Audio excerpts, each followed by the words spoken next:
Alabama Crimson Tide's run from 2008 to 2022 was nothing short of legendary. Under Nick Saban's leadership starting in 2007, Alabama claimed 6 national championships with a mind-blowing 196-28 record, and it has led to Saban almost universally being known as the greatest coach of all time. With this in mind, I've taken on a challenge, surpassing Saban's incredible tenure at Alabama. To do this, I've recreated the 2008 Alabama roster, a really good team but not the best in the country, and given myself until the end of the 2023 season to win 7 national titles, giving me 1 more than Saban. But this is where things get interesting in this challenge. I'll be adding the top 24 recruits from each real-life recruiting class into College Football 25. Then this game doesn't let you create prospects from scratch or customize them fully, so I had to get creative with how I bring these top recruits into the fold. For each season, I'm going to start with a list of the top 24 recruits from the real-life recruiting class, and these are full of some of the greatest college and NFL players of all time. Then, since College Football 25 doesn't allow me to create prospects like you could in NCAA 14, I've had to come up with a workaround. First, I dive into the game's recruiting pool and look for players who match up with the real-life recruits I'm targeting.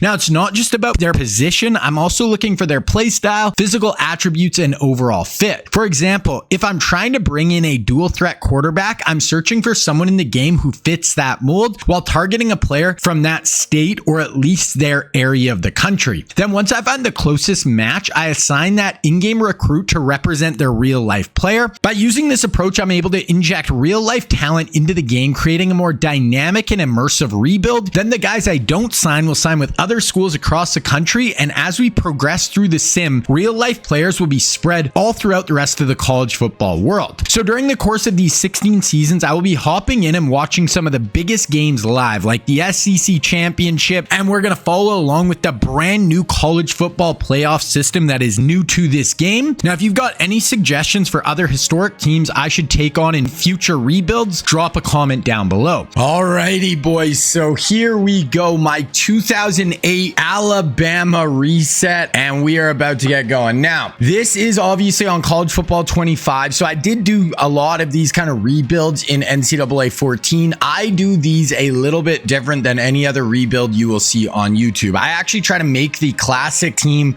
put the roster in the game, and then we use real life recruiting classes to actually, recruit from. So real life players are going to be on our Alabama team, plus they're going to be spread out through the rest of the teams in college football. So I think it adds a lot more depth and just gets you a lot more invested because you feel like you actually know who the players are instead of just a random bunch of names. So that is kind of the idea with how I do my rebuilds. It's going to be 16 seasons, and basically it's the Nick Saban challenge. So I got to try to win 6 national championships in 16 seasons. I don't know if I'm going to be able to do it in this College Football 25. It's a lot harder because I don't really play the game, and we're actually just being the coach. So we're doing the recruiting. We're going to hop in and watch some games live, so we'll actually get to see our team play, but we are not going to be, down to down actually playing. So it's, it's up to the sim to decide if we win. So we're going to try our best, but I think it's going to be real. If we win 3, I've only done one kind of practice season to practice with the recruiting. I've watched some videos to kind of see what the process is like, but it is going to be, I think, a much harder thing to win this many national championships in College Football 25 as opposed to NCAA 14. Now, what I did to actually get my historic roster, so I made 2008 Alabama's roster, and what I actually had to do is I actually had to make a new Alabama squad in the team builder and then import it. So we got Greg McElroy as our quarterback. We also have John Parker Wilson. John Parker Wilson actually started this year, but I'm going to play Greg McElroy, who's a sophomore. Now, I made these rosters in the team builder app. If anyone's done the team builder, it doesn't actually show you what the guy's overall is that you create until you're actually bring it into NCAA. You can choose their speed, you can choose their throw power, all that stuff, but it doesn't actually show you, okay, this makes this guy an 84 overall. So I kind of had to just guess, and so not all the ratings I'd say are perfect, but it's going to be a fun just place to start, and then we're going to recruit real life guys, and we'll kind of get into that in a minute. But we have Greg Greg McElroy, John Parker Wilson,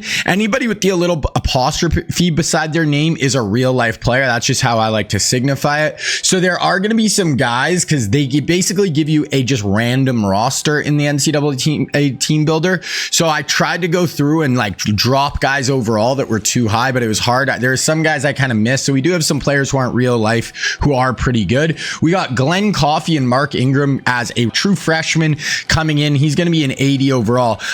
Interesting thing with this too, guys, is I can adjust their overalls when I was creating these guys, and I can adjust their size. I can adjust, you know, what their face looks like, but I can't adjust their development trait. So that's kind of random. So Mark Ingram happens to be a star development trait as a freshman. So luckily but he could have been normal. He could have been impact. So luckily Mark Ingram actually looks like he could turn into a pretty good player. Moving on to wide receiver, we have superstar freshman. I probably wouldn't have made him a 91. He's probably a little bit higher than he should have been, probably like an 85, 86, 87, but he had almost 1,000 yards as a true freshman for Alabama. He's an absolute freak show. Obviously it is Julio Jones, 6'3". He's got star development trait number 8, already some really good abilities as well. I also went in and I tried to give them, for a lot of our real life guys, I tried to make them look like their real life counterpart. So I gave him the old Revo. I didn't find a good dreads for him, but I gave him the good Revo helmet, rocking number 8 Julio Jones. So he's going to be maybe our best player on our team as a true freshman.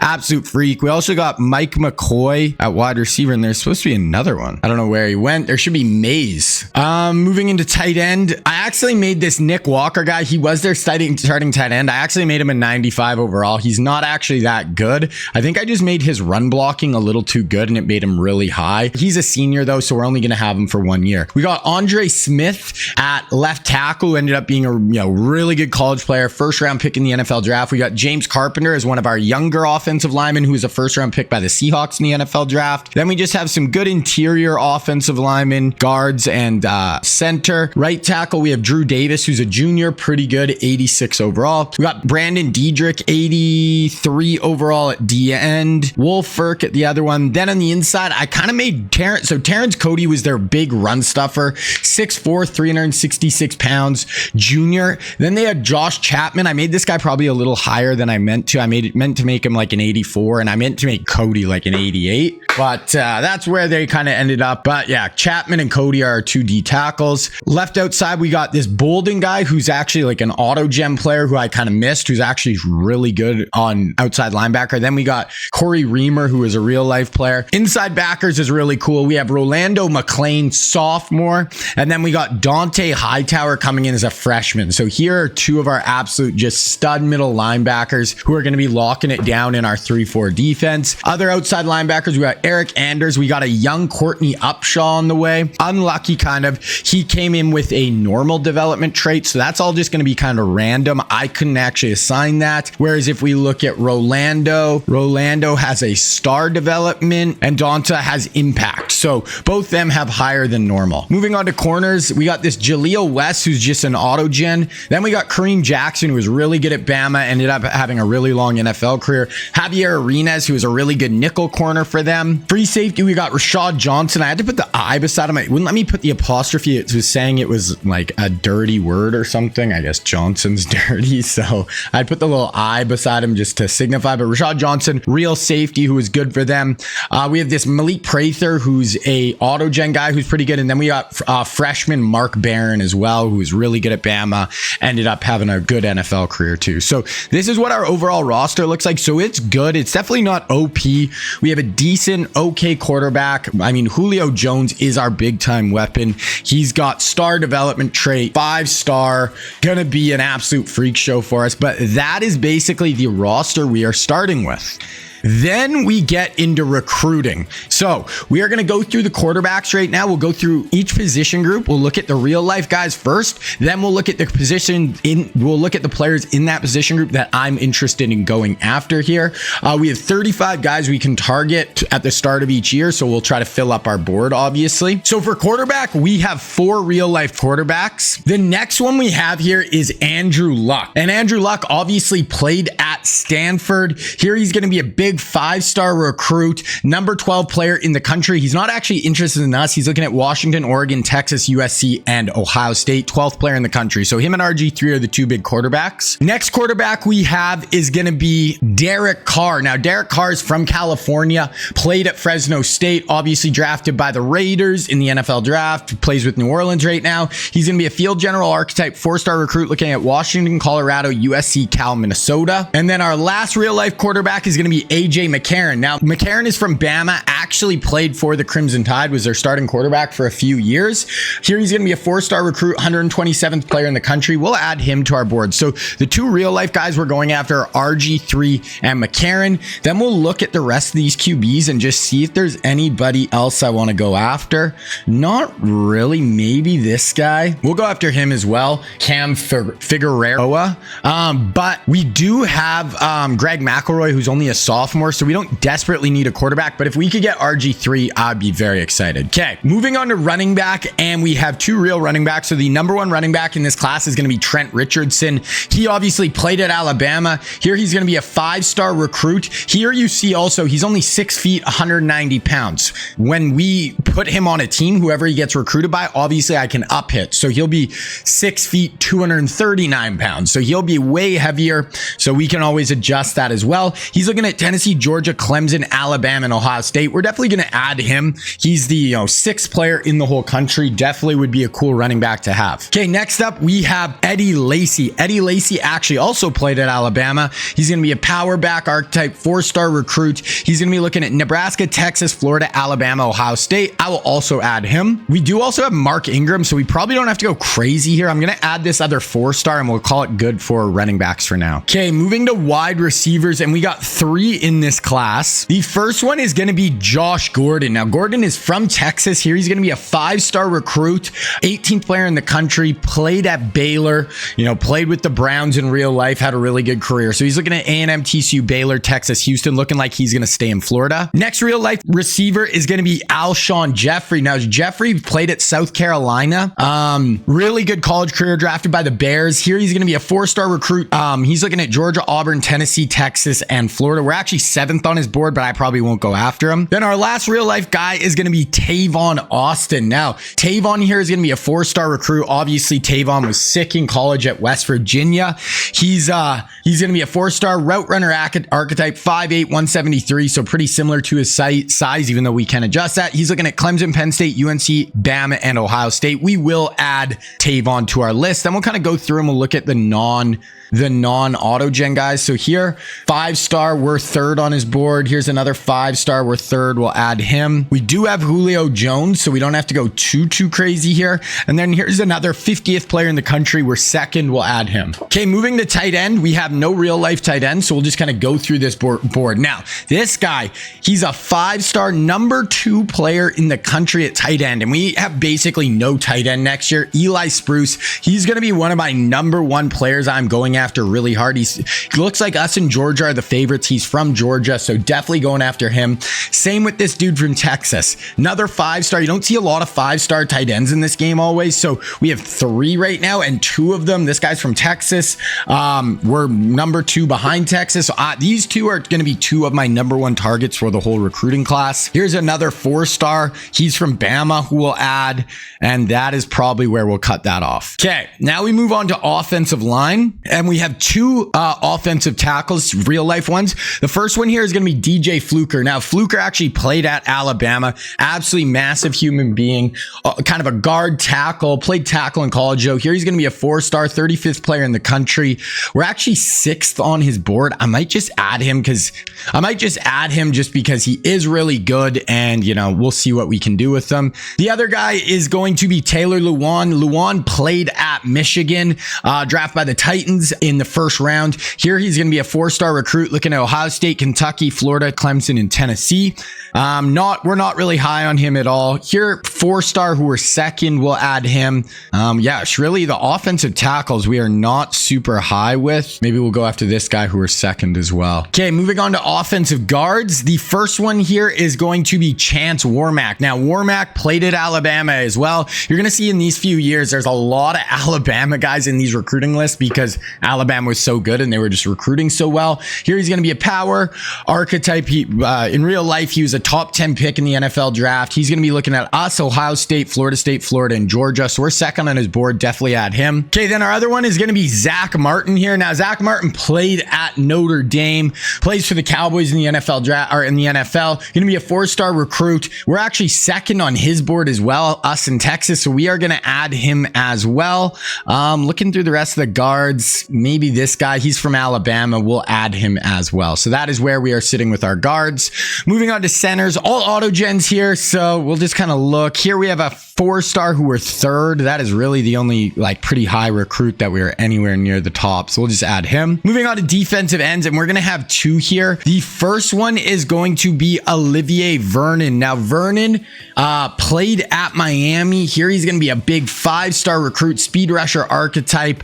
Looks like a really good player. We're actually second on his board, so we're going to add him. Then the other guy, Khalil Mack. Now, Mack is from Florida, but actually went all the way to play up in Buffalo. Here he's going to be a speed rusher archetype. We'll make him a little shorter. He's only like 6'3", but 4-star recruit, 38th player in the country. Looks really good.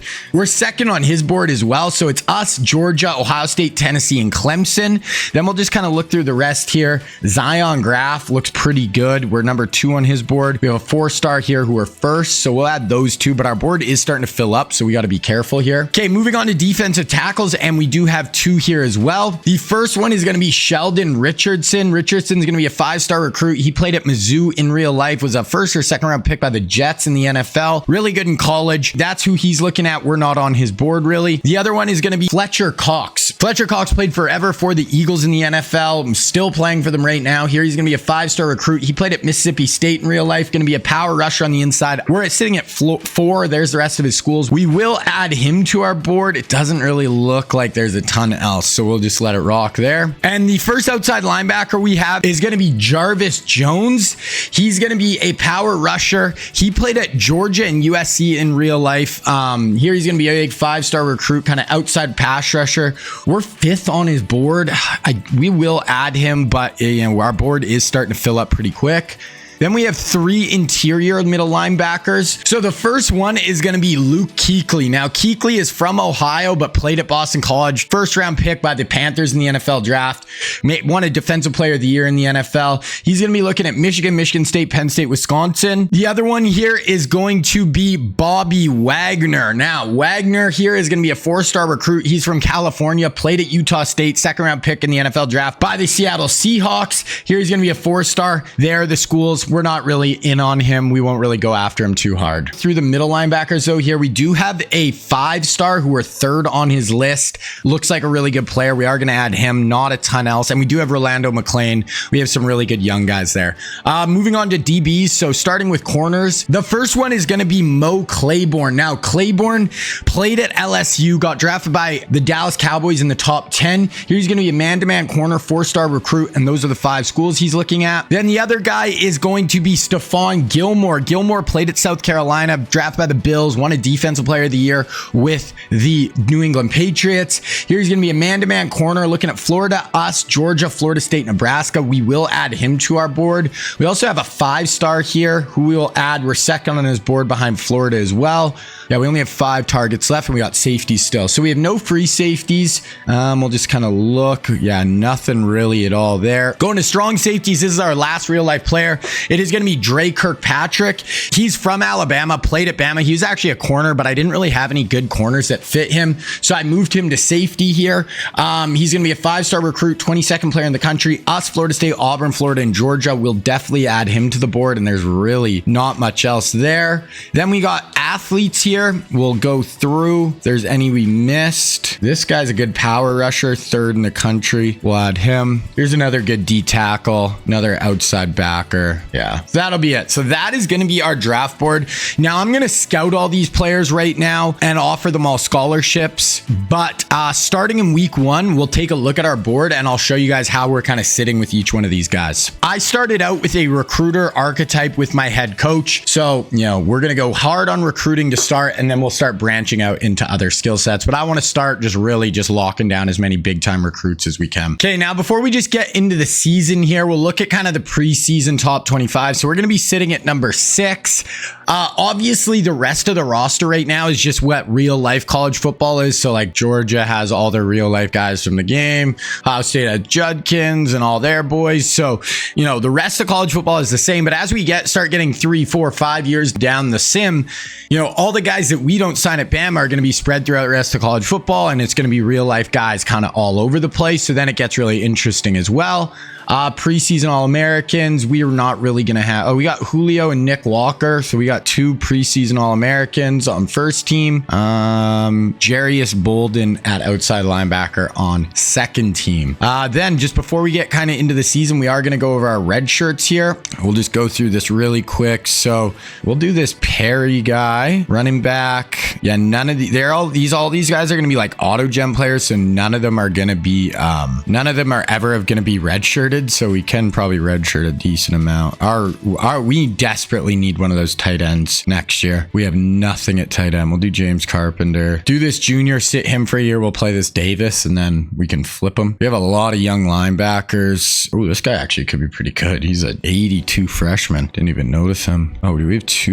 Ooh, maybe we'll actually do Ashby this year. And then a bunch of freshmen here. Maybe we'll do Barron. We'll try to buy a year of Barron. So that is just quickly go through our red shirts. So now we are just going to sim. So I did all my scouting and stuff. We're going to sim to just week 1 here, and then I'll show you guys what our board is looking like. Okay, so we're going to get into recruiting here now. So here is going to be Robert Griffin III. We're going to be in number 3 for him. Now, I'm not going to go through recruiting every week with you guys just because it would get too much, but probably every 3 to 4 weeks, well, I'll show you guys what I'm kind of doing with recruiting, and we'll kind of go through it. But starting with RG3, I scouted him. He's one of the gems. He's a number 3 player. Like, he is my number 1 guy we're trying to get. So we are going to send the house for him right away. Basically, our hours right up there. We have 1,000 hours to spend. We are going to be going all in on RG3. So start off with that. Then for our 2 auto gen quarterbacks, looks like we're a little closer on this guy here. We don't really desperately need a quarterback here. So maybe I'll go after this guy, but we'll just contact friends and family. So these are just basically the different amount of hours you can spend. So we have 1,000 hours to spend each week. So we just got to be kind of smart with how we do want to just divvy them out. Then here is going to be Trent Richardson. So we're number 4 for Richardson. I would love to have Trent Richardson. So we're going to send the house for him, even though we do have Mark Ingram. We're actually closer with Eddie Lacy though. So we don't really need a running back is the only thing that bad, but we'll go after Lacy a bit as well. We won't even go after the other running back we have. Then we move on to wide receiver, and the one real life receiver we are going after is going to be Tavon Austin, and he's actually a gem, 4-star recruit. We're starting a little lower with him. Oh, I forgot to offer him a scholarship. I missed on him. That actually might really screw us. I'm going to send the house. Not offering the scholarship put us a little bit behind the 8 ball right away, but we'll see if we can get back in on him. Then the rest of these guys are going to be auto gens. We're 4th, 3rd for the other 3 receivers we are going after. I like this guy. We're kind of all in the same range for all these dudes. This guy's actually a gem though, so we'll go send the house on him. And I don't know, I feel like we have a better shot with this Unga guy, so we'll go contact friends and family for him, and we'll just kind of let Bland go. Okay, then we have our 2 tight ends here, London and Spruce. If I could get both these guys, I would. I'm going all in on both. We have a shot with either. We have to get one of these guys. I'm sending the house for both these dudes. This guy's the number 2 player in the country as a tight end. This guy's number 20, and we have no tight end next year. And this guy's actually a gem. Okay, so we'll actually go for 25 for him. Okay, then we get to DJ Fluker, 4-star. We're definitely in the running on him. I'm going to send the house on Fluker. We don't need O tackles desperately bad right now, but we definitely could use 1 or 2. The other offensive tackles, this guy looks like we have a better shot at. We'll go contact friends and family for him. So then we go into guards. We got Chance Warmack. We're 4th for him, and he's actually, we already know, not a gem. Whereas if we go to Zach Martin, we see we're number 3, but we know he is a gem, 4-star. We're going to go hard for our guy, Zach Martin. Then we have another gem here who's a 4-star who we're actually 1st on. We're going to contact friends and family for him. So we got 4 kind of offensive linemen we're going after right now. Okay, we got an athlete here, 2nd on his board. board. I don't know what position. Agile. He's from Bama though. Us and Auburn are right there. We'll contact friends and family for him. Okay, getting into defensive ends, and we have Olivier Vernon here. We're second on his board. We're gonna go send the house. He's a 5-star, 7th player in the country. Then for Khalil Mack, we see Georgia has a pretty big lead. We know he's not a gem, so that's the other thing, right? Like Khalil Mack, obviously in real life's incredible.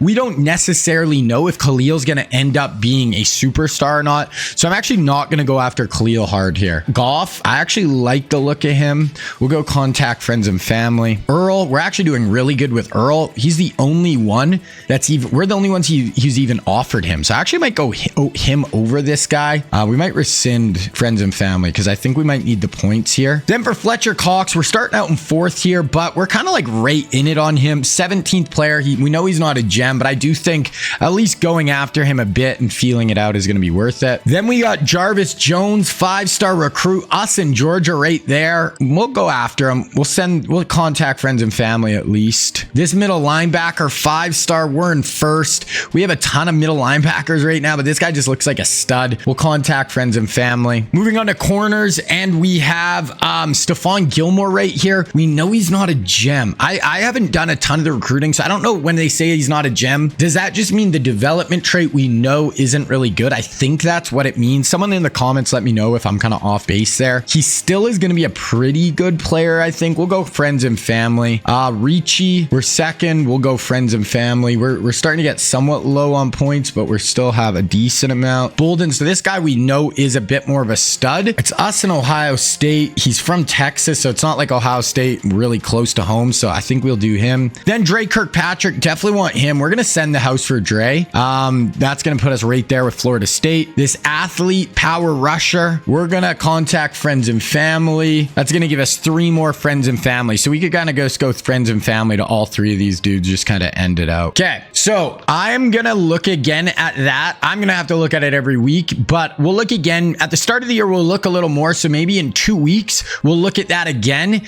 and I'll show you just kind of how we're sitting with each guy. So we are going to advance through week 1 here. We just have a bye, so we can just go on. Okay, so first game of the year, we got Western Kentucky. We are just going to advance through this week. We shouldn't have any issues with them. We should blow them out. So we are 1-0. I wish on the old game it would show you the score right of the last week. Here you have to like go, unless someone knows a better way to do it. You have to like go to score and schedule week 1. There's got to be a better freaking way, man. There it is. So we ended up winning. Oh my gosh, we won by 3, 35-32. So very first close game at the start of our Nick Saban era here.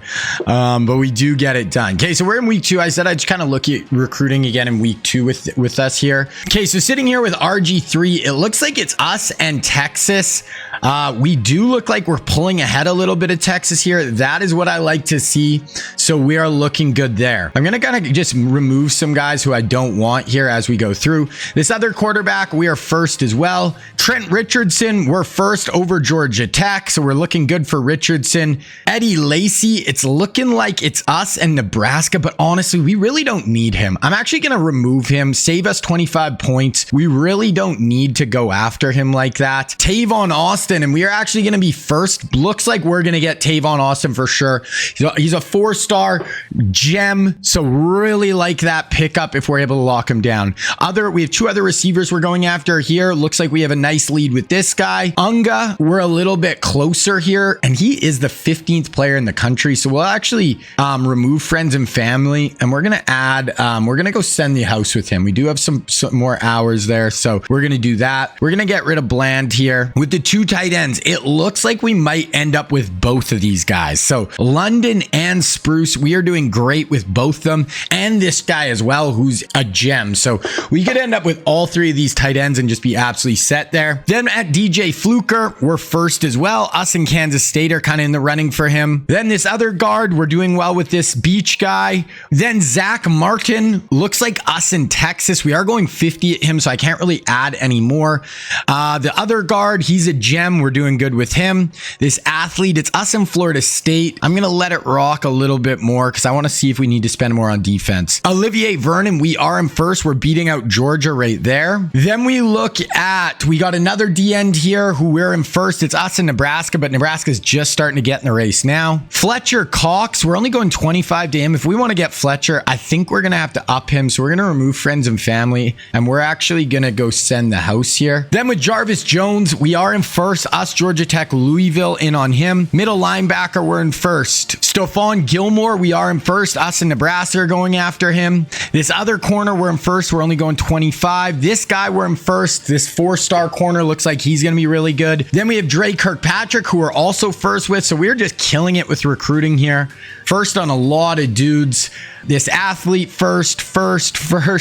So basically all the guys we're really targeting right now, we are looking like we're going to have a really good chance of getting. Now I'm going to go through our prospect list here and just see if there's any more guys I kind of want to add, because, you know, we do have a lot of open spaces right now. So we're just going to add some more guys to the board who look like they're getting kind of under recruited, and who, once we sign some guys, then we can start going, you know, adding some more of these dudes to our board or to our target. Okay, so that's where we're sitting right now. So this, so this is by the number. So we're an 89 overall. We are much better than USF. We should win this one. Now, once we start getting into the college football playoff SEC championship game, that is also when we'll actually start hopping in and watching some of the games live, but we're just going to advance week here. First, you know, bit of the season, we should just be kind of just advancing and seeing where we're at. Okay, so we are 2-0. I wish it would show, like, why wouldn't it show you what your score was last week? So silly. If someone knows a way to do that, let me know down in the comments. Yeah, we do have some skill points here, so I'm just going to upgrade some of our recruiting here. Okay, so just quickly looking at recruiting again. So now Tavon Austin has narrowed it down to his top 5 schools. So once that happens, I can actually remove Send the House if I want,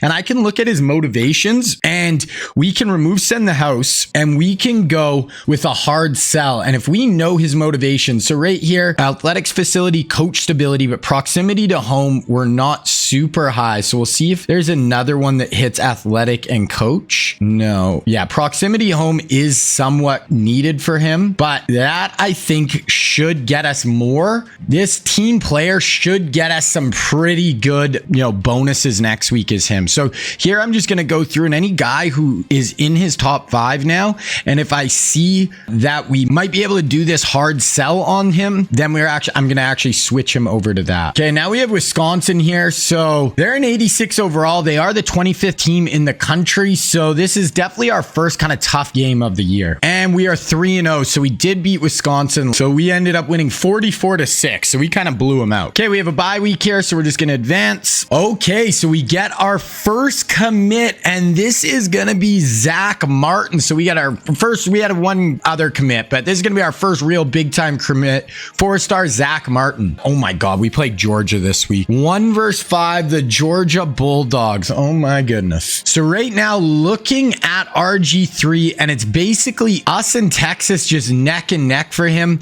We have 3 A+. We're hard selling him with that. We have a DM the player. We could do a visit here. Maybe we'll do a visit in week 10 as well, or week 7, and sell him on our athletic facilities. And like, we're basically all in on RG3. We're doing all we can. DJ Fluker, looking like we're going to end up with him here. We're sending the house, so we can actually remove Send the House here because he did whittle it down to his top 5, and we can hard sell him. We know playing time and coach stability are 2 of them. So we're looking for the one that matches. So playing time, championship contender, and we're brand exposure A+. So we're going to guess TV time is his good one there. Should do well for us. We do have Georgia this week. So if we're able to win this one, this would absolutely be massive. They're 91 overall. Yeah, we will see.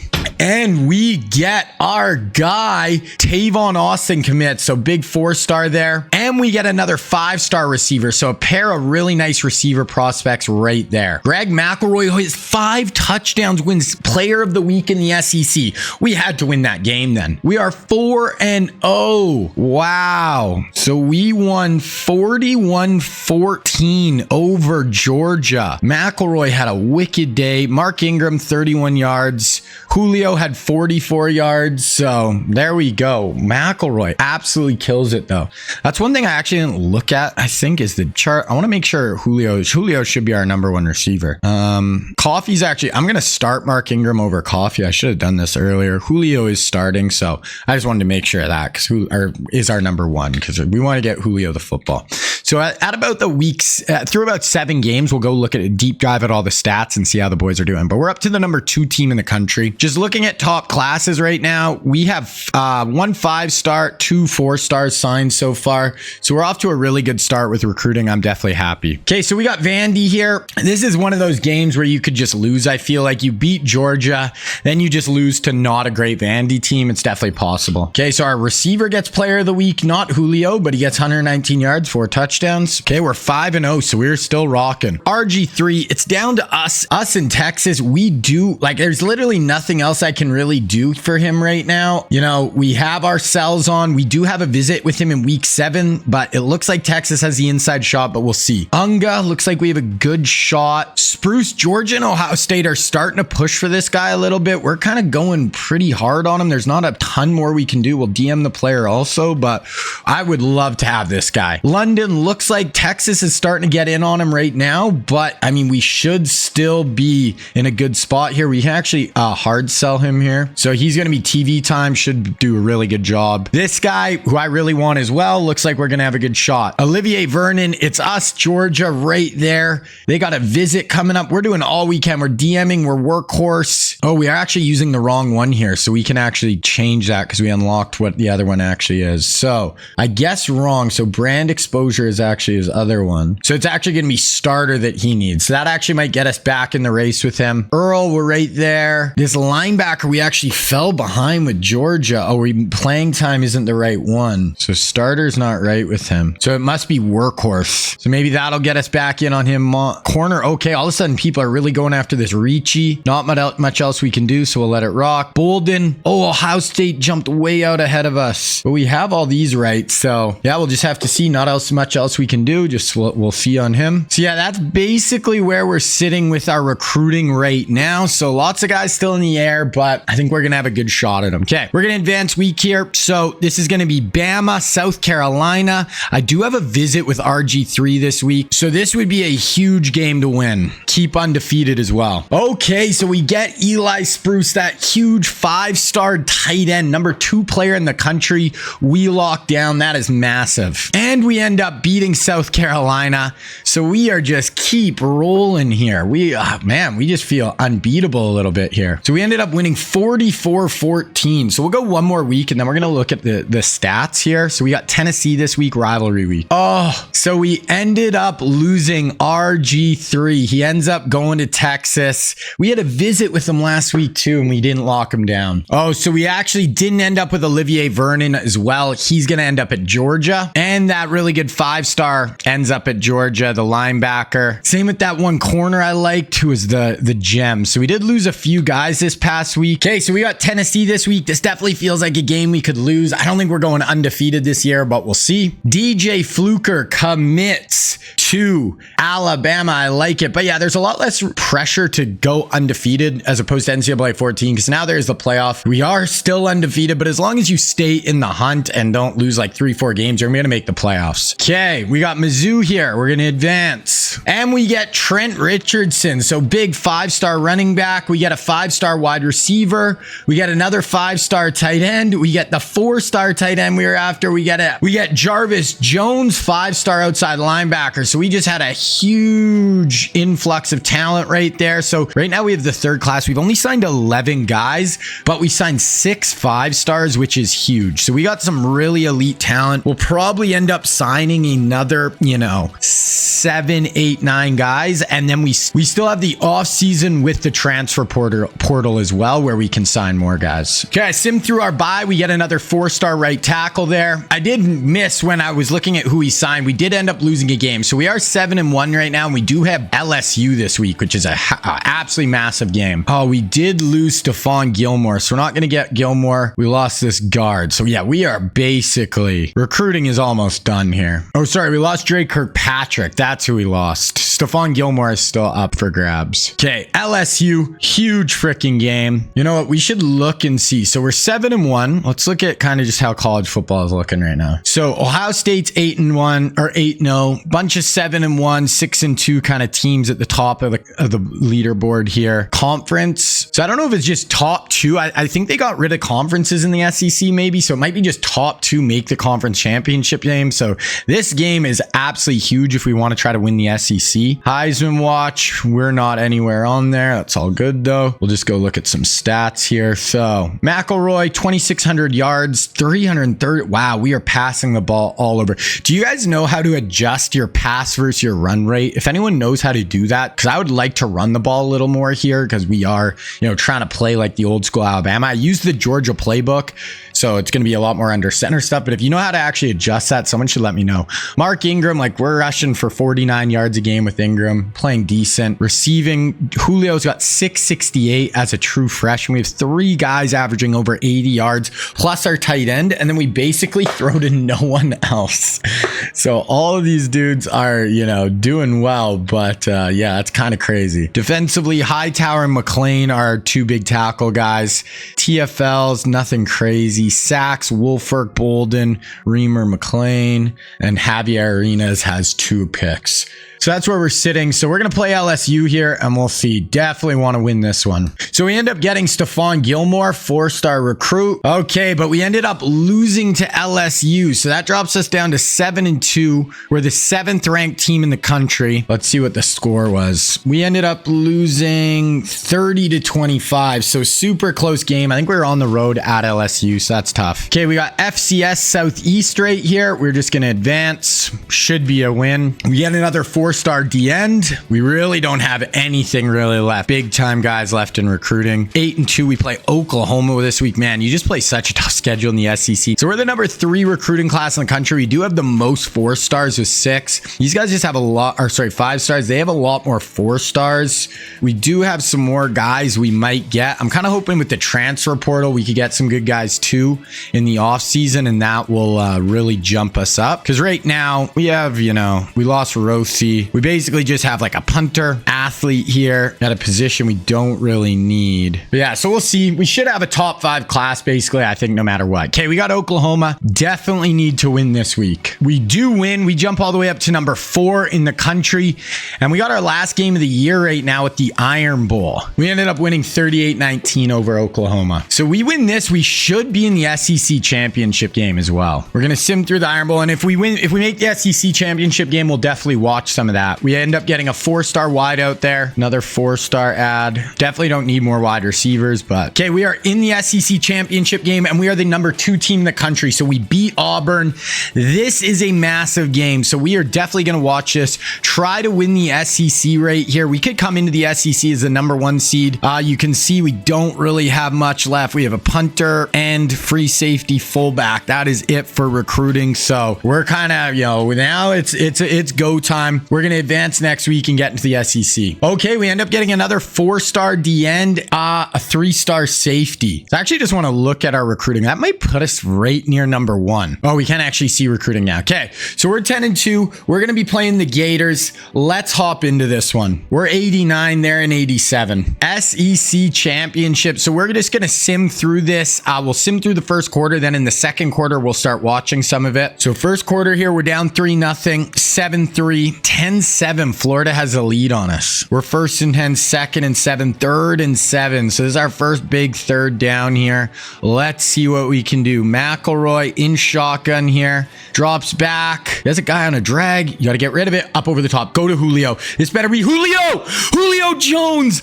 Let's go. First play we ever watch is a 60-yard bombs away to Julio Jones, the true freshman phenom. Wow, McElroy uncorks the deep post. That is what we want to see. Julio freaking Jones. 60 yards on the money on 3rd and long. Wow. Okay. 2nd and 9. They get a first down. 2nd and 7. We got them into 3rd and 7 here. Let's see what our D can do. We got a 4-down line. I am using a 3-4 base playbook, but obviously we're going to be playing nickel. We're going to be doing a lot of different stuff. They're going to just run draw here. We need a tackle. That's a great hit by McLean, but he gets the first down. We do not want to lose this to Florida State. 2nd and 8, 3rd and 8. Okay, if they run draw or anything silly, like let's come up and lay a beat down on them. Alabama defense, we got a 4-man rush coming. Too much time. Hit as he throws, but that's going to be a first down. So a couple 3rd down conversions. Graham Mertz in at quarterback for them. 2nd and 10, 3rd and 18 on the 47. If we give this up, come on. We better get off the field here. Mertz drops back, 4-man rusher, setting up a screen pass. We got to get out there, make a tackle. There we go. That is going to be out of field goal range. Perfect. Give us the ball back on offense. And let's go to Julio again. I can't believe the first play we ever watch is a 60-yard bomb to Julio Jones. There's a 31-yard run by Mark Ingram. 3rd and inches, we pick it up. 2nd and 3, 3rd and 1, we'll watch from here on the 29. McElroy, shotgun, Ingram beside him. Or that might be Coffee, actually. Oh, quick little swing pass. There we go. Bubble screen to the outside to our receiver. McElroy has 172 in the first half here. Absolutely killing it. 1st and goal on the 8. That's to Nick Walker. And then we score next play. McElroy to Orion Dumars. There we go. So we have a 21-10 lead. 3rd and 4. They pick it up. 2nd and 12. 3rd and 14 from the 41. Get them off the field here. Trips to the top. Drops back. Up over the top. That's a pick. Let's go. Go the other way with it. Bama. Here we go. Is that Johnson? That's Malik Prather, our safety with the pick. And we might be boat racing the Gators here. 1st and 10, 1st and 10, 2nd and 5, 1st and goal from the 4. We can put this at a reach right here. Go to 28-10 at the half. McElroy, end zone wide open. That is a touchdown. Wow. What is going on? We are taking it to the Gators. Okay. We're going to sim to the 4th quarter. And unless it's actually close, we're just going to sim to the end of the game. So they get it to 28-17, 35-17. We'll just keep simming unless it does end up getting close here. Oh God, 35-24. Okay. So we'll maybe watch a little bit of this. 4th and 8. So we stop them. They go for it and pick it up. Oh no. 2nd and 9. They pick that up. 2nd and 10. 3rd and 13 from our 35. Only an 11-point game. Long field goal here. I don't know what kind of leg their kicker has. Drops back. Drops it in for a screen. We need to make a tackle. Okay, so that's going to be a field goal. And that's going to put it down to a 1-possession game. Field goal is up and good. We're up 8. 1st and 10. 2nd and 9. 3rd and 15. This is a massive down. 5 minutes left. All of a sudden, it's a 1-possession game. We got Julio up at the top. Greg, you got to get rid of it. He goes sacked again. That's Florida's 4th sack. And all of a sudden, the Gators are buzzing in our first SEC championship. 22 yards, 2nd and 12, 3rd and 10. This is a huge down. 3:43 left. Can we force a punt here? Graham Mertz in shotgun. Plenty of time. Over. Boom. We hit him as he... Yes. Oh, he held on. I thought we knocked that out. Oh my goodness. This would be an awful, awful game to lose. And they score next play. 21-yard touchdown. Let's watch a 2-point. This is so big. What are we gonna do here? They're gonna hand it off. Wow, that's huge. So we hold on to a 2-point lead here. Get a big tackle for a loss. A few first downs and we can put this away. 2nd and 10, 3rd and 5. Holy, we're going empty here. McElroy in shotgun. Get a motion. Pump fake. Up over the top, picked! Oh no, oh no, oh no! Breaks the tackle there in field goal range already. Oh no, that is tough. He had so much time. 1st and goal from the 7, 2nd and goal, 3rd and goal from the 7. Hold them to a field goal here. We have 3 timeouts. We can go kick our own field goal, but we cannot let him get a touchdown. Mertz. Time. Oh my God, he's going to be down at the 1. You got to kick a field goal, I think. There's no way you can go for that. Okay, they kick a field goal. They're up 1, 2 minutes left. 2-minute drill. 2nd and 7. 1st and 10. There's a 15-yard catch. There's a 10-yard catch. There's a Julio 13-yard catch we are going to watch now. So we are basically in field goal range now. 1:10 left. We have 3 timeouts. So we have all the time in the world. We're just going to run it though. I guess it's 1st down. Mark Ingram. And I guess we can actually run this out a little bit with a field goal. Force Florida to use timeouts, but I want to get aggressive. You don't want to try to kick. This is a somewhat long field goal for a college kicker. Ingram gets maybe a yard there. Like I would have liked to get a little more aggressive here. Bunch to the top. Are we just going to run it again? Bunch to the top. Are we just going to run it again? Nope. McElroy. Oh, Julio inside the 10, and that's probably going to do it. Julio Jones down the seam. Our superstar freshman. 2nd and goal from the 2, and we punch it. 43-36. We do get a penalty. 2nd and 10, 3rd and 13. This is going to be basically a Hail Mary right here. We better be playing frickin' prevent defense. Okay. Mertz. A lot of time. He's definitely going to be able to put it in the end zone here. Oh, my goodness. Oh my God, we got a PI. There's no way we just got a pass interference. Oh, I was thinking it's NFL, so it's not as bad. They only get it at the 35-yard line. Okay, I'm on defense here. Didn't mean for that to happen. That's fine. I don't know what happened. It kind of glitched out there. But this is their end zone shot. I'm not even going to click on. I'm just going to let the computer do its thing. Okay, we get out of here. I was thinking that was NFL rules for a second, and they would have had it at the 1-yard line. Okay, we get out of there with a win. Julio made some massive plays in that one. McElroy played really good. 5 touchdowns. He had that one really bad pick that almost cost us the game. We couldn't run the ball, but our receivers, Julio had 144 and a touchdown. We win the SEC in our first year, and we might be the #1 seed going into the playoff. Okay, we win the SEC. 2024 Player of the Year, Greg McElroy. 55 touchdowns, 7 interceptions. And he won the Heisman. Holy, he had an insane year. Once again, guys, I don't know how to adjust so we actually run the ball more. He wins best quarterback. So McElroy, he's only an 84 overall and absolutely killed it. Nick Walker wins best tight end. Wow. Okay. So early National Signing Day. Right now, Georgia is the only class better than us. They signed a ton of 4-stars. But I'm really happy with our class overall. Okay, we're going to advance week. We're going to be the #1 seed going into the college football playoff here. We're going to play Ole Miss in the Sugar Bowl in the round #2. So let's go look at the bracket here. We got a bye. We're playing Ole Miss. We got Notre Dame, Louisville. So we play the winner of Notre Dame, Louisville. Notre Dame's actually the 2 seed in the country, but the 5th seed in this. Oregon, Michigan, Penn State, Liberty. So we're going to sim through this week just because I did the whole intro for this season. This season's going really long. I'm still going to have to work. I think we'll watch 2 games this year unless we lose this. If we lose this, we're just done. And then next year, we'll watch 3. We did advance. We get to play the 13 seed Louisville. They are 11-3. We're scoring 40 points a game. Holy crap, man. Okay, let's look at the bracket. I kind of want to just sim this and go to the national championship. Just because, like I said, this is going long. And if we win, we play the winner of Penn State, Oregon. That's what we're going to do. So we end up losing to Louisville. That is tough. I guess I should have watched. I thought we were just going to beat Louisville. We end up losing by 3. So we're going to sim this. Well, next year, I'll make sure we watch at least 2 games. That's my bad. This kind of was the first season, so kind of an intro to everything. But next year, we'll watch more games. That's my bad. I really just thought we'd beat Louisville, watch a national championship. Okay, so we are kind of at the offseason here. We end up as the #4 seed in the country. We do make the semifinal. Louisville wins the national champion, Penn State. Georgia finishes 9-4. We ended up winning a ton of awards, won the Heisman this year. We'll look at All-Americans.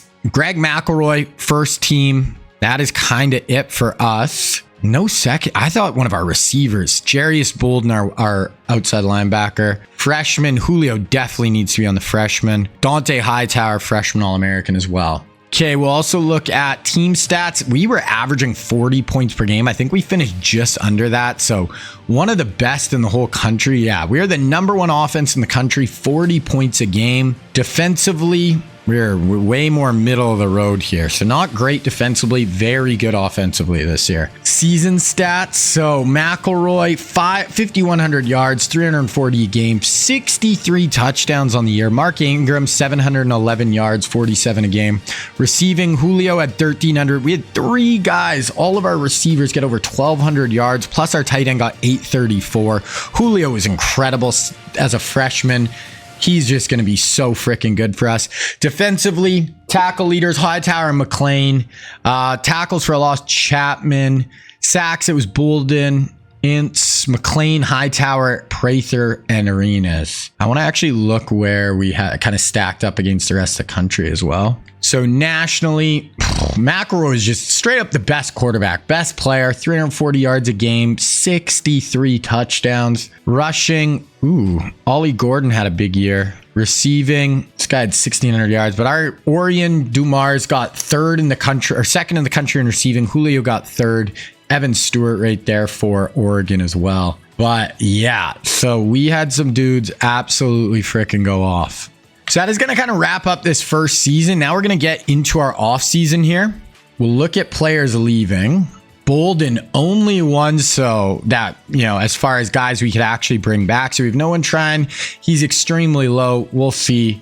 Not able to get him to stay. So we lose our big power rusher on the edge, but we really don't lose much off this team. We lose Walker, Bolden, Redding, one of our top 3 receivers, and not much else. So we should be absolutely stacked next year. Okay, let's see transfer portal here. So this is going to be the big one. We're basically just going to go after transfers. So we'll see if there's any. Oh, Zachariah Branch. He's one of my favorite players in college football. Definitely going to go after him. Here's Jeremiah Cooper, big free safety. Go after him. Another receiver, Mario Williams. Could go after him. A lot of receivers here. Jamal Haynes. Don't really need right outside linebacker. A corner here. We can kind of go after a lot of these dudes just because we literally have no. Oh, Corey Foreman, he was a huge recruit at one point. Yeah, just because we have no other real, we have no recruits left. So we're just going to go hard after these guys and see what we can do. Zachariah Branch, we are going all in on. Schedule visit. We have so many hours too. Okay, so I went after 6 of these guys pretty hard. Kind of full court press on all of them, and we'll just kind of see where we're at with them. Zachariah Branch, if we could get him, you have Julio and Zachariah Branch as our 2 wide receivers. I would be losing it. Let's see. So Branch, we jumped way ahead. It looks like we'll get him. Jumped way ahead on the safety, way ahead on the guard. Mario Williams are right there too. Georgia looks like they have the lead on this outside linebacker. Us and NC State for this end, and then we have the lead for the other end we're going after. Okay, we're just going to keep going here. This is only 4 weeks, so it happens really quick with these transfer portal guys.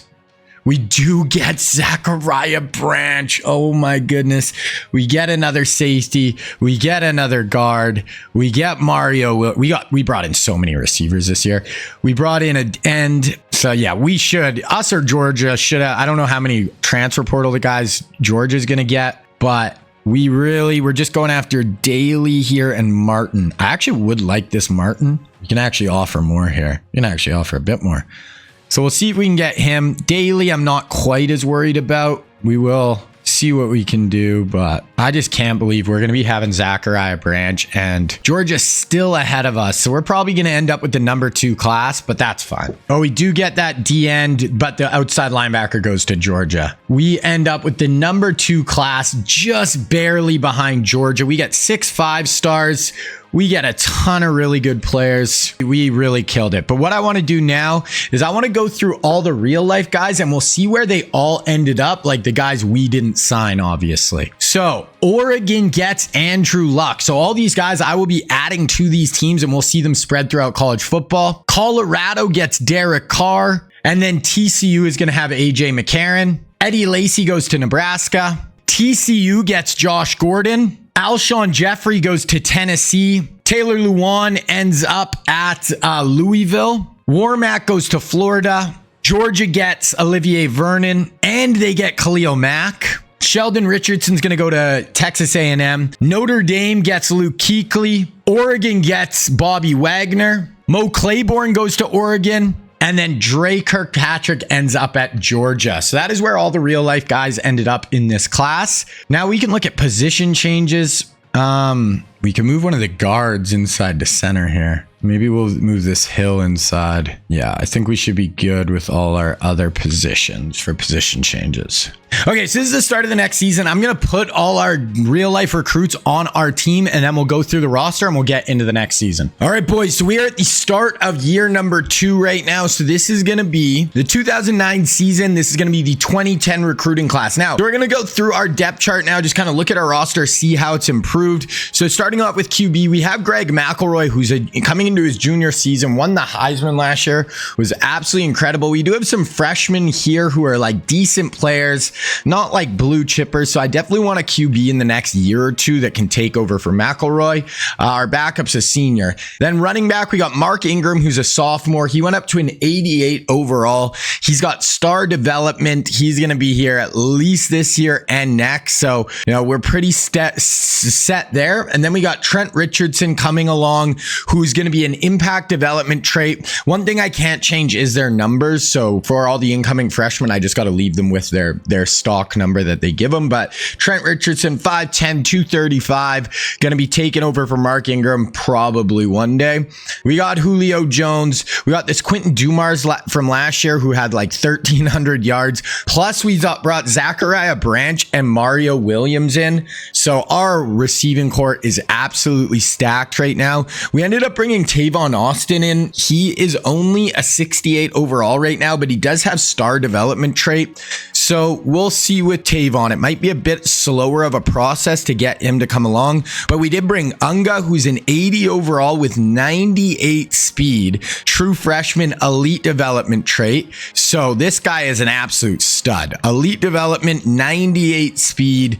And we brought these two guys in too. So we got 4 really good young receivers in the door. Tight end, we got Garbers, who's a senior, and then we have our 3 freshmen. So we have Eli Spruce, who is the number 2 player in the whole class. He's going to be star development trait. Really nice abilities already, so looks really good. We have another 5-star in Mitch London. He's going to have star development trait as well, 6'6", 270, really good abilities as well. And then the other guy we brought in is Gideon, who's also got star development trait as a freshman, 4-star. So we're absolutely set for the future of our tight end. Andre Smith going into his senior year. We do have James Carpenter on the bench, who's a real life player, star development trait as a sophomore.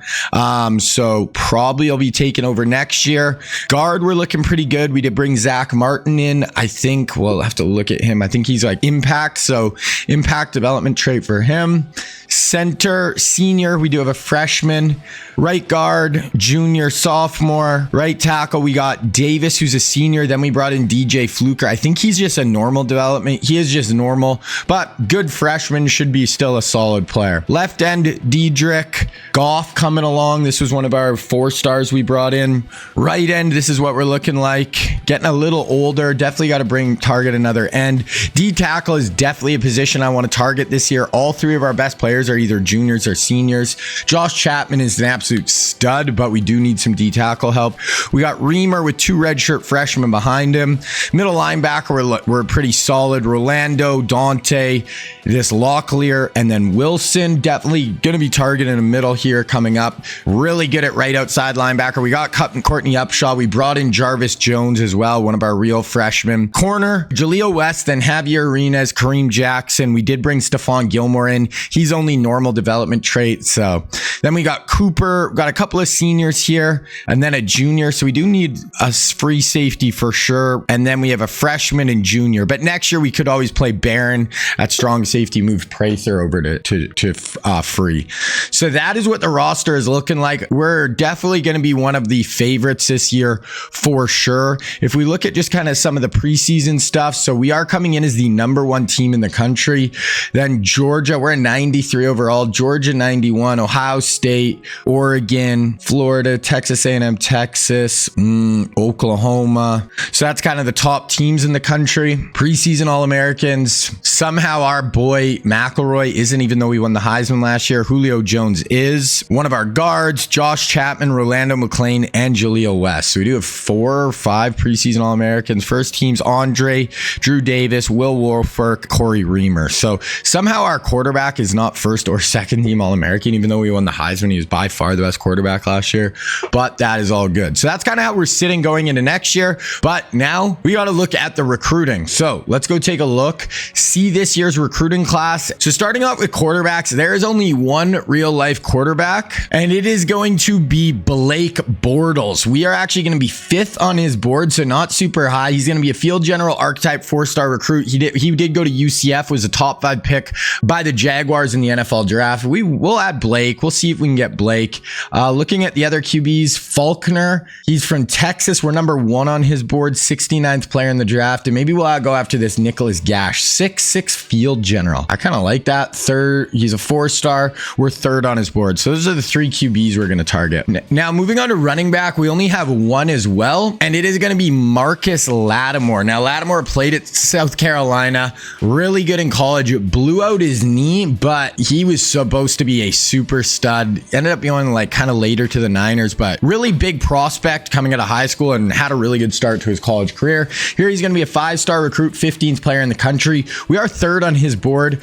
We'll add him. We did get Trent Richardson, so it's not a super big need. We'll go after this guy as well. Power back, we're 2nd on his board. So those are the 2 running backs we're going to target. Getting into receivers, and we do have 4 receivers for this class. And first up, we have Robert Woods. Robert Woods is from Cali, went to USC, drafted by the Bills, played with the Rams, bunch of teams in the NFL, had a really good college and NFL career. He's looking at Oregon, Fresno State, Cal, Stanford, UCLA. Next up, we have Keenan Allen. Now, Keenan Allen played at California, but he's actually from like North Carolina.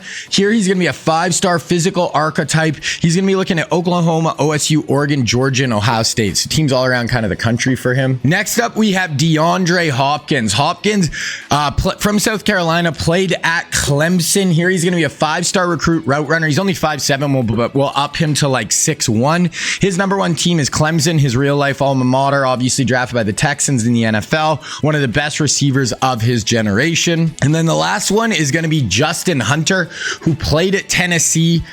He's from Virginia. Going to be a physical archetype, 4-star recruit, really good in college. Wasn't great in the NFL, but Georgia, Florida State, Georgia Tech, Florida, and Auburn. So none of these guys are really that interested in us. So we're not going to add any of them. We do have this Ronald Chun from Alabama. He's, a 5-star recruit. We're 2nd on his board. We did bring in a bunch of receivers last year. So this is once again not a huge need. We do have this guy from Texas who we're number 1 on his board as well. We'll probably just add those 2. I think this class is really going to be about defense, maybe some offensive line, not as much about the skill positions. We have no real life tight ends, and we just killed it with the tight ends last year. So I'm really not going to even go after any of these guys. Then O-line, this is where we're going to really start targeting some big time players. The first one, we have 3 offensive tackles. The first one is going to be Centrell Henderson. He was like one of the number 1 players in real life in his recruiting class. Ended up going to Miami. Here he's going to be a 5-star recruit, power archetype. We're in his 9th school, so not really going to go hard after him. But next up, we have Brandon Sheriff. Sheriff played at Iowa, was top 10 pick by the Redskins in the NFL draft. He's going to be a 5-star recruit, agile archetype, and we are going to be 1st on his board. Definitely going to be adding him. And then the last one is going to be Luke Jokel. Jokel played at A&M, 1st-round pick in the NFL draft, 4-star recruit, really good in college, decent in the NFL. He's going to be looking at Iowa, Nebraska, Kansas State, us, and LSU. We'll add him as well. Then we'll just kind of go through here. We have a 4-star who we're 2nd. He's from Alabama. We have another 4-star who we're 2nd from Alabama, so we'll add them. And a 4-star who we're 3rd from Florida. So I think we'll add all of those, and that's 4 offensive tackles we're targeting. Moving on to guards, we have 1, and it is going to be Jake Matthews. Now, he was more of a tackle in real life, but this was kind of the best player that kind of met with his criteria. We're going to be 6th on his board. He played at Texas A&M, top 10 pick by the Falcons in the NFL draft, 4-star recruit, Miami, Florida, Florida State, Georgia, and Clemson are his top schools. We're 6th on his board, so I don't think I'm going to add him. This guy's a 4-star and we're 4th. We'll go after him. We got another guy, a 4-star, who we're 3rd, and a guy who we're 2nd here, a 4-star. So we're going to add all 3 of those guys.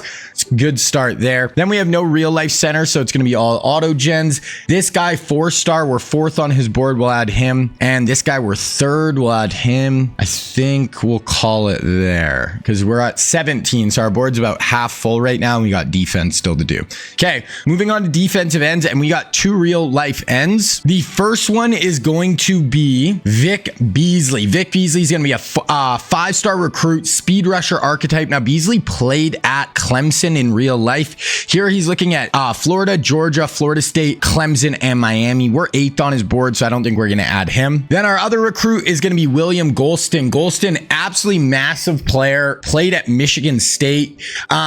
He's like 6'6", 270. Here he's going to be 6'6", 265, power rusher archetype. He's kind of going to stay up north, looking at Cincinnati, Ohio State, Kentucky, Notre Dame, and Toledo. So we're not going to target either of those guys. We do have the number 1 guy who's a power rusher. We're 4th on his board. He's the number 4 player in the whole class. We'll target him.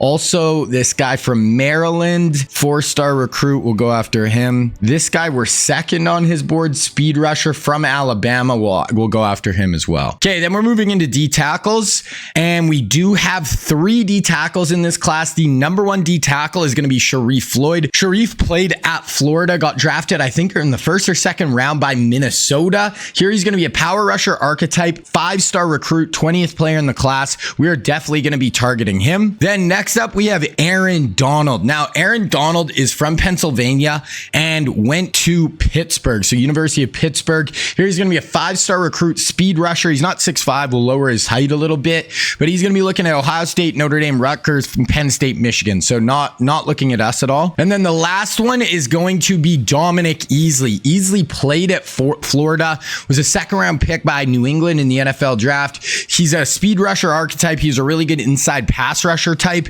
and he's looking at Georgia, Alabama. So we're 2nd, Ohio State, Florida, and Miami. So we're going to add him. Then we'll kind of look through. We have this 4-star who we're 1st on his board. We'll definitely add him. We definitely need some guys in this class, and we'll add this guy as well. Another speed rusher. This guy's from Georgia. So we'll add those 4 D tackles. Definitely need to get 1 or 2 D tackles in this class. Linebackers. And first up, we have Anthony Barr. So Anthony Barr played at UCLA. He's a Cali kid. Really interesting player. He could cover, he could pass rush, kind of do it all. He's 6'5" in this, power rusher archetype, 4-star recruit. And he's going to be looking at Texas, Oregon, USC, BYU, and UCLA. So that's our only outside linebacker. Kind of going through this, we don't really have any guys who maybe go after this guy from Hawaii.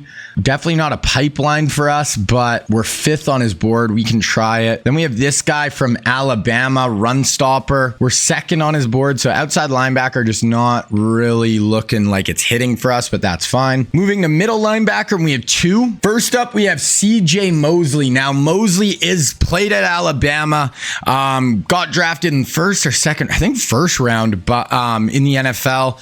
Here, he's going to be a passer coverage archetype, 5-star recruit. He's actually quite a bit bigger. I think he's 6'2", 6'3". We're up his size a little bit, and he's looking at Texas Tech, us, Texas, Oklahoma State, and Oklahoma. So we definitely have a shot at CJ Mosley. We are going to add him. Then the other real-life inside backer is going to be Alec Ogletree. Now, he's from Georgia, played at Georgia. Here, he's going to be a field general archetype, 5-star recruit. Once again, we are going to add him. So we're 2nd on both those guys' boards. We're definitely going to be going all in on both those guys, and I think that's kind of it for middle linebacker. This guy, we're 1st on his board, but he's kind of he's 242 in the country, not the best player, so we'll keep looking.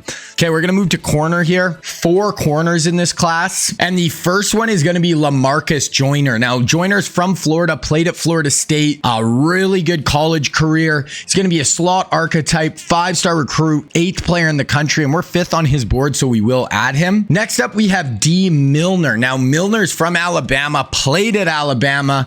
Here he's going to be, and he was a top 10 pick by the Jets in the NFL NFL draft. Here he's going to be a 5-star recruit zone archetype. He's not 6'3". We're going to lower his height a little bit, but we are first on his board as well. And he's looking at Georgia, LSU, Texas, and Ohio State also. Next up, we have Bradley Roby. Roby is from Georgia, but actually played at Ohio State. Going to be a 4-star recruit here. Good NFL career. Played with the Denver Broncos, few other teams. He's going to be looking at Georgia, Florida State, Georgia Tech, Florida, and Auburn.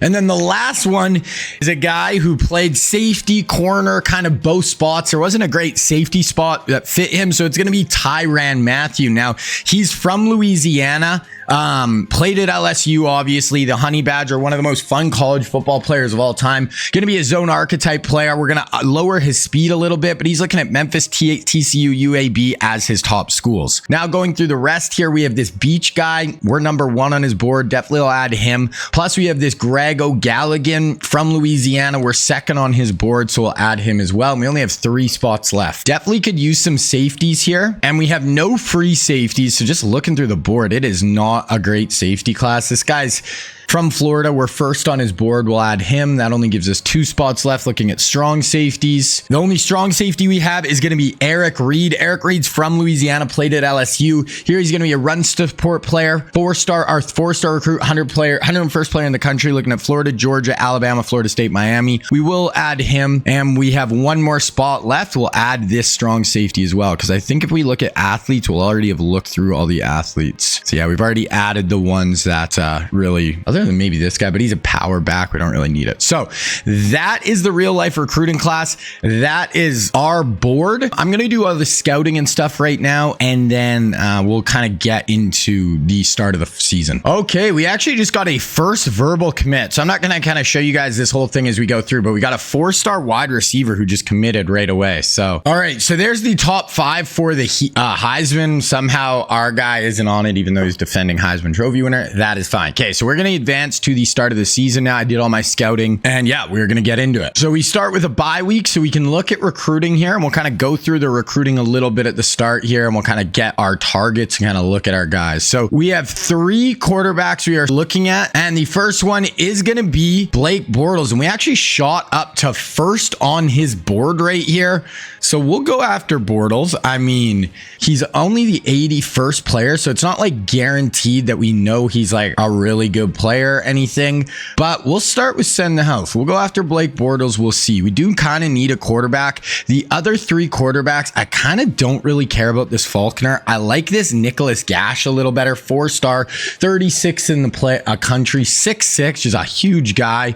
So we're going to add him, and we're going to go send the house for him as well. Getting into our 2 running backs here, we really don't need a running back bad. I'll maybe go after this John Income, though. We'll just give him a contact friends and family to start. Then moving on to our wide receivers, and we only are going after 2, and we already signed one of them. This guy is a 5-star, 14th player in the country, so it is probably worth going after him a little bit, but I'm not going to go crazy with it just because we got 4 receivers last year. We already got a 4-star auto commit, so it's just not something I'm going to target super hard. So you can see with our skill positions, we're just not going super hard. It's going to be, this class is really about defense and offensive line to me. So starting off with Brandon Sheriff, we are in, and we might even DM the player too. Sheriff is someone I would love to lock down. 5-star, 21st player in the country. Then we also have Luke Jokel. So Luke Jokel, I did scout, and we do know he is a gem.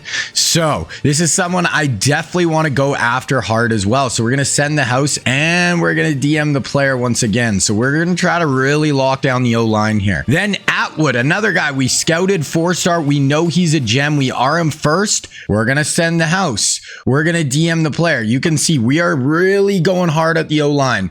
Then we have this guy. We scouted him. We know he's not a gem like the other guys. And we have another 4-star here who we know for sure. Well, we don't know this guy's not a gem, but we know this guy isn't a gem.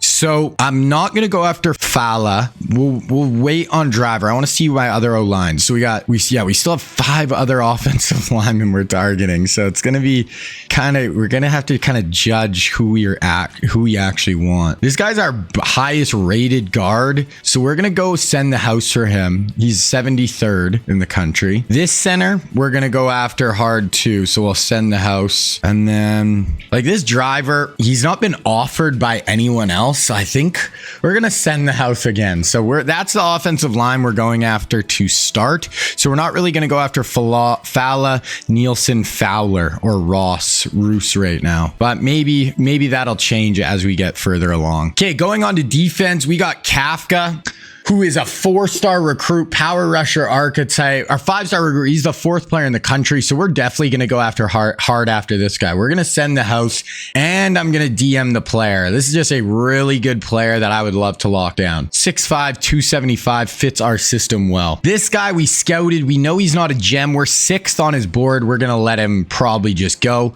Breida, a little more interested. He's from Alabama, 6'5", bit more of a speed rusher type, but we'll contact friends and family for him. We'll play it a little slower with him, but we'll see what we can do. Moving on to D tackle, and we have Sharif Floyd. We scouted him. We know he's a gem. He's a 5-star recruit. Ohio State is leading right now, but we are going all in on this guy. We are going hard. We're going to go DM and send the house. We could have even went a little harder, but we're going to start with that. Going to be a tough guy to lock down, but we need some D tackles. Dominic Easley, who we're 2nd on his board, so we will go after him.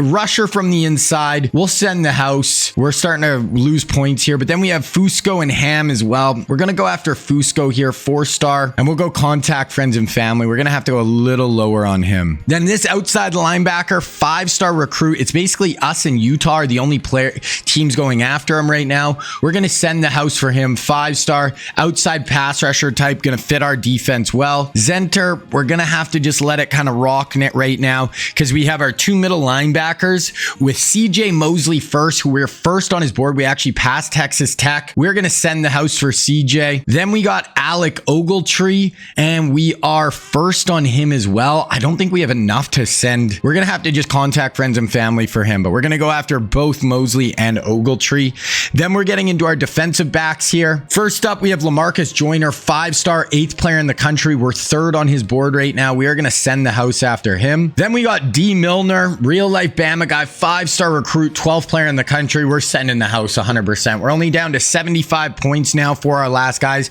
So Beach, we scouted. We know he's not a gem. We're going to leave him. Then we got O'Gallaghan, who's a 4-star. We do have Eric Reed. Scouted him. We're not sure where he's at, but we will contact friends and family for him. We can only do that with the last 3 guys here. Got Jake Key, Penn State. We're not really going to go. We'll go this safety here. Paul Lindsay. We'll go friends and family, and we'll go O'Gallaghan. That is all of our hours used right there. So that is kind of what our board is looking like as far as recruiting to start. We're going to redshirt guys right now, so I don't forget. So QBs, can't redshirt any of those guys. That's fine. Running back, we'll do Trent Richardson for sure this year. Then we'll let it rock with everyone else. Wideouts, we could do this Durgan, might as well, honestly. Unga, and we'll do Tavon Austin, and then we'll leave these 2, and we could do those 2 next year. Tight end, this is definitely an interesting spot because right now Spruce is actually one of our, basically he's our number 2 tight end. So we're going to redshirt London and the other freshman this year, Gideon. And then next year we'll probably redshirt Spruce and let London be our starter. We actually can do Isaiah Chase this year. Then he'll actually be our starter next year, and we'll buy a year with James Carpenter. McLeod, we'll do Beach, and we'll do Fluker. We'll do Zion Goff, one of our young DNs. We could do this junior, and we'll do Ogle. D tackle, we can't really do anybody. Reamer, no. No. Oh, what we could, we could do Dante Hightower this year and start Locklear. And then next year, Dante will only be a sophomore. We'll do that. We'll do Jarvis Jones. Corner, we'll do Stephon Gilmore. We'll do this North guy, but we can basically let it rock on these guys. Okay, so that is going to be our red shirts. I'm glad I remembered to do that. That's important. Okay, so now we're going to advance next week. Okay, so we are starting out with Florida State at home, first game of the year. Okay, gonna go through our recruits here. So starting off with Blake Bortles, we are in first on him. It looks like we're really the only team going after him. So we are gonna kind of just keep it up with where we're at, but we might even be able to pull back a little bit on him. Gash, it's either us or Kentucky. We're starting off strong with him, so we'll just keep it going. Inkum, elusive back. He's a 5-star 15th player in the country. It looks like Notre Dame going a little harder on him, so we're just gonna leave him. We'll slow play it a little bit. Same with Chun.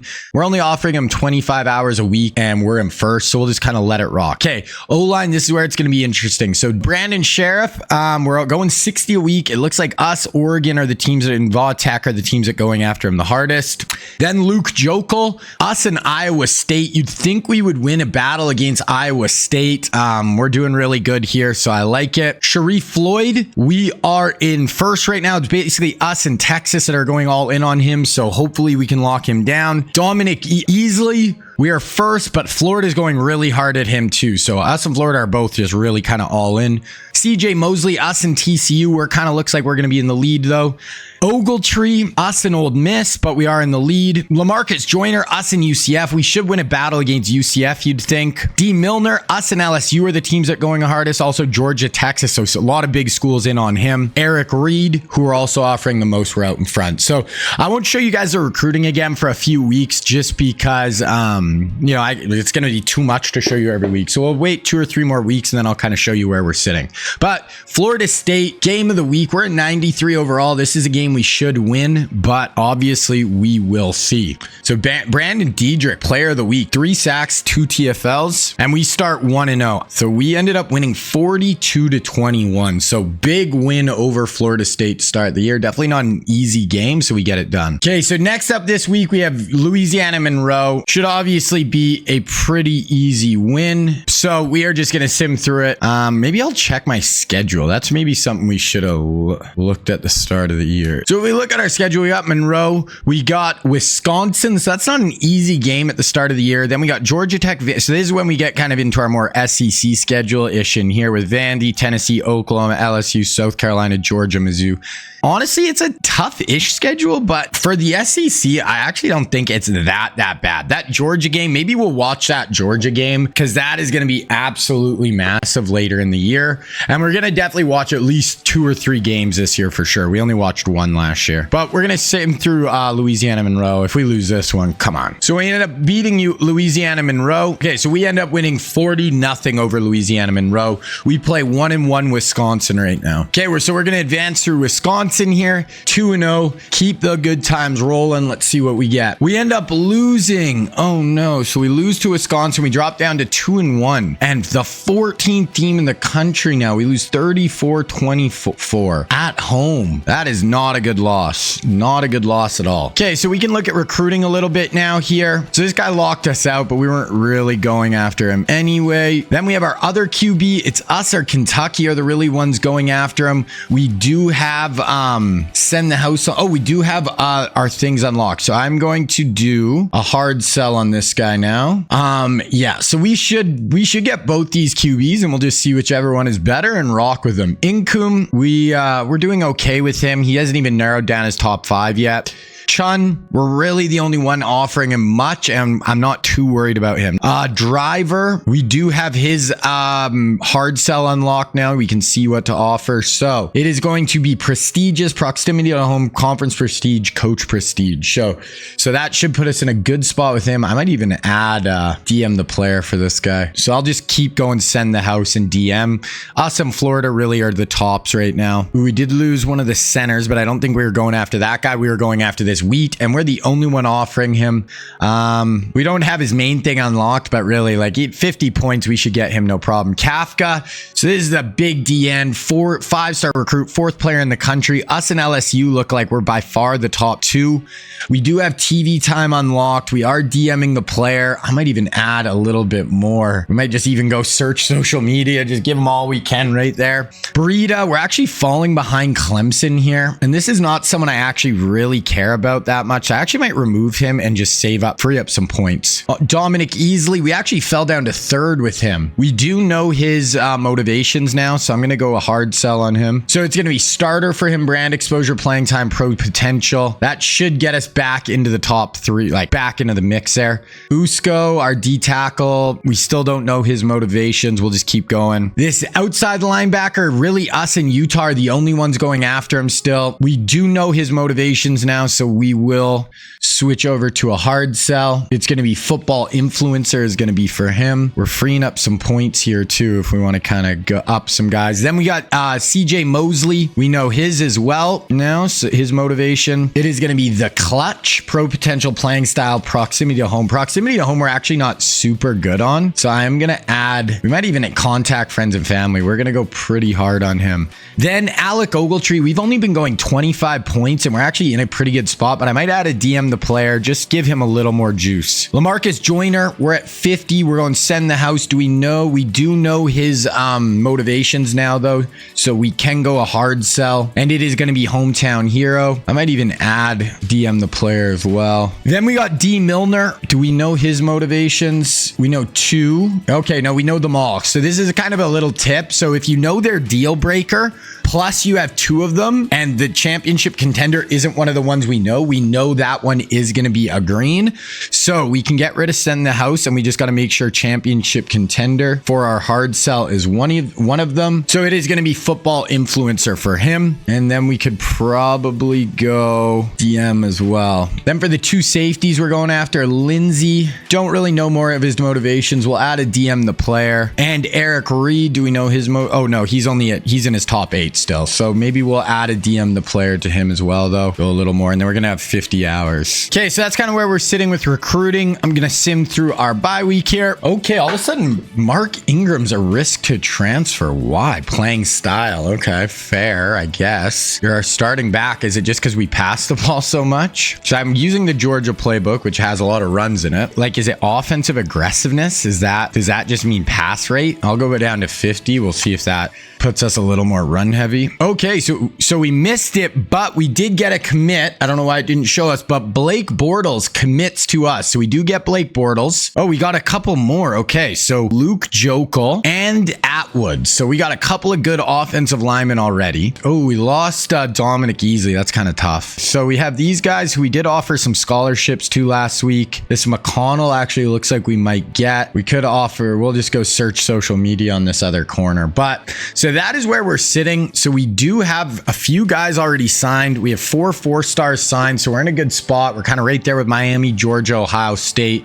with a lot of 4 stars already signed. We have quite a few 5 stars we're still in on. Class is looking like it could turn out to be pretty good. So I'm going to start sending some thoughts on Motivator. We've been going really hard on recruiting, but I want to, start to balance us out a little bit here. Okay, we're going to sim through our bye week. So we got Georgia Tech, who's 0-3. Can't lose that one. Okay, so we did just lock down Brandon Sheriff as well. I don't know why it's not popping up with who's committing, but we did lock down Sheriff, and we locked down that really good defensive end, the 5-star. So recruiting class is really starting to come together here. Okay, so Georgia Tech right here, big week. Got to get back on our winning ways. We lost that Wisconsin game, so let's get into it. So we did win. I don't know why we're not getting the pop-ups when guys commit. Kind of annoying. It's nice to see that. We ended up beating Georgia Tech. We're 3-1. We won 31-24, so a little closer than I would have liked. We have 2 kind of easier games here with Tennessee and Vandy, and then Oklahoma, LSU, South Carolina, Georgia. That's where it really starts to get, tough. So we did get that other QB along with Blake Bortles. We got all those offensive line we were targeting. The only one who's not locked in yet is this center, who is going to be locked in. So this class, we basically got everyone we wanted. We really didn't miss on anyone this year. We get that really good D end. We do get our guy, Sharif Floyd, in the middle of our defense. That's huge. Really want this other D tackle. We're going full 75 hours a week on him. We actually can get rid of send to the house though, and we can go a hard sell. It's going to be a workhorse for him, and we can DM the player. Like, we better lock this guy down. us, Notre Dame, Oklahoma. We do get CJ Mosley. We did get both of our corners we were after. So we got LaMarcus Joyner. We got D. Milner, both locked up. Yeah, this class has turned out crazy. Like last year, we were in on a lot of guys, lost some guys I wanted. Then these guys are all kind of filler guys I've been adding later to our board just to, you know, fill it out, get some more action. Bunch of kind of just 4-star guys that I think would be good additions. Now we have a lot of hours, so we can just kind of go all in on these guys. Like this D tackle, he's a 4-star. Kind of, we're coming to him really late, but we'll see if we can get in the mix. He hasn't even narrowed down his top 8 yet. Don't really need a tight end, but here's a 4-star I found that I'm like, you know what? We can get in on this guy, add some more depth to the position. Same with this running back. He's the 7th player in the country, and people just aren't going that hard at him. So I'm like, we might as well get in there and just see what we can do. We'll bring him in for a visit as well. But yeah, so we still have 90 hours, and there's just like nobody I even care enough to spend a bunch on. Okay, so that's kind of where we're at with recruiting. We are in a great spot. I actually want to look where we just sit. We are the #1 class. We got only 12 guys, but that's kind of right around everyone else. We got 6 5-stars. No one else has more than 1. So we are absolutely destroying in the recruiting cycle right now. We got Vandy here. Let's go get a W. This should be a somewhat one of our easier games. Ooh, we got some guys kind of looking like they maybe could transfer over playing style. Not really much I can do for you there. McElroy wins player of the week versus Vandy. That should mean we won. Yeah, we're up to 4-1. So we ended up beating Vandy 42-34. So those are close. So we got Tennessee, Oklahoma, LSU, South Carolina. This is really our meat of our schedule now. Okay, so now we have Tennessee 4-1, 7th team in the country. They're 2-5. Got to be another victory here. 5-1, and we play 5-1 Oklahoma now. So this is probably our toughest game of the year so far. We won 48-13, so finally put up some big numbers against Tennessee, had a nice margin of victory. But yeah, this is our first. Maybe Florida State is similar, but now Oklahoma, LSU. So we play 4 of the next 5 weeks. The team is 5-1 and ranked. So this is really when, this is nut crunching time. This is when it gets serious right here. We basically got everyone we're after. We literally didn't even lose out on any of these dudes that we were in a battle for. We just got them all. We still are up in the air on Alec Ogletree. Looks like we'll get him. We're going 75 a week. Really nothing else I could do. I could bring him in for a visit if we want, but no, we're locked. He's already in for a visit that week, and we're just getting everyone else. Okay, we have Oklahoma here. You know, we're doing good in the recruiting trail, but can we keep winning? You know, we got to make the playoff. We're trying to win a national championship. We got to beat OU. We do beat OU, but then we got LSU this week. Man, this part of our schedule is so tough. So we end up beating Oklahoma 55-14. So we kind of actually blow them out a little bit. Definitely a good start. So we're 6-1. After this LSU game, we are going to take a look at our stats and see how well we're actually playing. Did lock down that running back, so another 5-star. Oh, we get Alec Ogletree. We get both safeties, so we get that free safety. We end up getting Eric Reed, and now it is literally just filler guys. We don't get that really good running back that we were kind of going after, but I didn't really even care. So we're just going to let it rock with recruiting now. We've got basically everyone we wanted. Anyone else we get is just going to be added bonus. We got everyone. We got LSU. Now we're in the meat of our schedule, and we're really caring about these games. So we're going to sim through this game. I do want to watch that Georgia game coming up here. Do we beat LSU? Nick O'Quinn, freshman backer, gets 4 sacks. That's a huge day. Julio Jones goes for 6 receptions for 176 yards and 3 touchdowns. And we do win. Wow. So we are absolutely rolling. We're up to the #4 team in the country again. Only lost once. We beat LSU 40. So look at our last 3 games: 48-13, 55-14, 48-14. We got a somewhat easy game at South Carolina. Then our last 4 games are all on the road: at South Carolina, at Georgia, at Mizzou, at Auburn. So even if we go 4-1 over this stretch, I'll be very happy. Let's look at the top 25. Ohio State, Arkansas, Texas Tech are the 2 undefeated teams. Georgia has lost, so that'll be a huge game, obviously. Heisman watch, we don't have anybody. That's fine, though. Let's look at our season stats here. So McElroy having a great year again. 322, 26 touchdowns, 3 picks. Rushing, Mark Ingram averaging 67 a game. Like, he's having a pretty good year. I hope he doesn't try to transfer out. 543, 4.7 a carry. Not bad at all. Receiving, Dumars is actually outgaining Julio by a little bit. Then we got Garbers, Mario Williams, Zachariah Branch. Is Branch not a starter? I swear I put him as our slot receiver. Yeah, he's our slot. Why is Mario playing over him? Unless... I put him as our number 3, but they have Mario playing in the slot. I'd rather have Zachariah playing. We brought him in and we're not even using him. We're 7-1, so it's not like it's been huge, but I love Zachariah Branch, so I definitely want to play him. Mario's really good too, but Dumars and they're both 6'3", like 215. This is just a scary outside duo. Defensively, Rolando McClain leading us in tackles. Javier Arenas right there as well. TFLs, Diedrich has 8. Nick O'Quinn has 8.5 sacks. Redshirt freshman.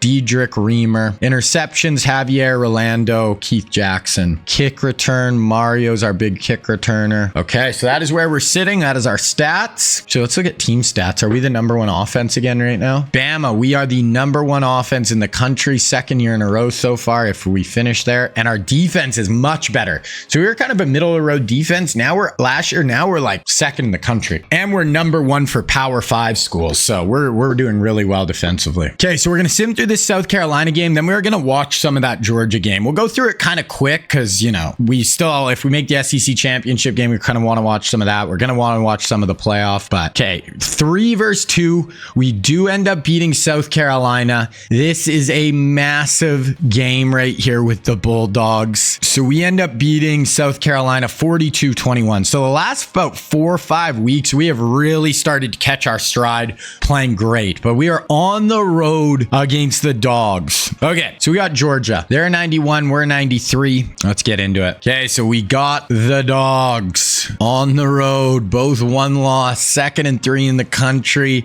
We are going to sim through the first quarter here. So they're up 3-0. So, you know, close game so far. Defensive battle. 2nd and 10. 1st and 10. Zachariah Branch for 14. We got 1st and goal on the 6. Julio went for 22 there. Let's go punch this in, boys. McElroy and shotgun. This is the 2nd toughest place to play right now. We hand it off to Mark Ingram. Get in there, Mark. Mark down to the 1 yard line. Mark Ingram almost gets in. Punch this in for us, Mark Ingram. We're going heavy. We actually looks like we brought in Coffee, maybe. Our backup running back. We're going to run toss. Oh, we missed the block on the outside. Oh, I didn't mean to sim there. Okay, we do score. So Orion Dumars.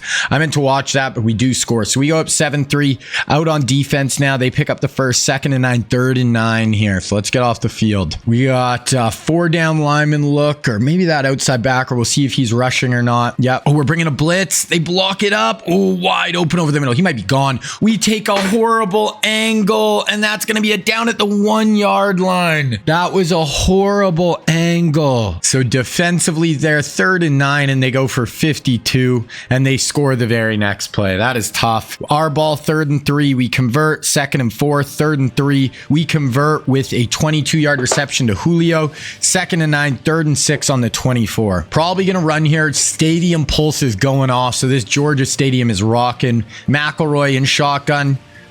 Stands tall, fires it into the flats. That's going to be short. Probably going to take 3 here. Tie this one up. Want to throw that past the sticks. We do go 3. Okay, 2nd and 6, 3rd and 3. Georgia, they convert. They convert again. 2nd and 6, 3rd and 1. They convert. 2nd and 6, 1st and 10, 2nd and 10. And they score a touchdown, 21 yards. So this is an absolute battle here. Our ball, 3rd and 7. We convert. Then we hit again. 15 yards to Zachariah Branch. Convert again. 16 yards to Zachariah Branch. Hit again. 12 yards to our tight end. We are going to watch now. So we're on the 15-yard line. 44 seconds left. Let's see if we can tie this up before the half. McElroy, fake handoff. Throws it out to the flat. Make someone miss. Make someone miss. That was Branch. So Branch has been really effective on this drive. Okay, down to the 4-yard line. We have 1 timeout, so we have all the time in the world. We're in empty here. Branch in the slot here. Motion. Bring Branch across. Oh, throw a little slant. That's in. That's a touchdown. Let's go. Is that Dumars again? This kid's a freak, man. Him and Julio is just a scary outside duo. Yeah, that's Ori and Dumars. We get in, and this is an absolute battle against the dogs here. We're going to keep going to the second half. Yeah, so it's halftime. We're going to jump to the fourth quarter. We score okay. All of a sudden, we go off in the third quarter, and we are up 38-24. So we're going to go into the game here. Yeah, that is going to be it. We win 48-31. So in this second half of the season, really getting into the hard part of our schedule, we are really starting to catch fire. We are winning every game by like mid 40s to like in the like 20s. Stockton played all right. McElroy, 220 rating, 405 touchdowns. He absolutely shredded. Couldn't really get our run game going against that front seven of the dogs, but our pass game was incredible. We had 3 receivers over 100 yards. Julio had the worst day of our big time weapons with 117 yards. The other 2 had over 120 with 3 and 2 touchdowns. So our passing game looks absolutely next level scary. This guy somehow gets player of the week with just 6 tackles, nothing else, no picks. So we have Mizzou. We've jumped up to the #1 team in the country. Let's beat Mizzou. Let's beat Auburn. Let's not lose this #1 ranking. Okay, we got a 4-star middle linebacker. Our recruiting class is absolutely freaking insane. We do beat Mizzou, so we just have the Iron Bowl left here. Auburn 7-4. Gotta get this one done. Okay, Iron Bowl. Let's advance. We should be in the SEC championship game no matter what at this point now. So we're gonna play Arkansas in the Natty. We dropped down to #2. I don't think we lost though. No, we finished 11-1. So we're going to advance past this next week. And then, yeah, we're going to have Arkansas in the SEC championship game. We will watch some of that. So we're going to go through the first quarter here. 3-0 Arkansas. Oh, we got a field goal there. So it's 3-3 Arkansas ball. They got it on 3rd and 2. We'll watch here. Let's see if our big guys up front can stop the run here. We got Chapman and Terrence Cody on the field. They have a big quarterback in there. My goodness. Oh, and we get him for just behind the first down marker. That should force a punt. That is. So now touchback, we have it in our 20K. Let's get this offense rolling. 2nd and 14, 3rd and 10. So offense definitely a little slow moving here. After last time we watched against Georgia, we just absolutely shredded. Let's see what we can do here. McElroy shotgun. Julio at the top of your screen. They're going man defense. We hit Dumars. Man, Dumars and Julio. Just the scariest duo in college football. 2 just 6'3", scary dudes on the outside. And the next play, Ori and Dumars, 58-yard touchdown. These 2 are absolute freak shows. 1st and 20, 2nd and 20, 3rd and 18. Big punt return there. Mario Williams for 23 yards. We have it right in their territory again. And then we get a 9-yard rushing touchdown. We are up 17-3, 3rd and 16. We got pressure, boom, and he goes down. Boys, we feel like an absolutely nasty team right now. It does not feel like these dudes can hang with us. Like even Georgia, we blow out. We get a huge 22-yard punt return again, down to the 18 here. And then next play, McElroy to our tight end. Okay, we are up big here. 24-3. We got them in 2nd 19, 3rd and 19. They can't even move the ball. Drops back, up over the top, pick on cue. Let's go. Our defense is balling. Our offense is balling. The Tide. We are trying to win our first national championship here. I love it. So we have it on the 20. We hit McElroy to Mark Ingram for 17, and we punch it in the next play with Ingram. Okay, we are just going to sim through the rest of this thing. 31-3, 38-3, 45-3, 50. Oh my, 59-3 in the SEC championship. Arkansas was the #3 team in the nation, and we blow the freaking doors off them. McElroy, 432 and 5 scores. He was a little slow to get going in the first half, but we out yardaged them 577 to 152. That is actually insane. Holy crap. Ingram, we couldn't get our run game. I mean, I guess our backups, Ingram couldn't really get it going. The rest of our guys actually averaged decent yards per carry. Oh my, Dumars went off. 212, 2 touchdowns. Julio was good, but this was the Dumars show today. Defensively, we were all over the place. Had 2 sacks, 2 picks. Javier got one. one. So what a freaking game by the Alabama Crimson Tide. We level up. McElroy 432, 5 scores. His stats are going to be insane this year again. We win Coach of the Year. First Coach of the Year award. We win it. We don't win the Heisman again. I bet you we had better stats than that though with McElroy. We do win Kicker of the Year, 22 of 22. We win Punter of the Year, so our special teams are elite. Best Center, cool. And that is it. Okay, so we're going to advance here and we will take a look at who we get in the college football playoff here. So we are definitely going to have a bye. We're going to get Arkansas again, a team we just absolutely bludgeoned. So we get a bye. I should have looked at this before. So Arkansas beat Texas Tech. Arkansas State lost to SMU. Texas beat UTSA. Kansas State beat Louisiana. So Arizona, Ohio State, UAB, and us had the byes. We get Arkansas, and then we get the winner of UAB SMU. Oh my gosh. We'll watch a little bit of this, and then we'll probably sim the next game, and then we'll watch the Natty if we make it. We got to win this too, though. McElroy in shotgun. Mark Ingram beside him. McElroy. Time. Going to Julio. That's picked. McElroy. What are we doing? That might be a pick six. Oh no. Oh no. So we won 59-3 a few weeks ago. What did I say? Hey, new week. You never know. We are now up 1. McElroy, worst throw we've ever seen him make, and we're already in 3rd and 9 again. So are we going to get beat by the Razorbacks here? That would be something. McElroy drops back, going down the seam, boom, hits Julio in stride. That is actually a great throw.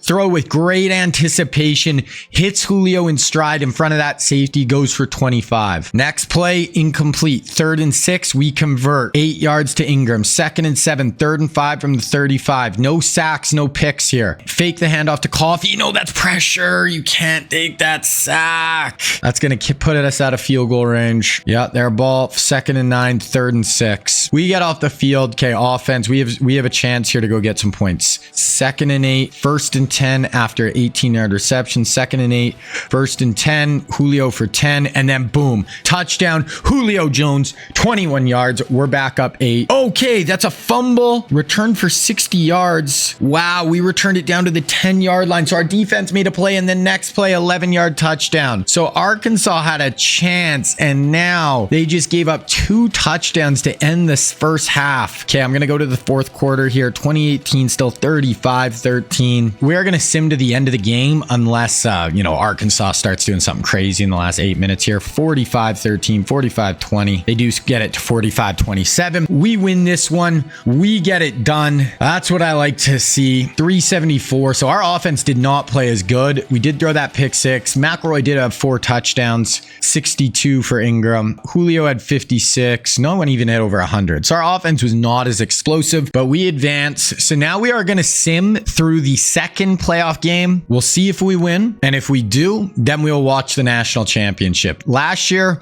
we lost in the 2nd round, I think, right? So we got SMU. They're the number 10 team. They are, let's see just what they're probably like an 83 or something. They're an 82 overall. We have to win this game. I'm simming it. If we don't win, man. Okay, we win this Fiesta Bowl. We win the semifinal. Julio went for 5 for 142 scores in that one. We're going to play Kansas State. They are the number 3 seed. So pretty decent Kansas State team. They are 12-3. And this is going to be the national championship. They're only an 84. This should be a win, but we are trying to win our first natty. We've had 1 loss on the year, 2009. Try to win it. We went 12-3 and lost in the semifinal last year. We did win the SEC this year. 12-1 right now, or 13-1, and trying to take home our first national championship. Okay, so we are going to sim through the first quarter here. 7-0 after 1. 4th and 19. They got a sack, so going to be their ball. 2nd and 13. They made a big pass play and then get a huge run. 2nd and 10. 3rd and 8 from the 15. So definitely want to hold them to 3 here. Make it a 10-3 game. Looks like we might be bringing some sort of pressure on them here, which I don't hate. Yep. No, we're only going to rush forward. Drop out. That's a pick. We step in front. We might be gone. No, they catch us, but that's a huge pick. Wow, that is massive. That is Kareem Jackson steps in front. We get a pick in the red zone. Give our offense the football back. 2nd and 10, 3rd and 7 from our own 27 here. You know who I want to see it go to. Julio Dumars. maybe Zachariah Branch.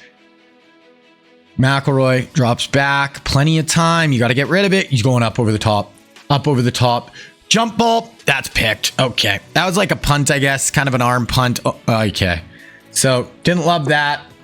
But is what it is. So they pick us back off. We did throw it like 50 yards in the air. So it was basically like a punt on third down. 2nd and 7, 3rd and 7 here. Okay, let's get off the field again. They drop back. 4-man rush. We are getting some pressure. Force them out of the pocket. We got to come make a tackle. That's a first down. Good scramble there by their QB. 2nd and 5, 3rd and 1, 1st and 10, 2nd and 13, 3rd and 12 from the 42. This is a huge down. Keep them out of field goal range. Force a punt. Give our offense the ball back. 4-man rush. We got pressure. We need a tackle and we miss.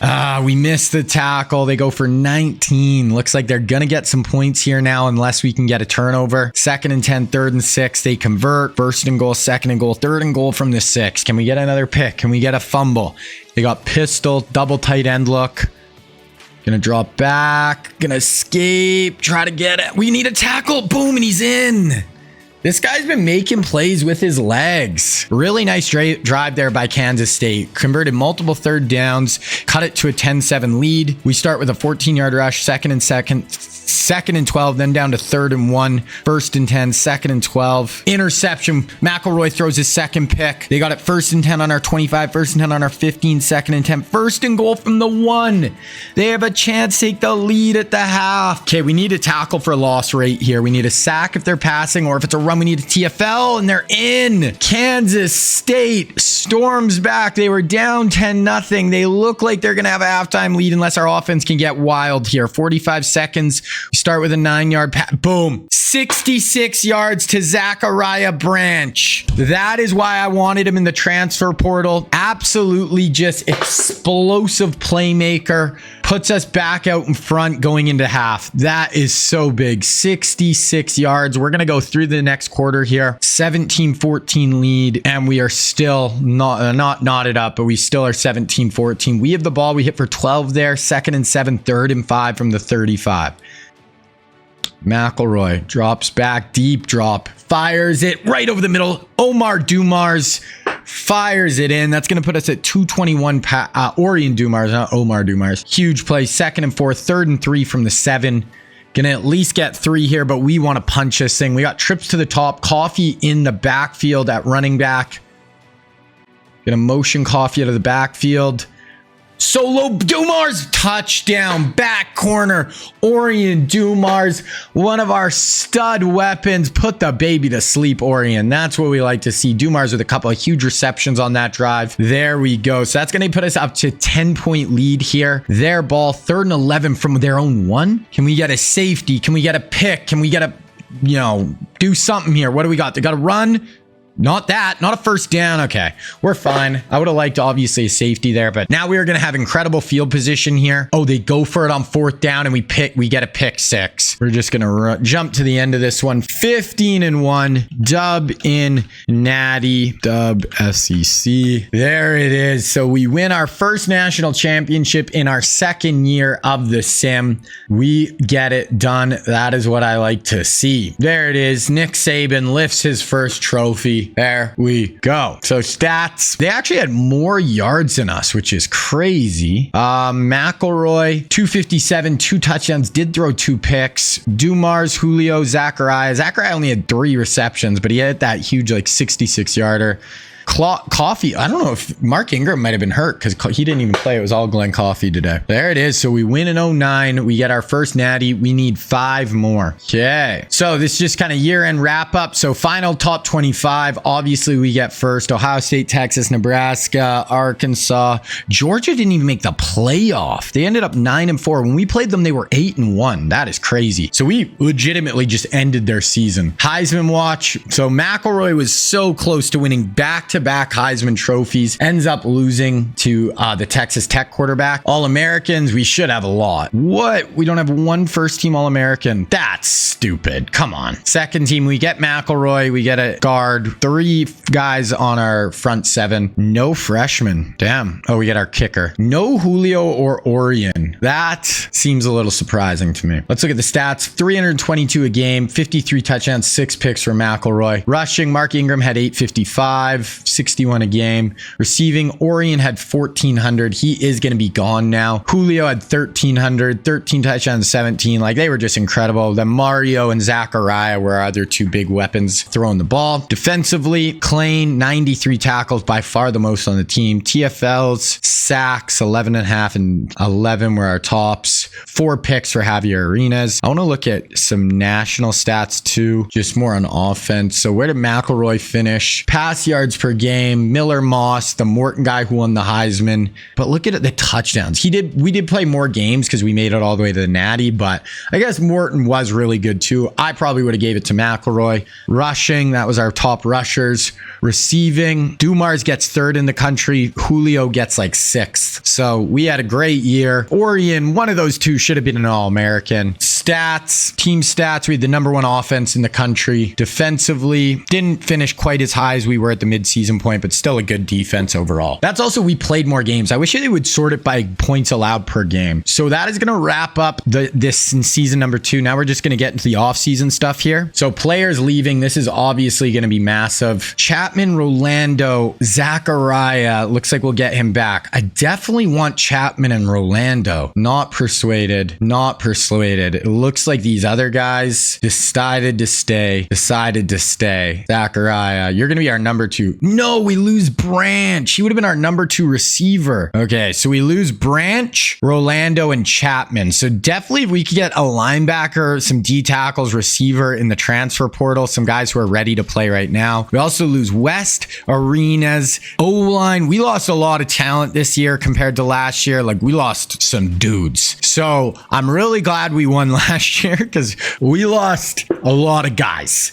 But so corners, definitely some positions that we need to target in the transfer portal here. Look at our draft results. So Chapman, first rounder, McLean, West, we had a bunch. Look how many guys we had drafted. Wow, we lost so much talent. Okay, we are going to go hard on the transfer portal. Try to lock in some big dudes. So we got a good corner here who we're actually first on his board. We have another corner who are first. Another corner, a running back, outside linebacker, wide receiver Cam Coleman from Auburn. We'll go after him. He's only a sophomore too. I think that guy's a real life guy who's a big time recruit in real life. Another corner, middle linebacker. That's a position we could use. Left tackle, left end, middle linebacker, left guard, strong safety, right? Okay, so that's going to fill up our targets. So that's a pretty good group of guys at some positions I want. So we're just going to kind of divvy it out and then I'll show you guys kind of after where we're at. Okay, so we get Caden Jenkins, one of the good corners.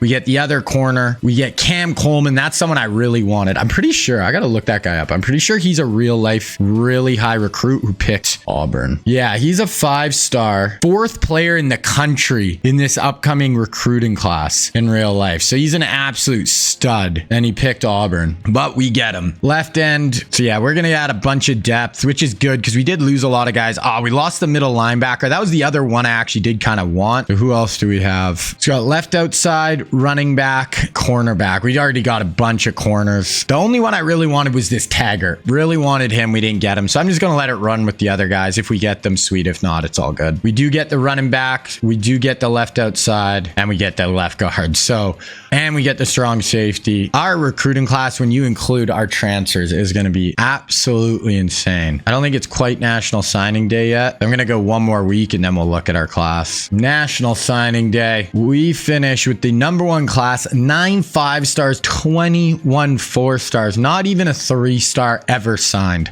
Our class is absolutely cracked. Miami got a lot of 4-stars. Oregon got 32 4-stars. So they had a wicked class too. The 5 stars really are what put us over the top, though. No one else even had more than 3, and only Notre Dame had 3. So our class, absolutely insane, brought in so much talent. We can look at our position changes here. The only thing usually would be like OD line. So we're going to have carpenter, guards, center, guard, tackle. We have a lot of right tackles. We'll probably just leave them. Left ends, right ends, tackle, left, middle, right, corner, safety. Yeah, I think we're good on position changes. Ooh, we get elite recruiter unlocked. We'll upgrade our coach skills here. I don't even know if we need elite recruiter. So we're not going to look at training results. We'll just wait, and I'll show you guys the roster at the start of next year when I create all the recruits and put them on the team. Okay, so we're at the start of the next season here. I'm going to make our recruits, put them on the team, and then we'll take a look at the roster and we'll get into the year number 3. All right, boys. So here we are at the start of season number 3. This is going to be the 2010 season. Now, we are just going to quickly look through my team, show you some of the new recruits I got, show you just kind of the outlook for the team. Now, I think honestly last year we might have been a little bit better on paper, but this year we are still looking really good. We have Julio, Mark Ingram, McElroy leading our offense. So our big 3 on offense is incredible. Dante Hightower, Kareem Jackson, real life guys kind of leading the way on defense. We got a senior guard, but like sophomore Dante Hightower up to 91. If we look at our QBs, Greg McElroy is starting. We did bring in Blake Bortles. He was a really high recruit. I think he was a 4-star. Ended up only having normal development traits, so probably won't ever end up being our starter. But the other quarterback we got in this class was Nicholas Gash, and this guy looks like an absolute stud. Elite development trait, so he comes in at the fastest development trait possible. He's 6'6", has these for his mental abilities, these for his physical abilities, and yeah, I mean, this guy legit just looks like an absolute freak show. Probably will be our starting quarterback one day. More of a pocket passer, only 83 speed, but that is more than enough to move around a little bit, and then 93 throw power to throw the ball down the field. Running back, we got Mark Ingram for at least this year. Then we got 2 really good young guys with this John Incoom, who is a 5-star running back this year, elite development trait, so develops at the fastest rate possible. Plus, we have young Trent Richardson, who's a redshirt freshman, and he's got impact development trait. So we could have a 2-headed backfield right there that could be super deadly. Looking at wide receivers, we have Julio Jones as our main weapon this year, only a junior, so hopefully even could have him next year. Probably not, but we'll see. Then we have, a pretty good group here behind them. Probably our receiving core was a little better last year. We lost 2 of our starters, but then we do have Tavon Austin, who's coming along. He's only a 72, but he does have star development traits, so we'll see if he can pick it up here, start to get a little better. We do have a good group of young guys, but yeah, I think this Unga could turn out to be really good. He's got elite development trait, 5-star recruit, only 5'11". Obviously not a real guy, but he's got 98 speed as well. So probably by next year, he could be one of our top weapons. Tight end, we are absolutely set. Last year, we got 3 really good young guys. We got Spruce, London, and this Gideon guy. So we have all 3 of those guys, plus this Smith Yibo. I think all 3 of them have star development trait. We're set at tight end. Good young group. James Carpenter going to be our starting left tackle. We have Luke Jokel in behind him, a real guy. Guard, we have young Zach Martin coming along. We have a junior and senior ahead of him. Center, a 76 and a 72. Probably won't be starting him. Probably move one of our guards inside to center. We have a really good senior guard, 76 behind him. We have a ton of right tackles. So we got DJ Fluker, we got Brandon Sheriff, and just a bunch of young guys here. So we'll see who develops into be the real studs there. Zion Goff, only a redshirt freshman. He has impact development trait. Looks like he's going to be a really good kind of inside defensive end in our 3-4. Kafka, this guy was like the 4th overall recruit in the last recruiting class. He's impact development, so decent, not incredible though. Looking at D tackle, we have Sharif Floyd, who looks like, he's going to be a super stud for us. We really needed to get him. He's got elite development trait, so the highest one. So Floyd he's probably going to be a starter next year. So we're really young at D tackle. We did bring in 3 freshmen this year though. Moving on to linebacker, some nice young guys here. We're a pretty young team overall right now, it feels like. Dante Hightower Wilson, we got in young Alec Ogletree, so a real life young middle linebacker here, 80 overall freshman. He does have impact development trait as well. Then right outside, we got got junior Courtney Upshaw, played for the Tide in real life. And we got a young Jarvis Jones, who's a redshirt freshman as well. Impact development trait. Looks like he could be good for us. Corner, we got Kareem Jackson. Good group of kind of auto gen guys here. And we brought in some transfers. I think Jenkins and Forbes were both transfers in this year. So pretty good group of corners. Then we have Dean Milner, Stephon Gilmore, and LaMarcus Joyner at the back of our roster here. Young guys.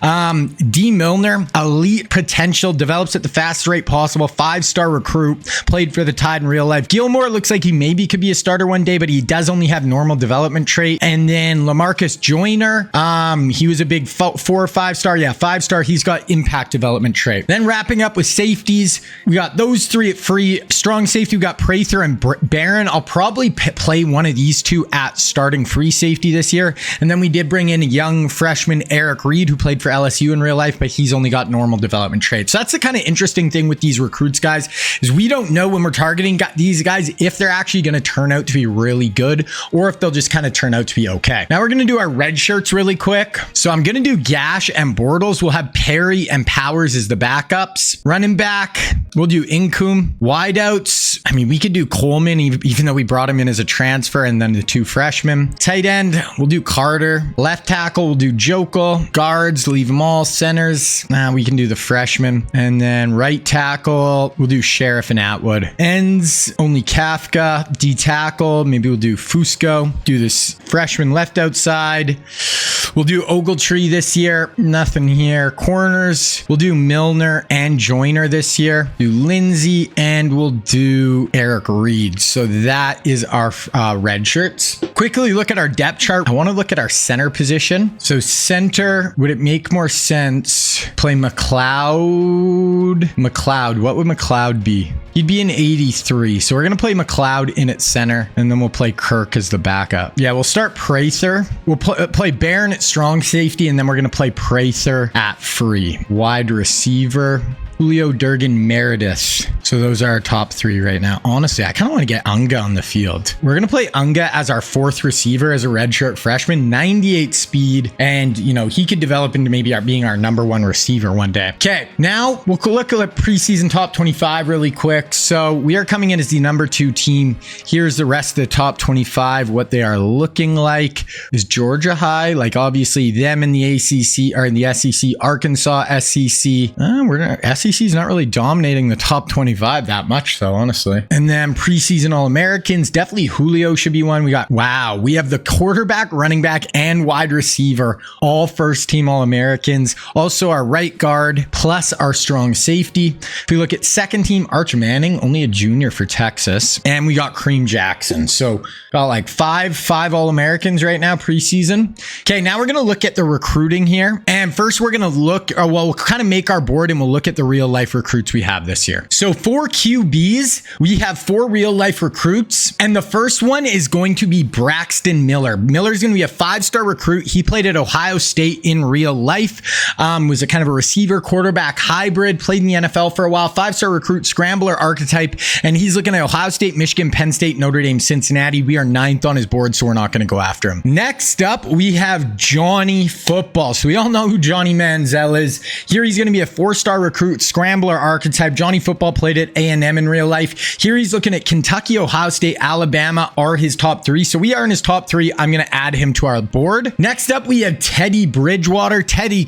2 gloves. He played at Louisville, drafted by the Vikings in the 1st round. Here he's going to be an improviser archetype, 4-star recruit, looking at Georgia, Clemson, Ohio State, Alabama, Texas A&M. We're not going to add him to our board. Then the last real life quarterback is going to be Marcus Mariota. Now, Mariota is from Hawaii. This guy's actually from Hawaii as well. 4-star recruit, field general archetype, obviously played at Oregon, won the Heisman Trophy there. Here it looks like he'll stay on the West Coast, looking at UCLA, USC, Arizona, Cal, and Washington State. Now, if we look at the rest of the quarterbacks, this guy, Keenan Smith, he is a 5-star from Cali, improviser archetype, and we are 1st on his board. So we're going to add him, and that'll be it. Okay, looking at running backs, and we got 3 real life running backs here, and the first one is going to be Devontae Freeman. Now, he played at Florida State. Here he's going to be a receiving back, 5-star recruit. recruit, 12th player in the country. We don't really need a running back here, so I probably won't go after him. He's going to be looking at Georgia, Florida State, Florida, Alabama, UCF. The next real life running back is going to be Melvin Gordon. Now, Gordon was incredible at Wisconsin, was one of the best running backs in college football. Got drafted in the first round by the Chargers. Here he's going to be a 4-star back, receiving back archetype. He's looking at Pitt, Troy, Appalachian State, Syracuse, so kind of some smaller schools, honestly, for him. Then our last real life back is going to be DeAnthony Thomas. Now, he's going to be a 4-star recruit here, only the 191st player in the country. He's from Cali. He went to Oregon in real life. Here he's going to be looking at USC, Texas, Oregon, Arizona, and Fresno State as his top schools. Looking at the running back recruits, there is this guy here we're number 1 on his board. He's a 4-star back, 34th player in the country. We'll add him. But like I said, we really don't need a running back in this class, so I'm not going to go too hard at these guys. Okay, wide receiver. This is a great wide receiver class. There is 6 receivers in this class and some really good ones. So the first one we have here is going to be Davante Adams. He's going to be a 5-star recruit, 22nd player in the country. He played at Fresno State in real life, but here he's going to be looking at Iowa, Mizzou, Illinois, Michigan, Ohio State, and we're not on his board, so we're not going to add him. Next up, we have Sammy Watkins. Now, he's going to be a deep threat, 5-star recruit, played at Clemson in real life, was a top 10 pick by the Bills in the NFL draft. Looking at us as his number 1 school, then Texas, Ohio State, A&M, and LSU, so we are definitely going to add Sammy Watkins. Next up, we have OBJ, Odell Beckham. He's going to be a 4-star recruit, 40th player in the country, deep threat archetype, went to LSU in real life. Here he's going to be looking at Florida, Clemson, us, Georgia, Florida State. We are definitely going to go after him and Sammy Watkins so far. Next up, we have Brandon Cooks. Now, Cooks is from California, played at Oregon State. Here, this guy's from Cali, but his first schools are actually LSU, Texas, then Oregon, Clemson, USC. Deep threat archetype, 4-star recruit, super fast, really good career in the NFL. We're 6th on his board. We're not going to go after him. Next up, we have Jarvis Landry. So this guy, he was actually at LSU, teammates with Odell Beckham. Nice NFL career with the Browns and the Dolphins. Physical archetype, 4-star recruit. He's looking at Clemson, Alabama, Georgia, LSU, Florida State. We will add him. And then the last receiver prospect here is going to be Mike Evans. Now, Mike Evans here is a 4-star recruit, 100th player in the country. Physical archetype, 6'3", 219. We'll actually up him up to like 6'5". And he's looking at Alabama, LSU, A&M, Texas, Oklahoma. So we will add him as well. So those are probably the receivers we're going to go after. That's like a good group. Even if we got 2 of those guys, we'll be in a really nice spot. Okay, we only have 1 real life tight end in this class, and it is going to be Austin Seferian-Jenkins. He was a big time recruit, went to Washington. He's from the state of Washington as well, UW. Here he's going to be a 4-star recruit, possession tight end. He's going to be looking at Texas, Ohio State, Oregon, Penn State, and Arizona. Looking through the rest of the group, we have this 4-star who we're 2nd. We'll go after him, but yeah, nothing else probably there. Moving on to offensive line, we have 3 offensive tackles. The first one is going to be Lael Collins. He went to LSU, big time player there. Was supposed to be like a 1st-round pick, and then some stuff happened, but was so good at LSU. Here he's going to be a 5-star recruit, pass protector archetype, 9th player in the class, and he's looking at us, Georgia, Florida State, Nebraska, Texas A&M. We are definitely going to add him. Next up, we have Greg Robinson. Now, he went to Auburn, was the 1st or 2nd overall pick by the Rams in the NFL draft. One of the craziest offensive line athletes ever. Absolute freak show. Here he's going to be a power archetype, 5-star recruit, and we're actually 1st on his board as well, so we are definitely going to add him. Then the other real life recruit is going to be Cyrus Kouyanjo. I'm not going to try to pronounce his name again, but he played at Alabama, really good in college. Here he's going to be a pass protector archetype, 4-star recruit. He's looking at Georgia, Clemson, Alabama, Tennessee, Ohio State. We will add to him as well. And then looking at the rest, we also have the number 2 tackle in the class. He's from Virginia, Hayden Eberle, not a real life guy, but we are going to add him as well. We're in 1st for him. Then we move on to guards. These are all auto gen, so we'll just kind of go through. So we have the number 2 guard who are 4th, number 1 guard we're 2nd, then 4th, and then this guy we're 3rd. So we'll go after those 3 guards. That's a pretty good group. Then for centers, we have the number 1 center. We're actually 6th on his board, but we'll add him. If you're a center and you're the 10th overall player in the class, that's pretty crazy.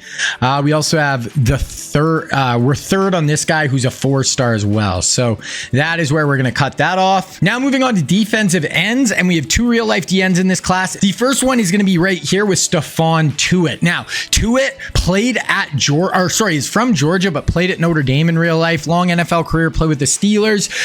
He's going to be a run stopper archetype. We're actually even going to make him a little heavier than this, but he's going to be a 5-star recruit. LSU, us, Arkansas, Texas, Georgia. We are going to add him to the board. Then the other real life D end is going to be Jadeveon Clowney. Now, Clowney is from South Carolina, played for South Carolina. Coming out, he was the #1 overall recruit in this class. He was one of maybe the #1 recruit of all time.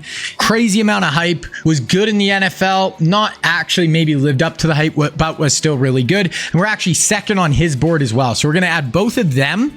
Then looking through the rest, we got a second here and a couple other 4-stars who are second and a 4-star who are first. So we'll add all those guys. So really good DN class here. Moving on to D tackle, and we only have one real life D tackle. It is Timmy Jernigan. Here he's going to be a 5-star recruit, 4th player in the whole country, speed rusher archetype. Timmy Jernigan is from Florida, played at Florida State. Here he's going to be looking at LSU, us, Ohio State, Michigan, Georgia. So maybe the 5 biggest schools in the country. We are definitely going to be going after him. Then if you look here, we got a 5-star who were 3rd, and then another 4-star who were 3rd. We'll go after those 3. And then we have one outside linebacker here. He's kind of an inside-outside linebacker, and this is going to be Ryan Shazier. Now, Shazier is from Florida, but he actually played at Ohio State. Here he's going to be a 4-star recruit, and he's looking at Georgia, Florida, us, Florida State, and Ohio State, so we will add him to our board as well. So this guy's from Alabama. Definitely going to go after him. He's a 5-star, 4-star here who are second. Our board's starting to fill up, so I'm going to just cut it off there. For middle linebackers, our board is filling up. We have this guy who's a 5-star, 6th player in the class from Hawaii, but we're actually first on his board, so we'll add him, and then that's pretty much it for middles.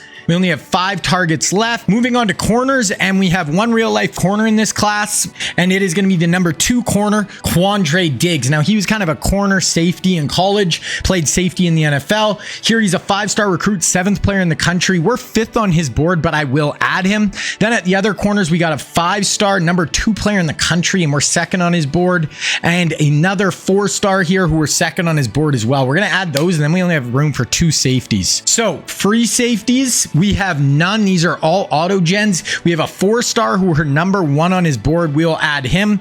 Then if we go to strong safeties, we have one strong safety, real one, and it is going to be Clinton Dix. Clinton Dix played at Alabama, but from the state of Florida. This guy's going to be from Florida, 5-star recruit, hybrid archetype, 8th player in the country, and he's looking at Clemson, Florida, Florida State, us, Georgia. So we are going to add him as well, and that'll give us 35 targets. So now I'm going to go through my board, scout all these guys, offer scholarships, and then I'll show you guys later kind of what we're looking like. Okay, before we advance, we'll just kind of quickly look at our schedule. So we got USF, North Carolina, at West Virginia, home versus Florida State, Kentucky, Florida, Arkansas, Texas, A&M, Ole Miss, Mississippi State, Auburn. Honestly, for the SEC, I mean, there are non-conference games, 2 pretty highly ranked teams plus Florida State, but I don't know. I actually think it's not crazy hard. I think we can definitely handle that. There is the Heisman race right now.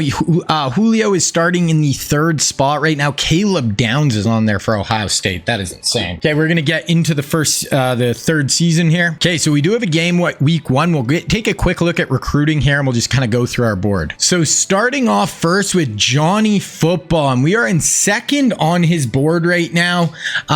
We actually don't have any of those unlocked yet, but yeah, we're going to send the house with Johnny Football. Definitely send the house. And yeah, Johnny definitely would like to get him on board. Our other QB we were going to go after, he's a 5-star, but we scouted him. We already see he's not a gem, so we got that really good QB last year. We're going to go all in on Johnny Football. We're just going to kind of let that guy run. This running back, really don't care if we get him. We'll just kind of like hang out. We'll see if people are really going hard at him. We'll see, maybe we can give him points later. Getting to the wide receivers, this is big. So first up, we have Sammy Watkins. We are 1st on him, looking like we're making the most headway right now. Us, Ohio State, Texas A&M, LSU. So we are going to send the house for him for sure. Then Odell Beckham, same thing, but we're the only one to offer him so far. We're like already about to get into his top 8. I think we're just going to contact friends and family. We're the only person to offer him, really the only people to go after him at all. So I want him, but we don't need to really kill ourselves to get him. Then we have Jarvis Landry. Once again, we're the only person to offer him. We did scout him, and we can see that he is a gem. So we are going to go after Jarvis, and we're going we're going to send the house after Jarvis. We're going to go pretty hard after him. I really want to get these wide receivers.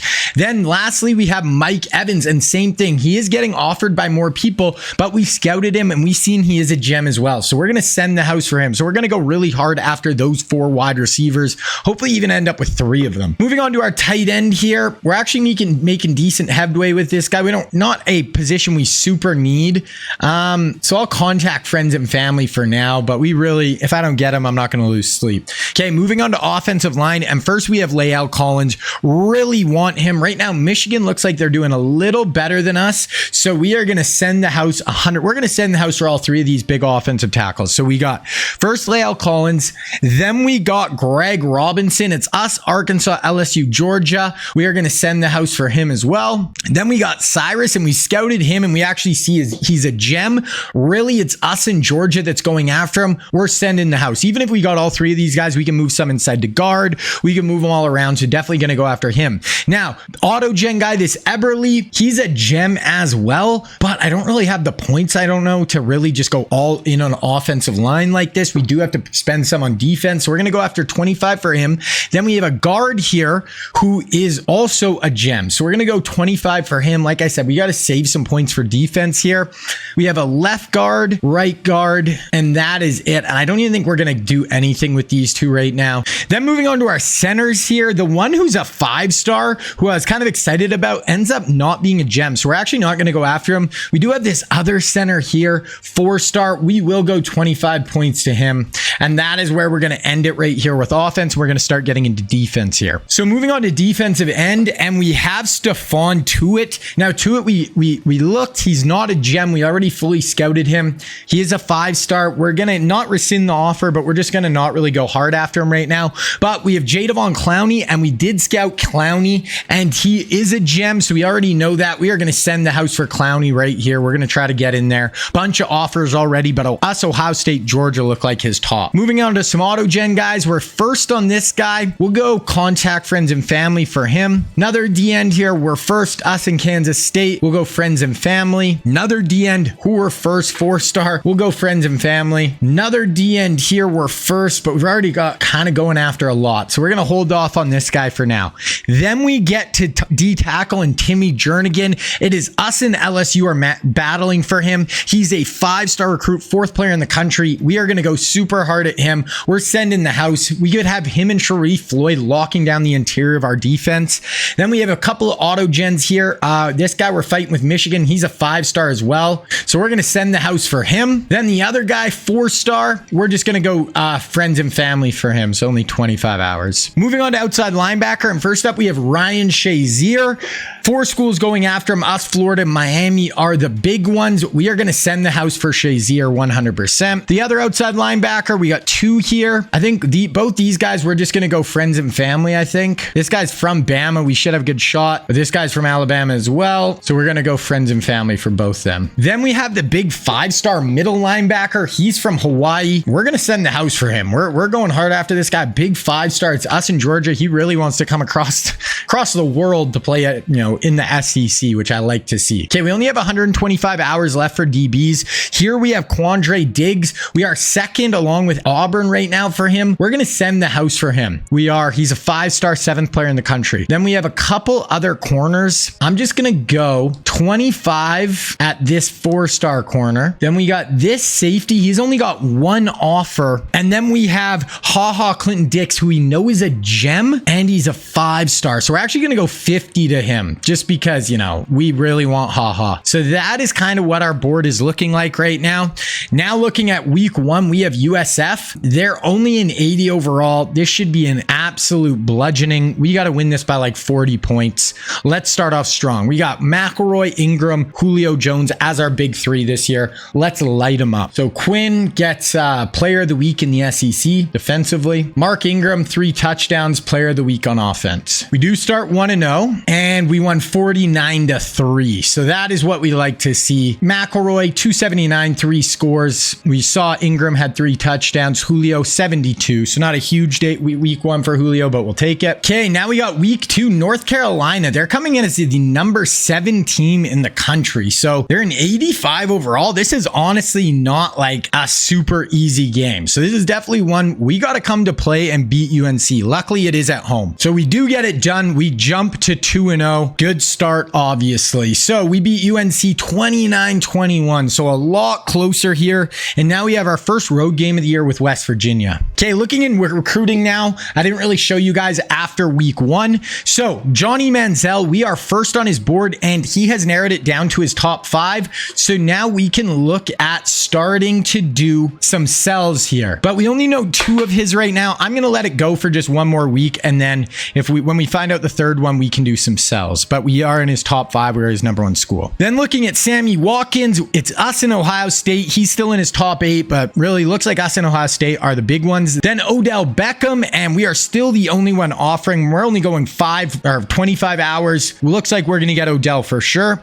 Jarvis Landry, looks like we're going to get Jarvis Landry for sure as well. So here, can we do we do know 3 of his right now. So we're going to remove send the house and we're going to do our sell here. So we are going to hard sell him on Workhorse. That's going to be A+ across the board. Plus it saves us 10 hours. Then Mike Evans, OSU, we are down to his top 5 here and we do know 3 of his. So we can remove send the house and we're going to go hard sell. And he is also Workhorse and that's going to be A+ across the board. So looks like we might get all 4 of those receivers, which would be insane. This tight end, we're only going 25 hours. We're in a good spot. Offensive line, starting with Lael Collins. We are in first. He's still in his top 8. So we're just going to stick with the hard sell. Greg Robinson, we are in first, still top 8. Stick with the hard sell. Cyrus, us in Georgia, and we're really kind of just lapping the field here. So we are going to stick with that. Rest of the O-line, Eberle, we're only giving him 25 points a week. We're falling behind a little bit, but I'm just going to wait on him. This guard, we are in a fine spot with him. We're only offering 25 hours, but we're fine. Moving into our 1 center we're going after. We're in the hunt. We're only going to 25 hours, so we're just going to kind of slow play him a little bit. Now, Jadavon Clowney, he's made it into his top 5. Do we know 3 of his? We know Coach Prestige, Championship Contender, and Brand Exposure. So we can remove send the house. Got to remember Brand Exposure is his other one here. So that is going to be to the house. This should be A+ across the board. Should put us in a really good spot with Clowney to have a really good shot with him. Rawlings, us and Clemson, we're only going 25 hours right now. We're going to just kind of hold with him. Same with this Connor guy, 4-star. Us and Kansas State are really the only ones offering. We're going to keep slow playing him a little bit. Same with this other end, Ellsworth. Don't need to go super hard at him right this second. We're in a fine spot. Now, moving to Timmy Jernigan. It is us and LSU. No one else is even offering. We only know Pro Potential and Championship Contender right now. We're going to add a contact friends and family. So we're going to go 75 hours to Timmy Jernigan. He's one of the number 1 guys I would really want. Moving on to the other D tackle, we're in a pretty good spot with him. First over Michigan. We do know 3 of his though, so we can remove send the house and we are going to go a hard sell on him. And he's going to be workhorse as well. So going to do that. The other D tackle, we're only going 25 hours. It looks like it's us in Miami. I'm going to keep him at 25 hours though. Ryan Shazier, us, UCF are the top schools it looks like. We're in a fine spot with him. Ringo, he's a 5-star. We're actually falling behind with him. LSU's going a little bit harder, but we're gonna slow play him. Same with Hodge, Clemson, us. We're gonna just keep kind of where we're at. Okay, 5-star, 6th player in the country, middle linebacker. Us and Georgia are really the only schools. We haven't narrowed it down to his top 5, so we're just gonna kind of keep it where we're at. Moving into corners, Quandre did narrow it down to his top 5. We only know conference prestige for now though, so we're just gonna stick at 50. So this guy, we're in first. We're only offering 25. Top 8, we're good. Clinton Dix, 5-star. We are number 1, still in his top 8. The only other one here is this Niles Knight. Do want to actually offer this guy. He's a 4-star, 58th in the country. All we can really do is DM plus search social media for now, but that is where we're going to end off. Okay, we got West Virginia now. It's road game. They're in 85, so they're actually not a bad team at all. Would definitely love to start 3-0. We did move up to the number 1 team in the in the country. O'Quinn gets another player of the week in the SEC, and we are 3-0.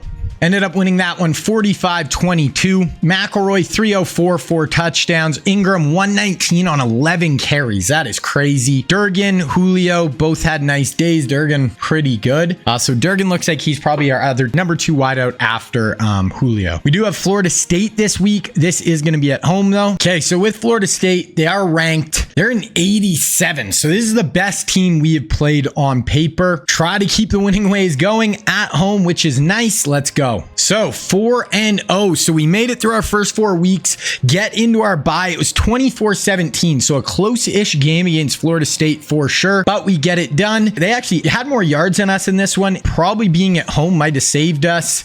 Yeah, Julio, bit of a slow start through 4 games, not going off right now. We did get our first 2 commits. So they are going to be, or actually we might have got more once I scroll down, but they are going to be Jarvis Landry and Mike Evans. So it's 2 4-star real life receivers. Lock them down. We also got Jadavon Clowney locked up. So 3 real life guys right here by week 4.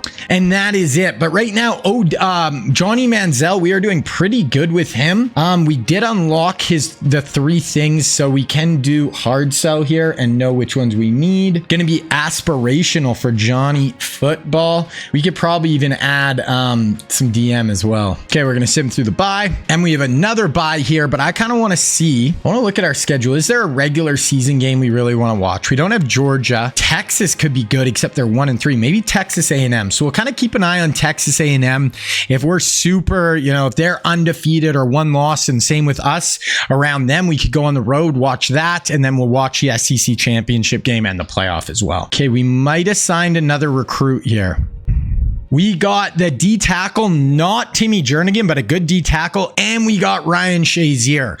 So 2 more signees right there. I love it. We are absolutely killing it in recruiting right now. Okay, we're going to dance through the bye one more time. We do have Kentucky here. Let's go into recruiting. We just signed. Okay, so we just got Johnny Manziel signed on the dotted line. We did get Timmy Jernigan. So that's massive to lock down Jernigan right here. We lost out on Quandre Diggs to Georgia. So that's the first big time recruit we've lost out on this year. So we're going to sim through that Kentucky week. Okay, so our recruits are coming back, and there is Sammy Watkins. So we do lock down Sammy Watkins. This receiving class. We also lock down Greg Robinson, get a big 5-star offensive tackle. We also get Cyrus Kuyanjo, actually played for Bama in real life. So this recruiting class, guys, is looking like it is going to be absolutely loaded. Oh, Quinn, this guy gets player of the week every week. This guy's a freaking stud for us. So now we are 5-0. So we did end up beating Kentucky. It was 28-25. So 3-point win. So our last 2 games have been a little closer. We are getting into Florida, Arkansas, Texas, A&M, Ole Miss, Mississippi State. So a lot of SEC opponents now. Tough games. We got to keep it going. Okay, Florida, they are 4-1. They're in 89 overall. Game of the week. You know what? Maybe we'll watch this game. Maybe we'll hop into this. This is a huge game. Is it home? You know what? This is the game we're going to watch, the regular season game. 89 overalls. This is a really, really good Florida team. Okay, so we are going to super sim through the first quarter here. And it is 3-0 us, 10-0 us. So we jump out to a nice lead there. 1st and 10, 2nd and 10, 1st and 10, 2nd and 7. We get a 31-yard run by Ingram, 2nd and 6 from the 6. So basically 2nd and goal. We can technically pick up a first down here. McElroy under center here. Gonna hand this off. Mark Ingram, get downhill, and he is in. Mark Ingram for the score. There we go. Mark is jacked up, puts the crown on his head. There we go. So we are blowing out the Gators right now.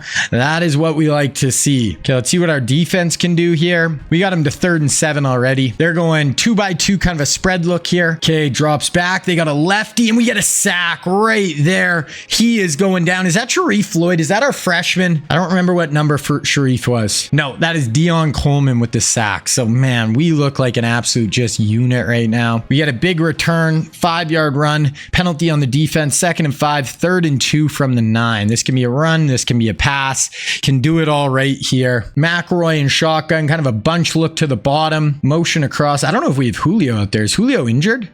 McElroy getting flushed, buys time, drops it underneath. Nice completion right there. I gotta check our injuries. Oh no, that was Julio right there. Did Julio change his uniform or something? So Julio switched to number 11. That is so weird. He was number 9 last year. I'm pretty sure I didn't know they could switch numbers because I never told him to, which is funny because that was his Falcons number. That is so weird. Okay, so I didn't do that. Somehow Julio switched his number to 11, which is actually just funny. So that's his NFL number.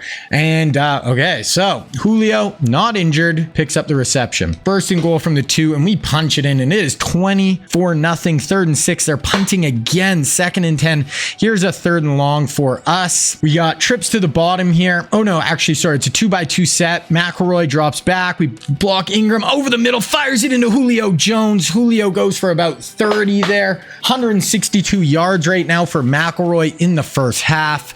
We look like a unit. McElroy, Julio, and there, touchdown to Corey Goody, 42 yards, and we are blowing the doors off the Gators. They punt again. 2nd and 10, 1st and 10, 2nd and 10, 3rd and 10. Okay, so they got 43 seconds. They do start out with a 30-yard reception, but they're already in 3rd and 10. We'll watch here. Let's see a big play from the defense. I want to pick 6 right here. 4 down line. Looks like could be man coverage. Time, lefty. Oh, picked. Yo, I thought he dropped it. Pick right there. This team, boys, we are building an absolute juggernaut. Florida has no chance. Absolutely crazy. Okay, we're going to go to the end of the game here unless something crazy starts to happen. 31-34, just a blowout. So we kind of let the foot off the gas, but we win this one 34-0. Florida comes to Tuscaloosa and gets blown out. They had 194 yards to our 418. McElroy 283, 2 scores. Ingram 80 and a touchdown. Julio 140 and a score. The crazy thing though, after this year, we could lose Ingram, McElroy, and Julio, our big 3, and it'll be interesting next year. This year we feel like we are scary, but we'll have to see how we're looking next year for sure. Okay, we're gonna advance, and there it is. We lock up Odell Beckham. We lock up that 4-star tight end. We also get Lael Collins. So we are getting basically everyone we wanted. We get that center. We get that really good 5-star middle linebacker. Our class. We have basically no one we're even going after anymore. We are going after this running back a little bit. Like, I don't even care if we get this guy. I'm going to up him because we have so many hours now. This right guard, going to do a hard sell on him. Sunday Bound and Rawlings. We're actually in a 3-horse race here. We'll go friends and family as well because we have the points. Same with Shopling, friends and family. We did lose that other D tackle I was after. Oh, and we did lose that linebacker. So we lost the corner. So we haven't got everyone, but we've got most of them. Like, we are really not missing on many dudes, like every once in a while, but it looks like Haha is going to be a bit of a battle down to the end. So definitely not for sure that we get him. Then these are all kind of more of the filler guys who I'm not going to really lose sleep if we get them or not. Yeah, that is pretty much everybody I care about. We are the #1 recruiting class in the country again right now. We do have 6 5-stars. No one else has more than 2. So I don't know if our class is going to be massive this year. We probably only get 20, 21, 22 players before transfer portal, but that is going to be plenty. We don't need those humongous classes where we're getting 26, 27 recruits. Okay, we got Arkansas here. They're in 88, so they're 1-5, but this could be a L. This could be a loss for sure. We'll see. So we do get that 4-star guard we wanted. Get another 4-star end. We do get that 4-star free safety, not HaHa Clinton Dix, but the other one. But then we also get HaHa Clinton Dix. So the class, guys, this is almost at the point where I'm going to kind of stop showing you guys the class. We'll probably look at it right here one more time, going after this running back still. And that's basically it. And then the kind of filler guys at the bottom. So So yeah, I'm basically going to stop showing you guys the recruiting class. We'll go over it again at the end of the year, but we're at the point where we are, you know, we're our big timer class, really the guys we wanted, we are locked in. We have 19 total recruits, 7 5-stars, 12 4-stars.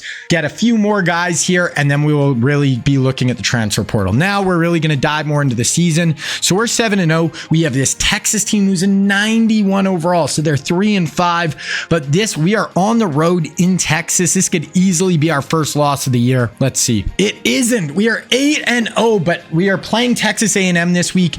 They are 7-1. We already watched that Florida game, or I would have watched this because I want to watch SEC championship game. I want to watch all that good stuff, but we are 8-0. Let's do a bit of a look into college football, see how it's looking right now. So we are the #1 team in the country. We're the only undefeated, but there is a ton of one-loss teams. Like if we lose to A&M this week, they're probably going to jump up to the #1 team. We could drop down to like number 6 or 7 or 8. So, you know, like there is a ton of 1-loss, 2-loss teams. So we're still in a hunt here. Heisman watch, McElroy's in second. Jalen Lloyd, the receiver for Nebraska, but McElroy trying to win his second Heisman in the last 3 seasons. Look at some of our stats this year. McElroy, 2,200 yards, 270 a game, 21 touchdowns, 3 picks. Rushing, Mark Ingram having a really nice year, 88 a game, 6.1 yards per carry, playing really well. Receiving, Meredith is actually out-receiving. He's only a sophomore, out-receiving Julio Jones. And then Eli Spruce, this tight end, big 5-star tight end, 55 a game. That's a really big number for him. Defensively, Wilson and Hightower for tackles. Nick O'Quinn, this guy's kind of our superstar, man. Sophomore, he doesn't have really any abilities. Power rusher, redshirt sophomore, 11.5 sacks, 5 TFLs. Maybe the best player on our defense right now. Interceptions, Forbes, Jenkins, Quinn, Hightower, kick and punt. Tavon and Unga are our kick and punt returners. Oh, and then Forbes and Ingram for punt. So that is where we're sitting there. Let's look at the team stats. So we are like 6th, 7th in the country in scoring. Georgia actually is the better offense than us right now, but we do have a really good defense. We are the #1 scoring defense in the country. So we are super balanced this year. Huge game against A&M though. Let's see if we get it done. One of our ends gets SEC Defensive Player of the Week, 3 TFLs, and we do win. We are 9-0 on the year. Crazy. We beat Texas 35-17, 30-12 versus A&M. So we are just playing great ball. We got Ole Miss right here. Let's just keep simming through. We do get a 4-star running back as well as another 4-star right end and another 4-star safety. That is going to be basically our class. I'm really going after 2 other players, so we'll see if we get them. Like I said, I don't even really care if we do. It's mostly just depth.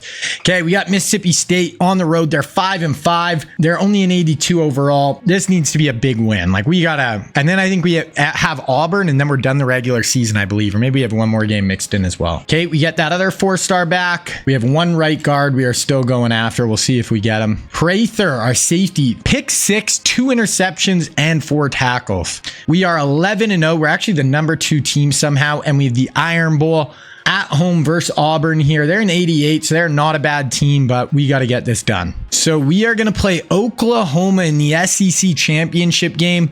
We are the #2 team in the country.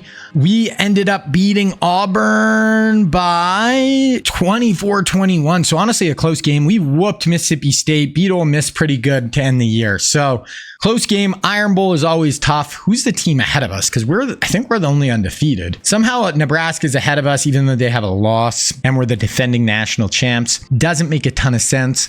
Let's get the Heisman here. Oh, McElroy's not even on the list anymore. Dylan Raiola throwing to his receiver. They are kind of the top 2 right now, looks like. So there we go. So we are going to sim a week, and then we have Oklahoma, Alabama, SEC championship. Okay, so Alabama, Oklahoma, SEC championship game. Absolutely massive game on the line here. Okay, so here we go. We are going to check this one out. They're an 89 overall. This is not an easy game. So we are going to sim through the first quarter here. We're up 7-0, 14-0. There it is. So I don't know, guys. Our team is just so good. 26-yard punts. This is OU football. We have them at 3rd and 12 here. Okay. Gonna run a little fake RPO. He's gonna tuck it, and he is going down. That is a sack. McHenry Jr. off the edge. Is anybody gonna give us a game when we're watching? Well, every time we watch this year, we're just blowing teams out. I guess we've only watched 2 games, but and we almost just did lose to Auburn, but we're fine. Okay, Julio for 11 there. 2nd and 9. 1st and 10. That's McElroy to Meredith for 15. 3rd and 4 from the 14. McElroy and Ingram in the backfield. McElroy getting pressure in the end zone. That's it. Oh, down to the 1. I think that's Eli Spruce, our big 5-star tight end. Kid is a freak. 13 yards right there. We actually get a -3. 3rd and goal from the 3. So let's see if we can punch this in. Bunch to the top. Spruce and Julio in the bunch there. McElroy drops back. End zone, and that's Eli Spruce. I love this kid. 5-star tight end. Gonna be an absolute freak. Once we lose Julio next year, he might be our #1 weapon. There we go. I mean, Julio could come back. He's only a junior, but I have a feeling he's probably gonna try to leave. Okay, there we go. Finally a big play for Oklahoma, but already 3rd and 9 here. Directing traffic, fake handoff. He does have time. He's gonna go deep. Over the top. Oh, he's wide open. He threw it out of bounds. Oh my gosh. You had a wide open 50-yard touchdown, blown coverage for us on the back end, and they cannot convert. And then Julio Jones for 78 yards. We are up 28-0 in the SEC championship game. They do pick up a 1st down here, a couple firsts, and then they get a 41-yard rush TD. So they cut the lead to 21. Our ball, 3rd and 9, trips to the top. McElroy drops back. Plenty of time, like a year to throw. Oh my gosh. I don't know if McElroy, and then you miss on that. I don't know if I've ever seen a QB just sit there.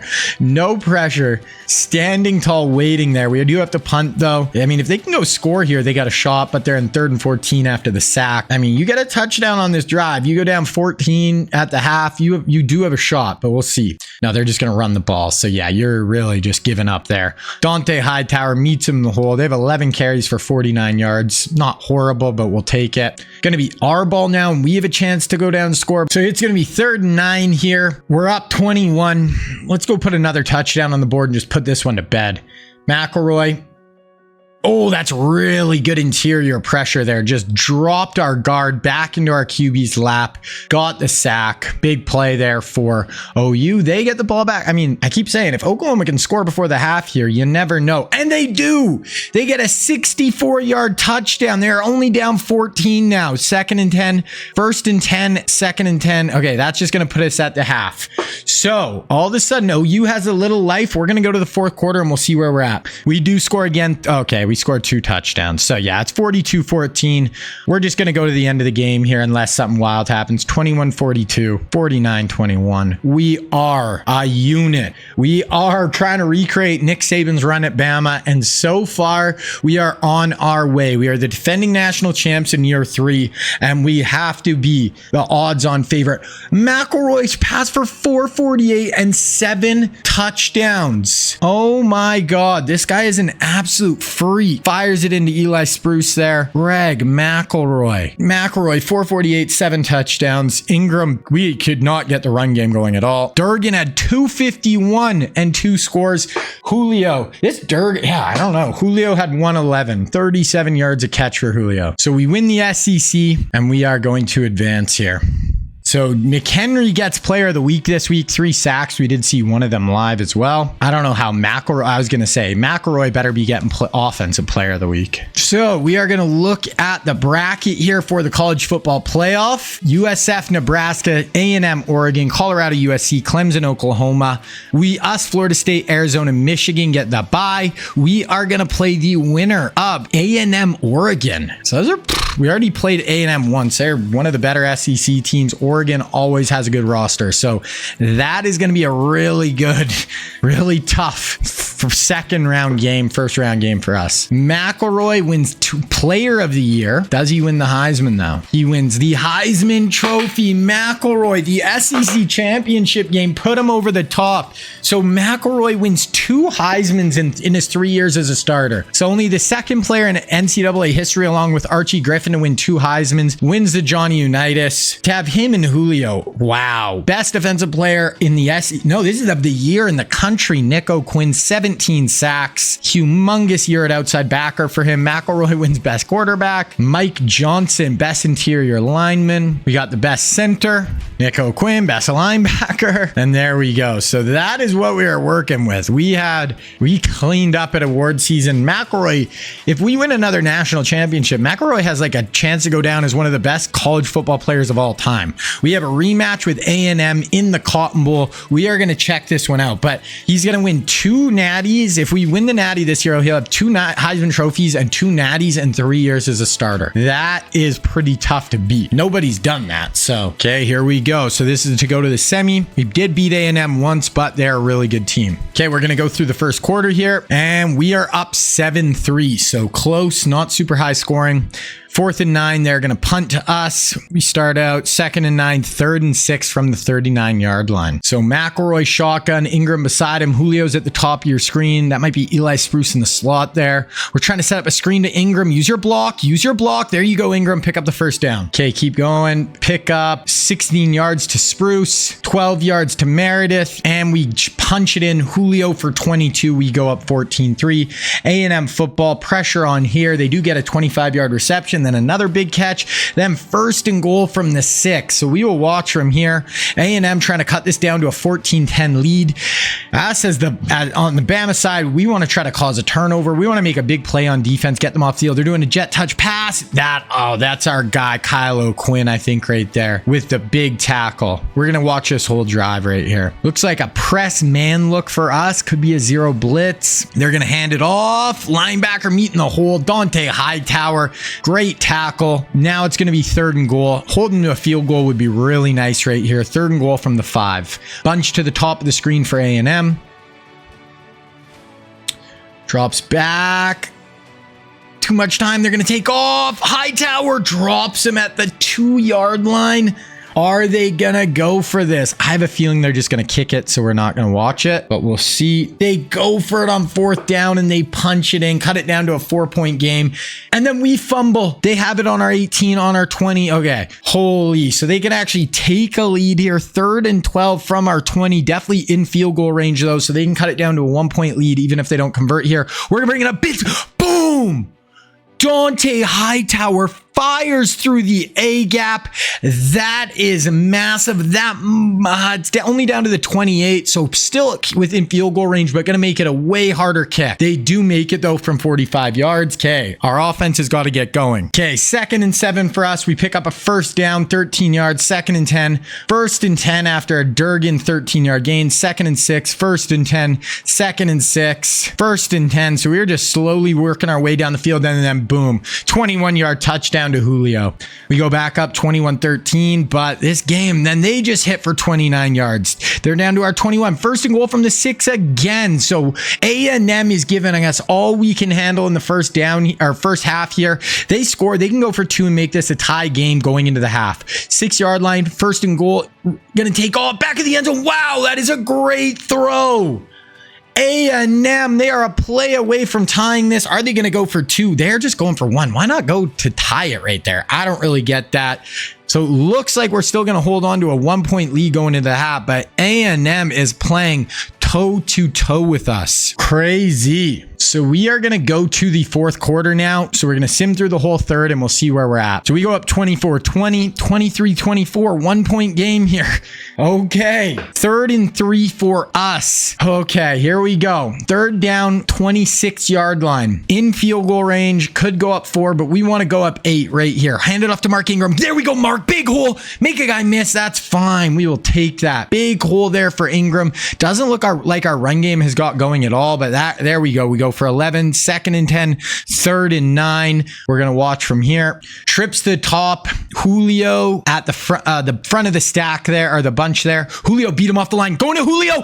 He had him. He had to put air under that. Julio was wide open. Oh, we got to watch that. This game is so big. That is a tough throw. Just did not put it where he had to. We are going to have to try 3. We do make it. We are back up 4. A&M ball. We We get a sack and we got him to 3rd and 13. We have got to get off the field here. Time to go defense. They're going empty, directing traffic, drops back. He's going to throw a screen pass to the outside. We make a tackle, huge tackle there. Get off the field. Our ball. Oh no, we just got a penalty. Oh no, okay. I don't know what happened there. Still our ball. 3rd and 3 already. We have it on the 31. So a long field goal here. Might even have to be 4 down territory if we don't convert here. Motion the guy across. McElroy. Deep drop, fires it over the middle. Boom, Eli Spruce, our 5-star tight end. I love Eli Spruce. He just looks like an absolute beast. Huge 17 yards there on 3rd down. We get all the way down to the 1-yard line and we punch it in. So we're up 11 here. Somewhat comfortable. We actually stop them. They go for it on 4th down. They convert. Then they get a 27-yard run, 2nd and 7, and they get a touch. No. Oh, we picked them off. What happened there? I accidentally clicked too many. Oh, they fumbled it and we recover for 16 yards. That might put it out of reach here for A&M. 2nd and 12, 3rd and 4 from the 33. Even a field goal here puts us up a full 2 touchdowns. Bunch to the bottom. McElroy fires it to the flat. That was a little scary. Sometimes those are picks. So take your 3 here. That is fine. 37-23. This one should be over. 4th and 2. They do not convert. Yeah, this one's over. Okay. So we're going to just sim to the end of this one. And then if we make the national championship, we're going to watch that as well. So we're up 37-23 final. Winning the Cotton Bowl. Beat A&M for the 2nd time this year. McElroy is jacked. The boys are ready. We're off to the semifinal. A&M had us in the first half. They were right there, lockstep. And 4th quarter, we kind of pulled away. Because it was a 1-point game going into the 4th quarter as well. Okay, we're going to advance. So we play Nebraska. McElroy wins Player of the Week again. So this is Nebraska with Rayola. They have that receiver almost won the Heisman. Okay, we got Program Builder unlocked. That's good. Wow, we have a lot of coins right now. Upgrade points. Which one's Program Builder? This one. Let's see what these do. Ooh, I like this. Players. We're going to do this one. Players with a 3rd and 7th round grade. Wow. And then, yeah, so we're going to do players less likely to transfer too. This roster retention, and then I want it when I get 10 more, I'm going to do players with 2nd round draft projections are less likely. I want to try to keep our guys as long as we can. So we do play Nebraska here in the Sugar Bowl. We are going to sim through this one. So we might lose. You never know. But if we win, we will watch the Natty, and that'll be against USC or Michigan. Wow, what a top 4. Bama, Nebraska, Michigan. Oh, and we were the 4-1 seeds. We were the 4 teams with the bye. So crazy. Or no, USC didn't have the bye, but they're the 4th ranked team. Okay, so we're going to sim through this game. Let's see if we win and go to the national championship. We win. We beat Nebraska. Kyle O'Quinn has another 2 sacks. This guy might get over 20 sacks this year. McElroy has 6 more touchdowns. Crazy, man. And we're playing the Trojans in the Natty. USC is 12 and 3. We are 15 and 0. I want to see that Nebraska score. 49-10. So that Auburn game was close, and then we've just been blowing out top 10 teams here. Okay, SC Bama. Let's go win this Natty. Okay, so here we go. This is a big one at SoFi in LA. Definitely one we want to take home here. Trying to go back to back here. USC's in our way. Actually, let's look at USC's like depth chart. Who do they even have? Like, what is their... I guess I should have looked at this before. Their quarterback's good. 90 overall. Good running back. 90 overall receiver with Makai Lemon, Xavier Jordan. So they have a really good offense. Yeah. Okay. So this is a good team. They're going to be able to score points. Let's see if we can get it done. Gonna sim through the first quarter here, and we have they score right at the end of the quarter. They are up 7-0. Gonna be our ball, and we actually get stopped on 4th down. Their football, 2nd and 8, 3rd and 7. So let's see what our defense can do here. Let's go defense. Let's go O'Quinn. This kid's an absolute freak coming off the edge. He's gonna have like 20 sacks this year. Going up over the top. Oh, that was into traffic, but he holds on. Great throw, great catch by Deuce Robinson. Keep the chains moving. 2nd and 10, 3rd and 7. We get a stop. They're going to have to punt. 2nd and 9 for us. 3rd and 3 from our own 27. McElroy trips to the top here. Julio up at the top of your screen. McElroy, quick little swing pass on 3rd and 3, and we get it. Eli Spruce, or not a swing, but a little arrow route by our tight end. Eli Spruce for 6. I love this guy. Keep it going. 2nd and 5, 3rd and 1, we convert. 2nd and 10, 3rd and 7 from the 49. It's a big down right here. Trips to the top. Once again, Julio solo, or not soloed, but up at the top of your screen. Gonna motion Spruce across the field, back out the other way. Gonna fake the handoff. McElroy. Oh, and he goes down with the sack. Got to get rid of that football. That looked like a fake screen wheel type play. Wasn't there for us. We punt it. 2nd and 10, 3rd and 10. Okay, so our defense has been playing good. Our offense has been stymied by this Trojans team a little bit, so we got to keep it going here. Get off the field. Bring in a blitz. They block it up. And yeah. Oh my God, this guy might be gone. Oh my goodness. And that's what happens. Hey, I'm all good with blitzing, but if you're blitzing, you better get home, because if you don't, they're going to go for 32 yards like they just did there. Then they pick up another 14 yards. We get a penalty. 2nd and 2, 1st and 10, 2nd and 10, 3rd and 8 from our 29. So they are in field goal range. Looks like they'll at least get that unless we can get a sack or a pick here. 4 down. Fake handoff. Block it up over the top. Oh, that's a pick. Let's go. Huge defensive play. Let's go. We break a tackle. Who is that? Wow. Is that Prather? He's waving to the crowd. Yeah, that's Prather, our stud safety. Quarterback had a ton of time and kind of just left that up, and we pick him off. That is a massive play. Okay, now our offense has got to capitalize. 3rd and 1, we do convert. 2nd and 5, we're getting no big plays. 4th and 5, we get sacked there. Their ball. 146 left. 2nd and 14, 3rd and 14 from the 10. I have a feeling we're not going to blitz here. Last time, oh, looks like we might, but last time we got eaten alive on the blitz. So on that last 3rd down from basically this exact same area of the field, they're just going to hand it off here though. We get the tackle. We're going to have about 30 seconds to try to do something here. Oh, we get a huge return. We have the ball on their like 28-yard line, 25 seconds left. 2nd and 10, 3rd and 9 from the 27 here. We have 18 seconds. We do have a timeout, so we can get like a nice 15-yard gain and have lots of time here. McElroy. No, McElroy. That is the one thing you can't do. Get sacked for 10. I don't even know if we can kick a field goal now. We can't. We are getting shut out at the half by the Trojans. Never would have seen this coming. We're going to go to the 4th quarter. 14-0 USC. We do get a 14-7. Okay, so we're down 7. Oh, and we get a field goal. First play of the 4th quarter. So we're down 4. USC ball, 3rd and 7 from their own 26. This is a huge down. We got 4 down linemen, rushing 4. They're running draw, and we get the stop. Let's go. Let's go. Okay, our ball down 4. Time to make a play. 2nd and 10. We get a big play there. 18 yards to Spruce. They pick us off. They pick us off. McElroy throws the pick. 1st and 10 for them. 2nd and 6. 3rd and 5 from the 42. We can't even let him get any yards here. We cannot let him get a 1st down. They'll be in field goal range. I want to bring a blitz here. I want to hurry them up, not give them anything easy. They're going to run draw. They're going to run draw. We stop them. Dante Hightower. 4th and 1. I have a feeling they're going to go for this. I would go for this if I was them. Yeah, here we go. Play of the day so far right here. Can we get off the field? Are they going to pick up the 1st down? Drop back. 4-man. Wide open. Hits on a little curl. Can't play soft coverage there. You got to get up. You got to pressure them. You got to be in every receiver's face. Makai Lemon for 13. Yeah, 4. 1st and goal from the 8. 2nd and goal from the 5. We're going to watch here. So they can go up 2 full scores here with the touchdown. We hold them to 3. We're down 7. A touchdown will tie it. They're going to hand it off. Let's go. It is going to be tough to run on us down here. You're probably going to have to throw the ball. I don't think you can just run the ball in between the tackles down here. We have too much beef. Okay, let's go. Here it is. 3rd and goal from the 5. They're going to pass. End zone dive. Caught. Touchdown. Touchdown Trojans. Ugh. Okay, we are down 10 with 5:26 left. Or sorry, 11. The extra point. 2nd and 10. 3rd and 10. 21 yards. 2nd and 10. 3rd and 3. 4th and 8. And we went for it and we didn't convert. I thought we were going to punt. 3rd and 9.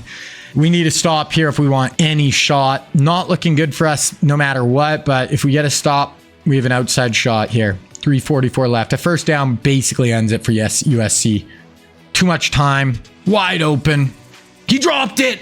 We kind of hit him as he threw. Dante Hightower gets in there, a stud middle linebacker. We have a bit of a shot here. We need a big drive. We get 20 yards to Julio, 23 to McDuggan, to Durgan. 1st and 10, 2nd and 5, 1st and goal from the 8. Okay, we need a touchdown right here. Try to snap it before the 2-minute warning. Go, go, go, go, go. Go, go. We have 3 timeouts. Snap it, snap it, snap it. Okay, we need end zone shot. End zone. Nothing. Okay, no run the ball. We can't waste time. Just 3 more shots to the end zone here. McElroy. Julio, get in there, Julio. Brady Mason guy miss. Down to the 1. Oh, and we had to burn a timeout. Oh, that's awful. It was a good job by Julio to even make a guy miss, but now even if we score here, we had to burn a timeout. McElroy. Julio got jump back. That's a pick. That ends it. Oh, McElroy throws a pick on the 1-yard line. If Julio could have dove in there. And that is going to do it. That's going to be our undefeated season down the drain. We are going to be 15-1. L in Natty. We did win the SEC. Damn, that is tough. I'm gonna go to the end of the game here. SC did it to us. National champs. We were trying to go back to back. We're losing McElroy. We could lose Julio. We could lose Mark Ingram. It's gonna be a different team next year. We had under 300 yards of offense. McElroy probably had his worst game of the year. 244 through 2 picks. Couldn't get the run game going. Julio had 3 for 49. Durgan was pretty good, but our offense just let us down in that one. I am not even mad at our defense. 21 points to that USC team with that much talent on their offense. Not mad at it. Our star-studded offense just didn't perform. So we're going to advance week here. Can't believe we lost that one. So final top 25. We finished 2nd. Clemson, Nebraska, Michigan, Texas, Oklahoma, Florida State. Jacksonville State gets in there. Kennesaw State. Wow. All-Americans. We'll look at that. Childs at USC beats us out. We get our right guard. There's no way. We were 15-1 and that's our only All-American. Come on. And we didn't get any second teams. Come on. We're 15-1. We almost won the DJ Fluker is our only fret. Come on. What are we doing here? What are we doing here? Okay. Let's look at some stats. So should add more All-Americans. Obviously not a big deal, but McElroy 4,500 yards, 47 touchdowns, 5 picks. Mark Ingram 13-18. Really hope he doesn't leave this year. Could have him and Julio back. We will see. But Julio actually finishes as our 3rd leading receiver, which is just odd. Durgan and Meredith both should be back next year. We'll see with Julio. He's a junior, true junior. Eli Spruce had a wicked sophomore year. 55 yards a game as a sophomore tight end is crazy. Defensively, Dante Hightower, absolute stud for us. Still only a sophomore. Wilson, Kareem Jackson, really good year at corner. But Nick O'Quinn, man, this kid was a freak show. Sophomore from Alabama, 19 sacks on the year. And then McHenry, also a sophomore from Alabama. So these two, 19 and 17 sacks at outside linebacker. Interception, Prather, Hightower, Kareem Jackson, Forbes, Jenkins. Return, Tavon, Unga. Punt return, Mark. Team stats, that's where we're at. So like 4th on offense, 4th or 5th on defense. So we're a super balanced team. Really good effort, but not enough. We came up short by a game. We're going to advance the offseason now. Okay, let's loot. Players leaving. This is huge. Julio, Mark, both going to be gone. Literally says we have no chance. Persuade. Julio, gone. Mark Ingram, gone. Mike Johnson, looks like we got him back. So we did get our guard back. Who else do we lose? Julio, McElroy, Ingram. Rainey, one of our guards. Kareem Jackson, Prather. So we actually didn't lose a ton of guys, but we lost literally our 3 best players with McElroy, Ingram, and Julio. So it is going to be a different team next year for sure. It's not going to be the same squad. We'll have to see how we do. We've been getting great recruiting classes, but you never know till you actually get in there. Draft results, McElroy, we had 4 first rounders, Rainey, Julio, Ingram, and McElroy. Okay, now getting into offseason recruiting and transfer portal. So we don't care about any of these guys. Our recruiting is basically done. So without the transfer portal, we only signed 23 guys. Some of these schools are signing 34, 35, 31, but we have 7 5-stars. We get 16 4-stars. I am more than happy with that. And now we are just going to go hard at the transfer portal and see what we can do here. Jeremiah Smith. We are going insanely hard at him. So he, in this real life recruiting class right now in real life, he's the #1 receiver. People are saying he might be the best receiver prospect since like Julio Jones. So he's going to be going into his senior year. He was at Ohio State in real life. We're going to go all in on him. Free safety, AJ Watkins. What? Oh, I got to take some guys off our board. That is one thing I got to do here. So Jeremiah Smith would literally be the perfect player to take over for in our Julio spot next year. I don't know what his overall is, but he should be an absolute freak. 6'3", 215, literally can just be our Julio. Okay, this AJ Watkins looks good. D tackle, sweet. Right outside, boom. Another right outside. John Trey Jones, Malachi James. Like, we're just don't need another running back. Guard, sure. Corner, sure. Deion Coleman. I don't know what our QB situation is looking like. Oh, that our board's full. Okay, I mean, we didn't really need a quarterback, I don't think. Deion Coleman.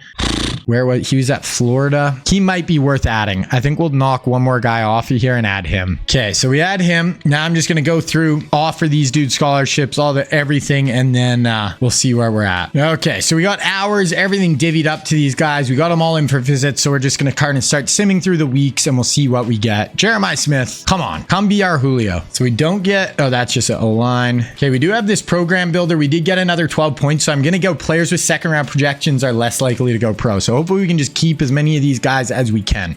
Okay, transfer portal. This is week 2. So Jeremiah, we are by far in first.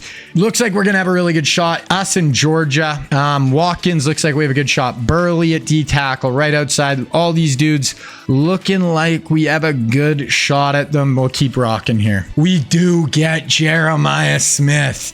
We get the safety. We get the D tackle. So yeah, get the corner, get the other corner, get the QB. Have 3 other guys who are kind of up in the air. Didn't get the 1 outside linebacker. Do get the 1 outside linebacker, and we get a running back. Killed it in the portal. Okay, we're gonna sim to National Signing Day. Okay, so going to National Signing Day, let's look at the top classes. We're gonna have the #1 class. Yeah, by far. You know, Georgia actually was right there with us. They just didn't get as many 5-stars and had more 6-star or 3-stars. So us in Georgia, #1 classes by far. Now we are gonna quickly go through all the recruits though, because there's all the guys who we didn't sign who are real life guys. We want to see where all of them went. So in quarterback, first up, we have Braxton Miller, and he's going to go to Penn State. So that's a big pickup for them. Teddy Bridgewater is going to end up at Clemson. And then Marcus Mariota ends up at Cal. So the Cal Golden Bears get Mariota. For running back, Georgia locks up Devontae Freeman.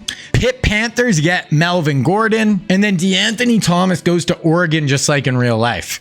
Wide receivers is just wild. So Devontae Adams ends up at Mizzou. Oregon gets Brandon Cooks. And then we already looked. We got Odell, Sammy Watkins, Mike Evans, and Jarvis Landry. I'm not even going to show you guys again. Defensive ends, Stephon Tuitt goes to LSU. Quandre ends up at Georgia. Yeah, and we finished with 3 of the top 10 players in the class. That's pretty good. Okay, we're going to look at position changes. Maybe O-line, Carpenter, senior, guards, centers. We have a ton of... Oh my God, look at our right tackles. Move Brandon Sheriff to right guard. We just have so many right tackles. So a lot of them are young, so we'll just see how it goes with them. Okay, that is kind of it for position changes. Okay, so this is going to be the start of year 4. I'm just going to make our recruits, put them on our team, get the next recruiting class ready, and then we're going to start our last season of this episode. All right, so here we go, the 2011 season. So this is going to be the final season of this video. So right away here, I want to kind of look at our roster. You guys can see our new signees, and we'll just kind of get a gauge of where we are at. So starting at quarterback, this is going to be the spot where we have the biggest change this year. We had McElroy for the last few years, who was incredible. Now I'm either going to start Coleman or Gash, but I think I'm going to start Nicholas Gash Gash. He's a redshirt freshman. He's got elite development traits, so the highest development trait possible. I think there's just, I think it makes more sense to go with the guy who's a little bit worse right now, but has the higher potential. And this guy's a junior freshman. He could be a 4-year starter for us.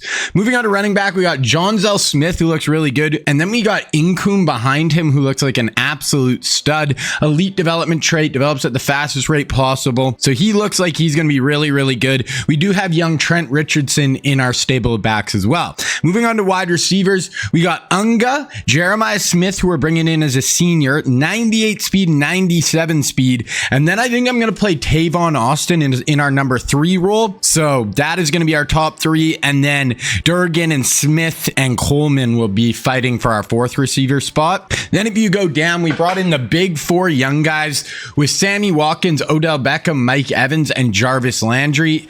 Just kind of looking at their development traits right now. Sammy Watkins is a star. Odell has 99 speed, and I think he was impact. Yeah, Odell's got impact development trait, but he's got 99 speed.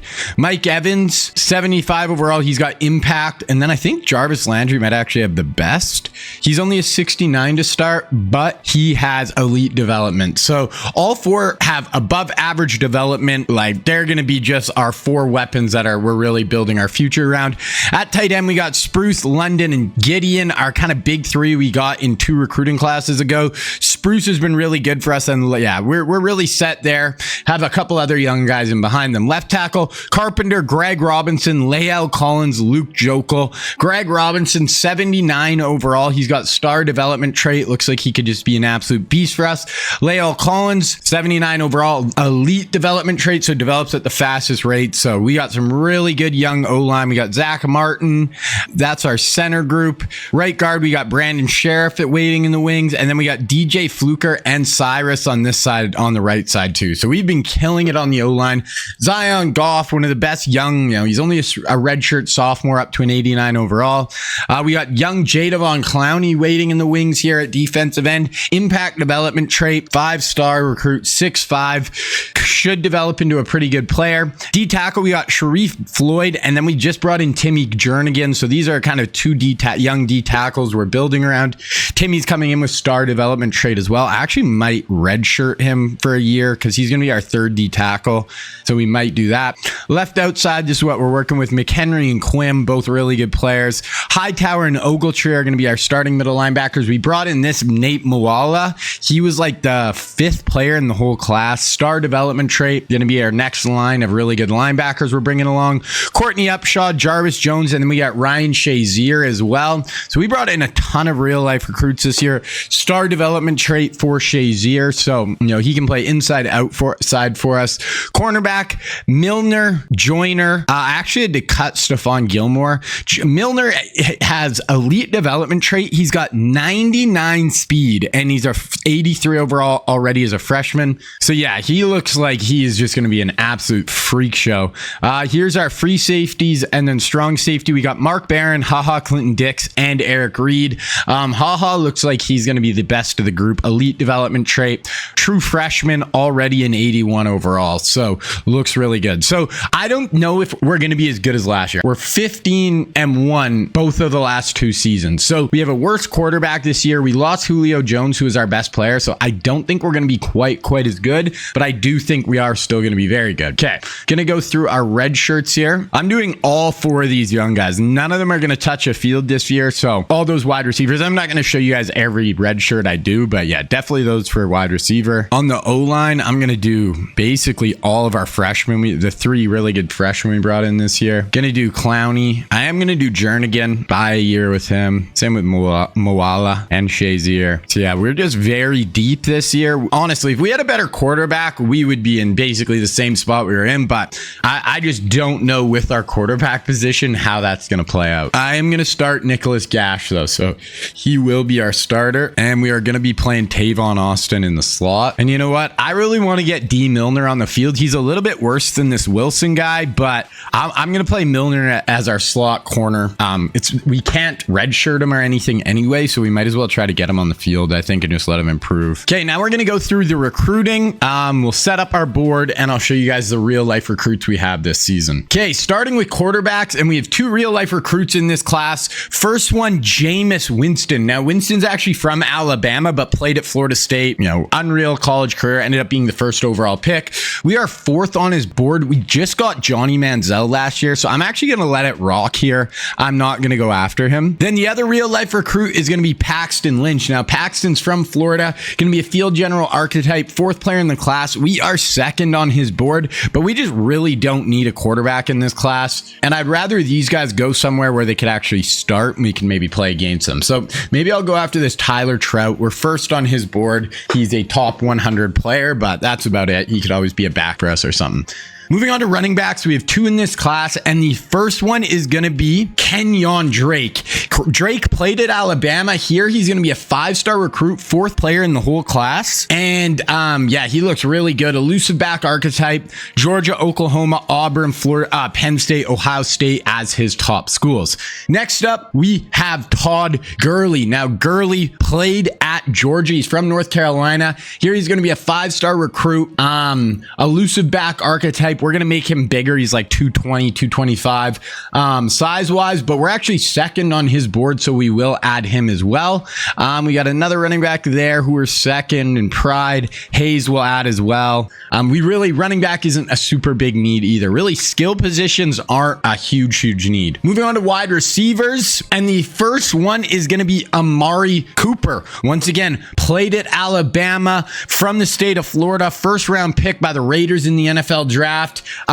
We are going to sign him, or we're going to go after him for sure. Here he's 6'6". We're obviously going to drop his size down.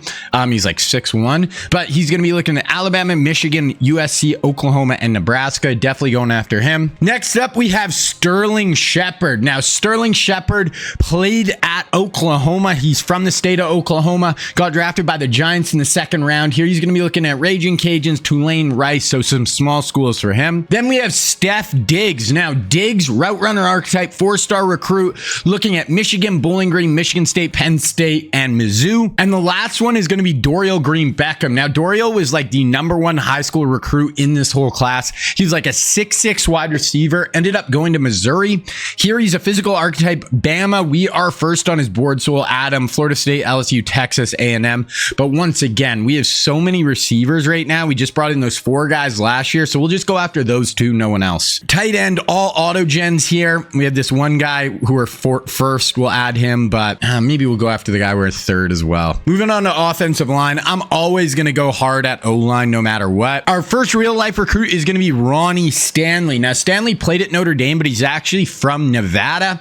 Got drafted by the Ravens in the 1st round. Going to be a 4-star recruit looking at USC, Texas, Oregon, Clemson, Bama. We'll add him. We'll go after him. Next up, we have Taylor Decker. Now, Decker is from Ohio, played at Ohio State, 4-star recruit. He's looking at Ohio State, Penn State, Notre Dame, Michigan, Georgia. And then lastly, we have DJ Humphries. Now, Humphries played at Florida. Here he's going to be a 4-star recruit, power archetype, looking at Tennessee, Clemson, Texas A&M, Georgia, and UAB. Now, as far as the rest of the class, we do have the #2 player in the class who are 2nd, 4th, 3rd. So bunch of O-line interested in coming here. I'm always going to go on O-line, big on O-line. We have 1 real life guard, and it is going to be Josh Garnett. Now, Garnett played at Stanford. He's from the state of Washington. Here he's going to be a 4-star recruit, pass protector archetype, UCLA, USC, Oregon, Clemson. We're not really doing great with the guards. We can always move tackles inside though, so that's fine. All auto gen for centers. This guy is a top 10 player, and we're 2nd on his board. We'll add him. That's about it for center. Okay, moving on to defensive ends, and we have like an interesting group here. So a lot of just big guys here. First up, we have Leonard Williams. Now, Williams played at USC, but he's actually from Florida. Here he's going to be a power rusher archetype, 4-star recruit. We're actually actually third on his board along with Auburn and Ohio State. We'll add him. Next up, we have DeForest Buckner. Now, Buckner is from Hawaii, and this guy's actually from Hawaii as well. 4-star archetype, run stopper. We will up his size. He's actually like 290, but he's going to be looking at Cal, Nevada, Oregon, San Jose State, and USC, and he went to Oregon in real life. Then we have his teammate at Oregon with Eric Armstead. Now, Armstead is from Cali. Here he's going to be a run stopper archetype, 4-star recruit, looking at A&M, Texas, Texas Tech, TCU, Baylor. And then lastly, we have Dante Fowler. Now, Fowler was like a top 5 pick coming out of Florida. Here he's going to be looking at Georgia, Clemson, Tennessee, Bama, and South Carolina. So just kind of going through the rest of the recruits here. We got a guy who were first, another guy who were first, a second. We'll probably cut it off there. Looking at D tackles, and we have one real life D tackle. It is going to be Eddie Goldman. Now, Goldman played at Florida State. He was on those kind of Jameis Winston teams. Here he's going to be a 4-star recruit, 33rd player in the country. He's looking at Tennessee, Clemson, Georgia, Oregon, Oklahoma. Looking at our D tackles, really not a ton of interest from guys here. Here's 2 guys who are second and third, both 4-stars. We'll have them. Moving on to outside linebackers, and first up we have Shaq Thompson. Now, Thompson was from California, big time recruit, ended up going to University of Washington, drafted in the 2nd round by the Panthers. Long NFL career, 5-star recruit, 22nd player in the country, looking at Ohio State, USC, Texas, Oregon, Clemson. Then we also have Leonard Floyd. Now, Floyd played at Georgia, ended up being a top 10 pick by the Bears in the 1st round. Big, long, kind of a pass rusher, can drop into coverage here. 4-star recruit. We're actually going to up his size a little bit there, but he's looking at Georgia, Auburn, Tennessee, us, and Texas. Now, just looking through these guys, we're going to go after this guy here, 4-star, another 4-star who were first. Yeah, that's a decent group right there. Moving on to middle linebacker, and we have one real one. It is going to be Reggie Ragland. He's going to be a pass coverage archetype, played at Alabama in real life. We are going to be 3rd on his board, so we will add him for sure. Then we got another one who are 2nd there, and then we'll just kind of cut it off there. Moving on to cornerbacks, we only have one real life corner, Ronald Darby. Now, Darby played at Florida State. Here he's going to be a zone archetype. We're actually 2nd on his board here, along with Georgia, Clemson, Ohio State, Auburn. Played at Florida State in real life. We will add him. Got another guy first. Definitely kind of want to get some corners in this class, so we'll add those 4. Moving on to safeties, we got 2 real life safeties in this class. First up, we have Landon Collins. Collins is from Louisiana, but played at Alabama, was a 1st round pick. Really good career at Bama, run support archetype. We're actually 6th on his board, so not sure we're going to add him. Maybe we'll go after him, whatever. Then moving on to the other safety, we got Marcus May. Now, May is from Florida, played at Florida. Here, he's going to be a 4-star recruit, 164th player in the country. We're 1st on his board. We will add him. Then looking at just strong safeties here. The rest of these guys are auto gens. This guy, we're 3rd. We probably kind of need to start going after some kickers and punters, maybe. Yeah, we have a decent... We'll go after these 2 punters. Just add them to the board. Okay, so that is a recruiting class. I'm going to kind of go through my board, set it up, and then we'll look at it, or at the start of next year. Wow, so just going through right here, we got our first auto commit of the season, and it was actually Amari Cooper, who just commits on the spot, 5-star recruit, 15th player in the country, another wide receiver. So our wide receivers are just absolutely insane, but I'm just going to keep going through it. So looking at our schedule, we got West Virginia, on the road Colorado, on the road Ohio State. Okay, then Ohio, A&M, Ole Miss, Texas, Florida. I don't think our SEC schedule is insane, but Ohio State, Colorado, that's a pretty tough start, both on the road as well. So we'll see. So just looking at the preseason stuff here, top 25, we're coming in as the #1 seed. We're not defending national champs, but there we are. Heisman watch, I don't think we'll have anyone on there. Arch Manning, Texas. Okay, so we're just going to go through recruiting here. We have this quarterback. He is a gem, so I'm not going to offer him anything crazy because we really don't need him, but we will offer him some. Next up, we have Todd Gurley. I would love to have Todd Gurley, so we're going to go send this house for Todd right away. Us, LSU, TCU right there. This guy already scouted. We know he's not a gem, not worth going after. This Hayes, we just don't have like a ton of super big needs. We've been just killing it recruiting, so there's not really positions we super like desperately need. Dorial Green Beckham, we're already in a good spot with him. We'll go contact friends and family. We really don't need him, but whatever. Tight end, definitely a position I want. Target, we'll go send the house for him. Same with this guy, and we know he's a gem. So like we had that really good recruiting class a few years ago, but by next next year, they'll be seniors and juniors. So definitely need to keep that rolling. Here, Ronnie Stanley, of course. We already know he's a gem as well. So we're sending the house for Ronnie. This guy, 5-star, number 2 player in the country. I mean, yeah, we're going to send the house. I want to build just the best O-line and receiver group in the country. This guy scouted, not a gem. We'll let him go. This guy, teens player in the country, send the house. Thing with these tackles, we can move them inside to guard. We can move them all over the field. This guy, 4-star. We'll go contact friends. Waller, 4-star. We'll go friends. And then this Luna, he's a 5-star, 8th player in the country as a center. We're going to send the house for him. Leonard Williams, we are in first now. He's a 4-star, but we'll send the house. Definitely want big Leonard. He'd be a really good DM for us. Audric, 5-star, 12th player in the country. We'll go friends and family for him. Canty, 4-star. Go friends and family. Shelly, 4-star. Same thing. Friends and family. We're not going to get too crazy. We're only going after 2 D tackles. 4-star. I think we could go send the house for this guy. I always like to make sure you're getting the D tackles in the board. This guy, 4-star. Same thing. I think we'll go send the house. Okay, we're starting to actually run out of points here, so I got to be a little careful. Lang, friends and family. We got this Imani. We see he's a gem, so I'll go friends and family for him. We only have a 1/4 of our points left, though. Morris, I'm just going to let it rock. Definitely, though, Reggie Ragland, 50th player in the country. We're going to send the house for Ragland. Ring, we can circle back on Ring. Ronald Darby, definitely want Darby. We're going to send the house. Cleveland, go friends and family. Then we have our 2 safeties, so I'm going to actually just go, I'm going to send the house for both safeties. So that's Marcus May. We know he's a gem. We're sending the house along with Landon Collins, sending the house for him as well. And we have 25 hours left. That I would circle back on Ring. He is a gem. We'll go friends and family for him. So that's what we're looking at recruiting. I'm going to pull back on the recruiting when I show you guys a little bit here. So I'm not going to show you guys that again till at least week 3, maybe even week 4. And then I'll give you guys another look at where we're at. Starting off, we got West Virginia at home. So obviously this is a big game. Want to start off with our winning ways. We're a really good team, but we have a hole at quarterback. It's gonna be not a hole, but we're starting a redshirt freshman, 5-star recruit, but like this is a young guy we are starting, so we will just have to see how this goes. We're gonna go through week 1. So we start 1-0, which we obviously like to see. We win 45-10, so kind of take it to West Virginia. Gash, 258, 5 touchdowns in his first career game. Tavon, 75 yards, 2 touchdowns, as his first game really being a major weapon in the offense. So honestly, can't ask for much more than that. We averaged some 425 to 221. So huge day for us. So we're just going to get right into week number 2. We're at Colorado. Not an easy game, 84 overall. So they're not great on paper, but this is a game of the week as well. So keep our winning ways going. Let's have Gash have another big week 2 here. Okay, Tavon Austin.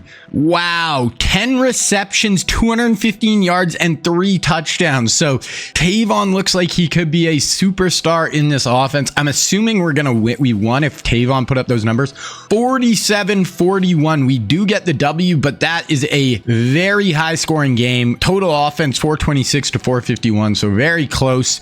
Gash 390, did have 2 picks, but had 4 touchdowns. So he's got 9 touchdowns in his first 2 games starting for us.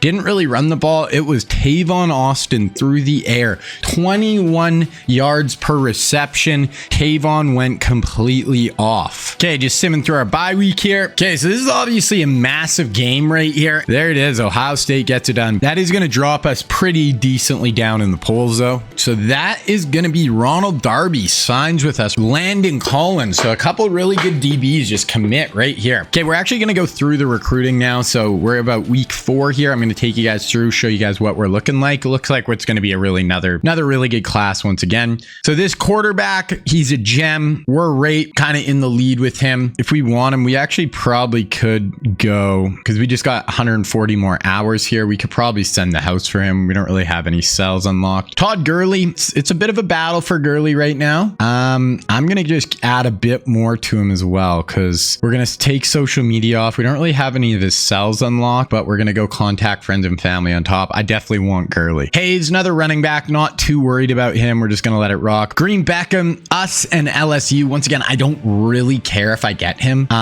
We have so many receivers. We did unlock the cell for him, Sunday bound, so we will use that. But tight ends in a really good spot with this guy. We got his hard cell unlocked as well. Key conference spotlight, so we'll go after him. Oregon, Ronnie Stanley, us, Texas, Oregon. We are already doing a hard sell. I might add contact friends and family. Definitely want Ronnie Stanley. He's a gem, 4-star recruit. Pena, did we unlock? Nothing really. We'll just keep rocking with him. Tatum, 3-horse race kind of right now. Could add DM the player, give him a little more. Waller. So this is the only guard we're really going after right now. Maybe we'll go DM the player for him as well. Luna, I definitely want this center. I have a feeling this guy's going to be an absolute freak. We did unlock his hard sell, so we're going to use that. Throw that on him. Okay, for Leonard, we do have his hard sell unlocked as well, so we'll go with that. Clutch. And I might add, might DM him as well.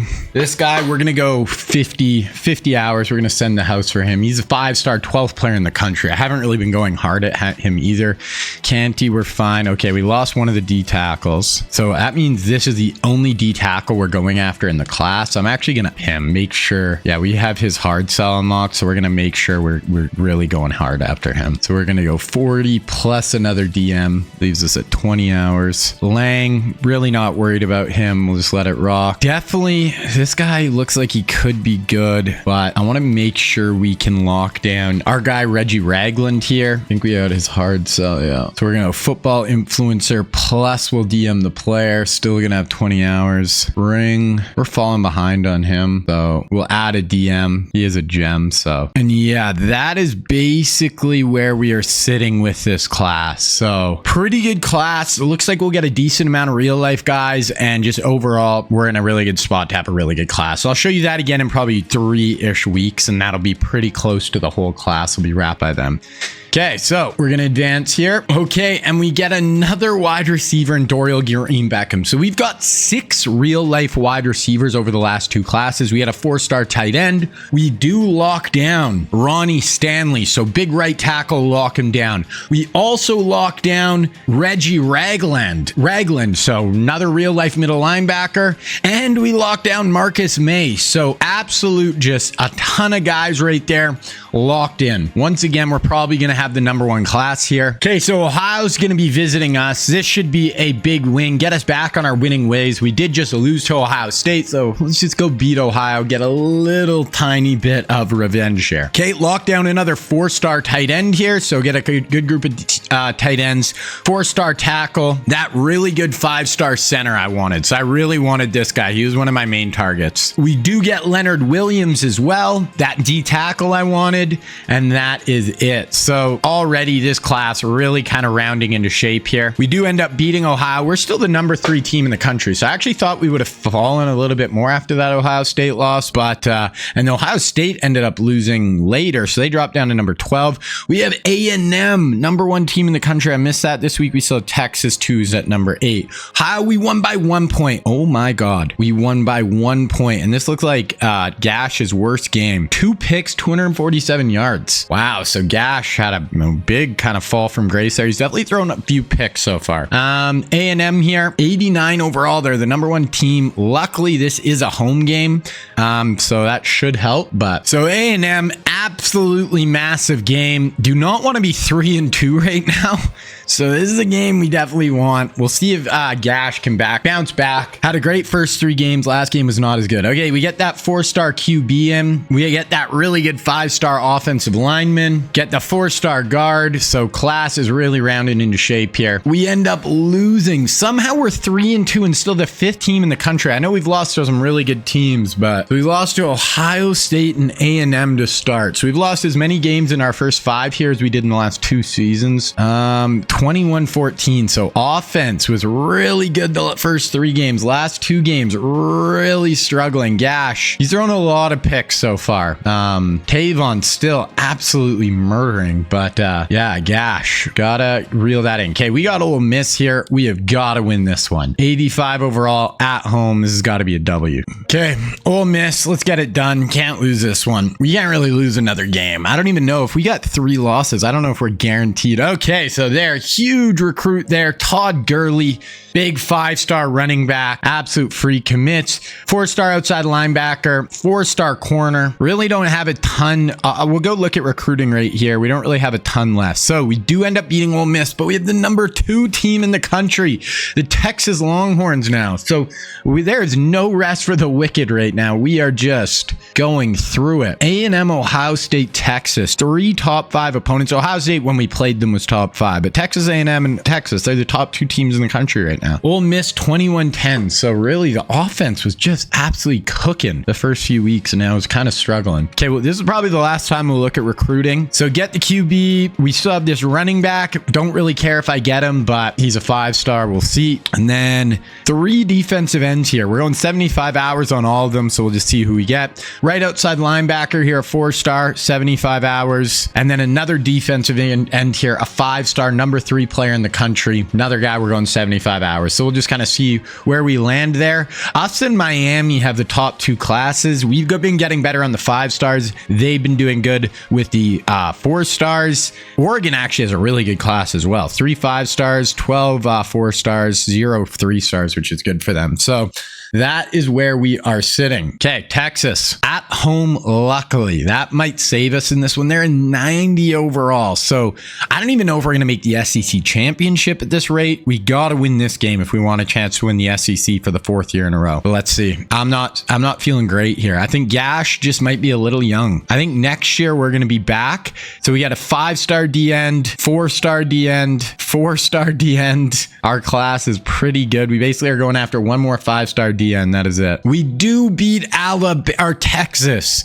That is so big. We win 33-0. Wow. Shut them out. We held them to 100 yards of offense. How's that even possible? That is insane. So our defense, like our offense played good. Gash, another interception for Gash, but overall played well. But wow, held them to 100 yards. They're the number 2 team in the country. So we got Kentucky, Florida, Arkansas, Auburn. Gotta win all 4. Gotta win all these 10 this season here. Okay, we'll sim through this Mississippi State game, and then we'll kind of look at top 25, Heisman Watch, all that. So they're in 84. We gotta win this one for sure. Okay, we get that other 5-star back, 4-star outside linebacker, 5-star DN. So our class is basically done now. We have like one more linebacker we're looking at getting. We are pretty stud, like just star-studded right now. We're just gonna look at the top 25. 8 5-stars, 26 players signed. Our class absolutely just crazy good. Still have the offseason with transfers as well. So 6-2 right now. And I think this is going to be our worst team on paper, maybe for the next 3 to 4 seasons. We ended up beating Mississippi State 35-7, but man, Florida is 8-0. So this Florida game coming up is going to be super tough. Okay, let's look. Heisman Watch, Minchie. Yeah, no real life guys, none of our guys. So Nebraska, Georgia, LSU. Wow, look at all the SEC teams. A&M. Okay. Also want to look at conference. So I think in just the new conference, just the top 2 teams make it in the SEC because there is no conferences now. Conference record, we're 3-0. So we got to beat Florida and then we'd have the tiebreaker over them. I don't think we play Kentucky. Maybe we do, but got to beat Florida and then we still have a shot at making we play Kentucky this week. So we got to beat Kentucky right now. Then we got to beat Florida. And if we do that, we should be in the SEC championship game. They're in 83 overall. This has got to be a W right here. Oh, actually, I want to look at stats really quick. So Gash, like I said, he was so good at the start of the year. 160 rating is decent. Just the 10 picks. This is what's holding him back. 300 yards a game is really good. 10 interceptions is a ton. He's on pace for like 20 picks this year. Smith, Income, Richardson. We are really just not running the ball a ton. When we are, it's kind of a 3-headed monster. Trent's actually been the best as far as yards per carry. Tavon is averaging 98 yards a game. Kind of had those 2 really big games. Jeremiah Smith, Unga, that is our top 3. Really good. Unga's only a sophomore. Same with Tavon. So they're going to be our top 2 next year. Eli Spruce, been a really good tight end for us. Defensively, Hightower, been just a stud his whole career for us. TFLs, McHenry, Sharif, Zion Goff. Wow. Nick O'Quinn, this guy just puts up stats every freaking year, man. Put him on the field and he's just a sack master. 11.5, then 19 last year. Already already 10 this year. So absolutely just freak coming off the edge. And then nothing really crazy with interceptions. So we'll check again on that at the end of the year. Okay, huge game here. Kentucky, gotta win, gotta beat Florida. We can't really lose again, like I've said. We do win, and now we have Florida. So if we win this, we should be in the SEC championship game. They did end up losing the other day, so they dropped down to 8-1. Kentucky was 38-21, so nice win. And then Arkansas, Auburn should be relatively easy games, but this Florida one, tough. On the road at the Swamp, they are an 89 overall, so really good team. This is our fourth top 10 team we've played so far this year, which is tough. Okay, here we go. Florida on the road. Swamp. Let's go. Get the W. We need it. Oh, we lost. Damn. So we are not going to make the conference championship game this year for sure. That pretty much cooked us there. And now we are going to be on the bubble to make the natty, or make the tournament even. 4-2 in the conference. It's going to be Georgia, Florida most likely. We might not make the playoff, boys. Wow, that would be crazy. We have got to win out here. Like, are we in the bracket right now? We are. Yeah, I don't know. Wow, that's tough. Gotta win our last two. We lost by 9 on the road. Florida's now the number 2 team in the country. 3 losses on the year. Gotta beat Arkansas. They're 0-6 in the SEC. If we lose this, we're in real trouble. I knew this year starting a young QB was gonna be tough. Okay, we beat them, so we're 8-3. Gotta win the Iron Bowl. 11-3. Probably will make the playoffs still. 42-21 over Arkansas. Iron Bowl, of course. Auburn could sink us right here. They're in 87s. They're not a bad team at all. Is on the road. Let's go. Come on. Beat our Auburn. Beat Auburn. Okay, we did beat Auburn. Okay, so Ohio State lost to Michigan in the big game. 31-28. So, of course, it was an absolute just close-ass game. They actually out-yardaged us in this one. Gash had 3 touchdowns. Did throw another pick, though. Okay, so that should... We're not going to make the SEC championship games. That'll be our first time not winning the SEC in the sim, but we should make the playoff. Okay, this is SEC championship. Gonna sim through 9-3. We should make the playoff. We had such a hard schedule. So Minchie at Notre Dame wins the Heisman. 48 touchdowns, 3 picks. Nick O'Quinn, best linebacker, 14 sacks. This guy's an absolute just freak. Okay, we did make the playoff and we played Georgia in the first round. We play the Dogs. They're 9-4, so they ended up having kind of a bad end of the year. Let's go look at this bracket. That is not the... I'm confused. That obviously can't be the bracket, right? There's something wrong with this bracket. It has Georgia's having a bye, but I don't really know. Maybe it'll update after this week. But anyway, it says we're in the playoff. It says we're playing Georgia, so we're just going to get into this one. We're at 91. They're 90. You know, pretty much Bama's biggest rival.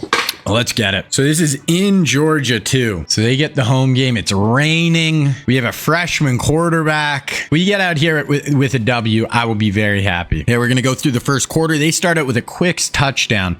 We answer back 7-7. Then we get another late score at the end of the quarter. We're up 14-7. 2nd and 10, 3rd and 12 here for the Dogs. Bunch to the top. Let's get off the field here, defense. 3rd and 12. 4-man rush. O'Quinn! Nick O'Quinn, our just star pass rusher, man. This guy does not miss. Another sack. I think that puts him at 15 on the year. Huge sack there. Going to be back for our ball here. 2nd and 10, 3rd and 10. So offense, not anything going here. This is the 5th toughest place to play. Stadium is absolutely going off. Yash drops back. Plenty of time. Backs up too far. I don't know why he backed up more into the pressure. Throws that away. Punt. First down, Georgia. 2nd and 9, 3rd and 8. They convert. 2nd and 9, 3rd and 6. They convert. 2nd and 10, 3rd and 8 on our 32. Kind of a long-ish field goal here, so hopefully give him no more yards. Maybe even another Nick O'Quinn sack. I'd like that. Nope. Oh, just hits him on a little comeback, sits down in the zone. That's going to be a first down, Dogs. And they get another big reception there, down to our 4, and they punch it in. So that's going to be a touchdown, Georgia. Tie this one up at 14. 3rd and 2 us. 4th and 2 with the punt. Oh no. 3rd and 1, and they get a 50-yard touchdown. All of a sudden, Georgia's up 21-14. Our offense has just slowed to a crawl here in the second quarter. Need something here, Gash. 3rd and 10 on our own 25. Do not want to give the Dogs the ball back right here. Gash drops back, rolls into the pressure, and we are going down. Georgia, big sack there. 10-yard penalty. Okay, yeah, their ball. We got them on 3rd and 10. We cannot let them convert. Get a stop, get off the field, give the ball back to our offense, and we actually got a shot here. Okay, drops back. Oh, hits him on the wheel route. Their QB has 250 yards on our defense right now. Huge reception there. And then they score a 30-yard touchdown. He's like 300 yards passing at the half. 2nd and 8, 3rd and 3. Convert 1st and 10, 2nd and 10, 3rd and 19. Get a sack. Gash has taken too many sacks and too many picks. That has kind of been his Achilles heel so far. 3rd and 19, 46 seconds left. Here we go, Gash. Quick hitter right down the... Another pick for Gash. He's a young guy, and he is throwing the ball into some tough areas. It's another pick. Georgia ball. 3rd and 9. They don't convert, so we're going to have 20 seconds here. 3rd and 10, 4th and 10. Okay, so that's a half. We got to get something going in the 3rd quarter here. We're going to sim through it. 21-27, so we do score, so we cut it down to a 6-point game. 4th and 13, Georgia punts. 2nd and 10, there's a 14-yard reception. 2nd and 10, fumble. We fumbled. And then they fumble. Okay, so back-to-back fumbles, very odd. Jeremiah Smith for 13. 1st and 10, get to Unga. 3rd and 4 on the 46. So huge down right here. Huge down. Okay, drops back. Gonna do a little swing pass. Oh my gosh. Makes 2 guys miss. I don't know how he did that. Jonzel Smith on the sideline. Looked like he was totally bottled up. Works out. 3rd and 7 on the 32 here. Let's go, Gash. Make a play, buddy. Directing traffic under center. Drops back. Out route. That's going to be short. 4th and inches. You got to go for this. You got to go for this. Yeah, it's the right call. We got a big offensive line. They got to just blow some people off the ball here. Hand this ball off. Oh my gosh, we fell for it. That looked like it was going to be short. Jonzel does pick it up, though. Okay, let's keep it going. 2nd and 6, 3rd and 6 on the 20. I mean, a field goal, cut it down to a 3-point game, but we want to take the lead right here. Bunch to the top. Motion a guy across. Nope, fake handoff.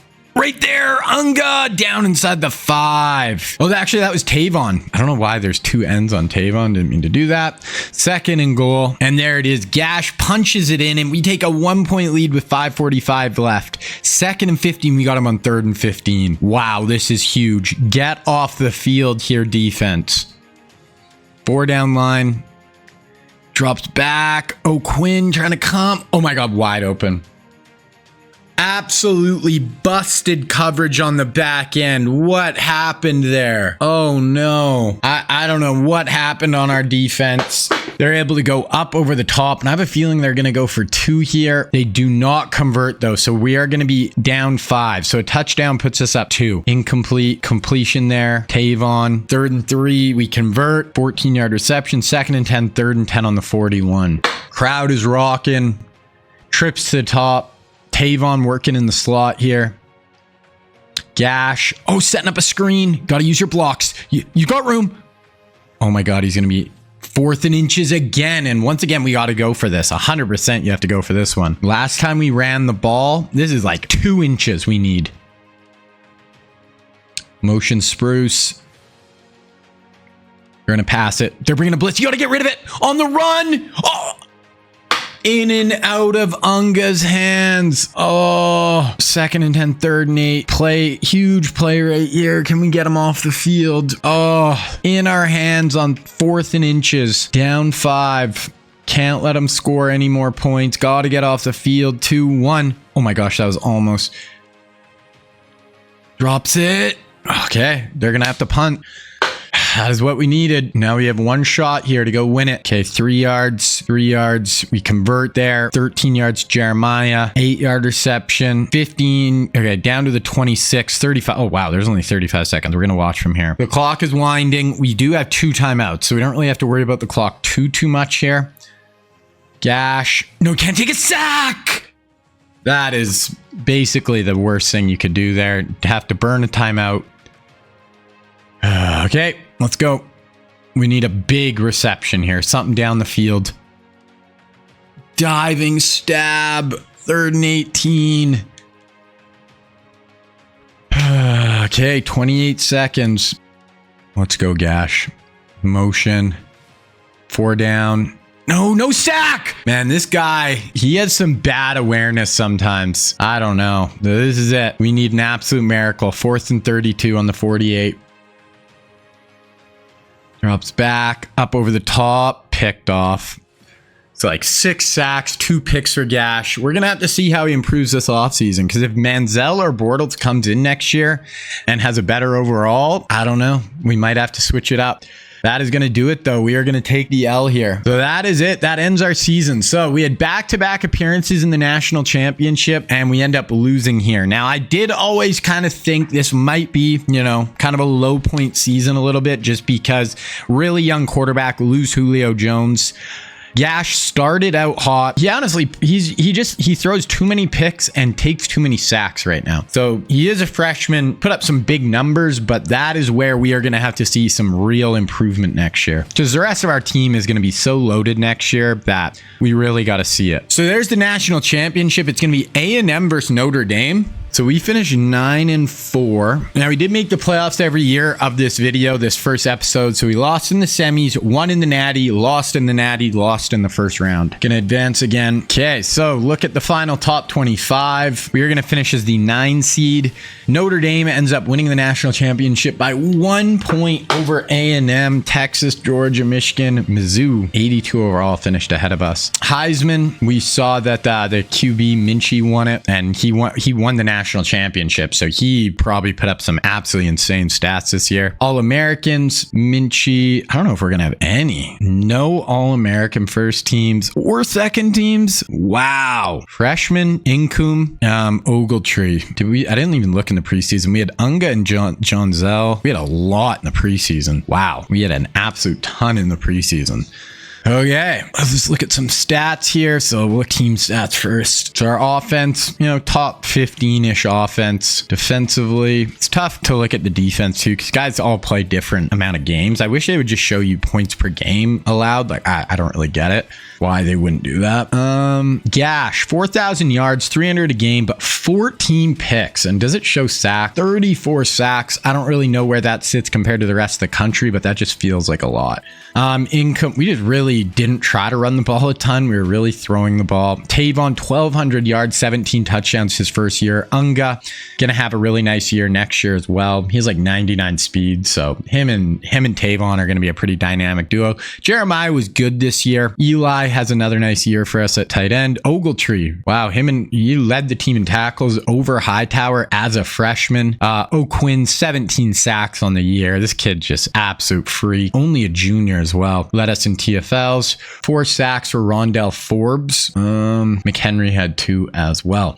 So that is where we're sitting there. So that is going to pretty much wrap this up. We are just going to sim to the off season here. Okay, players leaving. This is always massive. Unga, you're trying to leave? 0% chance. Wow. He played 1 year and we're not even, oh, he's a senior. Wow. Unga. That is crazy. So we lose Smith, Johnson, Unga, Jeremiah Smith, Upshot. We really do not lose anybody. We are going to be so freaking good next year. Unga and Jeremiah, we have so many young receivers. Just kind of opens the door. Tavon is going to be our go-to weapon next year, but we ended up having 2 first rounders with both our receivers. So Smith, Unga. Oh, this is our running back, John Zell Smith, and then Jeremiah Smith was a second rounder. Unga leaves after a sophomore though. Crazy. Okay, gonna look at the transfer portal here. Okay, we got a running back. I don't think we really need a running back, honestly. Corner. I'll always go after corners. Running back, I just don't really need one, I don't think. Another corner. This transfer portal cycle is not one I'm as feel like we really have a bunch of holes or really anything I'm trying to do here. Right end, 4-star, can add him. Left tackle, we really don't need him, but we'll add him. Center, maybe. Middle linebacker, maybe. D tackle, that's it. We really don't need these guys. Okay, so I just kind of divvied up those transfer portal guys. Not the biggest, gonna be the biggest impact players here, but we'll see. So corner looks like we have a shot. The left tackle, probably not. Everyone else we're kind of in on. Okay, we get the middle linebacker, 4-star. Still have the D tackle and the corner up for grabs. So we get the corner, Assad Brown Jr., and we get the D tackle. So three 4-stars, add it to the recruiting class, and that is going to be it. So let's go through the real life recruits here, see where all the real life guys signed, and then we'll look at top classes, look at where we finished. Kind of crazy though. We had 1, 2, 3, 4 top 10 players and 5 of the top 12, 6 of the top 15 players we signed in the class just overall, which is kind of crazy. QB. So Clemson locks up Jameis Winston. Huge pickup for Clemson. Nebraska is going to lock up Paxton Lynch. Nice grab for them. Running backs. Kenyon Drake is going to go to Georgia. Steph Diggs goes to Penn State. Raging Cajuns get Sterling Shepard. Ohio State gets Taylor Decker. And then Texas A&M gets DJ Humphreys. Josh Garnett is going to go to LSU. Cal is going to lock up DeForest Buckner. Texas gets Eric Armstead. And then Dante Fowler is going to go to South Carolina. Eddie Goldman going to go across the country and go to Oregon. Oregon also gets Shaq Thompson. Auburn is going to get Leonard Floyd. That is where all the real life recruits ended up. For top classes, us in Oregon by far had the best. They actually had a very good class overall. 5 5-stars, 26 4-stars. And Ohio State really too. 5 5-stars. They just didn't get quite as many guys, but us 3 definitely had pretty much by far the best classes. So over the 4 years, we had the number 2 class the first year and then number 1. So we are building a superpower. Okay, getting into position changes here. Yeah, I don't think there's really anything there. I think should be good. Okay, so we're just at the start of the next season here. I just want to quickly go through the roster so you guys have an idea what we're going to be working with going into next year. And this is a really good team. So at QB, Gash did improve a ton. So he went up to an 87 overall as a sophomore. Definitely going to be our starter again. Running back, we got Incoom as a sophomore. Trent Richardson in behind him. Did bring in Todd Gurley this year, who is looking like elite development trait. So fastest development possible for him. Looks like he is going to be a really good player. Receiver, Smith, Tavon Coleman, probably our top 3. And then I'll probably play Sammy Watkins. Odell went up to a 79, 77, 76 for Landry. Then Amari Cooper, he is 97 speed. Does have star development trait as well. So we have just an insane group of receivers. Here's our tight ends, London, Spruce. Oh, wow. London actually improved a ton over Spruce now. So looks like he's going to be our starter. Greg Robinson, like the amount of O-linemen we have, Robinson, Jokel, Lael Collins, Zach Martin. Those are our 3 centers. I actually want to look at this Luna. I never looked at him. He's got elite development trait. He was the big 5-star I was trying to get. Brandon Sheriff at right guard. Right tackle, Beach, Fluker, Tatum, Cyrus, Ronnie Stanley. Just absolutely crazy. Goff and Odrick here. Kafka, and then Clowney, Leonard Williams. D-tackle, Sharif Floyd, Timmy Jernigan, couple other good guys. Still have McHenry and Queen, Nick O'Quinn, who've just both been nasty for us. Dante Hightower coming into his senior year, along with Alec Ogletree. We got this Moala guy coming along as well, plus Reggie Ragland. Right outside, Jarvis Jones, Ryan Shazier. Cornerback, D. Milner, who went up to a 91 overall already as a sophomore, 99 speed. LaMarcus Joyner, Ronald Darby. Free safety, Watkins starting. Then we got Marcus May and Landon Collins coming along. Strong safety, Mark Barron, Eric Reed, Clinton Dix, our 3 safeties. So that is the team we're going to be going into next year with. Should have a really good chance to get back into the national title contention. And the next episode for this series will be dropping next week, guys. Going to be 4 parts of this series. Let me know down in the comments too other historic teams you want to see me do these type of rebuilds with. And if you have made it this far, definitely leave a like on this video, and then you should definitely sub as well. Then if you guys actually play, NCAA online, College Football 25 online, and you guys want to run real life schemes and, get better at the game in a competitive sense, I actually have a channel where I break down real life offenses and defenses. I'm breaking down the Oregon offense, Oregon under Chip Kelly, and an Alabama match coverage defense that they ran under Nick Saban. And you can check out that channel if that sounds like something you would be into right here. All right, guys, so here we are at the start of episode number 2. So in the first episode of this series, we went over 4 seasons. We went from 2008 to 2011. This episode is going to be 4 more seasons. So we're going to go from 2012 till 2015. Now, in the first 3 seasons, I went 12-3 in the first season, lost in the semifinals of the playoff, won the SEC. Second season, we won our first national championship. We won the SEC. We went 15-1. The next season, we went 15-0 all the way to the national championship game and lost in that. And then last year in 2011, we went 9-4 and lost in the first round. Lost our QB, lost quite a few players. So I knew that season might not go quite as good, but I think this year we're going to be bouncing back and be, right near the top of college football. On my team, we have a bunch of real life players. Now, Dante Hightower, he was on the team originally. He's a real life guy, but people like Jarvis Jones, we have Tavon Austin, LaMarcus Joyner. If you look all the way through our roster, so we have this Nicholas Gash, who's a big 5-star. He's got super elite development traits. That's a fast development trait. So he's kind of looking like he's going to be our starting QB for a while. Then we have Blake Bortles and Johnny Manziel on the bench as well. So we got 2 real life quarterbacks in behind him. We got this John Incoom, who's an auto-gen running back. But then we got Trent Richardson, and we just brought in true freshman Todd Gurley, who has elite development trait, 5-star, looks like he's going to be an absolute stud for us. Trent hasn't really played a ton. He's got impact development traits, so better than normal, but not like super elite. But I think I'm actually going to start Richardson this year. Going into wide receivers, and our young group of wide receivers is absolutely insane. So all these players, guys, I actually recruited on the team. So I didn't just, put them on my team. So we got Tavon Austin coming into his junior year, who is like really our number 1 receiver last year. We have these 3 other guys who are pretty good with Coleman, Smith, and Meredith. Then we have Sammy Watkins, Odell Beckham, Mike Evans, Jarvis Landry, Dorial Green Beckham, and Amari Cooper. So like Amari Cooper, we just brought in last year. He's got star development trait. He was a 5-star recruit, and he's got like 97 speed. So how the recruiting works, guys, is I assign these guys to a player who really fits with who Amari Cooper was. Then I can go in and I can't edit all of their stats, but I can edit some things. So when I assign it to that player, I can edit their name, I can edit how tall they are and how much they weigh, and then I can edit their gear to make it look like similar to what Amari Cooper would have wore at Alabama. So that is all I can change. So he's got 97 speed, which I can't change, and he's got star development trait. I can't change that. That is just in him. All I can do is just change his name of the guy I assigned to be him. With our tight ends, we got London Spruce and Gideon Chisholm. We signed all 3 of these guys in the same class. Spruce has been our starter for 3 years, but Mitch London just kind of blew past him this year and just looks like he's going to be the better player. Then we did bring in 2 pretty good freshmen here with McSwain and McKee. Offensive line and receiver are the 2 position groups where I've signed just so many real life guys. So we've got Greg Robinson starting at left tackle, Luke Jokel, Lael Collins, and then this Xavier Pena, who is like a top 10 pick in the class. We've got Zach Martin at guard, all auto-gen centers, but pretty good group here. Brandon Sheriff is a backup guard right now, start next year. And then on this side, we got DJ Fluker, Sirius Kuyangio, and Ronnie Stanley, who we just brought in. So just an insane amount of real life offensive linemen. D-line, we got the Zion Goff, only a junior,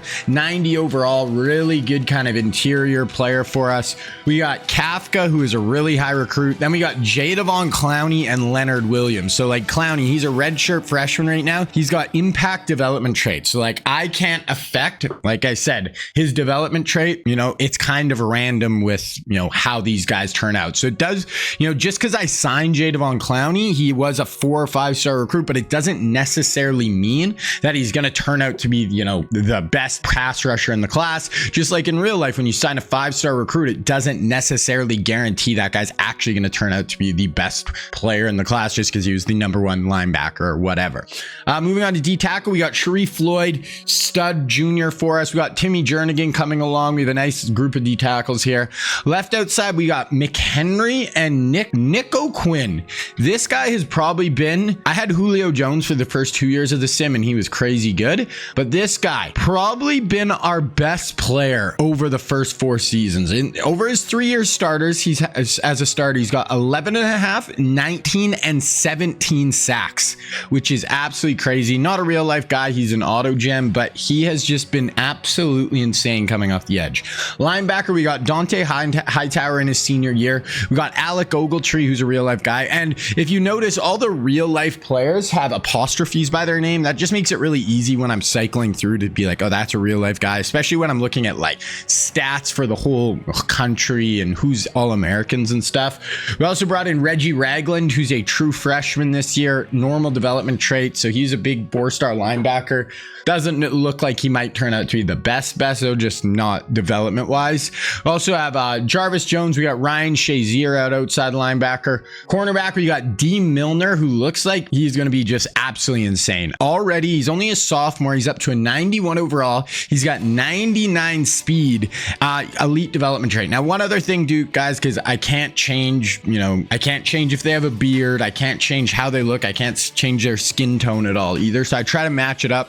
Ronald Darby, LaMarcus Joyner, 2 other good corners. Safeties, we got a couple of auto gens at the top here. Then we got Marcus May and Landon Collins, 2 real life guys who we just brought in the last class. Then if we go strong safety, we got Mark Barron in his senior year, real life player who played on the Bama teams. Then we got Eric Reed and HaHa Clinton Dix. So 2 more real life safeties. So we've just done a crazy job of recruiting real life guys. Team looks very good this year. I think we have a good shot to do some damage. Now, if we quickly look at our depth chart here. So Gash is going to start at wide receiver. I want Tavon to be our number 1 option. I put Sammy Watkins as our 4th receiver. London's gonna start. Outside linebacker, we get McHenry and Nick O'Quinn starting. Nick O'Quinn at left outside linebacker is a 96 overall, just absolute freak. Other one, slot receiver, I want Tavon in the slot. Slot cornerback, we got LaMarcus Joyner. So that is what we're looking like right here. I put Johnny Manziel as the backup. So if Gash goes down, Johnny Football is gonna play. Also, just get through our red shirts here. Do it really quick. Okay, we're gonna red shirt Todd Gurley. A lot of this freshman class we are gonna red shirt for sure. Green Beckham and Amari.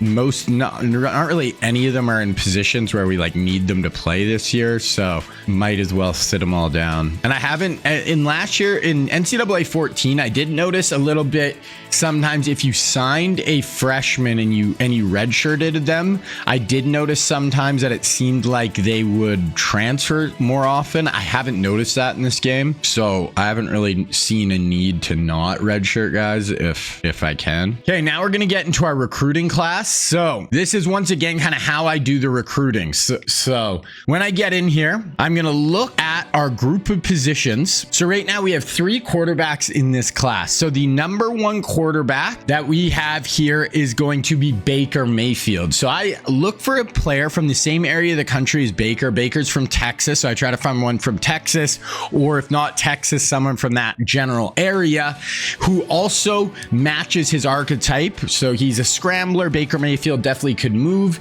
I'm trying to find either 4 or 5 stars, as high of a star as I can, because there's just a better chance that this guy will actually turn out to be a really good player. So, and I make sure that they are the same, skin color, because I cannot change that. So for the most part, I try to get that as close as I can too. So that I basically, before I make the recruiting class, I go in, just assign each of these players, and then that is who that player is. And then once they sign with their school, I go in, change their name, and that is who they are. So this right here is going to be Baker Mayfield.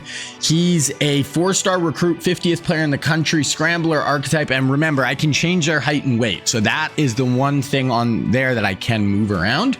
And he's looking at Alabama, LSU, Raging Cajuns, A&M, Texas. So we'll add Baker to our board. So we can add 35 guys to our board right here. Then we got 2 other guys. So next up, we have Jared Goff. Now, Goff obviously plays with the Lions right now. He's the 1st overall pick out of Cal. Here he's only 6 feet tall. Goff is actually like 6'4", so we're gonna up his size once he signs. And he's looking at Cal, Washington, Oregon, Washington State, Stanford. And then the other quarterback is going to be JT Barrett. Now Barrett is from Texas, but actually played at Ohio State. Really nice college career there. He's gonna be looking at Oklahoma State, Nebraska, Kansas State, Mizzou, and A&M. As for the rest of the QBs, the only one I'm gonna go after too is this Demario DeBeer. So obviously I'm gonna go after auto auto-gen players as well. This guy's from Alabama. He's number 10 player in the whole class. Scrambler archetype, we're definitely going to add him. But QB's not a super big need, so if we don't get him, not the end of the world. Then we move on to running backs, and we have 3 real-life backs, and the first one is going to be Derrick Henry. We all know who Derrick Henry was. Played at Alabama, was an absolute freak there. Still playing in the NFL. You know, one of the best running backs of all time. He's going to be a 5-star number 3 player in the whole country, and we're 3rd on his board right now. We are definitely going after him. Next up, we have Ezekiel Elliott. He's from Missouri, played at Ohio State. Here he's going to be a 5-star recruit, 15th player in the country, played at Ohio State, obviously. Here he's looking at Bama, Georgia, Michigan, LSU, Texas. Now, we did just sign Todd Gurley last year, and we want to go hard after Derrick Henry. So I'm actually not going to go after Zeke. I'm just going to let Zeke, he can go sign somewhere else. Then the last one is going to be Alvin Kamara. Now, Kamara actually started at Alabama before transferring to Tennessee, drafted by the Saints, really good NFL career. We're actually 3rd on his board. I am going to go after him. I like Kamara, and he is more of a receiving back. He'd be a good kind of mix in with Derrick Henry or Todd Gurley. Then for the rest of these guys, we really don't need a running back, so I'm just going to go after those 2, let it rock. Now, not a great wide receiver class as far as real life guys. We only have 2. So the first one is going to be Big Mike Williams. Now, Mike Williams played at Clemson. He's a big outside receiver, get down the field.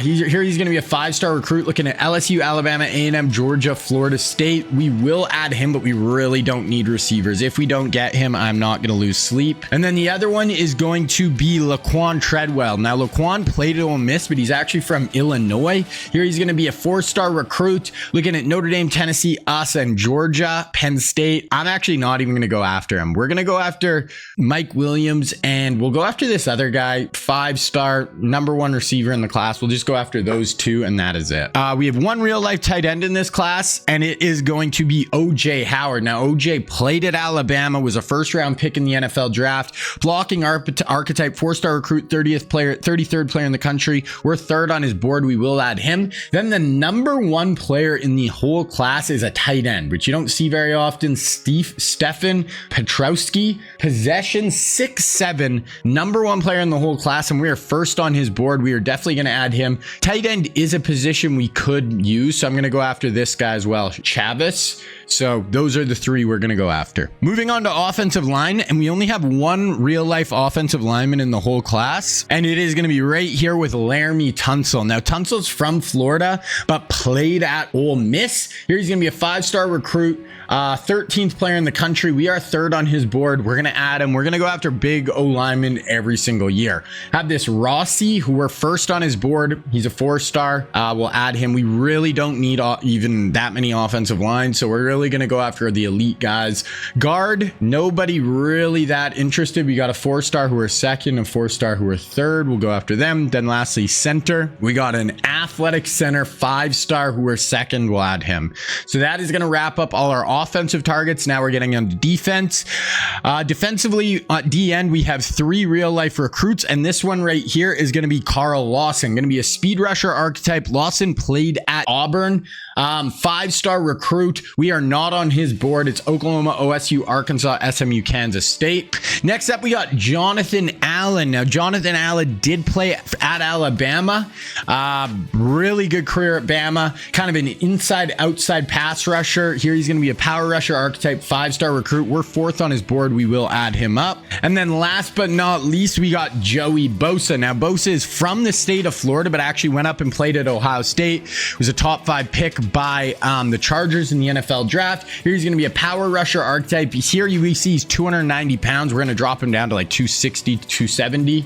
But he's looking at Florida State, Florida, Georgia, UCF, and Duke. Looking at the rest of the DNs, we do have another 4-star who are 1st, and then a couple more 4-stars who are 1st. We'll have those 4. Moving on to defensive tackle, and we have 2 in this class. The first one is going to be right here with Robert Kimdichie.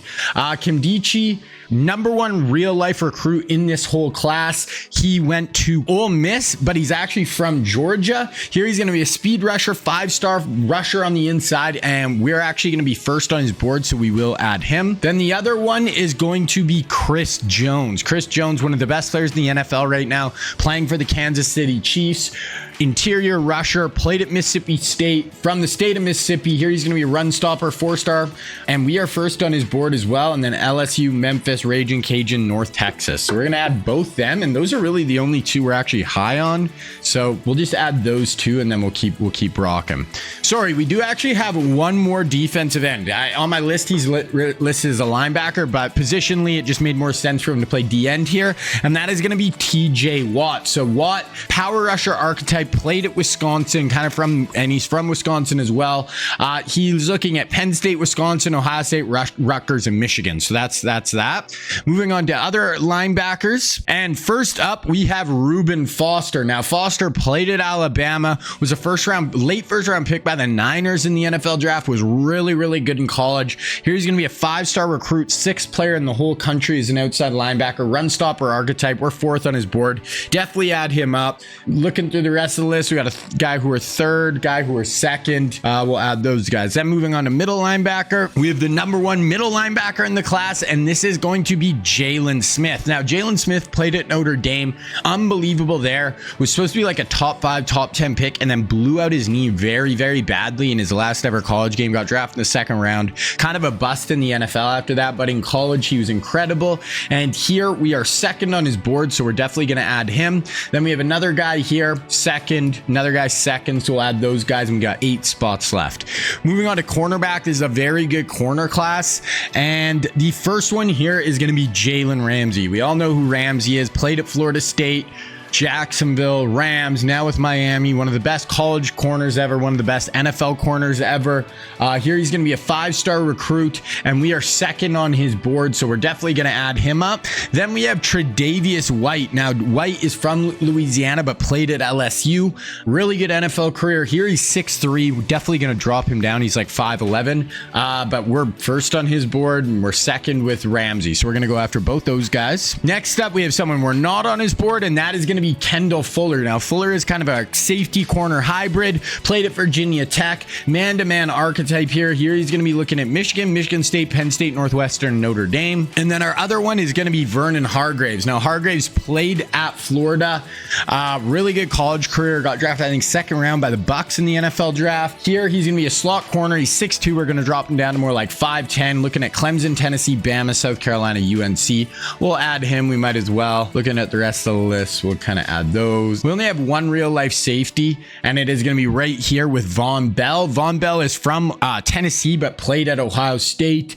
Here we're 4th on his board. We can add him. Then we got this guy who's 9th player in the whole class. We're 1st on his board as a free safety. We'll add him. Go over to strong safety. We got the number 1 strong safety. We're 4th on his board. We'll add him. Then I might add a kicker as well, because we kind of need a kicker. Here, the 2nd kicker in the class. We're 1st on his board. We will add him. So that is all our targets. That's the recruits we are going for this year. Let's look at really quick preseason top 25. So we're coming in as the number 7 team in the country. Preseason All-Americans, we should have some. We got McLeod on O-line, Sharif McHenry Milner. Then 2nd team, Mitch London, Zion Goff, Nick O'Quinn, Dante Hightower. Okay, so I scouted all my guys really quickly. Let's look at our schedule. So started with Syracuse on the road, Middle Tennessee, Ohio State again at home this time. We played them on the road last year. Oklahoma State, South Carolina, Missouri, Georgia, LSU. Wow, that's a pretty tough schedule. Especially like we have 3 of our first 4 games. I mean, yeah, 6 of our we have a lot of ranked opponents at the start here. Not going to be easy, but we'll see what we can do. There's the Heisman Trophy race right now. We'll check on that later in the midseason. We'll see if we have a good shot at it or not. Okay, gonna go through our recruiting here just at the start once, and then I probably won't show you guys again till like week 3 or 4. So starting off with Baker Mayfield here. Once again, we don't really need a quarterback, but I like Mayfield, obviously. We'll go after Baker. We'll start out. I'm not going to go too crazy though. We're just going to go friends and family. So 25 hours. DeBeer, this guy actually looks like he could be kind of a stud. So we'll go send the house for DeBeer. Okay. Then we have Derrick Henry. I really want Henry. If we had a 1-2 punch of just Todd Gurley and Derrick Henry, that would just be sick. So we're going to send the house for Henry. Kamara has a gem, so we scouted him. We already know he has a gem. We're gonna send the house. We have quite a bit of hours here. We don't have positions where I desperately need. I did add a fullback as well. We're gonna go close friends and family for him.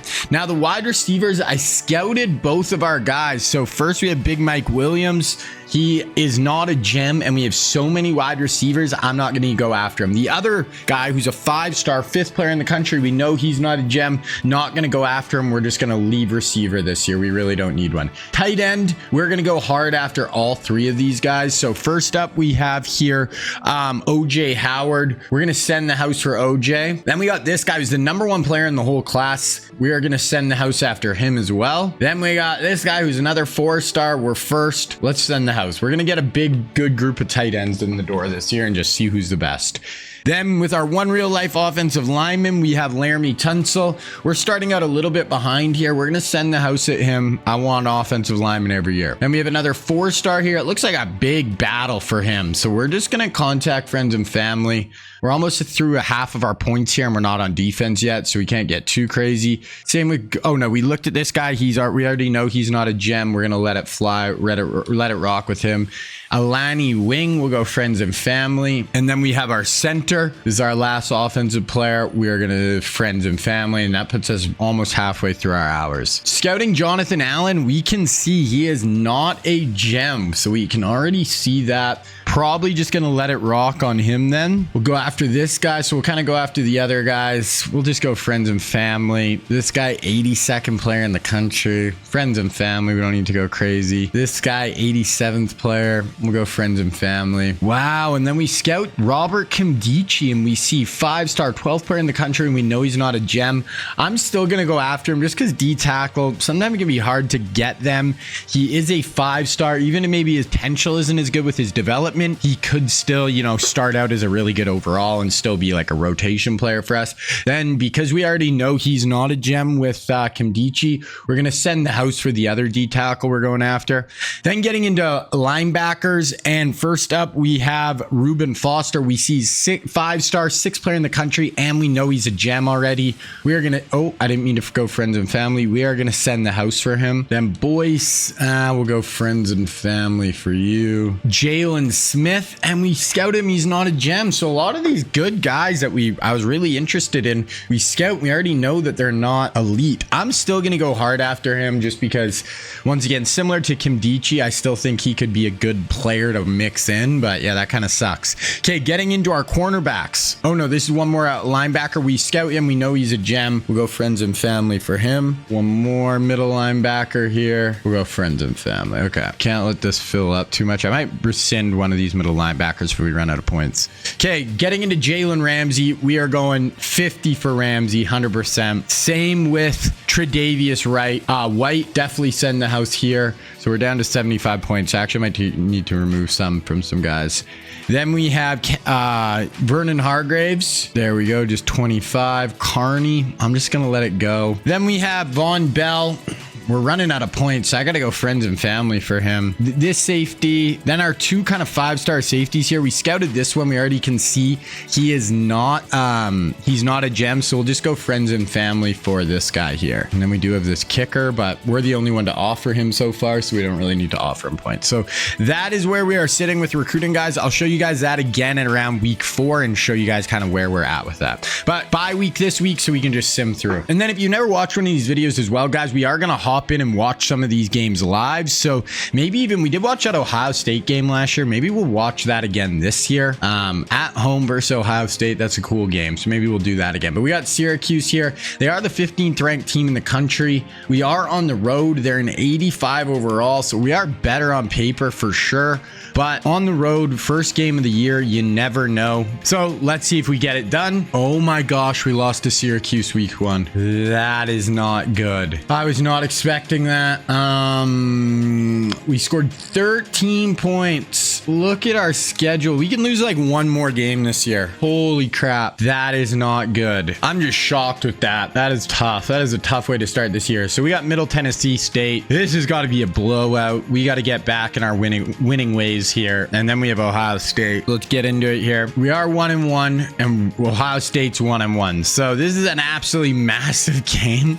One of us is going to start this season 1-2. We only won by like 27-13. So not the best game, honestly, still offensively. 400 yards. So I guess maybe we just weren't putting the ball in the end zone. Gash, decent day.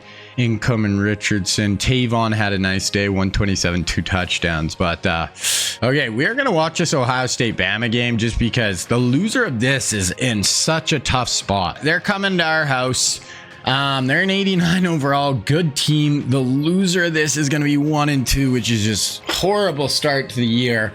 And yeah, so usually I watch between 3 and 4 games a year, and we just super similar. So I don't play, but we get to watch our guys live and see how good they perform.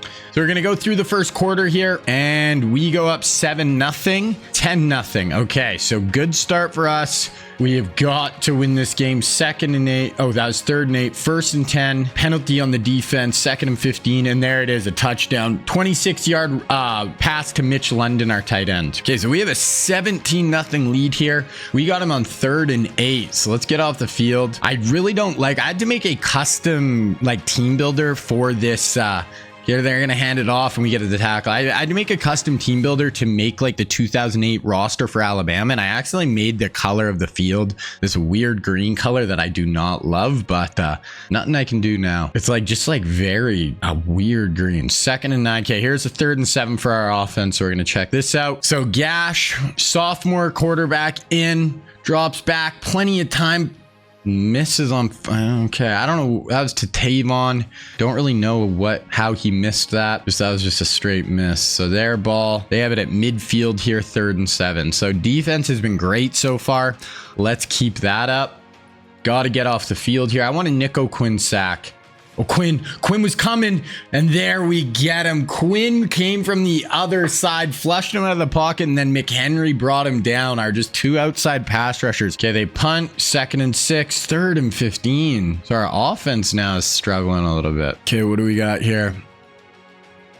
Okay, time steps up over the top. Boom, right down the seam, breaks a tackle. That is what we needed. Gash stood in the pocket, fires it into Coleman. 1,500 yards for him on the career. I don't know why it's giving us all the milestones right now, but Cam Coleman for 35 yards, pick up a 1st down, 2nd and 9. Oh, penalty. Okay, somehow they got the ball back. 10-yard penalty against the offense. That's all it says. I don't know how they got the ball back there, but they did. So 3rd and 5 here. We've been excellent on 3rd down so far today defensively, so let's keep it up. Directing traffic, shotgun, inside swim. Oh, that's going to be short. That's going to be 4th and inches. Probably going to punt that in their own end. They do. They punt it away. 12-yard reception. We're already on 3rd and 11. So last 3rd down we watched, Gash stood in there and delivered a strike. Let's see if he can do it again. We got bunched to the top of the screen here. Gash drops back. Oh, he's getting pressured. Oh, that's a fumble. Oh, we recovered it. Thank God. So their big Ohio State D end broke back. 11-yard sack for Gash. Whenever we watched Gash last year, he was a good player, but he did take too many sacks and he threw too many picks last year. So we definitely need improvement there, but our defense has been incredible here. We got him 3rd and 10 again, 127 left in the first half. We got him at 0s on the board right now. Let's keep it going. Fake handoff. We got interior pressures. That's Sharif Floyd. Wow, that's our 4th sack of the half. Our defense has been all over them. Offense has been fine, but the defense has been showing out. 2nd and 4, 1st and 10, 2nd and 10, 3rd and 7. Okay, let's go get a little bit more points on the board here and really just end this thing. Okay, Gash, 3rd and 7, 35 seconds left. 3-man rush, plenty of time. Right into traffic. Wow, that's a great job to hold on to that football. I think that was Tavon Austin in traffic. Yeah, Tavon for 15. Gonna keep watching this drive here. 30 seconds left. We have no timeout. Can't stop the clock anymore. Need some 1st down so it stops automatically. Gash Oh, that was a bad ball. Don't want, even if we caught that, that was going to be like a tackle, 2-yard gain, and clock was going to keep running. So that was good. It was incomplete. Okay, we got a tight set here. What do you got for us, Gash? Drops back over the middle. Oh, that's a nice spin. He didn't get the first down, though. The first down would have been huge because the clock would have stopped while they moved the sticks. Gotta hurry the line here. Oh, spike it. I don't know. I probably wouldn't have spiked. Okay, we got the first down there. We got 2nd and 10. Oh, we turned it over. Okay, so we didn't pick up the first down. Okay, so no points there. We are up 17-0, and the defense has just been incredible here. So now we're gonna sim to the 4th quarter, and we'll just see where we're at, and then we'll watch some more if it's close. So still 17-0, 24-0. Wow, 24-0. So Ohio State came in here and they have just been able to get nothing going. Our defense has just played incredibly well. Trips to the top. Let's see if we can convert this 3rd down. Looks like man coverage across the board. Fake handoff. Gash. Boom. Right down. Let's go. Great throw. Dropped that in a bucket. Gash, 325, 3 scores right now. That was massive. 40 yards down the field, and then we score. So we're up 30-0 here. We're just going to sim through the end of this now. Great game. Had that loss to Syracuse. We needed a bounce back here. We win 41-0. Ohio State comes to our house and gets their brakes blown out. Absolute beatdown. They had 125 yards of offense compared to our 515. That is crazy. Gash, 372, 5 touchdowns. Incoom looks like he was playing over Richardson. Tavon, 78. None of our receivers just spread the wealth for the receivers, but there we go. So definitely needed that after our week 1 L. McHenry had 4 sacks, wins player of the week. Okay, we'll look a little bit at recruiting here. So first with Baker, really us LSU are the only ones offering. I'm only going 25 hours a week and we're in a good spot. Same with DeBeer. We are going 50 hours a week for him. We don't have really his hard sell unlocked, so I'm just going to kind of keep it where we're at. Looking at Derrick Henry, we're in a good spot here. He's in his top 5. We don't have his hard sell completely unlocked, so we're just going to leave it. Same with Kamara. It's really only us and Nebraska offering. Don't have his hard sell, so we're just going to leave it. Fullback, only one offering. We're fine. Not going to go after either of those receivers. Tight ends. So we're going with the hard sell here with OJ Howard. Looks like we're going to have a good shot to lock him down. Us and Baylor are the 2 teams. This guy, number 1 tight end in the class. All of a sudden, Georgia is starting to really push it here. So I'm going to add another oh no, I can only go another 10 hours from right now, but going to go a little bit harder at him there. Then Chavis, it's us and LSU. We do have our hard sell rocking for him, so we'll let it go there. For Laramie, us, Miami, LSU, we do have the hard sell unlocked here, so we're going to just use our hard sell. Sunday bound, so we're going to add that. That should put us in a good spot with him. Nolan Connors, us, Miami, we're in a good spot. Guard, we're the only one offering him, so we're just going to stick at the 25 hours. Then this center, we're only going 25 hours to him. We're going to up him. Let's go to 50 for him. We're going to send the house. Not going after Jonathan Allen. This other group of DNs, we've been just going to 25 at all these kind of guys. We're probably going to have to up it if we want to get some of these dudes. So we'll go send the house here for Drugsma. That only gives us 15 left though. Us in Oklahoma are really the only ones going after this guy. Us in Oregon here. So maybe we'll go, look like we're a little closer here. We're going to DM him as well. With Kimdichie, no one's really going super hard at him. We'll just stick with our 25 hours. This D tackle, definitely want him. Reuben Foster here. We did unlock the hard sell, so we're going to switch him to that. Boyce, we're fine there. We did lose this Wick guy. I think I was going a little bit after him, but not really. Jalen Smith. We know he's not a gem, but I do want Jalen. We'll stick with the 50 hours for now. This guy, we know he's a gem, but really it's a 2-horse race. We're in a good spot, so we'll leave it. Falling a little behind with this guy, but we'll probably stay at those hours. Looking at Jalen Ramsey, we're going DM and hard sell, so we're going pretty hard at him. It's us, Florida State Army. Probably can leave it there. Same basically situation here with Tre'Davious White. We're doubling up a little bit here. We're in a good spot. Us in South Carolina. Vernon Hargraves, we're doing fine. Maybe we'll add 10 hours to him. We're only going 25, so we'll add that. Von Bell here, we're at 25 hours. We only have 5 hours left, so we'll probably just have to leave it with these guys. We'll go 5 more hours to this dude here, the safety. So that's where we're at with recruiting. We'll check this again in probably 3 weeks, and I'll show you guys. By then, we'll have signed a decent amount of those guys, most likely. Okay, then we got OSU this year, 85 overall. Have a good chance. You know, we can't really lose again for a while. We got to just stay winning. The only good thing losing to Syracuse is it wasn't a conference game, so we're still alive to win the SEC, but gotta beat OSU here. We get OJ Howard. So that's our first signee of the year, 4-star tight end. We also get Tre'Davious White. So nice cornerback signee as well. So 2 4-stars there, like that. We ended up winning. So we jump up to 3-1. We win 28-21. So Ohio State was our only really big win so far. Okay, simming through our bye, and we get another big 4-star tight end to sign. 4-star D tackle. That was the other D tackle, the auto gen. Plus we get Jalen Ramsey. So 5-star corner. So starting to really sign some dudes here. And we got South Carolina this week. We jumped all the way up to the number 6 team in the country.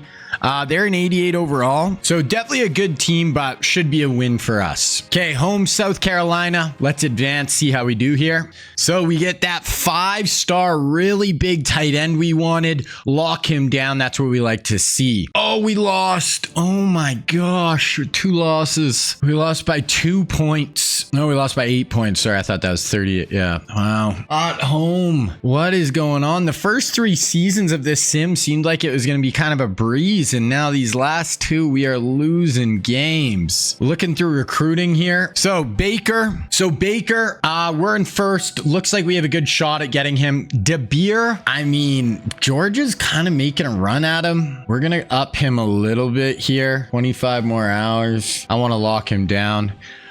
Derrick Henry, Georgia actually jumped us. Wow. We're going to go 25 more hours. We're going full out on him. It's us in Nebraska for Alvin Kamara. We're going to up him again too. So, I mean, we've signed guys, so we have more hours to divvy, but we're going to have to go hard after all those guys. Fullback, we'll get him eventually. All 3 tight ends we locked down. Laramie Tunsil, us in Miami, kind of in a battle here. We're going full on point, so we can't really do anything else. So we're going to schedule a visit week 13.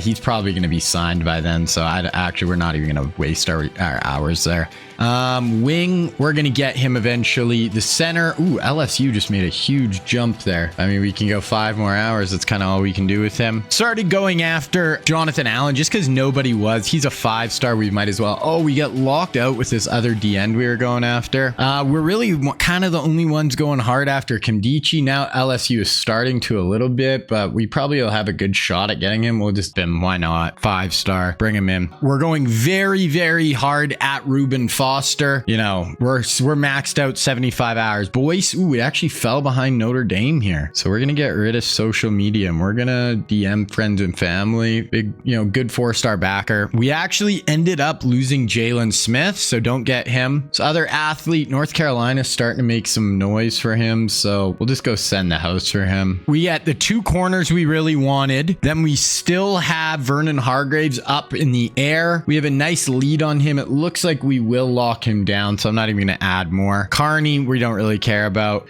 Going pretty hard at Von Bell here. Going to be us or South Carolina. This guy, we do have more hours now, so we can start to add a little more here for him. We'll hard sell him. Got a kicker. I mean, we can probably up him just so this actually gets done. We only have 40 hours actually left, though. Then we have some guys here who I just kind of added to, our targets just to give us some more depth in the class here. There. Okay, so that is where we're sitting. We are going to, we got to win. I just can't believe we're already 2 losses, 3-2 on the year. We got Mizzou. They're in 84 overall. We're in 93 and we're at home. Like, we need to blow these guys out. We do get the 5-star quarterback in DeBeer. We do get Alvin Kamara as well. And we get Reuben Foster. And we get Vernon Hargraves. So our recruiting class once again is looking like it's going to be wicked. Oh, I think we lost Derrick Henry though. Dante Hightower, player of the week. Justice Smith Jr., player of the week on offense. So we did win, and now we have Georgia at home, luckily. Yeah, we did lose Derrick Henry. We lost Laramie Tunsil. Those were the 2 big real life guys. Oh, we did lose that free safety, that 5-star that I wanted as well. Okay, so this is just such a big game.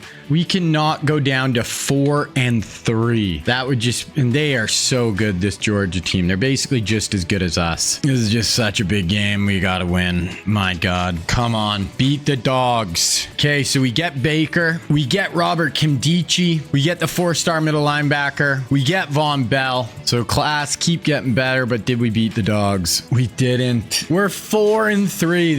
This challenge is going to be hard, guys, because I don't get to play the games.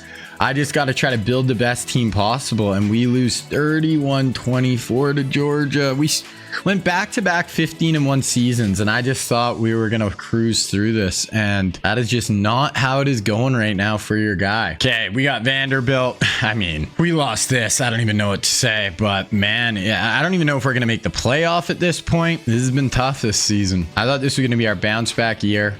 Get 4-star guard. Tavon goes for 165, 3 touchdowns. We do jump to 5-3, and we got 8-0 Tennessee. We're actually going to watch this game just because I don't even know if we're going to make the playoff at this point. So I'm not going to try to save some games for the end of the year. We're not going to make the SEC championship game. Tennessee's undefeated right now. I think, do we have LSU still? Oh my gosh. We still have undefeated LSU and undefeated Tennessee. Holy, this schedule, boys, has been murderer's row. We got to win both those games. Let's look at the Heisman watch here. A couple of receivers, LSU quarterback. Let's just look at some of our stats. See how the boys are actually playing. The record. So Gash, 179 rating is fine. He's brought his interceptions way down. He has 2 interceptions on the year. I think he had 15 last year. So that isn't the issue. Rushing, not really getting our run game going at all. Receiving, Tavon 90 a game. Smith, London, Meredith are our top weapons. Ogletree leading us in tackles, EFLs. Our sack numbers are nowhere near. O'Quinn and McHenry are not doing what they've done in the past. Only our defense is not turning the ball over, not making big plays. So I don't know if that's our issue nationally. Where are we in points? Not scoring a ton, only 30 a game. Defensively, fine, but not great. 184 in 8 games. Okay, so not what we want to see so far. This will probably be the last time I just show you guys recruiting, just kind of take you through. Still going after this fullback pretty hard. We have this wide receiver. He's a 5-star. We know he's not a gem, but I'm like, I have all these hours. I might as well go after him. Same with Jonathan Allen. Looks like we have a good shot with him. We're maxed out. Then it's just kind of depth guys. So we have a kicker and just some more depth pieces down here who we're going after. And if you look at us, top classes, us and Miami have the 2 top classes. We only have 9 4-stars. That's kind of holding us back, but we're going to sign another 6-7 4-stars probably, and we have the most 5-stars by far. So probably going to finish with the #1 class once again. But yeah, okay, we are going to go on the road and try to beat Tennessee. We got to beat Tennessee, then we got to beat LSU, and then we should make the playoff. If we lose either of these games, 4 losses, I don't think we make anything. Okay, we're going to jump through the first quarter here.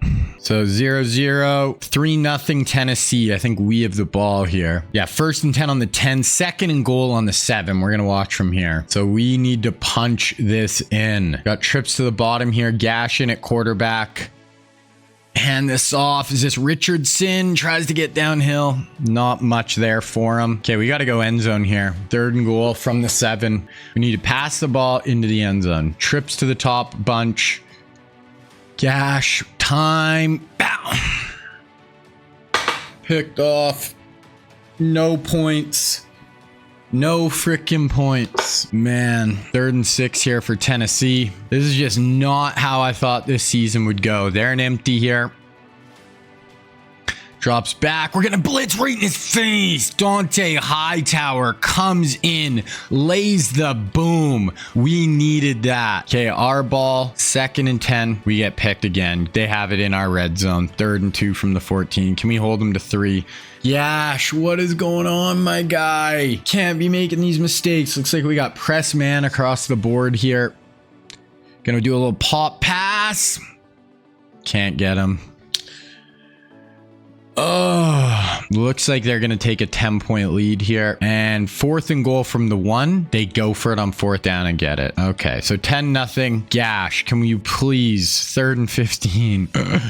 So we got third down here. We are just way too talented on paper to be in this spot where we could be down to 5-4 this year. Gash drops back, up over the top. Picked again! What is he doing? Third pick of the first half. He only has 2 picks on the year. We just looked. Second and 12. We need to get off the field and without allowing points here. Come on, defense. This game's not on you. Gash freaking throws 3 picks, but you need to make a play right here. Get off the field. They're running speed option. We need to tackle. Okay. Gash, get it together. Stop throwing balls into coverage. And let's go put a drive together, dude. 2nd and 6, 3rd and 6, we punt. They're just driving. For 17-0. Okay, we get a couple completions. 2nd and 10, 3rd and 10. I just don't even know what to say right now. Gash drops back. Finally. Oh my God.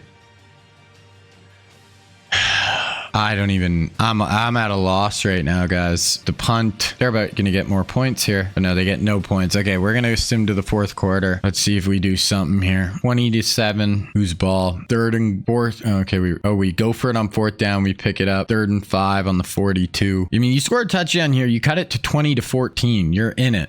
You need a score, though. And Gash cannot throw this ball away. Just missed. Just straight up missed. 5-yard penalty against the defense. Wow. Somehow we went for it and they got a penalty. 3rd and 8 though. Gash can't do shit. I don't know what's up with this fucking dude. Spread. Do something, Gash. Fired into traffic and another drop on 3rd down. Are we going to go for this? Kicking a field goal. This is a long ass field goal. I don't think we make this. Okay, missed it. I was about to say drilled it. You missed it. 3rd and 3. We stop them. So we still kind of have a chance here. Spruce 17. Tavon. 1st and 10 on the 29. 1st and 15. 2nd and 13. 3rd and 7 on the 25. 6 minutes left. We need a touchdown. Gash doesn't throw that pick in the end zone in the 1st quarter. Who knows where we're at? Pump fake, screen pass. Oh my God, that guy got blown up. Why are you not going to the outside? Okay, we have to go for this. Do not kick a field goal. This is the game right here.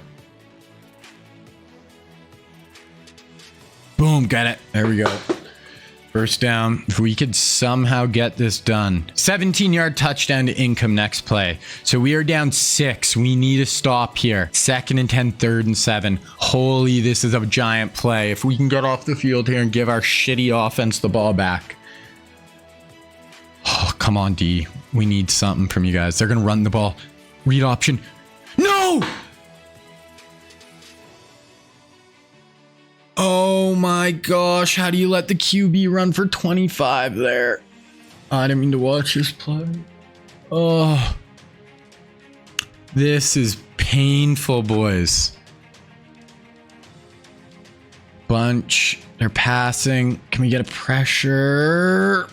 Nah, that's guaranteed points. This one's over. 2nd and 7, and they score. 3:26 left. Interception, 4th of the day for Gash. 28-21. They take a knee. We're 5-4. Gash threw 2 picks all year. We out-yardaged them. Gash couldn't stop throwing the ball to the other fucking team. 5 picks. I missed one.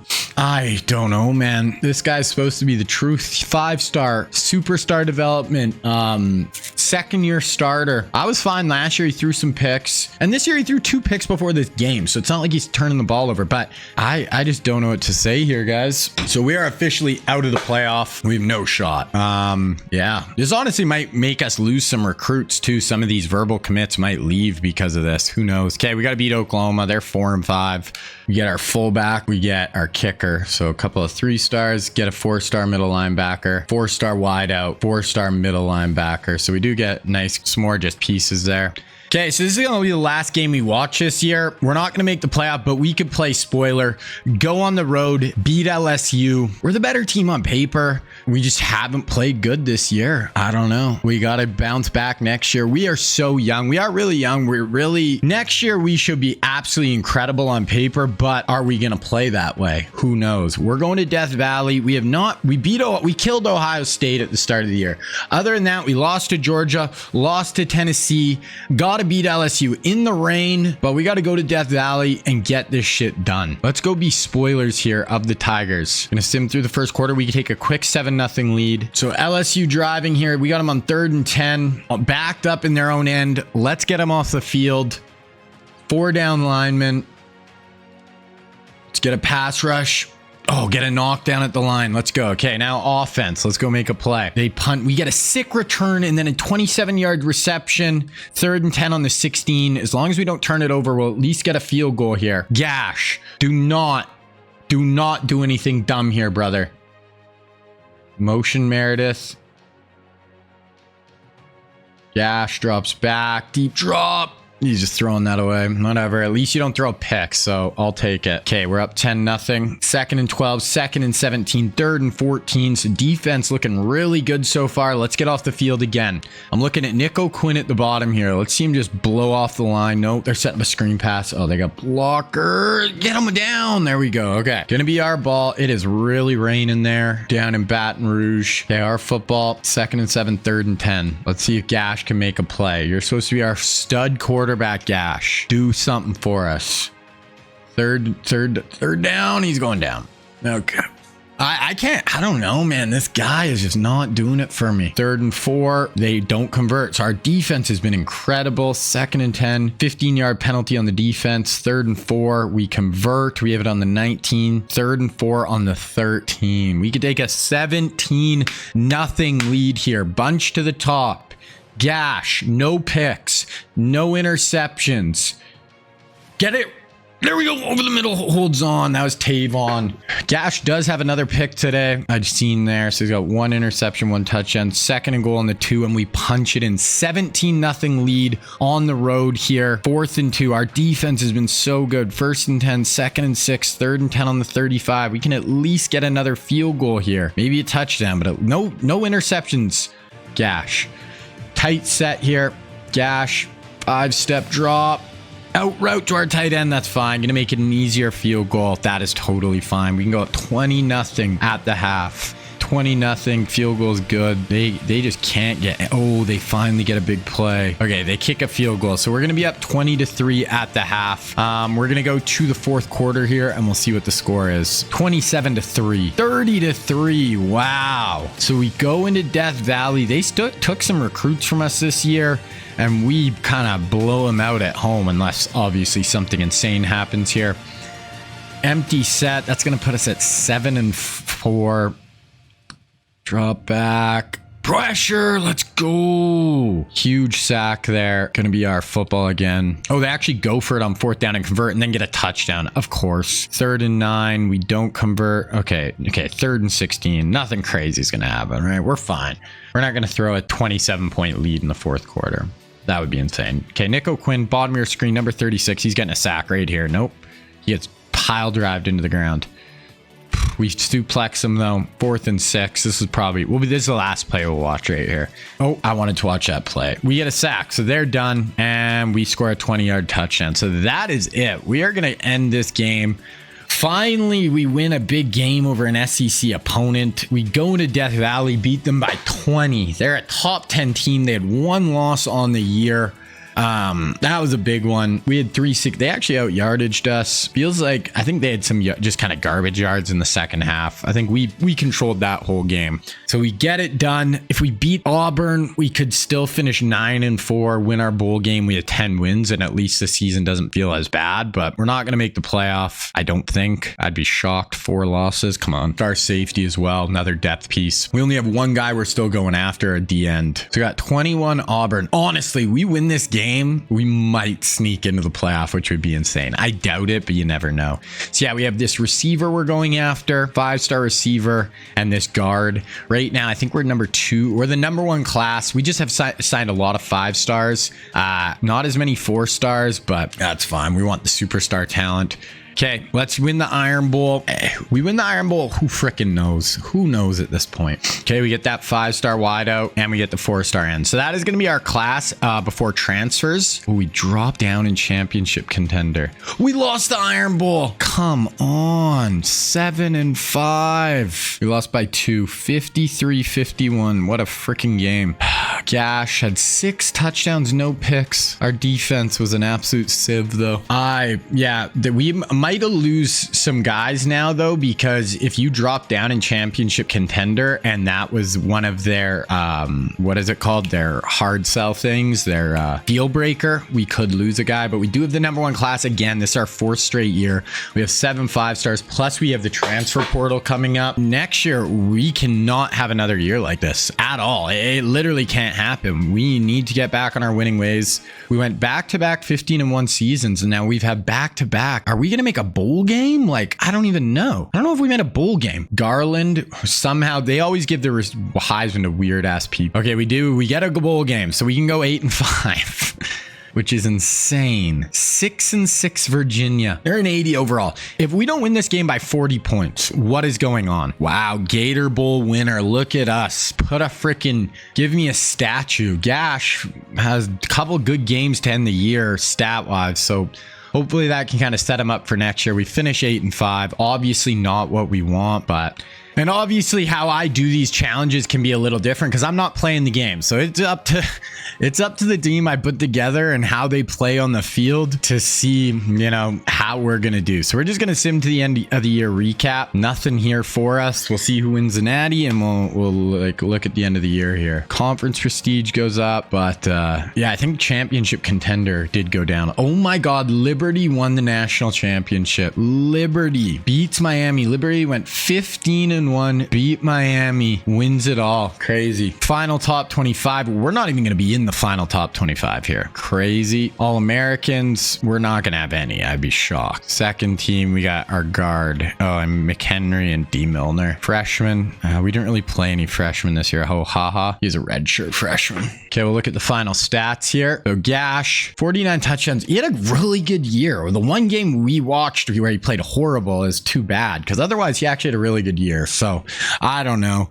Income, Richardson, receiving 1,100 yards for Tavon. Defensively, Ogletree, Hightower. TFLs, here's our sacks. So our 2 guys, O'Quinn and McHenry, didn't quite have as good of years rushing off the edge this year. They're fine, but not quite. And we only had 3 interceptions. That is, I don't know how you do that. Team stats, we ended up 34 points a game, around like 10, 12th in the country. Okay, so not a fun year. Not what we wanted, but we just got to keep moving here. Okay, draft projections. It looks like we're going to lose Dean Milner already. Redshirt sophomore. We're going to try to persuade him. No. Looks like we will be able to sway Income. But yeah, so we lose Dean Milner. Who else do we lose? We lose McLeod, Dante Hightower, Forbes, McHenry, O'Quinn, Smith. We definitely lost some dudes this year, but I honestly think we're going to be better on paper next year. But is that going to matter? Who knows? We had 2 back-to-back amazing years, and then this year, just, I don't know, man. Draft results. We had 2 first-rounders, Milner and McLeod. Dante Hightower, Forbes, second round. A lot of guys drafted overall. Okay, looking at the transfer portal here, we got a middle linebacker. He's the #1 player. Definitely I'll add him. Running back. We don't really need a running back. Wide receiver.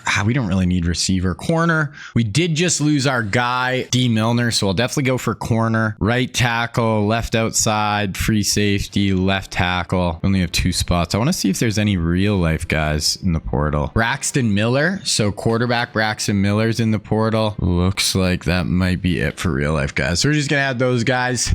Should add some more depth to our class and just depth on the team overall. Okay, so all our transfers, going after them. We're just going to sim through the sim tier to basically national signing day. So we get the middle linebacker. So he's the #1 player in the portal. Get a corner, couple guys on defense, another guy on defense there, and another guy. So 4 on defense plus the O-lineman. So we got all 5 of our targets. Have 1 guy left, right tackle. Probably don't need him. I mean, we've been just killing it on O-line recruiting. So do get him though. So we had 4 more 4-stars to our board here. Gonna sim to national signing day. So quickly, we're just gonna look at where all the real life guys who didn't sign with us signed. JT Barrett ends up at Iowa State, and then Boise State gets Jared Goff.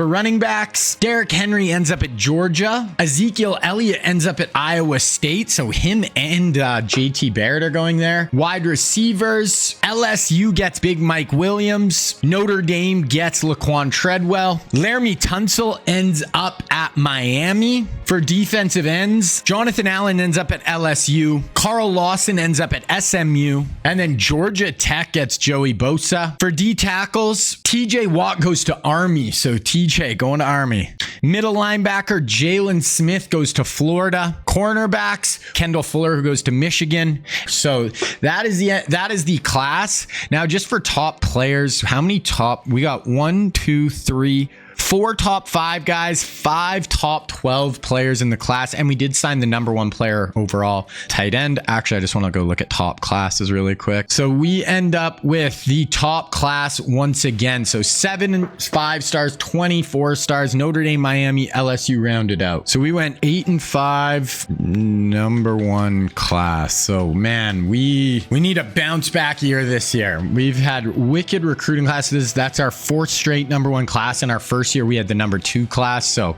killing it recruiting. We just got to keep everything else going though. We got to have the wins following the recruiting. Just going through our position changes here. I moved Luke Jokel into our center. We just have so many tackles.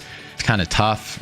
Defensive ends, maybe we'll move Leonard over to left end. D-tackle. Okay, so nothing else too major at position changes there. Okay, so we're at the start of the 2013 season. I'm just going to make these recruits, put them on the team, and then we'll get into this next year. All right, so 2013 season on the way. Now we are coming off an 8 and 5 season. We need to pick it up here.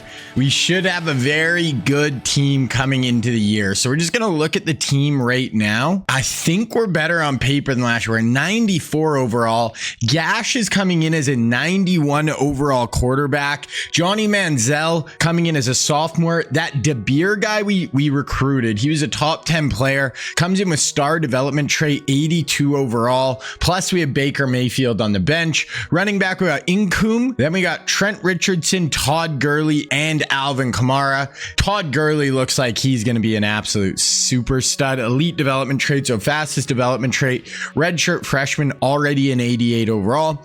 Moving on to our wide receiver room, and it is loaded. We got Tavon Austin his senior year, then Landry, Watkins, Beckham, Mike Evans, always all as sophomores, plus Amari Cooper as a freshman. And then 2 other freshmen we just brought in last year as well. Auto gen guys. Tight ends, we just brought in this Stefan Petrowski guy, who is the number 1 overall recruit in last year's class. He's got star development, 6'7" recruit. We also brought OJ Howard in last year's class, impact development trait, so he should turn into a decent player. We have London and Chisholm in their final seasons, and then we got some young guys who will all be competing next year. Left tackle, we have Greg Robinson, Lael Collins is backups. This Xavier Pena went up to a 91 overall as a redshirt freshman. He has the highest development trait possible. Looks like an absolute stud. We got Zach Martin at guard, Luke Jokel playing center, Brandon Sheriff at right guard, DJ Fluker at right tackle. We have Ronnie Stanley and Cyrus as backups. Zion Goff with Jadavon Clowney on this side. Kafka, Canty, Leonard Williams on the right end. D tackle, Sharif Floyd, Mauer, Jernigan, Kimdichie, Chris Jones. Kimdichie, I think, is impact or normal. He's impact, so not great. Chris Jones is star. So Chris Jones might end up being better than Kimdichie in the long run, even though Kimdichie's a little better right now. Left outside, we got Tua Sagapolo in his junior season. Reuben Foster coming in behind him. Foster looks like he's going to be a stud. Elite development trait. He was another 5-star recruit we brought in this year. Middle linebacker, we got Moala, Madden, Ogletree, Ragland, and then some young guys. I'll probably start Ogletree over Madden, even though Madden has a better rating. Then we have Jarvis Jones, Ryan Shazier rushing off the other side of the ball. Cornerbacks, we got LaMarcus Joyner, strong. It's too bad we lost D. Milner. Milner might have been the best player in the country this year. He left after his sophomore year, so we're good at corner, but we're pretty young other than Joyner and Strong. Everyone else is super young.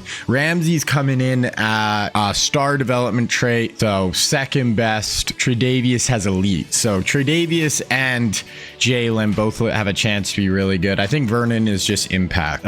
Impact for Vernon Hargraves. Safeties, Godfrey, Von Bell, Marcus May, Clinton Dix, and then Eric Reed and Landon Collins on this side. So that is the team. We should be very good on paper once again. So we'll go through our red shirts here and then we'll go through our chart. So QB, we'll sit DeBeer. We'll have Baker as our third string this year. We'll sit Kamara.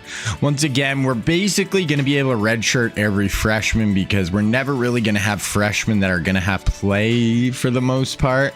Maybe once in a blue moon at like maybe center or something, we'll have some weird hole. But for the most part, we should be able to sit these freshmen, let them all improve for a year before having to play them. Okay, so that is done. Okay, let's go through our depth chart here. So running back, we'll start Incoom, but I want to play Gurley as our third back because Richardson's in his senior year, so it's not like he's gonna, improve a lot for next year. We got Tavon, Jarvis. I'm actually gonna play Odell ahead of Jarvis.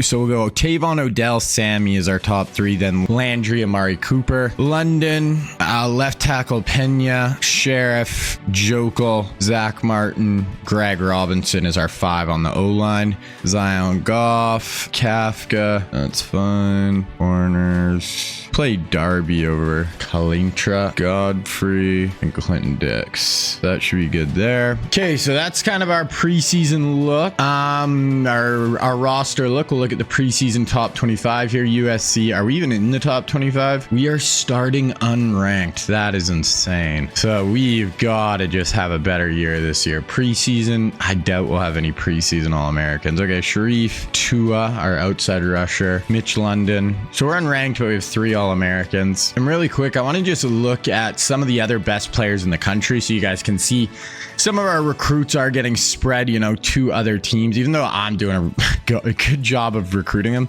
Like Devontae Freeman, he's only a sophomore at Georgia, one of the best running backs in the country this year. We have Khalil Mack at Georgia as well. Really good outside pass rusher for them. At QB, our Gash is, the fifth, tied for fifth, but fourth best QB in the country. We got Andrew Luck playing really well at Oregon. Teddy Bridgewater at Clemson. Robert Griffin III at Texas coming into his senior year. Braxton Miller at Toledo. So that's just some of the QBs. But yeah, so you can see, so these guys do get kind of spread throughout the rest of the country and a lot of them turn into be really good players as well. So now we are going to look at the recruiting for this coming season. Now, this is a very, very good draft class overall, our recruiting class overall. A ton of studs, especially on offense. It is a very offensive heavy class. And we have 2 quarterbacks. And the first one is going to be Deshaun Watson. Now, Watson from Georgia, played at Clemson, first round pick, really good NFL career until, kind of his stuff happened, but was incredible in college at Clemson. And we're coming in as his number 2 school. It's us, Georgia, Clemson, Tennessee as his top 4. So we are going to go after Deshaun Watson for sure. And then our other real life QB is going to be Patrick Mahomes. Now Mahomes, here he's going to be a 4-star. Mahomes went to Texas Tech, first round pick by the Chiefs, the freaking GOAT. Here he's going to be 6'5" scrambler archetype. We'll make him a little shorter, but 4-star recruit. He's looking at LSU, Texas, SMU, UTSA, Baylor. So that is where Mahomes is looking. We'll probably go after just Deshaun and maybe this John Robinson 4-star. He's from Alabama, so maybe we'll go after him as well. Moving on to running backs, we have 5 backs in this class, and it is just a really, really good class overall. Now, first up, we have Dalvin Cook. Now, Dalvin, 5-star recruit here. He went to Florida State in real life from the state of Florida. Here he's going to be a receiving back archetype, Mississippi State, North Texas, LSU, Bama, Mizzou. Mizzou. Next up, we have Nick Chubb. Now, Chubb's going to be a 5-star power back out of the state of Georgia. He played at Georgia in real life.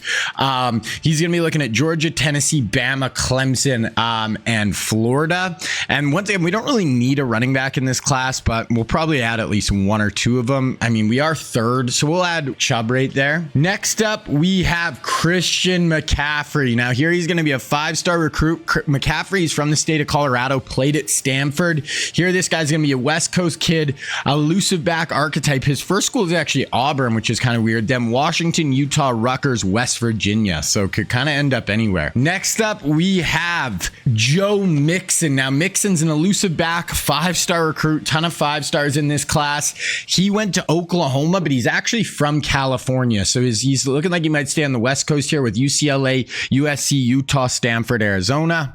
And then lastly, we have Leonard Fournette. Fournette was like the #1 recruit coming out of high school in this class. He's going to be a 4-star recruit. He's from Louisiana, went to LSU in real life. Here, his #1 schools are LSU, Texas, USC, Notre Dame, Florida. So really, we're just going to only go after Chubb in this for the running backs. We don't really need running back right now. Moving on to wide receiver, and we have 3 receivers in this class. The first one here is going to be Deebo Samuel. Now, Deebo Samuel's from South Carolina, played at the University of South Carolina, 2nd-round pick by the 49ers in the NFL draft. Here, he's going to be a 5-star recruit, #3 player in the whole class. He's looking at Clemson, Georgia, North Carolina State, UNC, and Tennessee. Next up, we have Tyreek Hill. Now, we all know who Tyreek is. Now, in college, he's actually kind of a not no name, but kind of a not super sought after guy. He's from Kansas, played at Oklahoma State. He's going to be a 5-star recruit, and he's looking at Florida State, Georgia, Clemson, Miami, and we're 5th. We will add Reek to our list. And then the last one is going to be Terry McLaurin. Now, McLaurin is from Indiana, played at Ohio State, was a 2nd-round pick by Washington in the NFL draft. 5-star recruit here, looking at Notre Dame, USC, Tennessee, Miami, and LSU. Now, for the rest of the class, we have another 4-star receiver who we're 2nd on. We have a guy here who we're 1st on, and we have another top 100 player who we're 2nd. So those will be the receivers we add. We do have one real life tight end, Mark Andrews.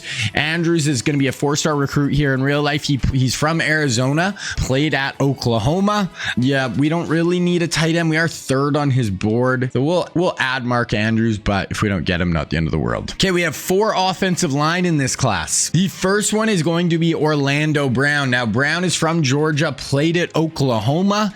Big, massive human being. Played for a few teams in the NFL so far. And here he's going to be a 5-star recruit looking at Auburn, Alabama, Clemson, LSU, Florida State. Definitely going to add him. Next up, we have Isaiah Wynn. Isaiah is from Florida, but played at Georgia. 1st-round pick, I think, by the Patriots in the NFL draft. Looking at Florida State, Florida, Auburn, or Alabama, Georgia, Clemson. We will add him as well. And then the last one is going to be Cam Robinson. Now, Cam's from Louisiana, played at Bama, going to be a 4-star recruit. We're actually not on his list here. He's looking at Penn State, Ohio State, Pitt, Notre Dame, and Duke. So not going to add him, but we do have another 4-star here who we're 1st on his board. We'll add him up. Okay, moving on to guards. We have one real life guard, and it is going to be right here with Quentin Nelson, who might be the best guard in the NFL right now. Played at Notre Dame, drafted in the top 10 by the Colts in the NFL draft. 4-star recruit, 62nd player in the country. He's looking at Auburn, Maryland, Clemson, Vautech, UNC. For the rest of the guards, we got J.R. Nesbitt. We'll add him up. We have another 4-star who we're 3rd on. We'll add him as well. Then we're moving on to centers. Only one top 100 center. No real life guys. Maybe we'll add this guy. We're 1st on his board. We'll go for him, but that's about it. Okay, then we're moving on defense. We have one defensive end in this class. It is going to be Myles Garrett. Now, Myles Garrett played at Texas A&M, was the 1st overall pick in the NFL draft.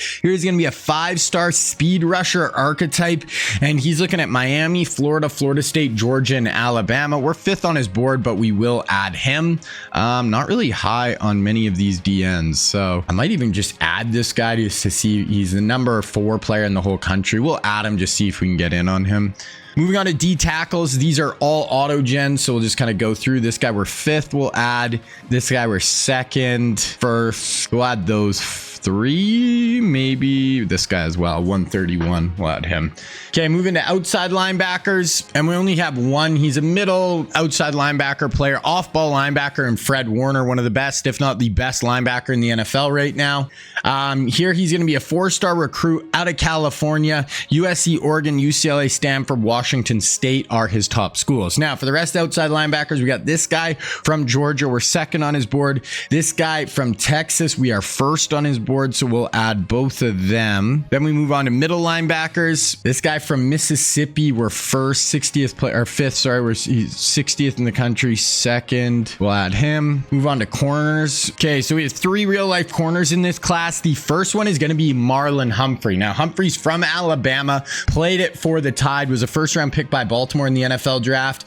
This guy's going to be a 5-star recruit, zone archetype. We are first on his board. Definitely want him. Next up, we have Marshawn Lattimore. Now, Lattimore played at Ohio State, first-round pick by the Saints out of Ohio State. Going to be a man-to-man archetype, 5-star recruit. We're third on his board. Definitely going to add him. Then the last one here is going to be Adoree Jackson. Now, Jackson played at USC, but he's actually from Illinois. Here he's going to be a slot corner archetype, 5-star recruit. We're fifth on his board again, so we're going to add all 3 of those guys. We're doing really good at getting corners. We have another 5-star here who are first on his board, so we'll add him. We'll just go after those 4.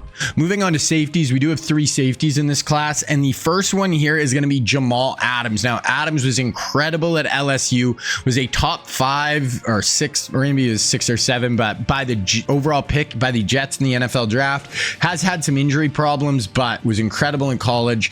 We are going to add him.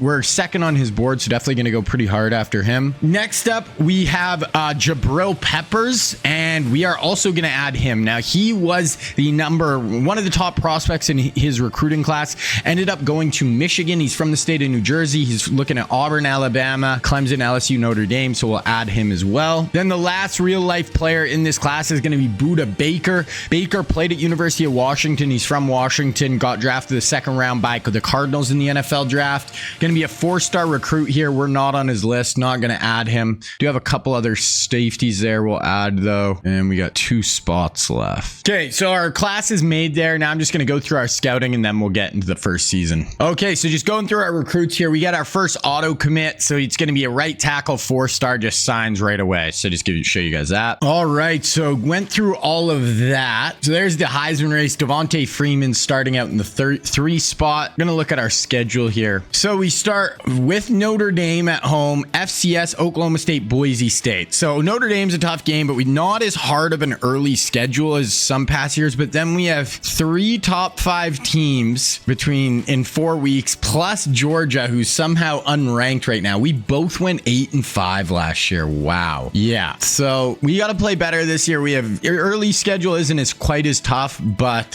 later schedule definitely is hard. So we're gonna go through our recruiting here, and then I'll show you guys again at around week 4, week 5. So starting off with Deshaun Watson, and we're in a good spot. It's looking like us in Georgia definitely have the inside track. We are definitely gonna send the house for Deshaun right away. This John Robinson, I'll send him 25 hours. We'll just kind of see where we're at. I'm not gonna worry too much if we get him. Nick Chubb, kind of same thing. Georgia actually is the lead now. We're just going to go kind of easy on him. We got Todd Gurley. We got a lot of young backs in, so I'm not going to worry too much. Tyreek Hill, unfortunately, we scouted Tyreek. We can already see he's not a gem, so we're only going to go friends and family for Reek. Same with this other 4-star that we looked at. We can tell not a gem. We're not even going to go after him, but then we got the 59th player in the country, Teamer. Did scout him. We see he is a gem, so we're going to go 50 for him, and we'll go 25 for the other receiver, O'Keefe. Then we scouted Mark Andrews, and we do know he's a gem. We'll send the house for Mark for sure. That makes sense. Moving on to offensive line with Orlando Brown, scouted, not a gem, but is an O-lineman. We have 5 starters on the O-line. You can always move around, so we'll give at least 25 there. Then for Isaiah Wynn, he's a 5-star. We scouted him. We didn't get, if he's a gem or not, but give him that. Then we got the 4-star tackle already committed.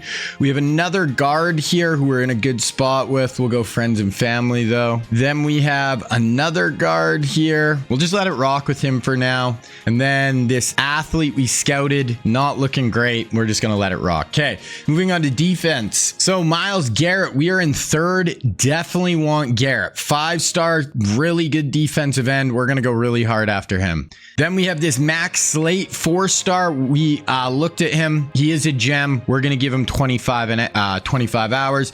Larry Bland. So this guy's the 5-star, number 4 player in the whole country. Let's see if we can get in on him. We're in third right now, but we're going to go hard. Then we got 4D tackles we're going after. This guy's the 5th player in the country. We'll send the house. Then we got Gilliam here, who is a 5-star and a gem. We'll send the house again. Oh, we're gonna run out of points here, so we got to be careful. We actually lost like 100 points there as well. Webb, we're gonna let it just rock with those guys. This outside linebacker, 5-star, we're gonna go 25 hours to him. Then this outside linebacker, 5-star, we're gonna go 25 hours again for him as well. Middle linebacker, we scouted. Both of them are not gems, so we're not gonna go after either of them. So we're definitely gonna go 50 here for Marlon Humphrey. Then Marshawn Lattimore will go 25 to start. And then also same thing with Adoree Jackson. We'll start with 25. We have 175 hours left. Another 5-star corner here. We'll go 25. We're going to fill up here. Jamal Adams, we are in first. We are going to just probably have to do 25 kind of for the rest of these guys. Same with Jabril Peppers. This guy, 25. This guy, these guys we both scouted in our gems. So, and that's going to leave us 25 for the last 2. So yeah, I don't know why we lost. It might be because we aren't ranked or something. That's why we lost 100 hours. That's going to make recruiting a little bit more difficult. Plus, we're just not even ranked right now. So maybe this class won't be quite as easy to get everybody. Okay, so we have a bye week. First week, just going to sim through. Okay, so we got Notre Dame. First week of the season.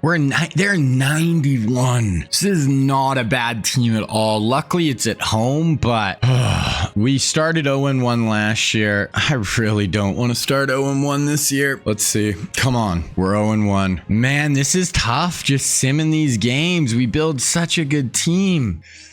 At home and we lose 35-24. We out yardaged them. Gash throws 2 picks though, man. Gash.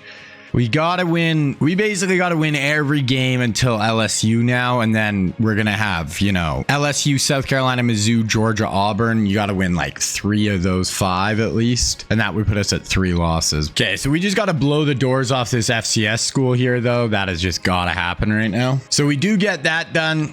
Let's see the score here: 56-7. So much more in line. Says they have 0 yards of offense. That doesn't seem realistic, but Gash went off, ran the ball a bit. Tavon, London, Odell, Sammy all played pretty good. So hopefully that can jumpstart us a little bit. Okay, so we're just going to sim through this week again. Okay, so we got OSU. They're in 85. It's at home. This has got to be a big win. We got to keep the winning ways going. So getting through that Oklahoma week, Oklahoma State. Okay, so we got to commit our guy Isaiah Wynn. So big 5-star offensive line. We do so good with the offensive line all the time. And we did end up beating Oklahoma State 47-42, so very high scoring. We had 500 yards of offense, 2 more picks for Gash. Income. Odell had 174 and 3 touchdowns. So offense looks like it's doing pretty well. Defense might have to pick it up a little bit here. Okay, bye week here. We're going to sim through this, and then I'll show you guys. We'll be in week 5. I'll show you where we're at with recruiting. So we got game of the week, Boise State on the way. They're in 82. We better fricking blow them out, man. Let's look at recruiting. So this is week 5. So Deshaun Watson, we are definitely in a very good spot with Deshaun. We've kind of had the lead the whole time. We got our hard sell and DM going, so we're spending 50 hours. Looks like we'll have a good shot. He does have a visit coming up with Georgia. I don't have any visits set up with him yet. Robinson, I'm just going 25 hours. If we don't get him, I don't care. Nick Chubb, we're still only going 25 hours with him. I could maybe up this to 50. We could go harder after Chubb. We do have a little bit more hours now. Tyreek Hill, he's not a gem. No one's really going over after him that hard. We're going to stick with our 25 hours. We're going hard sell for this 4-star who we looked at, and he's a gem. Same with this other 4-star who's a gem. No one's really going after them too hard. Mark Andrews, 3-horse race. We are in the lead. We're going with a hard sell. Nobody's going that hard after Orlando Brown right now, but he is a 5-star recruit. We're going 25 hours a week. We got 2 offensive linemen already committed. Didn't get this guy, Nesbitt. These 2 guys, not really going hard after them right now. Then we have Myles Garrett. We are definitely going hard after Garrett. It's us, Miami, look like the front runners. Oh, we did unlock his hard sell, so we're going to switch over to a hard sell right now. Oh, academic prestige is one of them. That is not that is like our worst thing, which, and proximity to home isn't great. This actually might hurt us. I don't even know. I've never had a hard sell where it's that low, so we're still going to go 75 hours to him, see if the hard sell does help a little bit. Then for this guy, Max Slate, we're only going 25 hours. We did unlock his hard sell though, so we'll switch this around to workhorse. Then this Bland guy, he's the 4th player in the country. We are going hard sell with him, so we're in it. D tackle, 5th player in the country. We have a hard sell rocket on him as well. Same with this D tackle. He's a gem, hard sell. Didn't get this guy. We weren't really going after him though.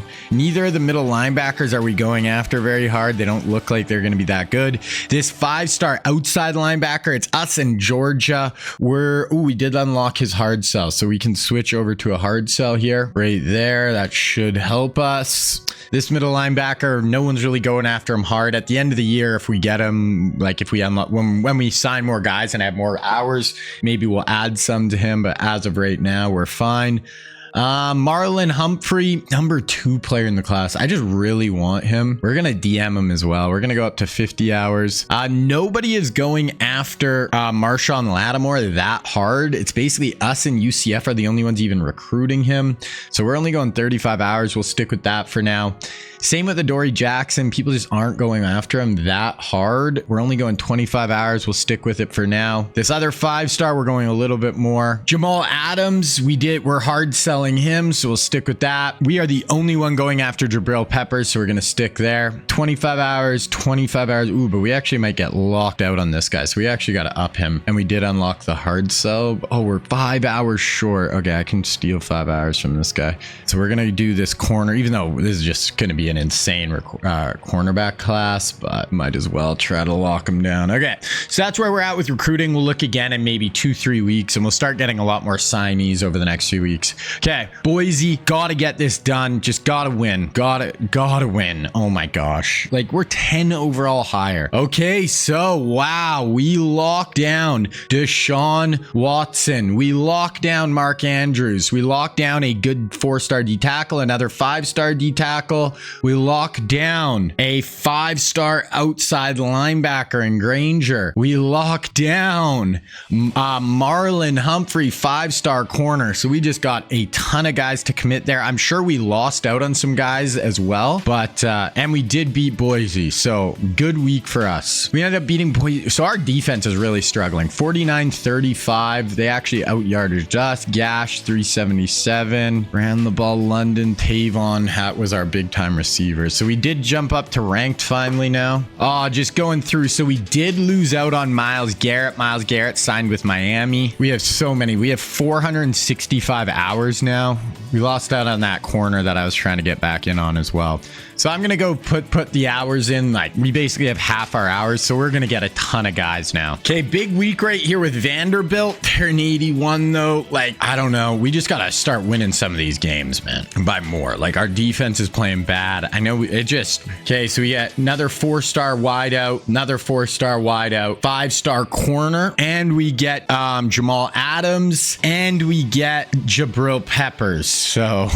recruiting class turning out a good... Oh, we didn't get the 5-star D end I really wanted. I already seen that. Tavon, 9 for 250 and 2 scores. We lost to Vanderbilt. I don't really know. It's yeah, we lost to Vanderbilt at home. We're a 94 overall. They're an 81. We lost by 3, and one of our receivers had 250 yards. So... and now we play 6 out of 7 teams are ranked. So I don't really know what to do at this point. There's #1 recruiting class every year. So we have 3-3 Tennessee. I'm just at a loss for words. they're a 90 overall. We just got to get it done. So we're going to sim through this here. Okay, so advancing through Tennessee. God, we basically can't lose again. So we sign Marshawn Lattimore. We sign a 4-star safety. So recruiting class is almost wrapped up. We'll take a quick look at this. We did end up beating Tennessee. We have another ranked opponent right here though. So I think we're going to sim through Oklahoma. Then we're going to watch LSU next week. So we're going to watch that game live. Almost wrapped up. We are the #1 class right now. We had 8 5-stars. We are so much better at recruiting there than everyone, and we aren't, but we got to see it on the field though. So Oklahoma, they are ranked. They're an 89. This has got to be a W. Okay, let's see what happens. So we do get our guy, Nick Chubb, signs on the dotted line. We also get a Dory Jackson. Puts us up to 10 5-stars. Holy crap. Okay, so we ended up beating Oklahoma by 3. So LSU dropped. Maybe we'll actually wait, and we're going to do the road game at South Carolina. So we're going to sim through this LSU game. Road game South Carolina is the one we're going to watch. And LSU is a 90 overall, so this is going to be a tough game. Luckily, it is at home. Okay, so simming through LSU here. We get Tyreek Hill to commit. We get Orlando Brown. Holy crap. We get 4-star D-end. The amount of 5-stars we just signed in this class is absolutely insane. So we ended up winning against LSU. We are on the road versus 7-1 South Carolina. If we win this, all of a sudden this season is looking like we might turn it around.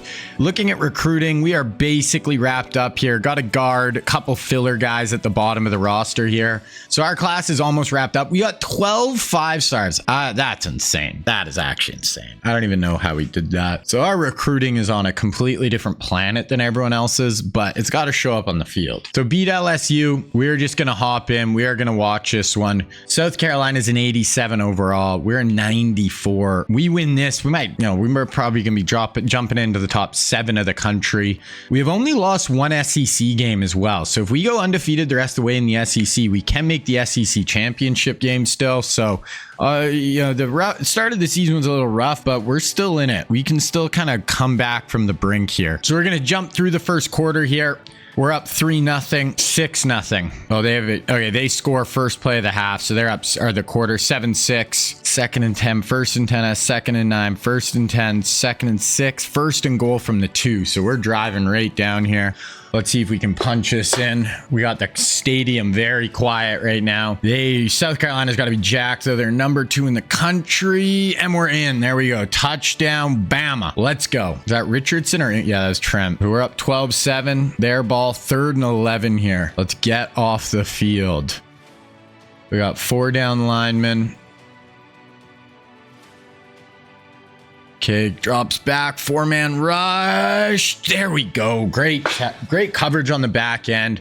Wrap them up, bring them down, punt us the ball. Now let's go offense. Nice punt return there. We're already down to their 37-yard line. Lose 5. Okay, so we're out of field goal range here. So we need a little bit of yardage even just to get in field goal range. Obviously, we'd love a first down though. Okay, Gash drops back. Oh God, Gash. They called that incomplete. Oh my gosh, I thought that was a fumble. Gash pisses me off every time I watch him. We have to punt that. They have it on their own 6-yard line. Let's get a turnover right here, defense. Make a freaking play. We want to be 7-2 here. Okay, that's a sack.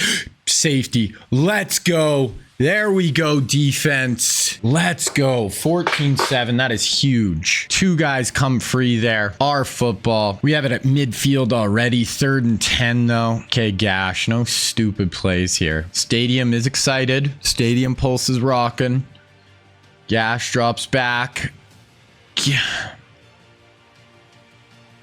Ash, come on, brother. We want to stomp on their throat there after the safety. They actually get a decent return. 3rd and 6. They don't convert our ball, and we get a huge return. We have it on the 37, but the offense keeps... Last few drives, we have really good field position, and we're not putting the hammer down. Okay, drops back. Setting up a screen pass. I think this is Todd Gurley. Make a miss. Make a miss. Oh my God, he fell forward. We better be going for this. 4th and inches. Yeah, going for it. Let's go. You got to convert here, Gash. Gash drops back out in the flats, wide open, easy work. That's Tavon Austin for the first down. 2nd and 3, 1st and 10, 2nd and 5, and we punch it in. 8-yard Trent Richardson TD. We're up 21-7, 3rd and 6, and we get a sack there. They're going to have to punt. It's 3rd and 9. They get a sack. Oh, they're driving here, though. We pick them off. Ronald Darby for 64 yards. 1st and 10, 2nd and 10, 3rd and 10. Let's see if Gash throws a pick 6 here. I'm stopping the whole sim. We're retiring. Gash, no mistakes. 4-man up over the top. Oh, he's got him. Wow, what a throw. Oh my gosh, he laid that up there. Nicholas Gash. Who was that? Odell? I don't even know. Wow. Absolutely bomb. That was Odell Beckham Jr. Gash on the run. Booyah. Odell has 97 speed and nobody was going to catch OBJ there. That's a 62-yard touchdown. And we're going to take a commanding lead going into the half. 28-7 on the road. And is Bama back? We lost those 2 early games. I was feeling down in the dumps. Are we back? 28-10 going into the 4th here. 3rd and 4. Their ball. Okay, they're driving a bit here though. 3rd and 5. Out of field goal range still here. So this is a big play. They're down 18. So I mean, they don't have a great shot, but if you make a play here, you never know. Bringing a blitz, they block it up. Yeah. Hey, if you bring a blitz and they block it up, that's what's going to happen. One of our D linemen goes down there. 3rd and inches. And they punch it in. Okay, so they're going to be down 12 here. Offense, that's a 36 Todd Gurley Gurley run. 3rd and 11 though. It is a big 3rd down. Like, you don't want to give this team life. We're out of field goal range. Gash, do you have a big play in you? They're bringing a blitz. Gash.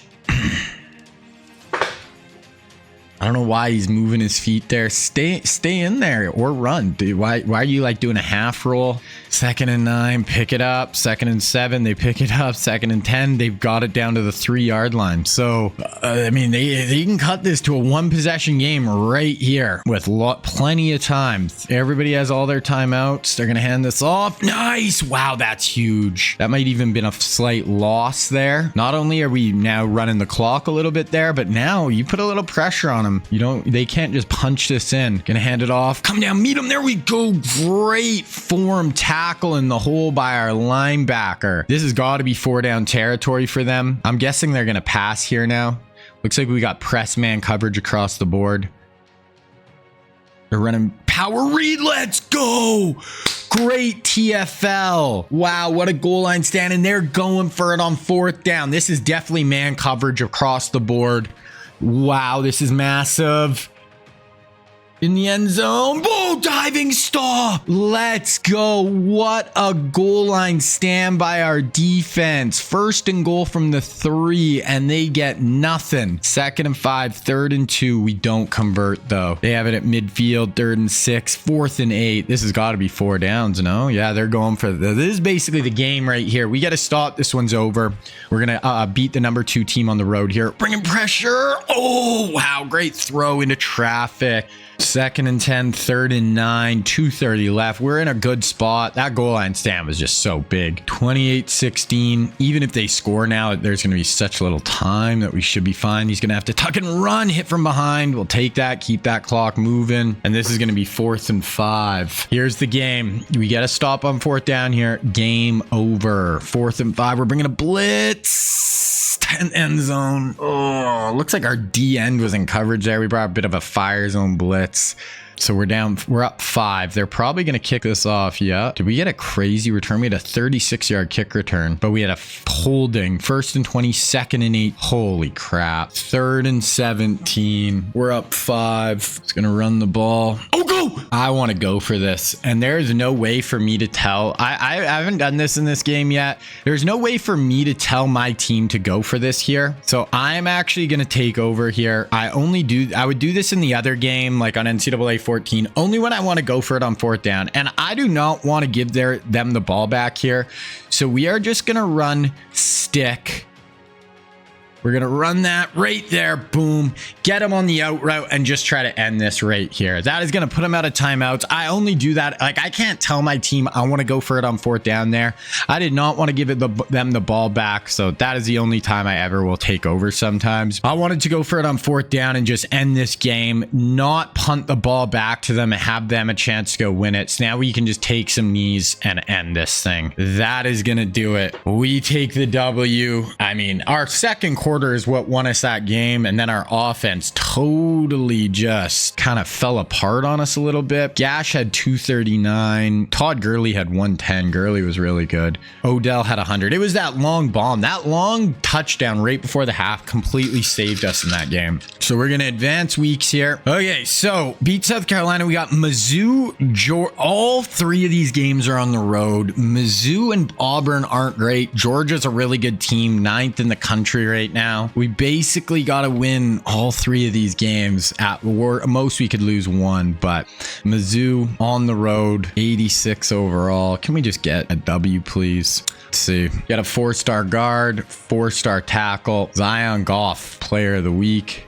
8-2, and we got 8-2 Georgia. Oh, this is a massive game. Looking at the conference, we only have 1 conference loss. So we win this, we're basically guaranteed a conference championship appearance.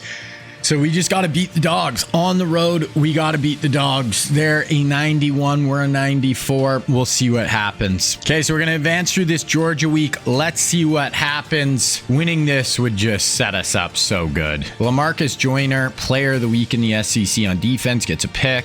We jump up to the number 2 team in the country. So we beat the Dogs. We got the Iron Bowl. And the Iron Bowl this year, it matters because we want to be a top team. But even if we lose this, we're still going to be in the top 10. We're going to make the SEC championship game. So we're just going to advance through, beat Auburn, win the Iron Bowl, of course. But okay, we end up with another 4-star tackle, another 4-star wide receiver. Tavon goes for 9, 225, and 3 scores in the Iron Bowl. We're against 1 versus 2, Texas versus Bama. So we ended up winning the Iron Bowl. I never checked on the stats or anything. We'll just look at that at the end of the year. But yeah, so we just have Texas. We have 1. We're going to sim through this bye, but it's literally 1 versus 2 for the SEC championship. The winner is going to be the 1 seed going into the playoff as well. So we're going to watch this one for sure. This is just massive. Wow. So 1 versus 2, SEC championship, 1 seed in the playoff on the line. After we started 3-2, I was like, I don't even know, man. This sim, I don't even know what to do. And all of a sudden, we have a chance to be the overall 1 seed, win the SEC again. So I guess you can't get too down, you can't get too high, you can't get too low. So let's see if we can beat the Longhorns here. We're going to sim through the first quarter. They go up 7-0. We answer back 7-7. We had a field goal, so it's 10-7 us. 2nd and 7, 3rd and 5. So they got it in field goal range here. I think this is Robert Griffin III actually in at QB as well. Motion across. Fire it out into the flats. There we go. Yeah, it is RG3. So Griffin in at quarterback. And they are driving here. And obviously, if we lose this, we're still going to make the playoff. We're still going to be in it. 3rd and 1 from the 7. We actually stop them. They go for it on 4th down and they punch it in. Okay, so it's 14-10. Our ball, 2nd and 17. Then we hit for 28 to Sammy Watkins. 3rd and 5. So we'll watch this 3rd down here. Let's see if we can pick this up. Bunch to the bottom of your screen here. Gas, shotgun, drops back. They're bringing a bit of a blitz. Get it on the flats. There we go. I think that's Odell. No, that's Jarvis Landry actually for 7. 2nd and 8, 3rd and 5. And boom, 37-yard touchdown to Jarvis Landry getting some run here. They get a nice kick return there. 2nd and 10, 1st and 10, 2nd and 9, 1st and 10, 2nd and 9, 3rd and 7 from the 40. So we have them out of field goal range here. Let's get a sack. Let's push them way out so they can't go on 4th down. Looks like we're only rushing 3, which I don't love. Inside move. Oh, we're right there. You need to get that knockout. Oh, we're right there. So they're going to be at least getting a field goal here, most likely. 16-yard run, 2nd and 7, 3rd and 10 from the 11. So hold them here. We get we're holding to a field goal. It's going to be a tie game. Griffin in shotgun, directing traffic. Drops back. Right, that's going to be short of the end zone. That's going to hold them to 3 most likely, unless they get super aggressive here, but I doubt it. Probably just going to take tie. Yeah. So our ball start out with a 24-yard throw to Mitch London, then a 23-yard throw to Mitch London again, get it down to the 8, and then we punch it in. Mitch London. So that was the Mitch London drive right there. Just rode him down the field. What just happened? Somehow the ball got turned. No, penalty. Yeah, somehow the ball got turned over. View play. I don't know. I don't know what happened there. Somehow Peter Bland. I don't know. Somehow we got the ball back there. That was kind of weird, but we have it 1st and goal on the 4-yard line. We're going empty here. Gash. No mistakes. No bad balls. We can take a 7-point lead or 14-point lead in the half, or even at least 10. Gash. Time. End zone touchdown. Is that Mitch London again? Back corner of the end zone. Our stud tight end gets the score. There we go. So we take a 31-17 lead. Let's see. Oh, they do just hit a big play there, and then another big play, and then another big play. So they got it 1st and 10 on our 10-yard line. So they can technically get a 1st down, but okay, Griffin, end zone, touchdown. Okay, so Texas goes right back down on us, answers back. They get the score. We have a little bit of time here. We get sacked. We have punt. They actually have a chance here. 2nd and 10. Oh man, they have it on our 29-yard line. They're just going to kick a field goal here. Damn. So it went from a 14-point lead to it's in. So a 4-point halftime lead. Damn. So Texas, they have a really good offense, very explosive. We're going to sim to the 4th quarter here. Or we have okay, we get another field goal. We're up 7 again. Okay, and then we get a score. So we have a good 3rd quarter there. And we are in a nice spot now. 3rd and 17. So we get them way backed up here. Oh, it looks like Griffin might have got hurt because they have their other quarterback in now. So RG3 might have taken a bad hit. They're going to try to set up a screen. He's got room. He's got room. That's a 1st down. Wow. Great play call. We actually brought a blitz there as well. Throw a screen at the blitz. That is how you can convert for sure. 2nd and 7, and they punch it in. They're going to be down 7 now. So 7-point game. 3rd and 8 here for our offense. Drops back. Fires it. Oh, that could have been picked. Okay, all of a sudden, Texas going to get the ball back right here. 2nd and 7, 3rd and 10. They punt our ball. We hit a big play there. Sammy Watkins for 34. 3rd and 2. Big play right here. Out of field goal range. If we convert, though, we can start, we can be in field goal range and start eating up more clock. So huge down. Motion London back. Nope, fake the handoff. Come on, Gash. Come on, Gash. Ooh, oh, London dropped it. That was a tough hit over the middle. I'm guessing we're punting. Yep. 3rd and 4 here from their own 12. So another huge play going the other way. 6 minutes left. Up 7. SEC championship. 1 versus 2 in the country. Got kind of an interior rush. Johnny holds on. So they hold down on 3rd down where we dropped it. 2nd and 8, 3rd and 6. Okay, we get a stop there on 3rd down. 2nd and 10. There's a big play. 18 yards to Landry. 3rd and 2. Huge down. This is basically the same area of the field we just had our last 3rd down. Basically the same whole situation. We convert here. We can really start eating up clock. We're going to run the ball and get a big hole right there. I think that's, oh no, that's Incoom. Goes for 10. And then next play, we hit Sammy Watkins for a 30-yard touchdown, and that should do it, unless they do something really crazier. 2nd and 10, 3rd and 5. They got it on 3rd down here. Down 2 scores, 2 minutes left. Really don't have a shot, but let's see a little bit of our defense here. 4 down the line, rush. Up over the top. We're right there. We got to get better at that ball. That's a few times at that corner that we haven't been able to get that ball out. 1st and goal, 2nd and goal, 3rd and goal, 4th and goal from the 1. Should be, unless they score here and get, okay, let's see. Onside kick they're going to need. Okay, drops back. He's going to take off. Oh, he beats our D-end around the corner and he gets in for the score.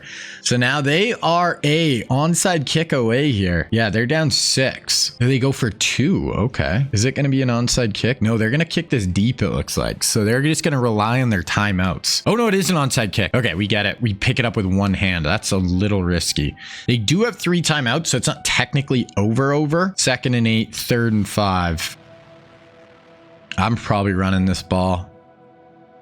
Hand it off. That's going to be it. Oh my God, you didn't get it. How do you not pick that up? I don't even know what you do here. Where are we in the field? We're going to punt from, no, you're not punting from the 30-yard line. No, I tried to call a timeout. It wouldn't let me. You might as well go for it. Oh my gosh. I don't even know what to say. If they get a Hail Mary or something, we lose, which in this game, you never know. We're bringing a blitz. Jeez. Okay. That is why I'm just going for it on that 4th down. I didn't know if we were going to kick a field goal or try to go for it. That's why I was like, oh, I'll super sim, because I would have been fine with either. Not a punt from the 30. Oh, and then we don't get the pick. Okay, I'm going to jump ahead a little bit here. They hit another big play. 2nd and 9, 2nd and 4. So this is going to be the final play right here. So they're going to go end zone. Texas trying to walk us off with a Hail Mary here.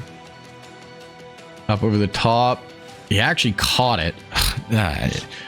Okay, we hold on. I hate that we punted from the 30-yard line. I've never seen that. On 4th and inches, too. Okay, so we get it done. We win the SEC. We should be the number 1 seed going into the playoff. After missing the playoff last year, you know, we're kind of back. Bama is back. We're trying to win our 2nd national championship here. We win the SEC for the 3rd time. So Quincy Knight, LSU wide receiver. That is a crazy year. 1,400 yards, 20 touchdowns. Wins the Heisman. Zion Goff, Defensive Player of the Year award. 12 sacks, 13 TFLs. Best defensive end, Zion. Mitch London, best tight end, 847, 10 TDs. Zion Lombardi. So Zion win a ton of awards. We are going to be the number 1 seed. We'll look at the bracket here. So we had a bye, and we are going to play the winner of Colorado USC, and then we'll play the winner of Appalachian State, Texas, or Michigan in the next round. So we could have a rematch with Texas in round 2. So we got the Colorado Buffaloes. We are going to sim through this game, which is risky, because if we lose, but we can't watch all of them. So we just got to beat Colorado. They're 85. We got to get this done. We lost. Are you kidding me, man? We lost by 10. So I was going to watch the next 2 games, and we end up losing to Colorado. Oh, the number 1 overall seed. Man, these sims. 11 and 3. Wow. I just thought we'd get through that and we'd be able to watch the next one. That is too bad. So 11 and 3, win SEC, wow. I'm a little shocked. We're the number 1 seed. We go down.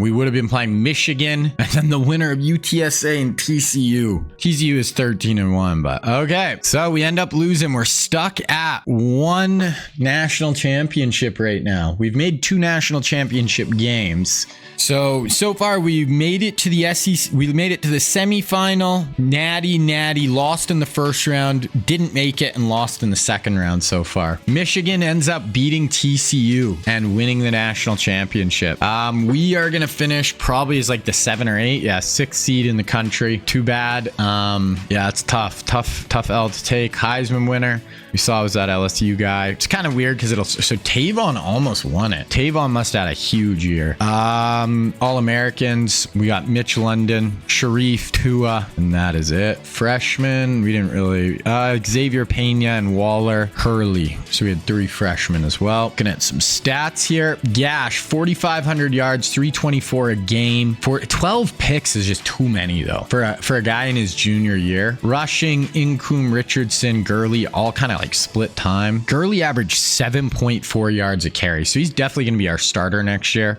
Receiving, Tavon went for 1,519 touchdowns. Odell just under 1,000. Watkins, London, then Jarvis. Defensively, Moala had a nice year. Darby, Clinton Dix, 14 tackles for a loss for Sharif and Zion. 12 and a half sacks for Zion. We don't turn the ball over enough on defense.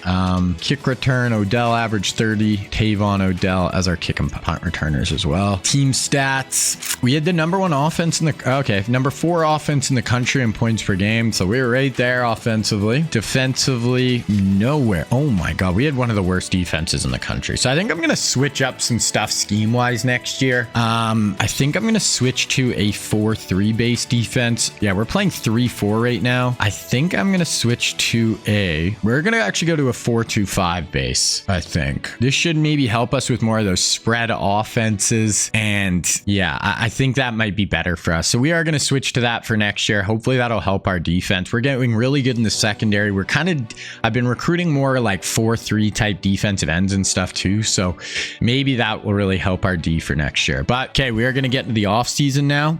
Would have liked to get that one done, but hey, guys, this is not easy. I don't know if we're going to get 7 here, but even just the whole process of this is tough with just because I don't play these games. We just got to hope that our sim, we got to build as good of a team as possible and hope we, play good enough. So defensively, we definitely lost some players, Mitch London, but honestly, I think next year might be the best team we've ever had on paper. We didn't lose anybody early. Yeah, I think we're about to be really, really good on paper here. And as far as the transfer portal here, I don't think there's really, we'll look, obviously, if there's some really good guys, we're going to go after them, but we're in a very good spot just overall. So we got Fouts, middle linebacker. We got guard. Hey, why not? Oh, Teddy Bridgewater. He's like a 90 overall quarterback. We'll bring in Bridgewater. We'll see. I'm not going to say no if Bridgewater wants to come here. Another guard, middle linebacker. I want to see if there's any more real life guys. I'm just going to go through the whole list. Marcus Mariota leaving Cal. What QBs here? That is it. We're going to have Gash. So I don't think Bridgewater is better than Gash. But we'll take a look. I mean, actually, you know what? We'll let Bridgewater go somewhere else. We don't need him.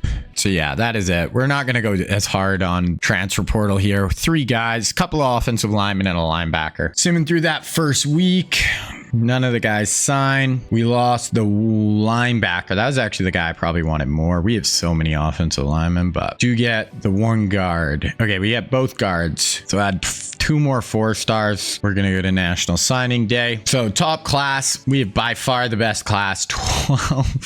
12 5 stars. That is insane. 14 4 stars. So, we didn't even have, these guys are signing 34, 35 players in a class and we're still blowing them out of the water. We don't need to sign that many guys. I cut 9, 10 guys each year anyway. We are going to look, actually, I want to see where Bridgewater went first. Bridgewater leaves Georgia or Clemson to go to Georgia Tech. Then we're going to look at where everybody else signed, the guys we didn't sign, real life dudes. So SMU signs Patrick Mahomes. Mississippi State gets Dalvin Cook. USF gets Christian McCaffrey. So that's kind of crazy. Joe Mixon goes to UCLA and Leonard Fournette goes to Wisconsin. Deebo Samuel goes to Virginia. And then Scary Terry goes to Notre Dame. And then Cam Robinson goes to Ohio State. Quentin Nelson goes to Virginia Tech. Myles Garrett goes to Miami. We didn't get any of the DNs I wanted. That was probably the spot we missed the most this year. Fred Warner goes to Oregon. And then Oregon gets Buda Baker. So that is our real life recruiting class. That is where all the dudes ended up. Okay, looking through position changes here. So I moved Greg Robinson into left guard. Then everywhere else in the O-line, I mean, we'll just let these guys kind of battle it out. Yeah, I need some DNs, I think, here coming up. Move this guy over to left end. That should be it. Okay, so nothing too crazy for position changes. So yeah, right here, you can see my roster size is at 98 of 8, and you have to get it down to 84. So I'm having to cut 13, 14 guys every year. So that's why I don't care if I get the 35 players in a class like some of the other teams are getting. Okay, we are at the start of the 3rd season here. So this is going to be the 2014 season. We have 1 natty so far. Gotta try to get another one this year. So I'm just going to make our recruits, put them on our team, and then we'll get into the season 3. All right, boys. So season 3 on the way. This is going to be the 2014 season, 2015 recruiting class. Coming off an 11-3 year where we made the playoff, we're the number 1 seed going in, and we lost in the first round. So not ideal, but I do like that we started to play a little better last year after kind of 2 not so great years. So I think this year we're going to be really good again. I think this might be our best team on paper. So really quickly, we'll just kind of look at the roster here. You guys can see what we are looking like going into this year. Gash is coming into his senior year. He's been like a 4-year starter for us, so he's had a long run. Last year was the first year we've been really elite under him. Then we got Demario DeBeer. This was a guy we got last year, 5-star recruit. I think he's like the 10th player in the country. Star development. Underneath him, we have Johnny Manziel. Johnny's only got impact development traits. I don't know if he's ever going to start for us. Then we just brought in Deshaun Watson. 5-star recruit. He's got development star. So, the second highest one just after elite. So Next year, it's going to be down probably to DeBeer or Deshaun Watson. Maybe Manziel will sneak in the race, but I'd guess those are going to be the two options. We have the Incoom. We have Todd Gurley, who's only a sophomore, up to a 91. Then we got freshman Nick Chubb and redshirt freshman Alvin Kamara. Wide receivers, we got Sammy Watkins, Odell Beckham Jr., Jarvis Landry as our top three. Odell's got 99 speed as a junior. Amari Cooper with 97 speed as a sophomore. We got Mike Evans, and then we got Tyreek Hill coming in and some auto gen guys as well. So receiving core is pretty stacked. Tight end, this Ethan McKee guy came out of nowhere, redshirt sophomore, and he's up to a 94 overall already. Star development trait, so he's just looking like a superstar, and he's only a sophomore. We have this guy in behind him, a redshirt freshman who's up to an 87. Then we also got OJ Howard and Mark Andrews. Offensive line, Xavier Pena, who's one of the best players in the country, is a redshirt sophomore. We also got Lael Collins. Guard, Greg Robinson, who's a junior, up to a 98 overall when I moved him into guard. So he's one of the highest overalls in the country, and just an absolute freak at guard. Center, we got Luke Jokel and Cole Luna. Luna looks like he's just a stud too. Sophomore, 91. Brandon Sheriff at right guard. Right tackle, Orenberg, Ronnie Stanley, Orlando Brown, Isaiah Wynn for real life players. Our O-line is just absolutely loaded. Defensive end, we got Max Odrick and Jadavon Clowney as our two on the left side. Kafka, who's a 92 overall, and Leonard Williams as our two DNs on the right side. D-tackle, JJ Maurer, Timmy Jernigan, Robert Kondichi down here, Hurley, and then Gatto and Gilliam, who are two young guys I brought in this last year. So look pretty good there. Left outside, Reuben Foster coming along with this Tua Sagapolo guy up as the starter this year. Moala, who he's only a junior, 95 overall. Then Alec Ogletree and Reggie Ragland on the middle. Ryan Shazier is a right outside linebacker for us. Cornerback is just crazy. We got LaMarcus Joyner as a senior, and then everybody else is a sophomore or a freshman. And we got Ronald Darby, Tre'Davious White, Jalen Ramsey, Marshawn Lattimore, Adoree Jackson, and Marlon Humphrey.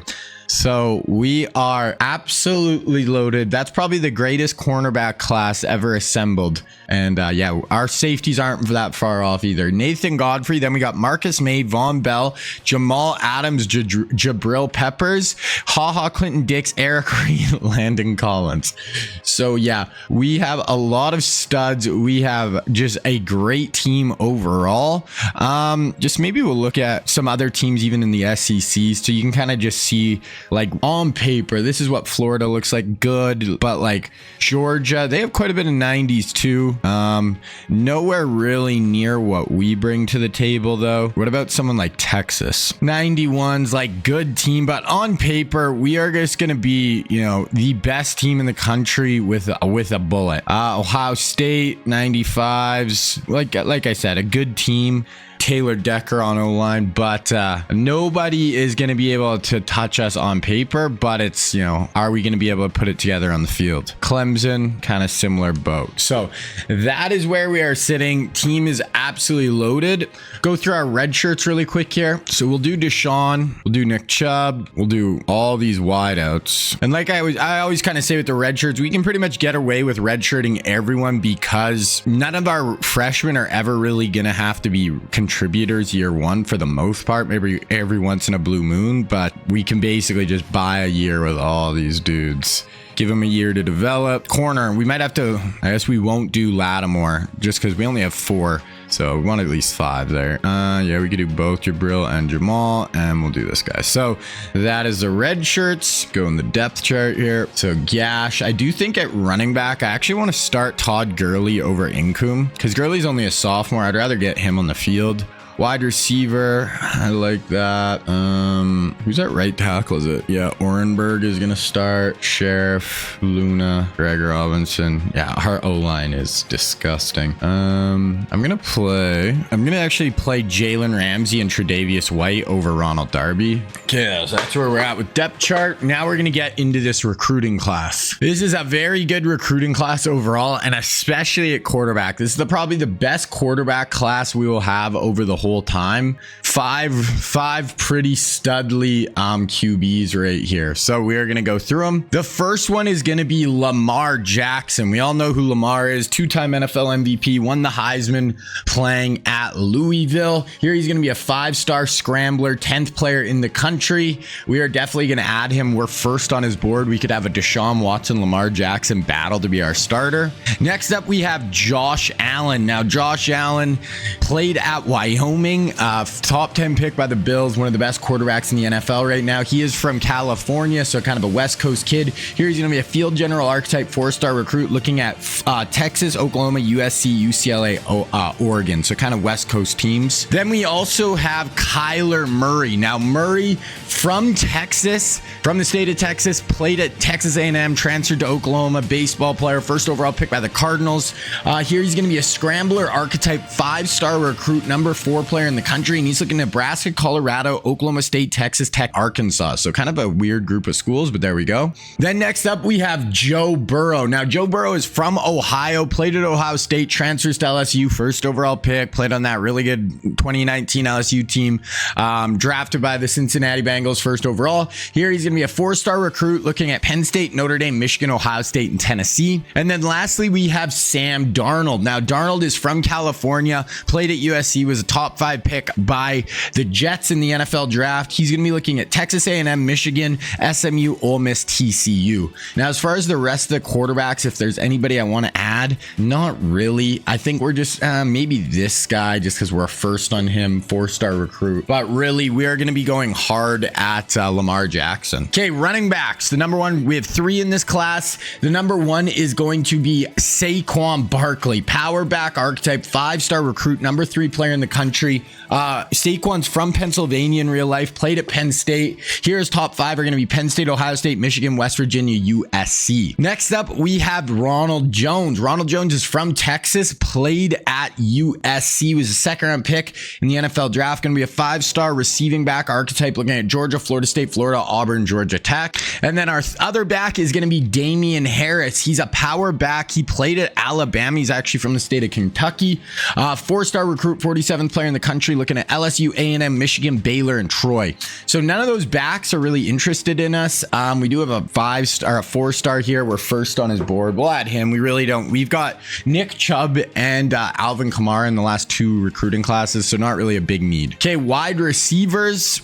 First up, we have Christian Kirk. He's going to be a 5-star recruit, route runner archetype. Kirk played at Texas A&M. He's a 2nd-round pick by the Cardinals in the NFL draft. 5-star recruit, looking at Texas, Texas A&M, TCU, Texas Tech, Oklahoma. So looking like probably stay in Texas. Next up, we have Calvin Ridley. Now, Calvin Ridley's from Florida, played at Alabama, 1st-round pick by the Falcons in the NFL draft. Here he's going to be a deep threat archetype, 5-star recruit. Georgia, Florida, Georgia Tech, Florida State, and the U on as his top schools. We're actually 6th on his board. I will add him. We'll go after Calvin. Then lastly, we have DJ Moore. Now, DJ Moore is going to be a 4-star recruit. He's from Pennsylvania, but actually played at Maryland. Physical archetype. He's not 6'5". We'll drop him down to like 6'1", but he is a really physical player. 4-star recruit, looking at my Ohio, Cincinnati, Marshall, Akron, and Kent State. So definitely some smaller schools for him. As far as the rest of the class, we have a 5-star here who were first. We'll add him, and another 4-star who are 2nd. Yeah, we'll add those guys, or maybe we'll add this guy as well. Physical 5-star. We're 5th, but we'll add him. I love to have good wide receivers. So moving on to tight ends, we have all auto gens, so we'll just kind of go through here. We got a guy who we're 2nd. We'll add him. Not too worried about tight end in this class. Then we only have 1 offensive lineman in this class. It is going to be Connor Williams. Williams is from Texas, played at Texas. Here he's going to be a 5-star recruit, 8th player in the country, looking at Nebraska, Texas, Arkansas, Michigan, Wisconsin. As far as the rest of the class, we got a 4-star who are 1st. Wow, not a ton for offensive tackle here. We've been getting so many tackles though, so not a huge need for us this year. Moving to offensive guard, these are all auto gens, so we'll go this guy. We're 5th, but we'll add the 3rd there, both top 100 players, so our top almost 50 players. Then moving on to centers, this guy we're 1st, 3rd, 5th. We'll add all 3 of those guys because we only have 14 players on the board right now. Okay, moving on to defensive ends, we have 2. First up, we have Clelin Ferrell. Now Ferrell was a top 5 pick by the Raiders in the NFL draft. He played at Clemson. Here he's going to be a 5-star recruit, power rusher archetype, looking at Tennessee, South Carolina, USC, ECU, and Ole Miss. We are not on his list. Then we also have Josh Sweat. Now Sweat is from Virginia but played at Florida State. Power rusher archetype, 5-star recruit, looking at Georgia, Tennessee, Ohio State, then us, and then Clemson. So we will add him. Then for the rest of the D ends, we have the number 1 D end in the class, number 7 player in the country from California, but we're actually 1st on his board, so we are going to add him up. Another 5-star here, Matt Gash, speed rusher. We're going to add him. Another guy here, 4-star, we're 1st on his board, and another guy, 4-star, 1st on his board. That's a good group of DNs that we're going after there. Moving on to D tackles, and we have 2 in this class. The first one here is going to be De'Aaron Payne. Now, De'Aaron Payne's from Alabama, played with the Tide. Here he's going to be a 5-star recruit, number 1 player in the country, run stopper archetype. Us, Georgia, Tennessee, Texas, Miami, so we're 1st on his board. Definitely going to add him.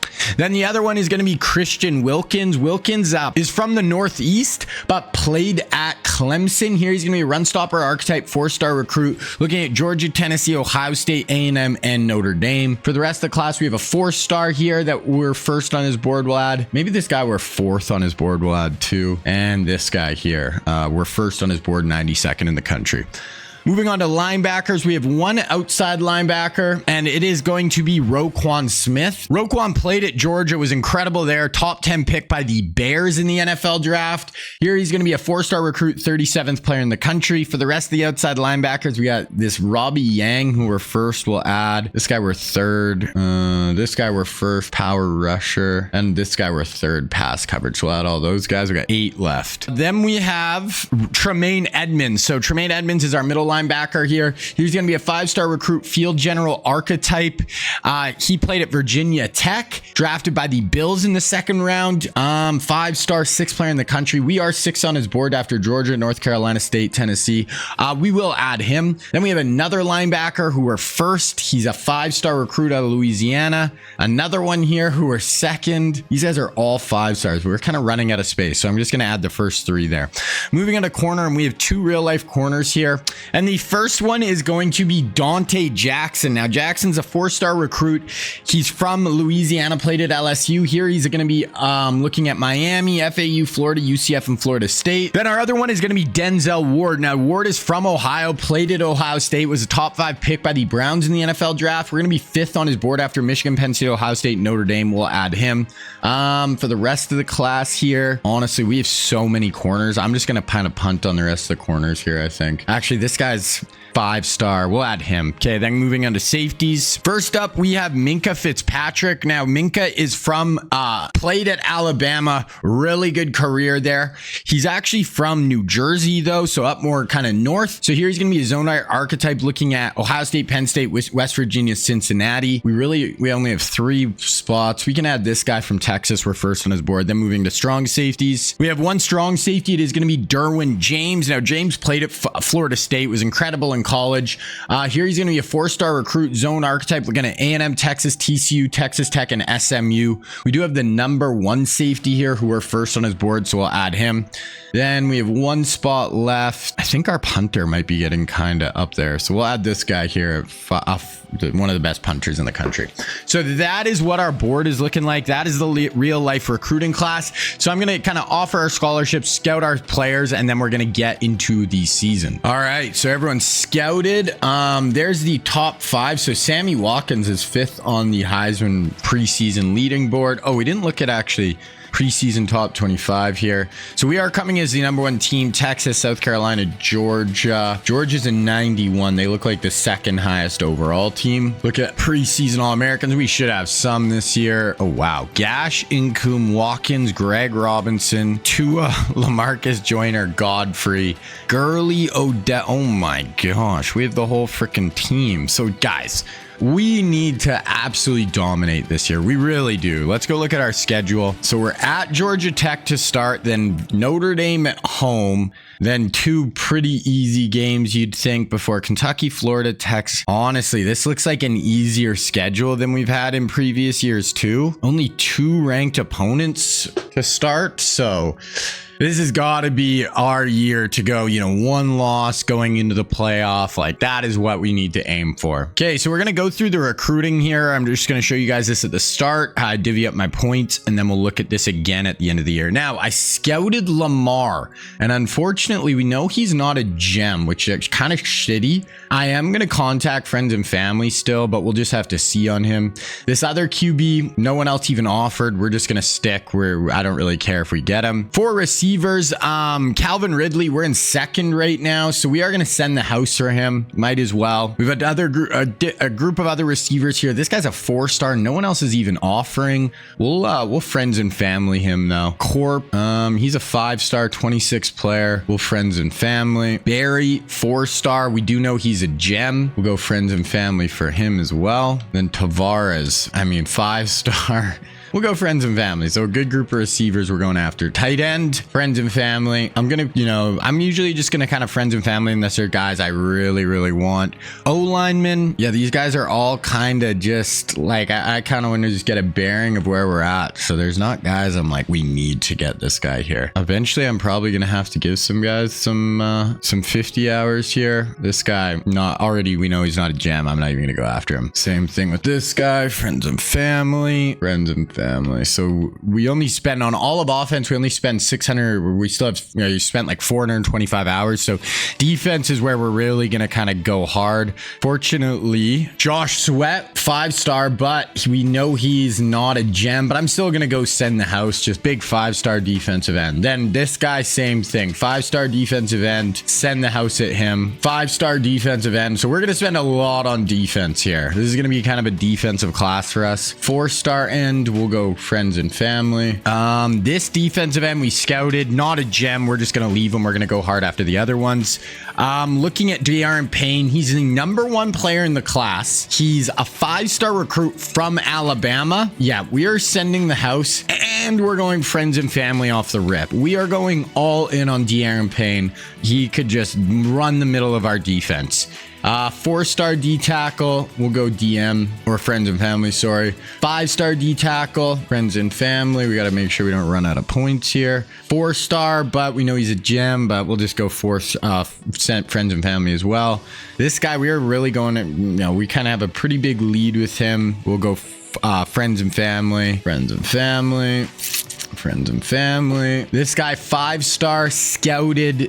We know he's a gem, so we're gonna send the house for him. 5-star middle linebacker. We're gonna send the house, but we're running out of points, and that's Tremaine Edmonds right there. So Tremaine, definitely someone I'd want. Then we have the 2 other middles. Oh my gosh, we scout this guy, but I don't have enough points, I don't think, to go for him. I'm not even going to offer this guy points right now. Then moving on to Denzel Ward, we did scout him, and he is a gem.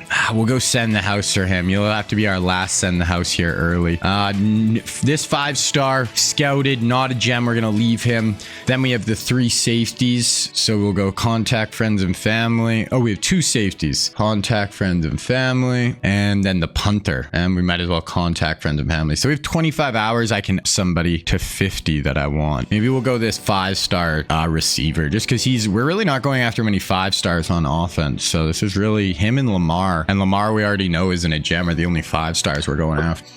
So definitely a defensive class. Okay, so we have our first week here, just a bye week, so we're just going to sim through. And I'll show you guys the recruiting again around maybe like week 4. So first game of the year is going to be on the road at Georgia Tech. They're in 87 overall, so they're not a bad team. And we have lost our first game of the year the last 2 or 3 years in a row. So I'm honestly just nervous for this. We just got to come out and get an early W. We're a better team. We just got to win. Just win, baby. Let's go. So LaMarcus Joyner gets a pick, player of the week versus Georgia Tech. We're 0-1. How do we keep losing this first game of the year? I don't understand. 33-31. L, 399. Gash has 2 picks. Man, I just don't even know. Okay, so we just have a bye week here. And then I think, what do we have? Notre Dame, I think. Oh, I just can't believe we keep losing week 1. Okay, you know what? Notre Dame is already 3-0. We're 0-1. They're in 90 overall. We're going to watch this one. We're going to hop in and watch this one live. This will be our first real game of the year. Okay, so let's check out this Notre Dame game. Obviously, pressure is on. We cannot lose this one. This is one we've got to bring home. They are already 3-0. Okay, so we are just going to sim through the first quarter here. And 7-0 Notre Dame. So Notre Dame jumping on. Okay, and then we scored the very first play of the second quarter, though. So 7-7. Notre Dame ball, 3rd and 4. Let's get off the field here. We're the second toughest place to play. Stadium is rocking. We're rushing 4, not getting any pressure, though. Let's complete along the sideline. 2nd and 7, 2nd and 17. Picked off. Tre'Davious White picks them off. 2nd and 1, and then we scored the 2 plays later. Sammy Watkins, 2nd touchdown of the day. 2nd and inches, 1st and 10, 2nd and 2, 3rd and 1. Okay, 3rd and 1. Let's get the big boys on the field. Let's stuff the run here and get our offense the ball back. Okay, they're gonna hand it off. No, I mean, didn't get much, but enough for the first down. He's got 9 carries for 20 yards right now, the Notre Dame running back. And then we get a sack, 2nd and 20, 3rd and 23. Okay, let's watch this. No conversions. Watch screen or draw, but get off the field. That's got to be our first priority. Okay, drops back. Oh, was inside pressure right away. That's Timmy Jernigan, his 2nd sack of the day. And Jernigan is looking like a force in the middle of our defense. Give our offense the ball back. 2nd and 10. Big play there, 27 yards to Sammy. So Watkins is having a big day, but then we get back-to-back sacks, and we're at 3rd and 20. Probably won't get insanely aggressive here, but we'll see what Gash has got in his arm. 14-7. Gash going up. 1-on-1 on the outside. He's got a man. Boom. Huge in. I think that's Odell. Gash is that's OBJ. 99 speed. Odell Beckham gets down the field in behind the defense. Gash does have a big arm. If he could just, that's a 60-yard bomb down the field. Absolutely beautiful. Hits Odell in stride. See ya later. If he could just cut down on the turnovers and sacks, Gash would be a stud, but just too many bad plays from him sometimes. 2nd and goal, and we punch it in. So we're going to be up 21-7 here. Their ball, driving a bit. 3rd and 9 here just before midfield. Stadium is rocking. The pulse is going. Going to be a tough, 3rd down here for the QB. We're rushing 4. Oh, he's got him. That's a touchdown. Looks like we tried to jam and we just missed our press and they just went over the top for a 56-yard touchdown. Notre Dame's right back in this one. Okay, our ball, 2nd and 8. Hit a big play there. Watkins again, 2nd and 8, 3rd and 5. And we don't convert. We got to punt the ball. 3rd and 10. They punt. They pick us off and they tie it up with 13 seconds before the half. Okay, we're going to sim to the 4th quarter here. So we looked like we had a commanding lead and then we kind of gave it away. 28. Okay, then we score 2 touchdowns. Okay, we get 17 points there in the 3rd quarter. We're up 38-21. Their ball. Oh, it's actually our ball now. They went for it on 4th down, got stopped. So it looks like we're going to be able to take this one as long as we don't make any stupid errors. Don't, piss down our leg here. Under center, bunch to the top. Gonna run counter. Nothing there for Gurley. Nice broken tackle, but couldn't get anything there. 2nd and 6, 3rd and 6 from their own 6. This is where I want my defense to do something here. Get a sack, get a pick, backed up on their own end zone. We have so many studs on defense. Go make a play. 4 down. Just took off. Can't get too mad at that, as the D coordinator calling your defense. You have everything covered downfield. Guys able to take off. That'll happen every once in a while. Okay, 3rd and 10 again here. Same idea, though. Go make a play. Someone go get this ball. Someone go get a big sack. Okay, 4 down. Oh, little inside swim move. Oh, that could almost be intentional grounding. Great job by our front 4 to get pressure there. Really harassing him that whole drive. Okay, our ball, 2nd and 8. Here's a 3rd down. We'd like to just score some more points here. Really put it on Notre Dame after starting 0-1. This was a year I wanted to lose like 1 game maybe all year. Gash. Dude, this guy and his interceptions. Man, he's got at least 4 through the first 2 games, and he's a senior. This is his final year. He's not a freshman anymore. Man, I just don't know with him. Okay, 4 down, trying to bring pressure. Same thing, beat our press. Who's number 6? Because he's getting toasted every time we watch. 2nd and 9, 1st down, 2nd and 10, 3rd and 8. Okay, someone make a play here. I think 6 is LaMarcus Joyner, our number 1 corner. And he gets his... Oh my God, Joyner got juked out of his jock strap there. LaMarcus Joyner is not having the best day right now. Number 6 at the top of our screen. Toasted twice, beating his jam. Gets absolutely juked out of his pants there. I mean, we are going to hold on here unless obviously something absolutely insane happens, but I would have liked to win this. Yeah, we had a chance to really put him away here. 4th and goal from the 4. This is the last play we're going to watch of this game, unless, it gets really close at the end. Defense, hold him off here. No points. 4 down. Yep, there it is. Boom. Timmy Jernigan, 3rd sack of the day. He is so quick with those inside pass rush moves. Gets down Mahoney, and we are going to go to the end of this one. So we are going to hold on here. Yeah, 38-21 final. Just too many turnovers by Gash, though. That just kind of pisses me off. We had 470 yards of offense. He had, look at his stat line. 4 touchdowns, 321. Great. 2 picks. Again, too many picks. Always the picks with this guy. Sammy had 104. Odell had 108. So those are kind of our 2 main weapons this year. Okay, so we get our first commit of the year, and it is the number 1 player in the class, De'Aaron Payne. I was going all in at him on the start, and it paid off. Timmy Jernigan, player of the week. Yeah, for sure. 3 sacks. He was an absolute freak. Okay, next week here, we got Southern Miss. I mean, they're 79 overall. We're at home. If we lose this, I don't even know what to say. This has just got to be a W. So we get another commit here, 4-star tight end. We get a 5-star defensive end. So 3 commits so far. Jernigan has another Nets player of the week again, another 2 TFLs. We are 2-1, 49-23 win. Then we got FCS bye. So then we get into, the meat of our schedule. Texas, number 1 team in the country right now. We do have later on. I will take you through recruiting here. So with Lamar Jackson, us in Texas are really the only ones even offering him at this point. He's not really high on my list. We could up him a little bit here. Maybe we'll just go to 50. I don't really care if we get him because we already know he's not a gem.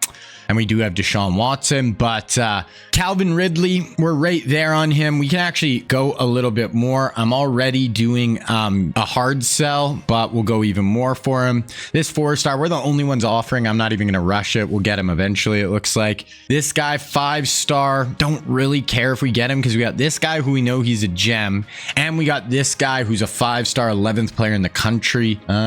We can even up him a little. Oh, we can. I'm going to wait till I unlock something other than proximity to home because that's a D-, so we're going to wait on him a little bit.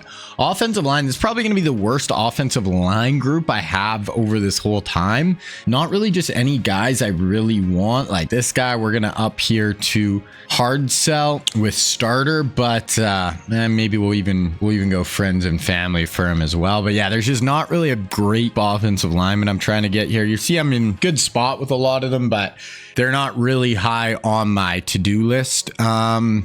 Moving on to defensive line, I think we're going to have a crazy defensive line group here. Josh Sweat, we know he's not a gem, but he's still a 5-star. We're still going hard at him. We'll go another DM for him to boom up to 50, but he's a 5-star. Gammon, 7th player in the country. We're going 65 hours. We got hard sell and friends and family on him.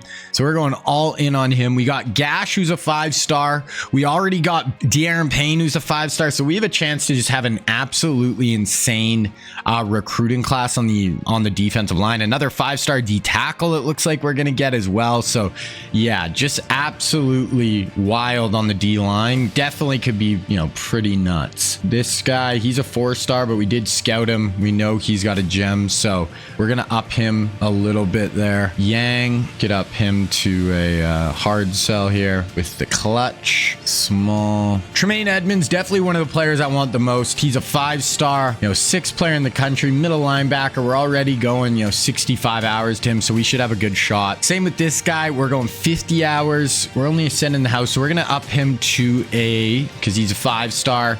top 10 player in the country. We're going to up him here to a hard sell right there with college experience. And we'll go friends and family. We'll go really hard at him.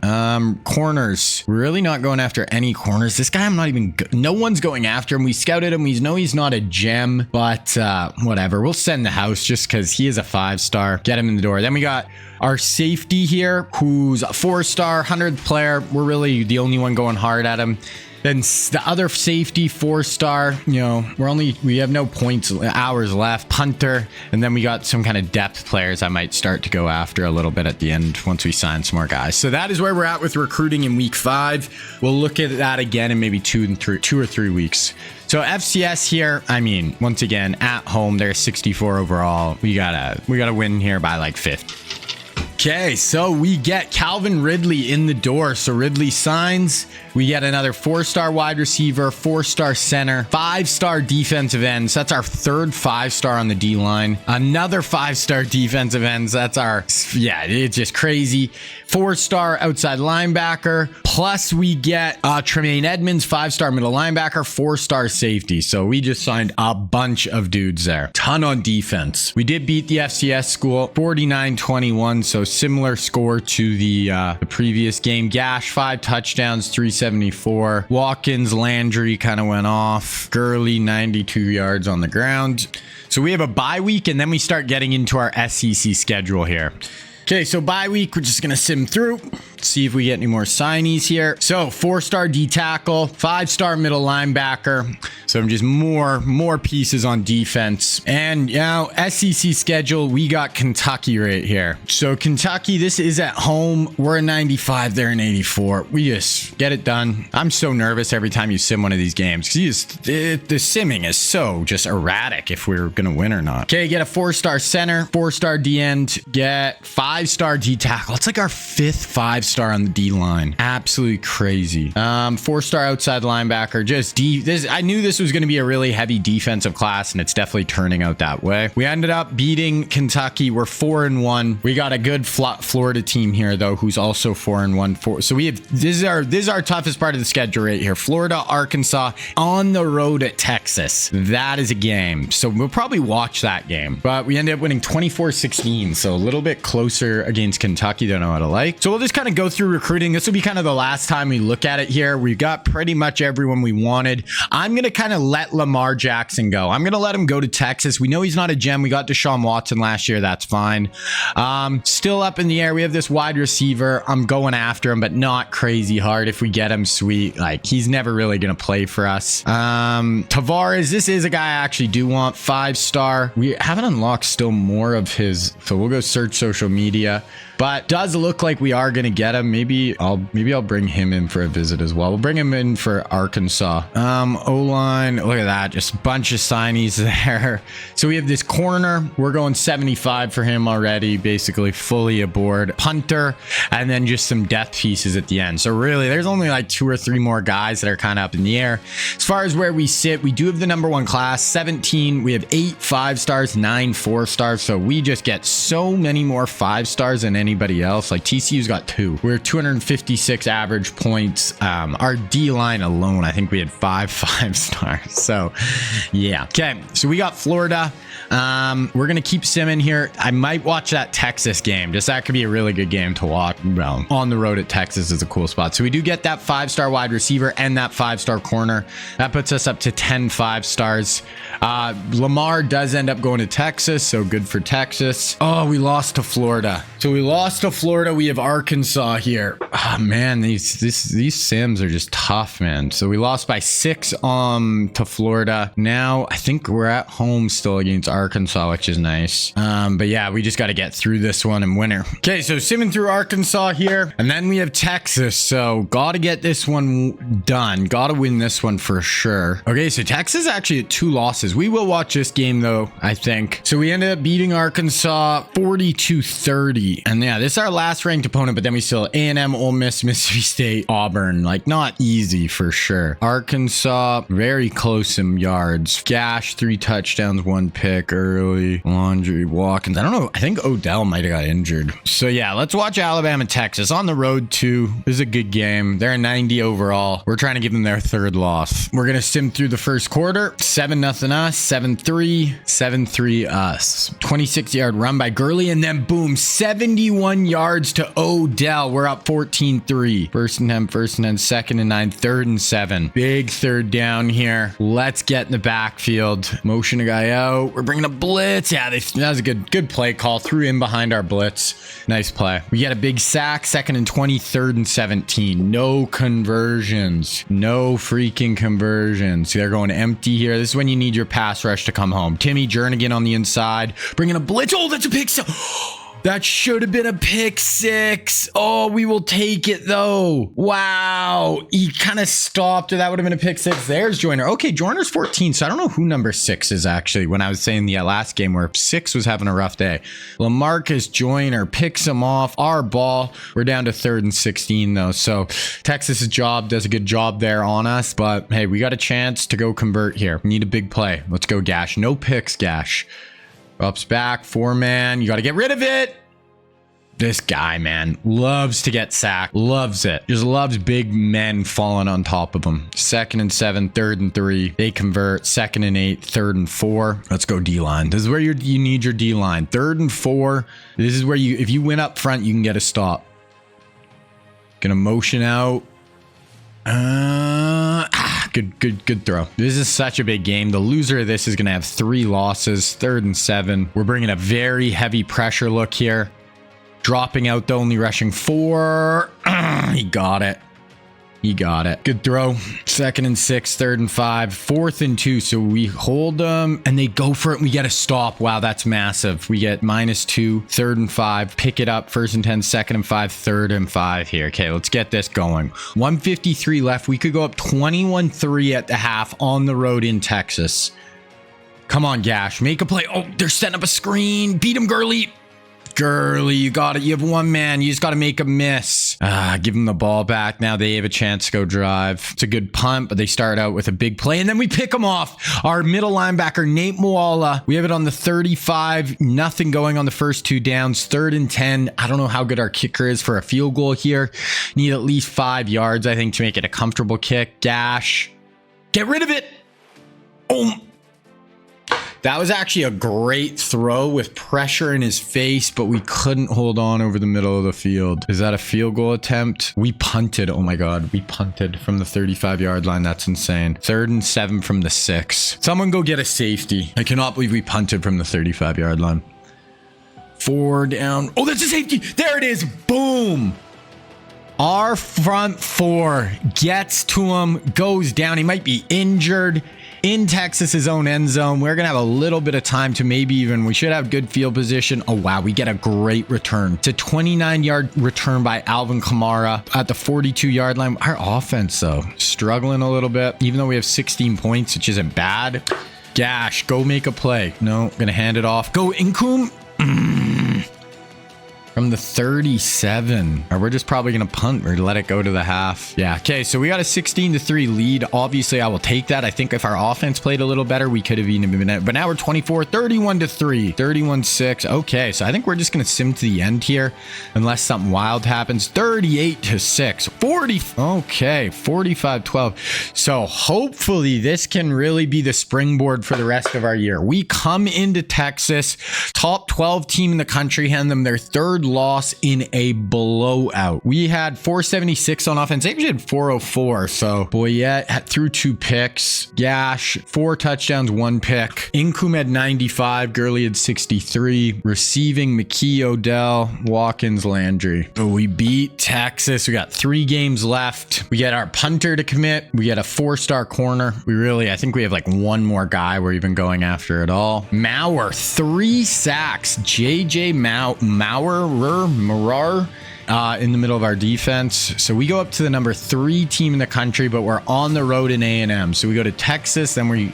go home, fly back in and play Texas A&M. So Let's see if we can get through this one. Not confident. I'm never confident when we super sim, like or when we just sim the games. We got a 4-star center in. It's just, you lose games. Okay, so we go to 7-2. We're the number 2 team in the country. We have 2 games left. Mississippi State, Auburn. Oh no, we have 3. Wow, we had 4 straight road games here. Won 28-14 versus A&M, Ole Miss, Mississippi State, Auburn. So let's just get through Ole Miss. They're 6-3, 84 overall. This is just, you gotta win this game. Get a 4-star QB in the door. I think that is our last guy we were recruiting. Okay, we beat Ole Miss. We go up to the number 1 team in the country again. So we beat Ole Miss 31-29. So very, very close game. They actually out-yardaged us by quite a bit. We get it done. We got Mississippi State, who's 5-5, Auburn, who's 5-5. Where are we in the conference here? We're tied, 3-way tie basically with South Carolina, Tennessee. So we don't play either of them, either. So we just got to win our last 2 here, and we should make the SEC championship game. Okay, beat us, Mississippi State. Come on the road, and then we got Auburn at home. Okay, we have one more 4-star who we get. Okay, we beat Mississippi State. The Iron Bowl one more time here. Win by 1 point, 45-44. Why when we sim is it so close every game? We had 220 rushing yards. So Gash did throw another pick, 4 touchdowns though. 132 for Gurley, 87 for Incoom, 134 for Sammy Watkins.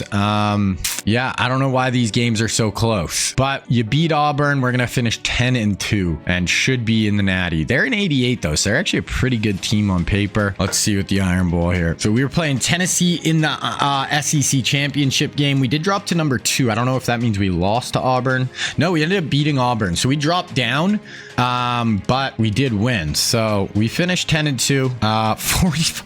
Our last 3 games were all wins, and we won by a combined 5 points. That's just crazy. They had 570 of offense on us. Gash, 5 touchdowns and a pick early. Receiving. How did they were just passing it. Okay, 369. Yeah, they ran and passed all over us. So Auburn was so close to upsetting us. But we are going to be in the SEC championship game against Tennessee. I'm actually going to sim the SEC championship game just because we've already watched 2 games and we know we're going to be in the playoff now.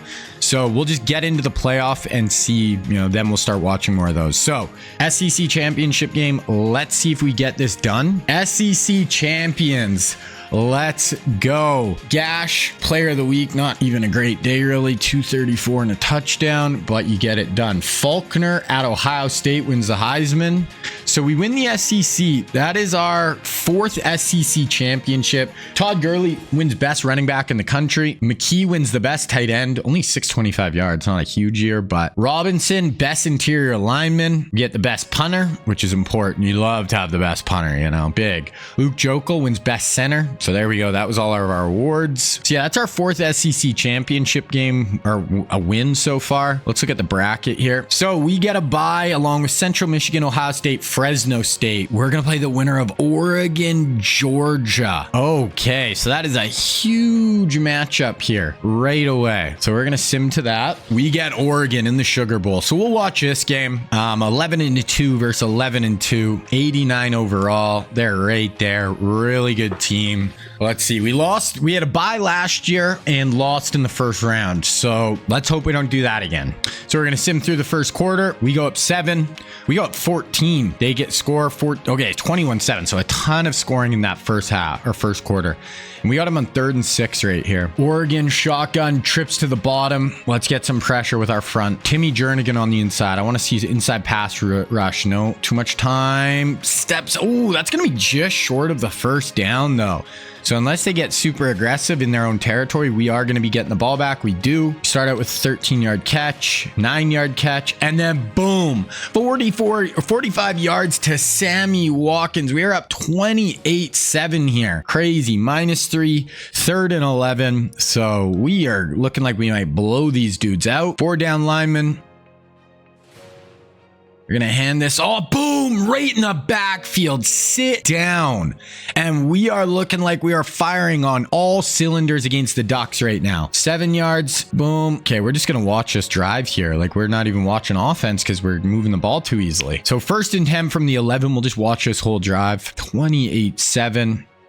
Drops back. Gash ends going just short of the end zone. That's a first down. Gash is having a great first quarter. Like, he's at 265 and 2 touchdowns so far. For him, it's just the turnovers. If you can limit the turnovers with this guy, you know you're going to be in a good spot. Going to hand this off to Todd Gurley. He's going to dive into the end zone. We are up 35 to 7 in the first half. Their ball, 3rd and 7, and we get a stop. We get the ball back on offense. 3rd and 7 from our own 21. 4:41 left. If we convert this, I mean, we're going to be in a great spot.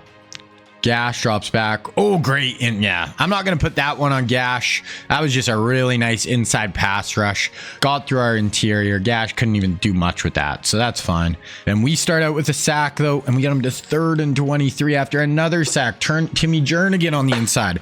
So we are harassing their QB. Okay, 4-man pressure. Come on. Up over the top. Boom. Great play and coverage. Nope. Good knockdown. Defense is balling. Okay, offense. Let's go get one more touchdown and just put this one to bed. Ooh, big 22-yard run by Gurley. 15-yard penalty. Okay, we got 2nd and 1 from the 2. Let's see if we can punch this in one more time and go 42-7 in the first half. Motion. Little pop pass. Oh, he's just short. That was Mike Evans. And we are just going to sim through the rest of this one, unless obviously in the 4th quarter, somehow they make a crazy comeback. Okay, they get a late touchdown there. 42-14, 42-21. Oh my God, it's 42. Oh my God, it is 42-35. We are up 42-7. What is going on? It's 2nd and 11, 3rd and 6. It was 42-7. Oh my gosh, we need a first down right here. Gash, get it out there, Gurley. Set up your block. Oh, that's a great block. Oh, Gurley. Oh, and he makes another guy miss. Todd Gurley goes for like 40 down the side, 30 down the sideline. Wow. Okay. I don't know how. And then we score at 17. Okay. So we're going to get out of here. But they went on a just crazy run there. They go for a 30. Another big play. 3rd and 4. 1st and 10. 1st and 10. They score. 2-point failed. So they're down 8. So this is going to be the onside kick right here. They need an onside recovery, touchdown, 2-point conversion to tie it. Okay, we recover. So that's going to be it. They do have 3 timeouts, but wow. So this got a little hairy there. We start with a 28-yard run. Yeah, now that is it. 4th and 13. There we go. So we win. A little close for comfort considering it was 42-7, but we get it done. We had 590 yards. Gash, 418, 4 touchdowns. Gurley, 145, 3 touchdowns. Odell, 118. Sammy Watkins, 168, and 4 touchdown receptions for Sammy Watkins. So we blow him out. We advance to round number 3. Trying to win our 2nd national champion. Oh, and we got Texas. Wow. Look at Sammy's day. 168, 4 touchdowns. Texas. Again, the rematch. Let's look at the bracket. So, and then we're going to play the winner of Ohio State, Fresno State. I do think we are going to sim through this game, though, and just because we've already watched 3 games and we want to watch the Natty, and I just got to make sure these videos, I try to limit myself to 4 games. You know what? We're just going to sim through this, but we're going to sim to the 4th quarter. And if it's close, we're going to watch the 4th quarter just because, and then we'll watch the Natty as well. But if we're blowing them out or we're getting blown out, then we're just going to keep simming. But if it's close in the 4th, we'll watch. So this is, I would love to go play. If we went through Oregon, Texas, then Ohio State to win the Natty, that would be a crazy run. So let's go to the end of the game here, but we'll stop in the 4th. So we go up 7-0. We go up 14-0, 14-7, 20-7. So this is 2nd half now. 28-7. We're almost in the 4th quarter here. Okay, we're up 35-7, 38-7. Okay, so yeah, we blow them out again. Texas just cannot hang with us. We're too much for the Longhorns. 38-14 win. We book our ticket to the Natty. 367 to 474 yards on offense. So yeah, we're just better than Texas. We played them twice, beat them up both times. I'm really hoping we play Ohio State. That's just going to be a better game. I think they played like New Mexico or something. So let's hope it's Ohio State. Win the Cotton Bowl. We're going to our 3rd national championship of the sim, trying to win our 2nd. In 2009, we won our first one, made it again in 2010, lost Reggie Ragland Player of the Week, lost in 2010, then didn't make it in 2011, 2012, or 2013. Wow, Mike Evans has a big day. 165, 2 scores. 2014, we are back and trying to get it done. 165, 2 scores. And we do play Ohio State. So it's number 1 versus number 2 in the country. 13-2 versus 13-2. Let's go. Big game.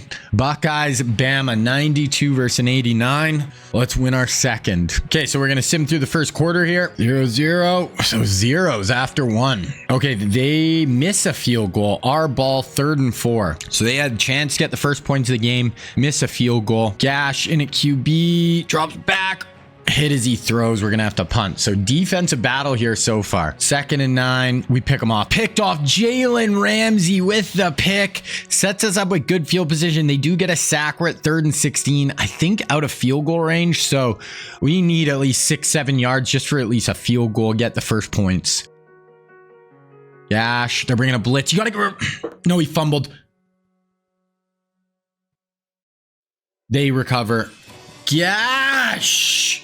Man, this guy getting sacked and I don't know, man. Their ball, 3rd and 2. They convert and then they score. Oh no, they fumble and we recover. So both teams fumble. Todd Gurley, 16-yard run, 2-yard run, 3rd and 5. Jeez. So both teams turn it over there.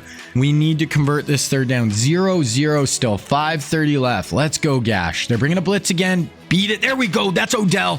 Odell tries to split the safeties. We have 62 yards passing. So we had 40 yards passing before that throw. And then we hit, though, for 23. Odell down to the 6. Oh, but Odell gets injured on the play. So our big playmaker gets injured.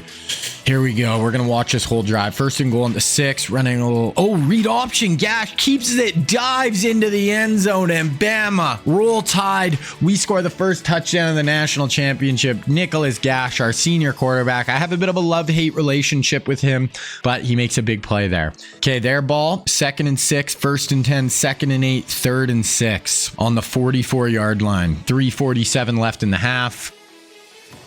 QB, fake handoff, boom! Hit him right away. Put him in the dirt. That's our other D tackle, that Maurer guy who's inside with Jernigan. Big sack there. Okay, we get a decent return. 2nd and 5, 2nd and 10. There's a 15-yard reception for Jarvis. Then another 22 yards for Jarvis. We get sacked. 2nd and 17, 3rd and 5. So we're in close to scoring range here. Even if we get 2-3 more yards, should be able to kick a field goal, but obviously we want the first down. Gash.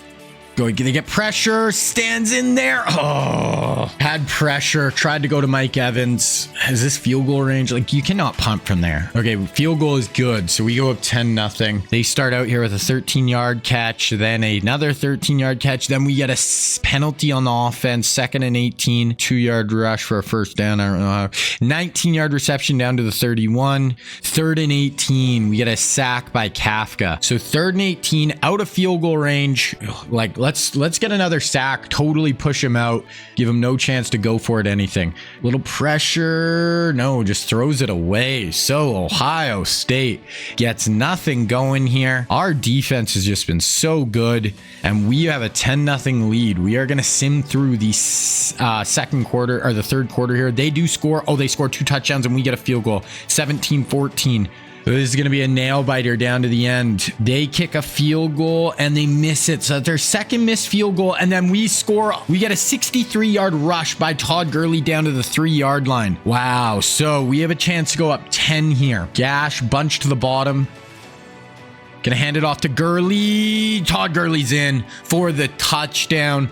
Roll damn Tide. We are in. Let's go. 10-point lead in the 4th quarter. Trying to win our 2nd national championship. We missed the extra point, so we're actually going to be up 9. They start out with a 34-yard run. 1st down, 2nd and 13. 1st and goal on the 4. So they get a 28-yard reception. So Ohio State is not going away. They can cut it down to a 2-point game with a touchdown here. 1st and goal from the 4. They're going to hand it off. We stop them. Maybe got a yard. We're going to keep watching this drive. They're going heavy goal line package. Got our big boys up front. Timmy Jernigan, get in there, slice in there, and make a play.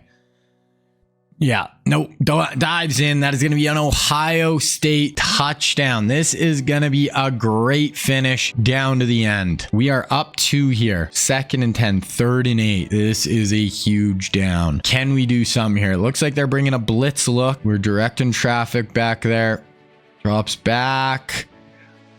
Oh my God, that was almost picked. tried to throw the dig. The corner was in his back hip and almost picks it off. Ohio State football. They have it almost at midfield already. 2nd and 9. Boom. That's a 33-yard run. We do get him on a sack there by Jernigan. 3rd and 5. So a field goal here will put them up 1. Oh, we need to stop here, defense. Hold them to a field goal. They're running the ball. There we go. Okay, good job. Good stop on the inside. I think that was Reggie Ragland.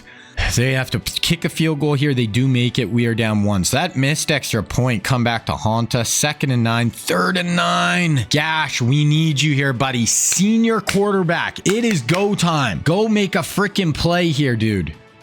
Gash. You got time? Check down. Yeah, I don't know. Gash. Not getting aggressive down the field there. And now Ohio State can put us away here with a drive. 3rd and 3. We got it. This is it. This is defense. You've been great today. Show up for us again right here. They're going to run the ball counter. No. Pick up like 10. They have 134 yards rushing with Graves. 2nd and 5. 3rd and 5. So we're in the same spot, except the clock's down to 2:38 now. No first downs. Come on, defense. Drop back. Oh, too much time. That's a first down. That's going to take us down to the 2-minute warning. 2nd and 6. 3rd and 5 again. Here is the game right here. We have 1 timeout. So we can stop the clock here. If they get a first down, it's over. Draw. Let's go. And we make that a hard field goal now. This is huge. If they make this, we need a touchdown. If not, we can win it with a field goal. We are going to watch this field goal attempt. He's already missed 2 decently long field goals. This is like 48, 49 yards, I think. I think he drilled it. Yeah, drilled it. Okay. So we need a touchdown to win it. And we start out with a 28-yard reception to Mike Evans. We have it on the 47-yard line. We have no timeouts. So we gotta go. Gash, get rid of it. Do not get sacked. Jeez. Todd Gurley beats him around the edge. Get out of bounds. Todd freaking Gurley. Looks like he might get tackled short of the sticks. Instead of turns that into a 15-yard gain and gets out of bounds to stop the clock. We have it on the 32-yard line. Gash. Over the middle. Oh, that's fine. You're probably better not even to catch that. Okay, here's Gash again. Drops back. Oh my. That was sick. A little flip, but it only turns into 2 yards. Looked like he was in a ton of trouble, able to flip that ball out. Okay, spread look. 2-by-2. 1 minute left. Gash. No sack. Man, Nicholas Gash, what do you expect? Here it is. Last play of our season, unless we get 16 yards. National championship on the line. Gash, no, you can't throw short of the sticks. That's it. So we lose the national championship again. That is going to put us at 13-3. L in natty. SECW. Wow. So we've made 3 natties. 1-1, lost 2. Gash, he was a 4-year starter for us, and he just made a lot of boneheaded plays. I feel like you cannot take a sack there. You just can't. And we just couldn't, like, Gurley had a great day. Gash just wasn't good enough to me. Yeah, no. Offense in general just wasn't quite up to snuff. But that missed extra point was huge because we could have kicked a field goal there. Tied it up, went to overtime. But because we missed that extra point, we had to go for the end zone. But Gash, you can't throw freaking 10 yards short of the first down on 4th and 16. Okay. So it is going to be tough to win 7 natties at this point. We have 1, 2, 3, 4, 5, 6, 7, 8, 9 seasons left. Probably not going to do it, but we're going to try to get as many as we can. Jernigan's been so good for us. Gurley, incredible. So look, final top 25. We should be the 2 seed. Yeah. Oregon, USC, Texas, Georgia, Tennessee. Heisman winner. We had nobody in the top. I'm surprised Gash. I'm sure Gash put up some crazy stats this year. All-Americans. We had Greg Robinson. Is that it? And Tua. That's it on first team. Second team, Gurley, Nate Moala, LaMarcus Joyner. Fresh freshman. Zeke at Ohio State or Iowa State. We got Kimdichie and Reuben Foss. Season stats. Gash, 5,000 yards, 51 touchdowns, 13 picks, 53 sacks. That feels like a lot. That feels like a ton. 13 picks too for just how, this is a senior. This is his 5th year in college. I don't think he should be throwing that many picks. Gurley had a great year, 1,400 yards. He's only a sophomore. I really hope he doesn't try to leave early. Sammy Watkins had a great year. Odell just under 1,000. Jarvis, Mike Evans, Amari coming along. We have so many weapons on offense. Moala, this guy's a stud. Junior, 118 tackles. Joyner and Lamar Ramsey had big years. TFL's Maurer and Jernigan. Look at Maurer and Jernigan. Our 2 D tackles had 17 and 15 and a half sacks. That is insane. And we have a chance to have them both back next year. Reggie Ragland had 10 and a half sacks. 6 for Joyner, 5 for Moala was an absolute freak show. Lattimore and Kamara were our kick and punt returners. Look at team stats here. Oregon, Bama. So yeah, we were second best offense defensively. It's always tough. Oh my God, we had the 4th worst defense in the country. I mean, we play more games than other teams, but wow. Okay. So we need to see some improvement defensively, even though our defensive personnel is insane. We do play in the SEC. We play really tough opponents. Okay, players leaving. This is going to be massive. Oh my gosh, we're going to lose. Oh my, wow. We're losing Gurley, Odell, Sammy Watkins. We're going to try. We have no chance, it says, but we'll try. Okay, Greg, come back. Moala, come back. It looks like we'll get our tight end. Wow, we got one guy. So we lost. Robinson, Moala, Odell, Watkins, Gash, Gurley, Sheriff. Oh man, so we lost a ton of dudes, especially those guys leaving early. Really freaking hurts. That's tough. I knew we were losing our quarterback, obviously, so I'm like, but we'll still have Odell, we'll have Gurley, we'll have this really good offensive infrastructure for him. We're still going to be in a good spot, but yeah, we lost a ton there. Okay, so recruiting, we have nobody we're trying to recruit, but we do obviously have the transfer portal that we're going to go through here, and we'll see what we can add. I mean, a skill position, guys, if there's a really good quarterback, these are positions that we definitely could take a look at. We have a middle linebacker, but he's not interested. Wide receiver, I mean, yeah, we'll add you. I don't know where we're going to be at in those positions. Corner, tight end, left guard. Oh, Ezekiel Elliott, not interested in us. So right guard, I want to see if there's any more. Oh, Stephon Tuitt, could add to it, but that's it for us. Braxton Miller, but he's not interested in coming to us. Vernon Hargraves, not interested in us though. Paxton Lynch, so definitely a few real life guys looking to transfer. Chris Jones. Okay, we have a decent group though that we're going to add to our recruits here. I'm just going to do them and we'll see where we're at. Okay, yeah, so just 3 of these guys I'm actually going to end up going after here. But yeah, let's look at draft results. How many first rounders did we have? Holy, we had 1, 2, 3, 4, 5, 6, 7, 8 first rounders we just lost. And we didn't win the Natty with that team. So we're going after 3 guys in the transfer portal here. We do get the guard, Stephon Tuitt, and I'm going after the 1 wide receiver as well. We're in first. We're going to get him. So yeah, we get the wide out. So that's going to be 3 more 4-stars added to our class. So looking at National Signing Day here, we finished with the #1 class with a bullet, 10 5-stars, 16 4-stars, 1 3-star, which was our punter. So yeah, we've got the #1 class every year except my first year did not get the #1 class.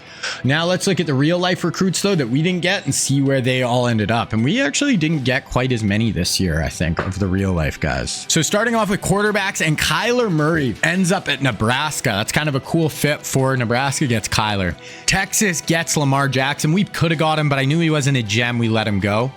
Josh Allen ends up at UCLA. So big time QB for UCLA. Penn State gets Joe Burrow, and then Memphis gets Sam Darnold. So that is our QBs. Moving on to running backs, Saquon is going to go to Ohio State. So Ohio State for Saquon. Georgia Tech gets Ronald Jones, and then Troy gets Damian Harris. For wide receivers, Christian Kirk goes to TCU, and then Kentucky locks up DJ Moore. Connor Williams goes to Oklahoma State. Clelin Ferrell goes to South Carolina, and then Christian Wilkins goes to Ohio State. Roquan Smith goes to Oklahoma State. Miami gets Dante Monte Jackson, and then Notre Dame gets Denzel Ward. Minka Fitzpatrick goes to Ohio State, and then Oklahoma State gets Derwin James. So Oklahoma State got quite a few guys. As far as just top 10 type players, we got number 1, number 6, 7, 9, 11, 13, 16. So we actually didn't get as many real life guys, but we had a ton of, really big prospects. Okay, position changes. We're going to move Orlando Brown to right guard. That might be kind of it. There, left end, right end, D tackle. We can move some of our linebackers around maybe. Move this guy to left outside corner. Okay, that was it for position changes. Okay, so we're at the start of the 2015 season. This is going to be the last season of this episode. Let's see if we can, I'm going to make all these recruits. We'll get into it. We'll see if we can, I'm still hurting after that natty loss. All right, boys. So we are just about to start season number 4 of this episode.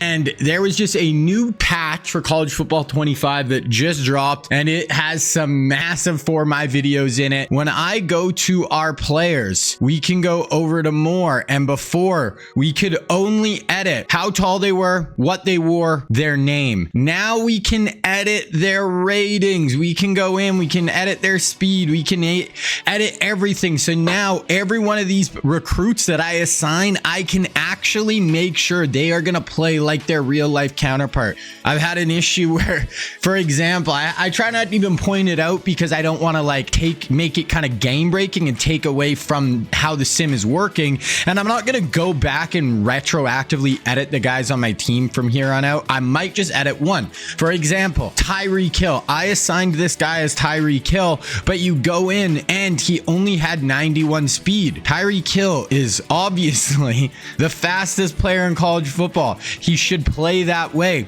So he's the only one I'm going to go back and just retroactively change. I'm not going to go back and change everyone, but from now on, all the guys that, so now Tyreek, we can jump up to 98 speed. I can't still change what they look like, but now the customization is going to be so much better. So now all the guys who sign from now on, I'm going to be able to make them play, the guys on our team, but also the guys who sign other places. So all the QBs that sign, everyone, I can make sure, if it's Patrick Mahomes, he's going to have a really good arm, good speed. If Vince Young signs with someone, he's going to have 88 speed and be able to really run the ball. So it is going to make these sims so much better. I am so freaking excited. So now we are still going to have to do recruiting the same way where I sign a player, but now we do not have to worry, is that player actually going to play like himself? The only thing I can't change, which I actually kind of like, is I can't go in and change. For example, if we sign Tyreek Hill and he comes out and only has 91 speed, we can up that. Or right here, we'll actually take away speed from Amari Cooper. We'll do that because Amari Cooper does not have 97 speed. He's more like a 92 speed player with a really good route running. So we're going to edit him as well. I'm not going to do the whole team because I don't know. I think it's kind of just unfair. So we'll go 92 speed, good excel. Change of direction is more like 91, and we'll make him a really good route runner. So like 95 on 96 on Ella's route running. So now we can make sure Amari Cooper plays much more like he actually does. So I think, guys, this is going to be such a huge change. Okay, and sorry, the one thing we can't change, like I said, yes. So when I recruit Tyreek Hill, I still can't change what he looks like. We can change his ratings, but we can't change his development. So Tyreek Hill does develop at a star development trait, but I cannot edit that, which I think will make it kind of cool because, still will be random. So even though, let's say Vince Young, when I make a new reset, Vince Young comes out and I make sure he's like an 84 overall, really good speed, whatever, but his potential might still come out to be normal potential or impact and not be superstar, and I can't control that. So there will still be some randomness to it. So I am so excited, guys. I think it's going to make these videos so much better. I am literally just so jacked right now. So that was kind of my intro. We're still going to do where I sign the players, but now, like I said, I'm going to be able to make them actually play like their real life selves. So it's just going to be so much better. So now we're just going to go through the roster really quick. So we are a very good team once again on paper, but our biggest kind of question mark is going to be at quarterback. with Demario DeBeer. Is he, how good of a starter is he actually going to end up being? We do have Deshaun Watson as well, and Deshaun's got star development traits, so even by next year, maybe Deshaun will be ready. But this year, I think we got to go DeBeer. He's a really good runner, 93 speed. That is going to be kind of what he's bringing to the table. 82 overall, 86 overall when you look at, what he looks like with upgrades. So he is a good player. Running back, we actually have 2 running backs on the team right now, so definitely something I got to recruit more. But they're both really good with Nick Chubb and Alvin Kamara. So 2 really good backs, but yeah, only 2. Receiver, Amari Cooper, Jarvis Landry. We got this Danny Wells, Mike Evans, Tyreek Hill, Calvin Ridley as our real life guys. So that is the group.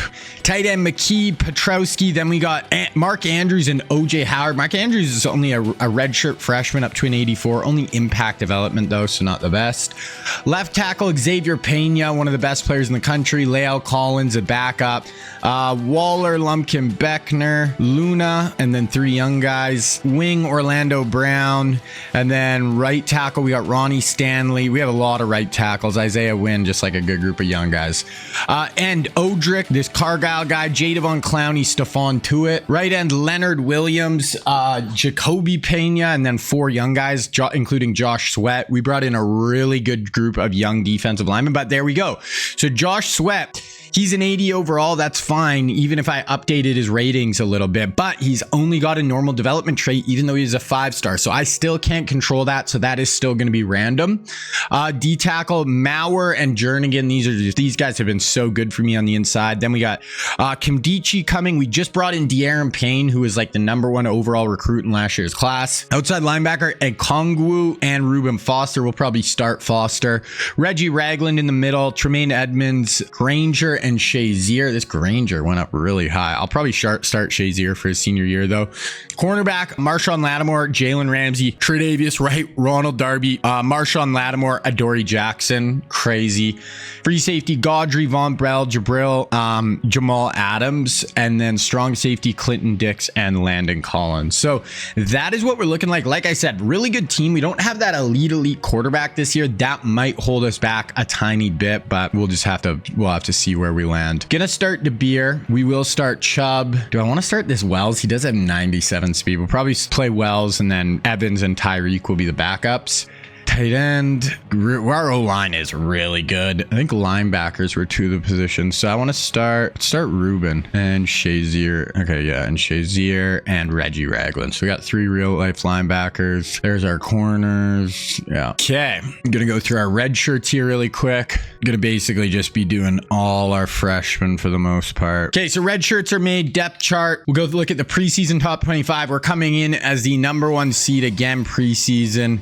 Coming off a 13-2 last year, lost in the national championship. Oregon, 89 Texas, 91 for Georgia. So they look like the second best team on paper. They might be on our actual schedule this year too. I feel like we haven't played them in the regular season in a few years. Preseason All-American, Luna, Audric, Godfrey, our safety, Amari Cooper, tight end, left tackle, D tackle, Marshawn Lattimore are our preseason All-Americans. Devontae Adams at Missouri is leading the preseason Heisman ratings. Okay, man, I'm just so excited that I can actually edit these guys' ratings. You guys have no idea how just much better I feel about these videos. Okay, so we are gonna get in, and now we can edit these ratings so I can make sure these players actually play like themselves. So I'm still gonna, when I try to assign these players, I'm still gonna try to make them 4 or 5 stars because it's gonna affect their potential, like their development traits. They're gonna be higher. Now I'm really gonna try to make sure they look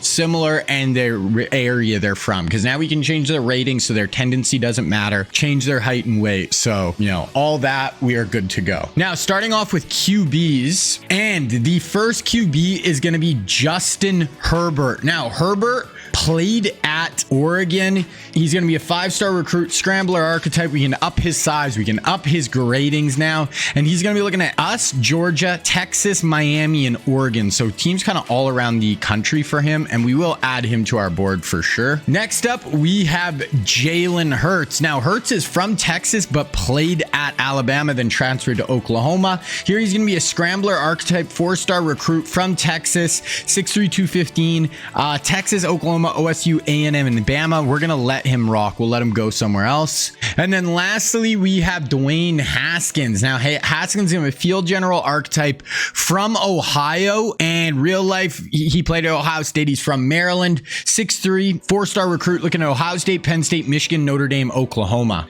Looking at the rest of the QBs, we could also add this guy, field general from Florida, 5-star. We'll go after those two. Okay, moving on to running backs. This is a position we actually do kind of need. We only have one real life guy, and it is going to be Miles Sanders. Now, Miles played at Penn State, was a 2nd-round pick in the NFL draft. Here he's going to be a 5-star recruit, elusive back. Wisconsin, us, Georgia, Ohio State, LSU are his top schools. We'll add him. We also have this guy here, who's the number 9 player in the country. We're 2nd. This guy, power back from Alabama, we'll add him as well. We definitely need some more depth at running back, so I'm going to try to go pretty hard at those guys. Okay, moving on to wide receivers, and we have 4 real life receivers in this class. First up, we have AJ Brown. Now, AJ played at Ole Miss. He's from the state of Mississippi.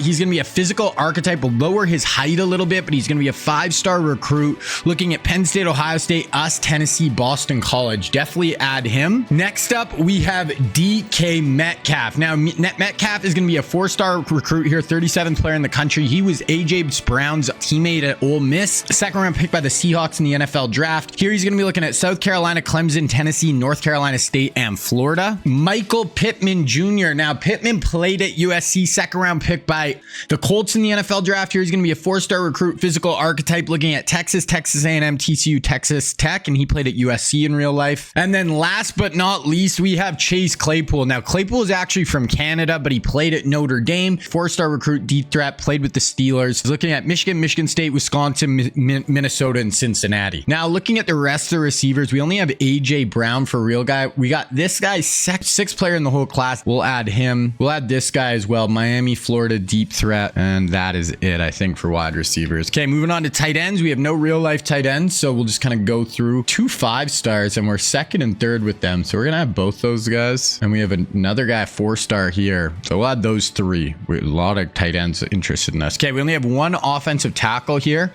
and it is going to be Jonah Williams. Now, he's from California, but played at Alabama. Pass protector archetype here. He's going to be a 4-star recruit looking at Texas, USC, Arizona, Colorado, and Oregon. And we are not on his list, so we're not going to add him. We do have a couple 5-stars here who were 1st, so we'll have both them. Another 4-star who were 2nd, we'll add him. Okay, moving on to guard, all auto gen, so we're just going to go through. We got a 5-star, we're 1st. Another 5-star, we're 2nd. 4-star, we're 2nd. We'll add those 3. Move on to centers. The first one here is going to be Landon Dickerson. Now, he's a 5-star recruit, started at Florida State, then transferred to Alabama. Really good college player, playing for the Eagles now in the NFL. 5-star recruit. We're 7th on his board, but I will add him. We'll try to see if we can lock him down. Starting out with defensive ends, and number 1, we have Rashawn Gary. Now, Gary is a 5-star recruit here. Real life, he was one of the number 1 recruits in the class. He ended up going to Michigan, 1st-round pick by the Packers in the NFL draft. Here, he's going to be a speed rusher, 5-star, looking at Ole Miss, Florida, Vandy, TCU, LSU. We're 6th on his board. Next up, we have Brian Burns. Now, Burns is going to be a 4-star recruit. In real life, he played at Florida State. He's from the state of Florida. 1st-round pick by the Panthers in the NFL draft. Here, he's looking at Florida, Miami, us, Georgia, South Carolina. We're definitely going to add him. And then the 3rd real-life DN we have is going to be Nick Bosa. Now, Bosa is actually from Florida, ended up playing at Ohio State. Here, he's going to be a 4-star recruit, looking at Oklahoma, Tennessee, Maryland, Clemson, Penn State. Obviously, like top 5 by the Chargers in the NFL draft. So those are our 3 DNs. We're 7th on his board. I think I'm going to add Rashawn Gary. We're going to go after Brian Burns, and then for the rest, we got a bunch of DNs last year, so it's not a huge need for us. Now, we have 5 D tackles in this class, so really huge defensive tackles. And starting off with the first one, and it is going to be Ed Oliver. Now, Oliver played at Houston, was unreal in college, top 10 pick by the Bills.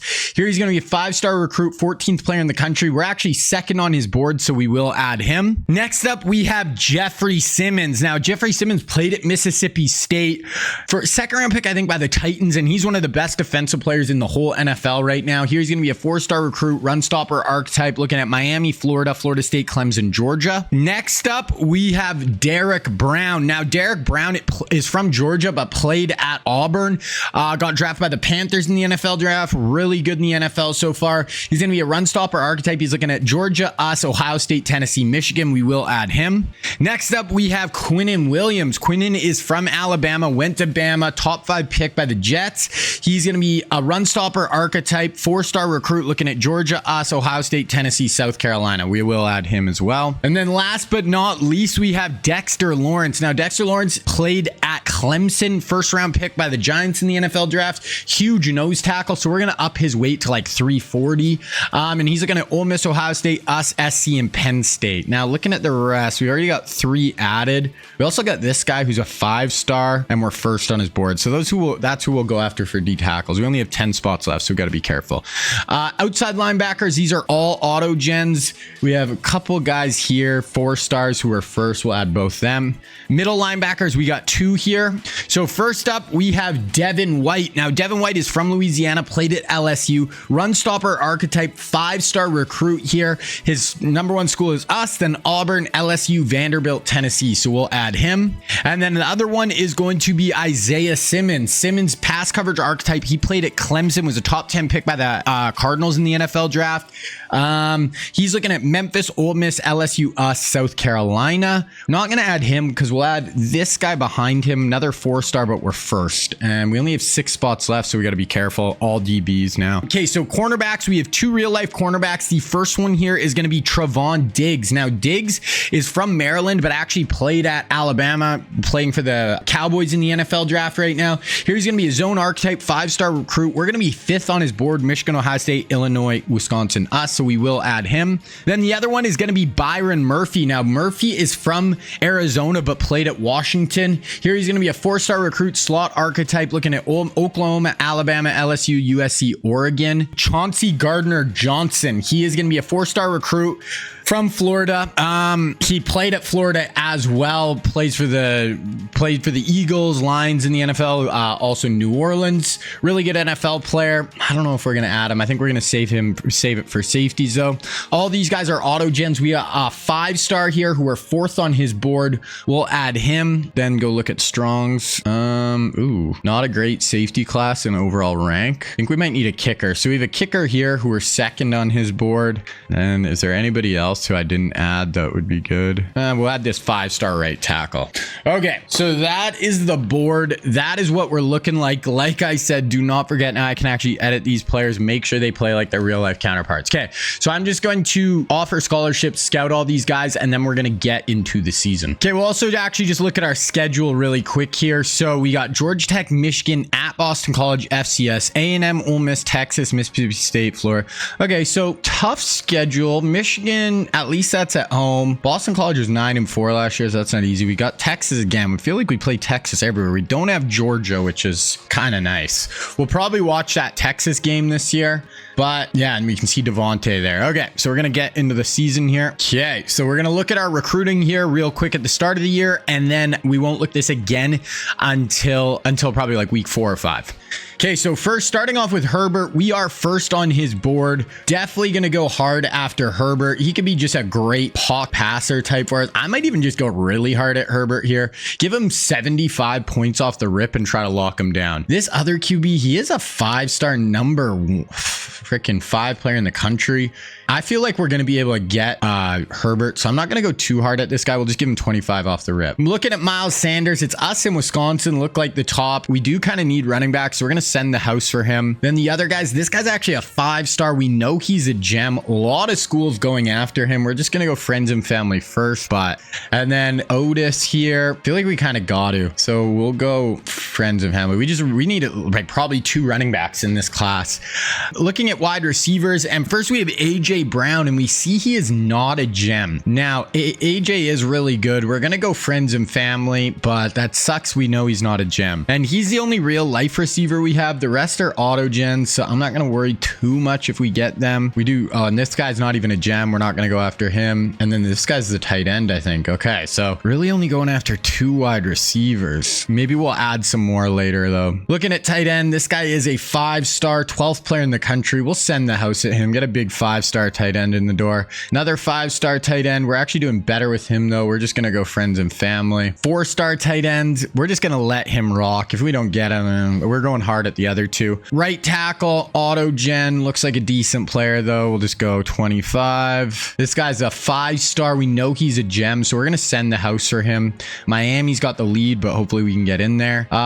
This right tackle, it's like a guard. So 5-star guard, we're going to go after him. We'll go send the house. Another 5-star guard. This guy, we will just friends and family, though. 4-star, we're going to leave. And then we have Landon Dickerson. We moved up to 4th here. So if we want him, we're going to have to send the house. That's fine, though. Then moving on to defense, and we have Brian Burns first, 4-star. Looks like he could be pretty good. We're going to send the house for Brian Burns. Pass rush off the edge. Then Rashawn Gary, 5-star. We know he's a gem. Yeah, I'm going to send the house for him. We're going to take off search social media. Definitely want him. Now, then this other D end, I don't think we're going to have enough points. I think we just got to let it rock. Once we sign some guys, we could go after this guy harder. Then we got a really good group of real life D tackles, starting off with Ed Oliver here. Definitely going to go hard after him. We'll send the house, but we're spending points fast. So then we have Derek Brown. We know he's a gem, but I didn't even offer him a scholarship. Crap. We're going to go friends and family. Georgia looks like they have the big lead. Quinnen Williams looks like we have a pretty big lead. We're going to go friends and family for him first. Not even going to go after this guy. Right outside, we'll go friends and family. The other guy we're not even going to be able to go after. Then we have Devin White. He's a gem, 4th player in the whole country. We are sending the house. We got to. And we start out in 1st here. So yeah, Devin White, definitely want him. Now 4-star here, Cross. Looks like we're just doing fine with him. We're gonna hold off. We scouted Diggs. We see he's not a gem, but he's still a 5-star. We're gonna friends and family him. Spencer, another corner. We're gonna leave it. Man, we scouted Byron. We know he's not a gem. That's too bad. Then we got free safety, 5-star. We'll send the house for him. 10th player in the whole country. Kicker, we'll friends and family. Then we do have a 5-star right tackle here as well. We'll send the house for him. Looks like a pretty good player. So that is what the recruiting class is looking like right now, guys. So we're just gonna sim to next week here, and then we'll should have our first game. Okay, so we got home versus Georgia Tech, first game of the year. We're in 94 and they're in 82. We have lost how many week 1 games now in a row? It was like 3 or 4 years in a row we've started 0-1. So we are so much better than them on paper. Can we please just get this done and start 1-0? It's frustrating. So we do start 1-0, which is huge. We did drop down to the number 2 team in the country, but we ended up winning 45-24. We had 476 yards of offense. DeBeer, first ever game, 397 yards passing, 5 touchdowns is massive. Nick Chubb, 10 for 47, so not a great day for him. Receiving, Jarvis and Wells were our big weapons. I mean, Cooper had 2 touchdowns as well. So offense looks like DeBeer. Who knows? This might be our stud QB. Okay, so we got Michigan here week 2. Luckily, it's at home. They're actually an 89 overall, so they're unranked, but this is a very good team on paper. So this is not going to be an easy one to get through, but we'll see. Okay, so we're simming through Michigan. Let's try to start 2-0. I think the first game we're going to watch this year will probably be that Texas game at about the midway point. So we did beat Michigan. We jump up to 2-0, 31-8 final. DeBeer, 251, 2 scores, so not a huge day. DeBeer, he added 112 on the ground. So this guy's a dual threat nightmare. Okay, Nick Chubb and Kamara, our 2-headed monster at running back as well. Jarvis, Amari Cooper, our 2 main receivers. So we're looking like offense is cooking. We got BC. They are ranked on the road. So this is going to be our toughest toughest game of the year, probably of the year so far. Okay, so BC right here, 82 overall. So it is on the road though, and they're ranked. I don't know. Michigan is probably a tougher game, but we'll sim through. Let's start 3-0, 2-1. So this sim, man, there's no way we should lose that Boston College game. We're gonna drop. We dropped to number 9. We ended up losing by 1 on the road. 567 of offense compared to 372. How do we lose that? We passed for 500 yards. So De Beer he did take one. He threw a pick, but 4 touchdowns. We could not run the ball. We didn't really try, but receiving Wells, we had 3 receivers over 100. Did they have like kick return touchdowns? I don't know. I don't know how we lose that, but I mean, we got bye, FCS bye, and then A&M, Ole Miss, Texas. Yeah, we're definitely going to watch that Texas game. That's going to be at home. Okay, going to sim through our bye, then FCS bye. Okay, so we get our first commit, Brian Burns. So Brian Burns, 4-star D end. We also get 5-star middle linebacker, Devin White. We also got a 5-star safety. So 3 pretty good defensive players to start. We definitely lost some guys though too, so we didn't get everyone we wanted. Okay, gonna sim through our bye. So 3-1. I actually didn't even check the score in that FCS game. Okay, so now our recruits are popping up. So we did get another 5-star wide receiver there. We got a 5-star guard. We ended up getting Quinnen Williams, that 4-star linebacker. So yeah, class looking like she's gonna be really good. I think we lost AJ Brown. Wasn't too worried about getting him anyway. So we're gonna be 3-1. We got A&M here. I just want to look, what was that score against the FCS? 59-13. So far, I'm pretty sure De Beer's stats have been pretty nuts. 375 touchdowns. Like this guy's, I might have to go look at this guy's stats because I feel like his start here has been pretty wild. So I think he's played 4 games. He's got 1,500 yards. He's averaging 380 yards a game, 16 touchdowns, 2 picks, and he's averaging 40 yards on the ground. Holy crap. So already looking like he's just might be a better player than our Gash guy was that we started for 4 years. Yeah, right now he's 4th, 5th in Heisman voting, or voting, but okay, so we got A&M here. They're 2-2, but they're an 87 overall. Definitely could lose this one, but we'll try to get her done. Okay, gonna sim through A&M, and then we're gonna look at basically the last bit of recruiting here after this week. A&M, take them down. Let's go. We go to 4-1, so playing well. We had that one little hiccup on the road there against BC, but 45-31 win. De Beer, another 392 and 4 touchdowns. This kid is freaking insane. We gotta hop in a game and watch him here soon. So we got Ole Miss then Texas. So Texas, 13th ranked team, but they're 5-2. So we're gonna sim through this week, then watch Texas. Now, so we ended up getting Miles Sanders. We didn't get the other running back, but looks like we might get this guy. Got this other 5-star. Might get this 4-star receiver. Got both of the tight ends we were after. Didn't get this 5-star tackle. Did get this one. So only got 3 of the offensive linemen I was going after hard. So we're gonna go after harder after this guy now. So not the best group of offensive linemen in this class, but then we get all 4 of the defensive linemen we were after, all the linebackers. We ended up getting Trevon Diggs, got another corner here, still going after Byron Murphy. Looks like we'll probably get him. Got our kicker we were going after, and then just some filler guys down here that we'll probably get. So basically that is going to be the main portion of our class. Right now we have 12 5-stars. Holy crap. We're just too good at recruiting at this point. We just get basically everybody we want. 270 average rating. Like our 1 3-star we got is kicker. They're never above a 3-star. So that is where we're at. Okay, we got Ole Miss here. Then we are going to get into Texas and we're going to watch that one. Jadavon Clowney, player of the week, 3 sacks, 2 TFLs. But I think we might have lost. Nope. Okay, we're 5-1 versus 6-2 Texas. So huge game here, kind of to lead the SEC. Ended up beating Ole Miss 49-28. So I'm guessing De Beer. This kid might just be the best player in the country already. 364 touchdowns. Holy crap. De Beer. I like him so much better than freaking Gash. Gash just felt like he made so many mistakes. This guy, I mean, we haven't watched him live yet. We'll see, but so far, so good. So Bama, Texas. I'm going to sim through the first quarter here. Texas takes a 3-0 lead. We answer back 7-3. We start out with a 28-yard pass to Jarvis Landry, 2nd and 10, 2nd and 15, and boom, 63-yard pass to Danny Wells from De Beer. This kid, 2nd and 18, 3rd and 18. So let's go watch our defense. Very long 3rd down, so we do not want anything close to a conversion here. We're the number, oh, we got an inside pass rush move. Let's go. go. Great inside move. I think that was Odrick maybe. Wow. That was a great, just right off the snap. Shot inside, got him down. They punt. 2nd and 6, 1st and 10, 2nd and 7, 1st and 10, 1st and 10. Okay, we're just going to watch from here because we're getting too many first downs. I usually like to hop in first on a 3rd down, but here we go. 1st and 10, 2:06 left. Gonna fake the handoff to Chubb. Go deep right down the seam.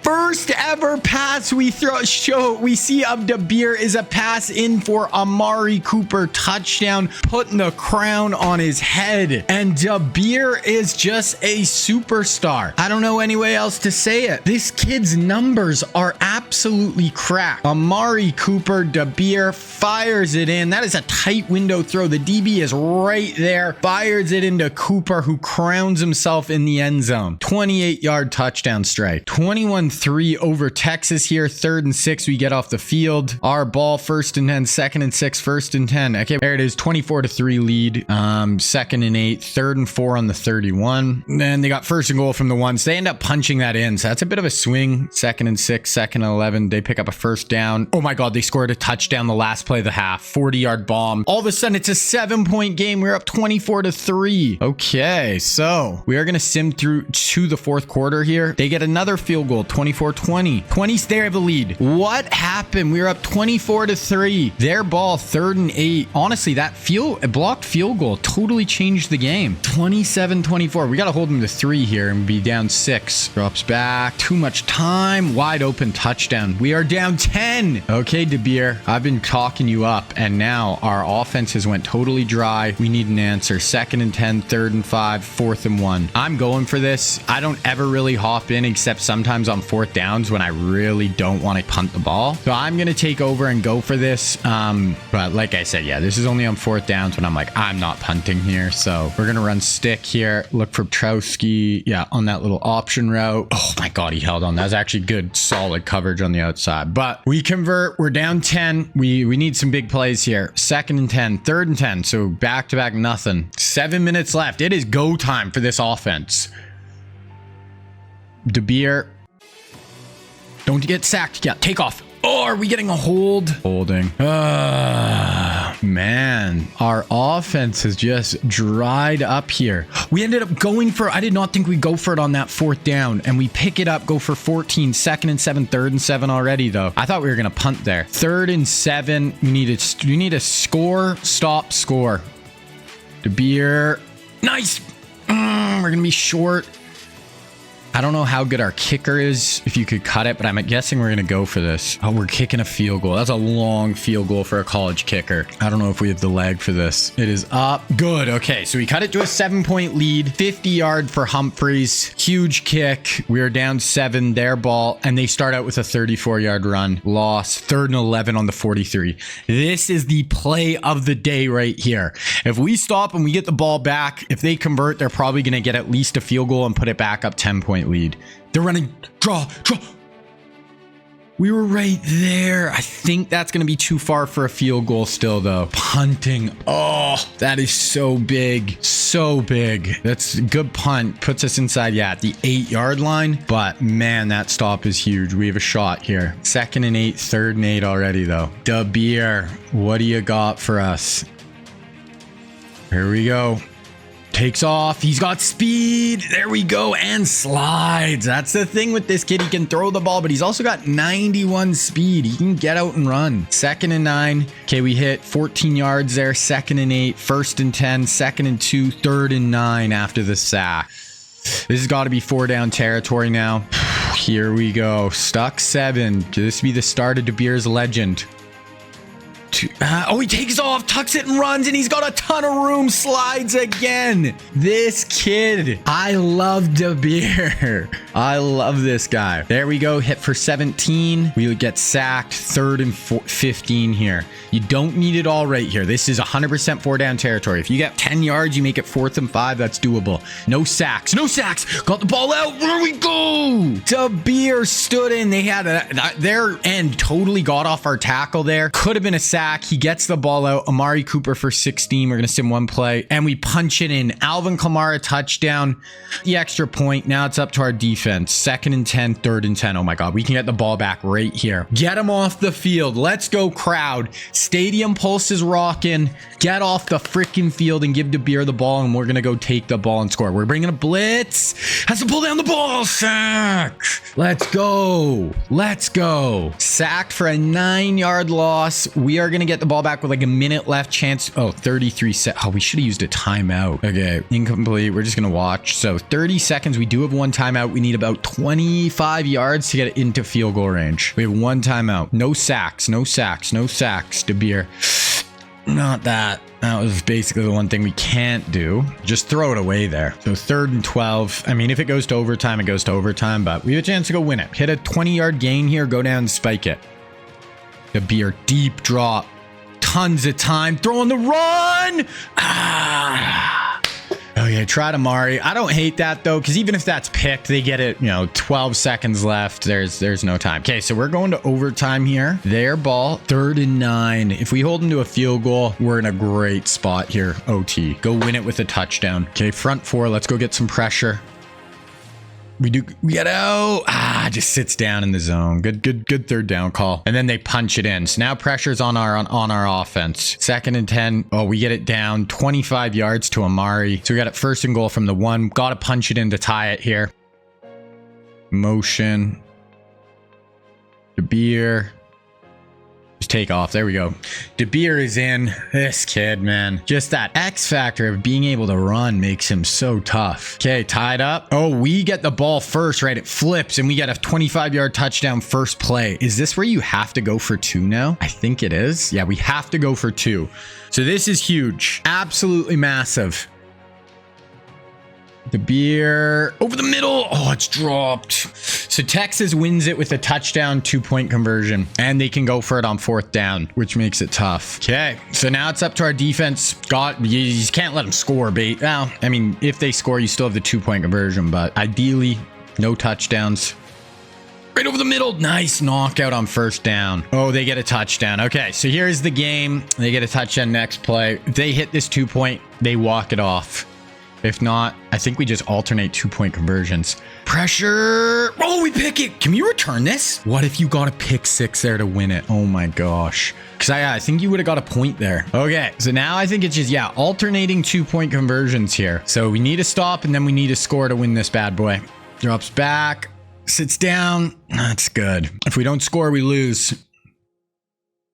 We bring in blitz. DeBeer.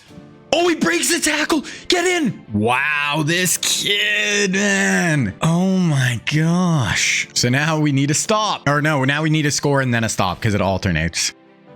DeBeer, they're bringing a blitz again. Oh, man, this is a long ass overtime. So this is for the game. They score, they win again. Front 4. Broke it. Oh, he fumbled. And he's out. Oh my gosh, this overtime. So now it's their ball. We have a chance to answer. So even if they score here, it's not over. But if we get a stop, we win it on the next one. Hand it off. Oh, yes. Okay. We can win it right here, right now. Walk it off with a win. DeBeer, this is why we paid you all our NIL money. Here we go. For the win, DeBeer. Oh my gosh. Okay. This is taking forever. So now we start. They get a chance to answer. Trips to the top. DeBeer, touchdown. So now if we get a stop, we win. 51-49. Okay, so here it is. Get a stop. We win. Drops back. Guys over the middle. On the run. There it is. We end it with an interception. What a crazy game. Went to like 5 overtimes.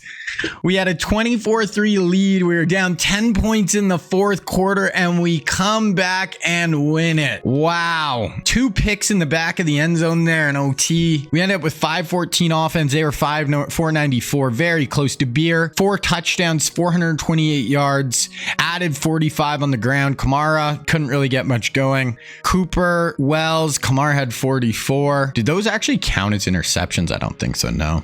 We only had 2 sacks, 4 TFLs for Clowney, but there we go. What a game. What a crazy, crazy one. Okay, so we get 4-star running back. We get Byron Murphy as well. Clowney, player of the week, 4 TFLs. Demario Beer, offensive player of the week. And we got Mississippi State here. They're 5-2, so they're not ranked, and they're only an 80 overall. So this should be a W, but we'll see. 7-1. Danny Wells, two more touchdowns for him, player of the week.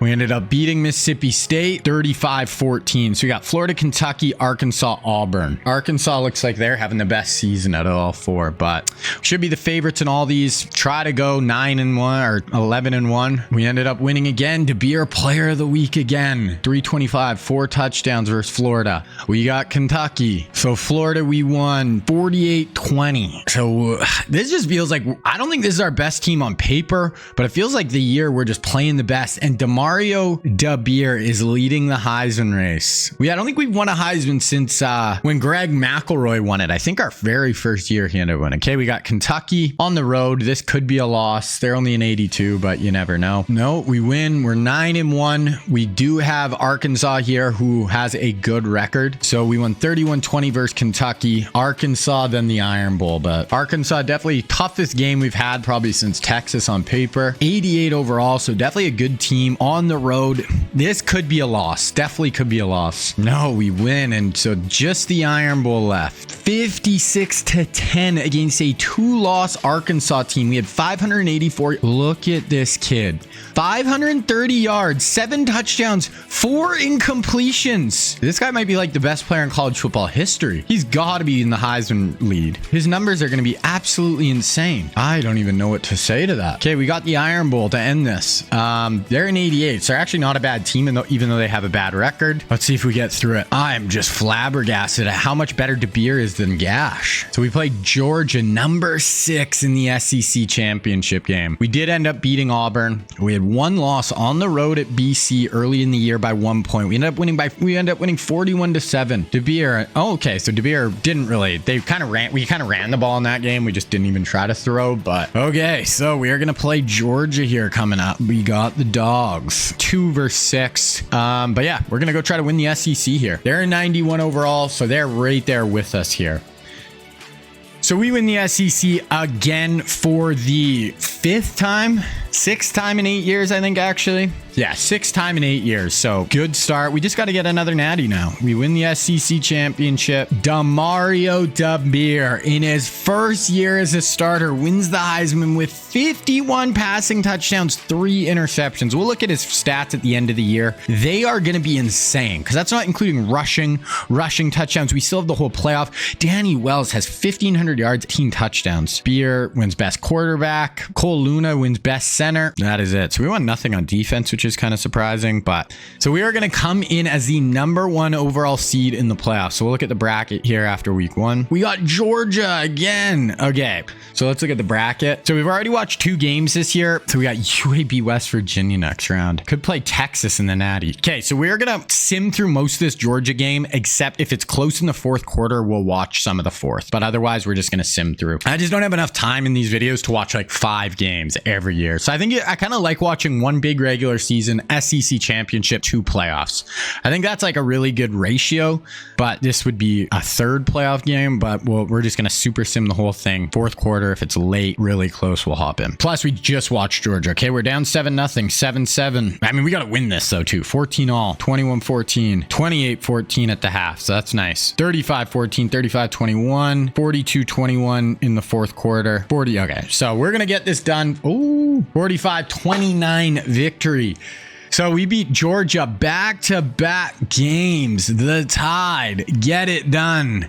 We had 504. They had 502 on offense. DeBeer had another 4 touchdowns, no picks, 88 yards and 2 touchdowns on the ground. This kid is actually insanely good. My gosh. He could leave after this year, though. He could literally go to the draft right now because he's a redshirt sophomore. So we beat Georgia. We are going to go to the semi-final, and we play West Virginia or UAB, I think. DeBeer, player of the week, of course. Almost 500 yards of offense and 6 scores if you include rushing. We got UAB, the Blazers. So we are going to watch this one. They're 14-1, but they're a mid-major, 81 overall. Obviously, we are going to be the heavy favorites in this one, but we'll see what happens. Okay, so we're going to sim through the first quarter. We go up 7-0, 14-7 now, 14-all, 21-14. So insanely high scoring first half. I don't know if UAB has a bit of answers for our defense. We got them to 3rd and 6, though. All whites for the UAB. Drops back. They got a lefty in at quarterback. We get a sack. Not a scoop and score, but we recover inside the 15-yard line. So we have a chance to go up 28-14. Timmy Jernigan recovers that fumble. Oh, we're actually going to... I want to watch this drive. This game, we might not watch a ton just because I'm assuming we're going to blow them out, but we'll see. See if we can punch this in. DeBeer. Read option, tuck it, and run. And DeBeer is in. Takes a bit of a hit there, but Demario DeBeer. Wow, 28-14. They get a nice return there. 2nd and 7, 3rd and 7. 4 down. We don't even need to blitz. We can get so much pressure with our front 4. They're just going to run drop. No dice. No frickin' dice. Okay. Our ball. 2-yard rush. 3rd and 8. Let's see if Beer can capitalize here. So we got trips to the top. Motion a guy. Drops back. Oh, nice play to Beer. Keep your eyes downfield. Oh my gosh. Look at this. Guys, how good is Demario DeBeer? He makes every freaking play. Okay, trips, 3rd and 5 again. You know DeBeer. I know he's making a play here. I just know it. Up over the top. Oh my. That was a sick catch. Diving catch from McKee. Oh my God, this offense, man. If we don't win the Natty this year, I'm going to be very disappointed. We convert on 3rd down and then a 16-yard Demario DeBeer touchdown run. We're up 35-15. 1st and 10, 2nd and 8. Okay, we got a 3rd and 9. Let's see what our defense can do.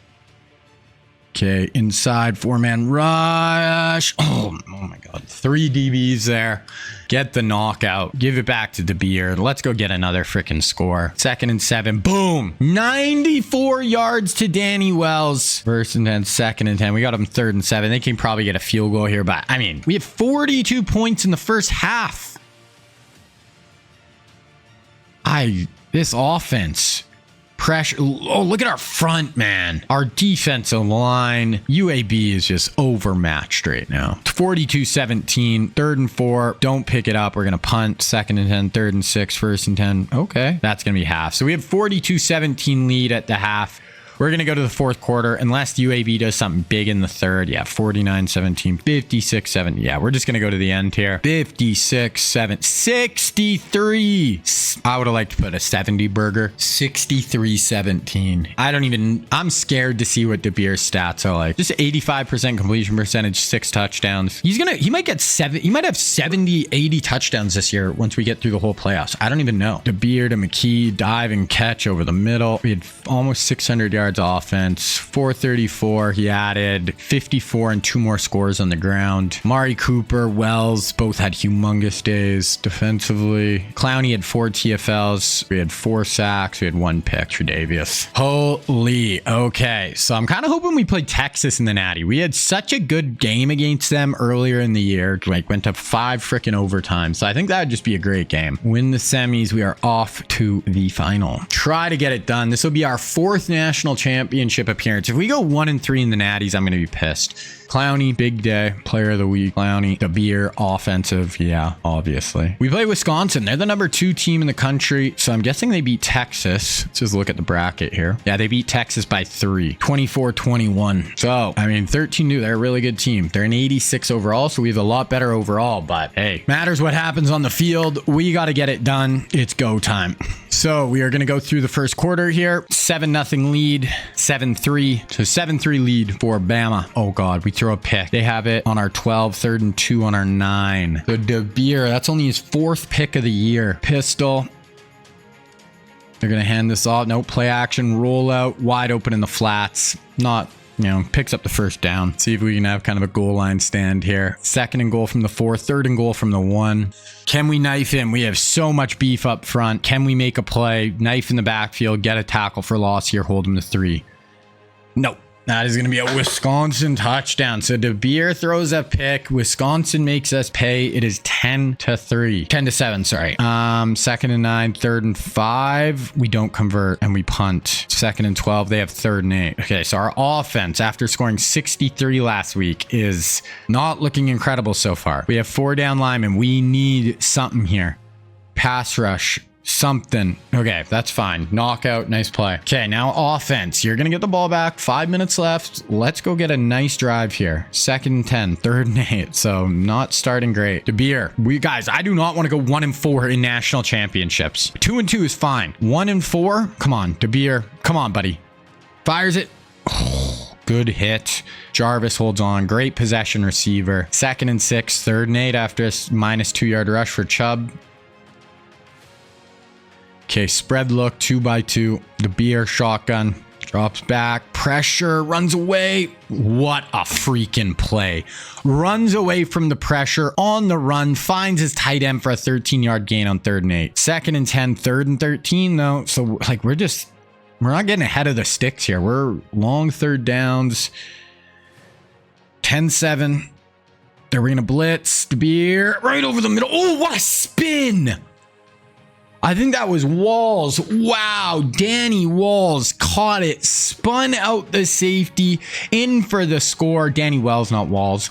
30-yard touchdown. That's what we needed. Okay, now defense. Let's get off the field. 3rd and 7. Let's go defense. It is go time, boys. Make a play. Somebody. 4-man rush. Jernigan up over the top. He's got it. Wow!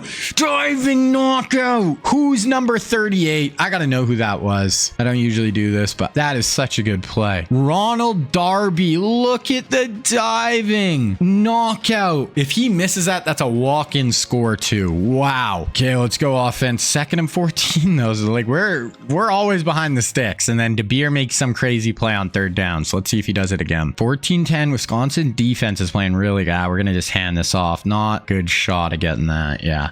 Kamara goes for like 5. Okay, their ball. 2nd and pick them off. Clinton Dix pick 6 to go up 21-10. Wow, huge play.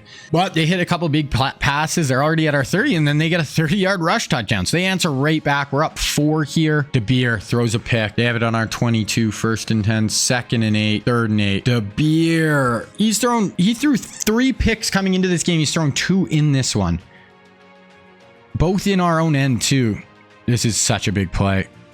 Okay, so hold them to 3. We are going to take a 21-20 lead going into the half. Wow, crazy. Wisconsin has given us all we can handle. We're going to go through the 3rd quarter. We get a field goal, 24-20, 24-20. We have it 3rd and goal on the 3-yard line here though. Wow, punching this in.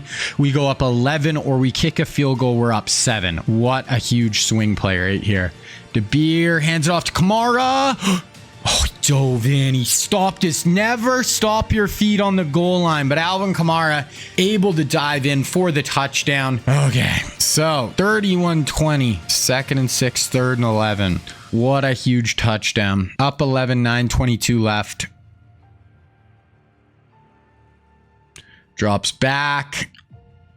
Up over the top. Boom, he caught it. What a catch. That was Darby again, number 38 in coverage. Not able to make a play this time though. Wisconsin 60 yards down the field. They're just hanging in with us. And then they score a 19-yard touchdown. Next play, down 5. 2nd and 7. We hit for 13. Boom. DeBeer, Jarvis Landry, 60 yards of our own. Then they hit right there for 30. 2nd and 8. 3rd and 4. 4 down. Up 12. Lefty drops back, fires a little out route along the sideline. Nice catch. Wisconsin is not going away. They won a national championship right here. -2, 1st and goal from the 4, 2nd and goal, 3rd and goal from the 1. Can we make a play on the goal line here? We didn't last time we were down here. Up 12, 5:30 left, handed. Oh, we're there. They got to go for this, I think. They ended up losing a yard there. I think you got to go for this on 4th down. You do. Wow. This is basically the game right right here.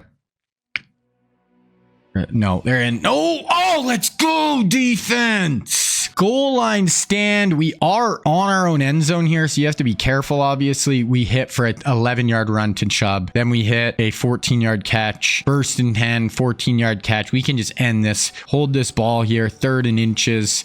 Pick it up, 4-yard run, lose 5, 3rd and 16. So here, no picks. There's only 1:30 left. So this one is over. DeBeer, maybe go make a play now. We're just going to hand it off. That's fine.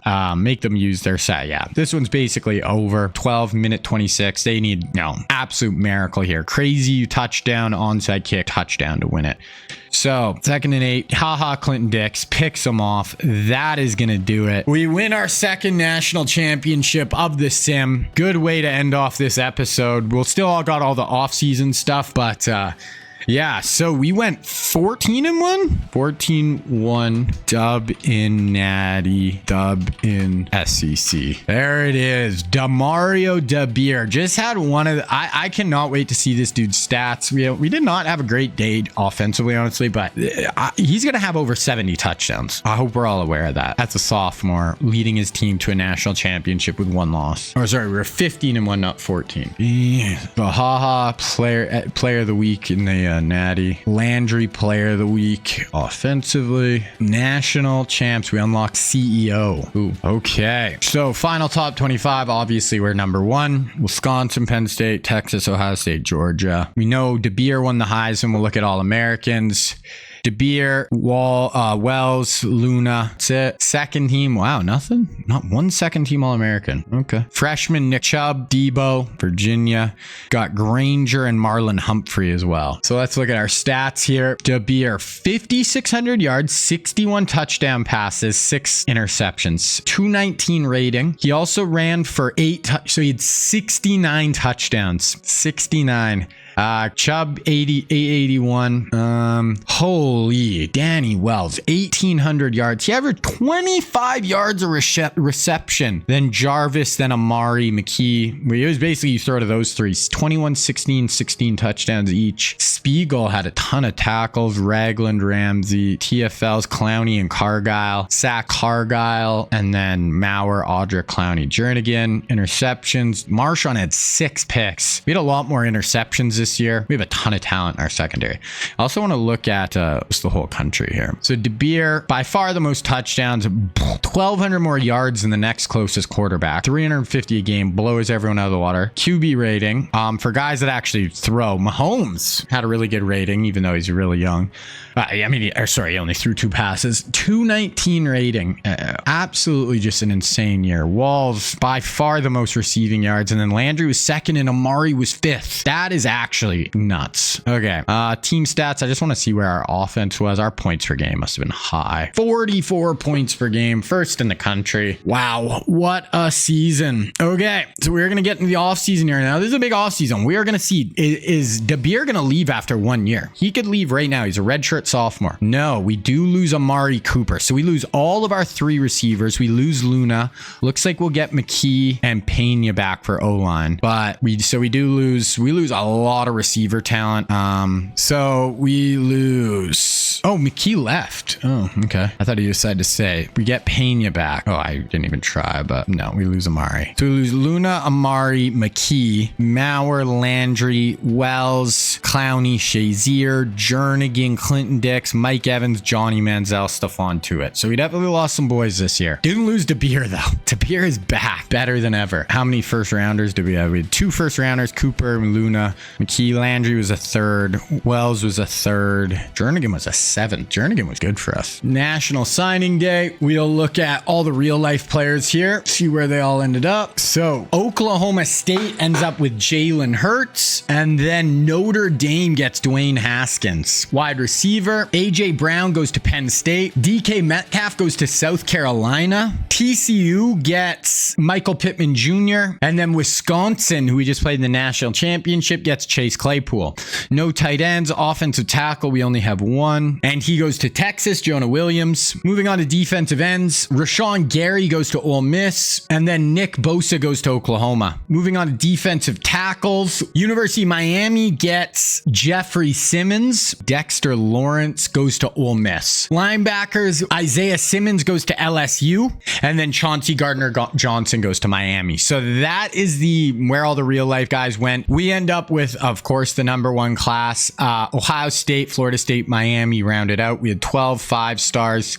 Just as far as like top 10, 15 players, we had 1, 2, 3, 4 of the top 10, 5, 6 of the top 15. So very good class once again. So yeah, I hope you guys enjoyed this episode. There's going to be another episode coming next week where we start in this 2016 season, do 4 more years. So really excited now that I can edit these prospects as well and make sure they play like their real life counterparts. So that will be starting all in the next episode. So if you guys made it this far and you enjoyed it, definitely leave a like on the video. Definitely sub if you made it this far. You clearly liked enough to sub to the channel. Now if you guys want to check out the next episode in this series and you're watching it in the future, I will put up episode 3 right here for you to check out.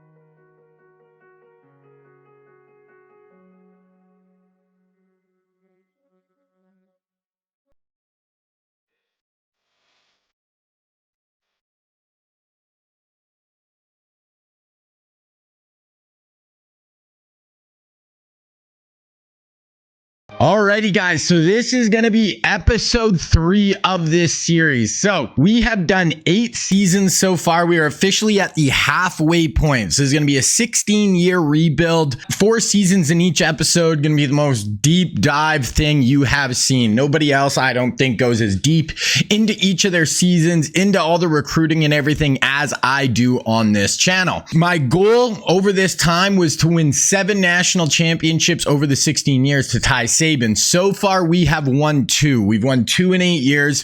We've made 2 other games. So we've made 4 national championships. We're 2-2 in those games. Now, I actually don't play the games. I super sim them. So this is all about building our program and making it as good as we can without me actually playing the game. So that is kind of the idea. Now, if you haven't watched this before, I do a few interesting things in this sim that makes it different than anybody else. Now, we're going to first look at the roster here, and then we'll be able to kind of take a look here. And you will notice, just looking through our roster, you will see guys like Deshaun Watson, Justin Herbert on my team. So what I do is every year, I actually make the 23, 24 biggest real life recruits of each season, and I make them and put them in the recruiting class, and I try to recruit them to come to Alabama. So for example, my starter here is Demario DeBeer. He is an auto gem player. So there's a lot of, obviously there's only 23, 24 real life players in a recruiting class. There's like hundreds and hundreds in the class. So most of the players are auto gens like this DeBeer, but then you get real life players like Deshaun or Herbert.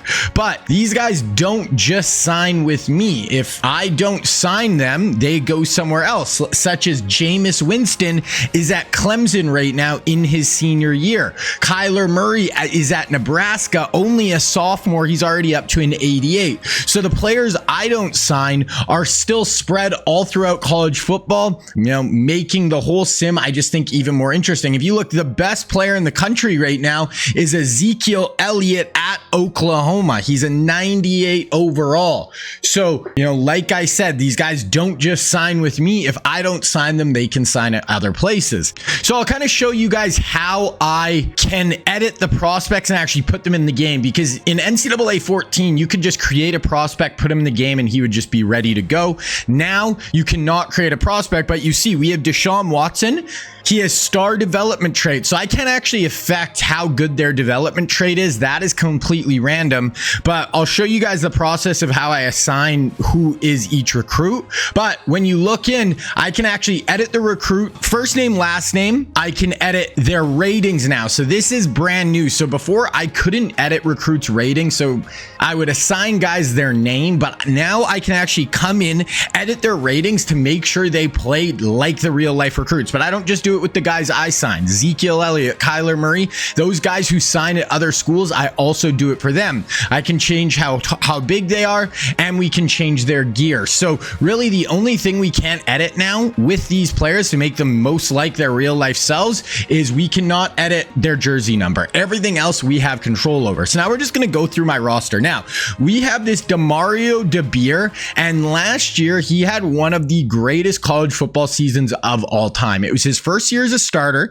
He passed for 5,600 yards, 61 touchdowns, 6 interceptions, 356 yards per game. He also ran for 668 yards and 8 touchdowns as a true sophomore, won the Heisman, won the national championship. So he was absolutely incredible. He comes back as our starter. Then in behind him, we have Deshaun Watson and true freshman Justin Herbert. So if DeBeer ends up leaving this year, we have Herbert and Deshaun who will fight it out. Now Herbert's got impact development trait. That's the second lowest, where Deshaun has star development trait, develops it faster than impact. So that's the second best.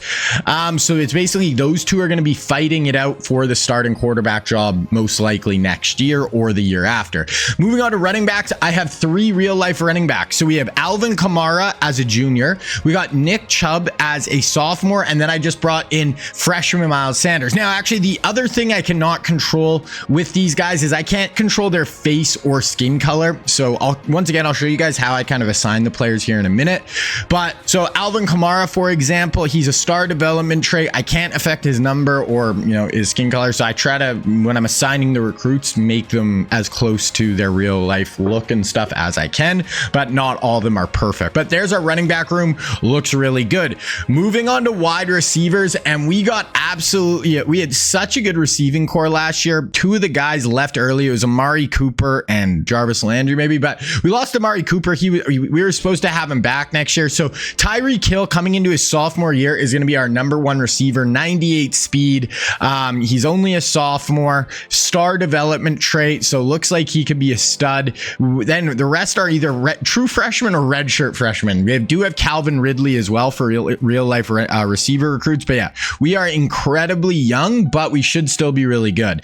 Tight end, we got Mark Andrews as our starting tight end playing for the Ravens right now. We have OJ Howard as a backup, and then just like a pretty good group of other guys in behind him. Running back, we got this Xavier Pena in his senior year. I've been killing it on the O-line. A lot of auto gens right now, actually. We got Landon Dickerson in the door at center, but you can see our O-line is very good. We got Orlando Brown. I had kicked him into guard. He's in behind wing. And then we got Ronnie Stanley and Isaiah Wynn, 2 real-life offensive tackles at right tackle. Moving on to defensive ends, we got this Odrick, who's a auto gen. Then you'll notice with each real-life player, I put just a little apostrophe beside their name. And the reason I do that is when I'm looking through big lists of players and stuff, it's just really easy to pinpoint their name, and it's easy for you guys to know, oh, that's a real-life guy. So you'll notice that with everyone. So Josh Sweat coming in as a redshirt freshman this year, good outside pass rusher. Leonard Williams, and we just brought in Brian Burns. I actually don't think his development trait. Oh no, he's got star development trait. Speed, good speed rusher coming off the edge. So Brian Burns could be a stud for us. D-line, 2 auto gen D tackles. Then we got De'Aaron Payne, Robert Kimdichie, and then I brought in 3 crazy freshmen this year at D tackle. Ed Oliver, who was a top 10 pick by the Bills in the NFL draft. Quinnen Williams, who went to Alabama, was a top 5 pick by the Jets, and then Derek Brown, who is a top 10 pick by the Panthers in the NFL draft as well.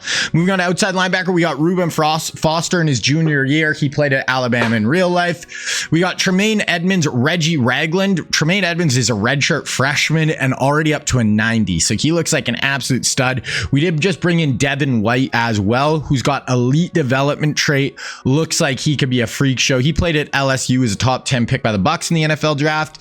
Then here is our outside linebackers. Then our corner room is absolutely insane.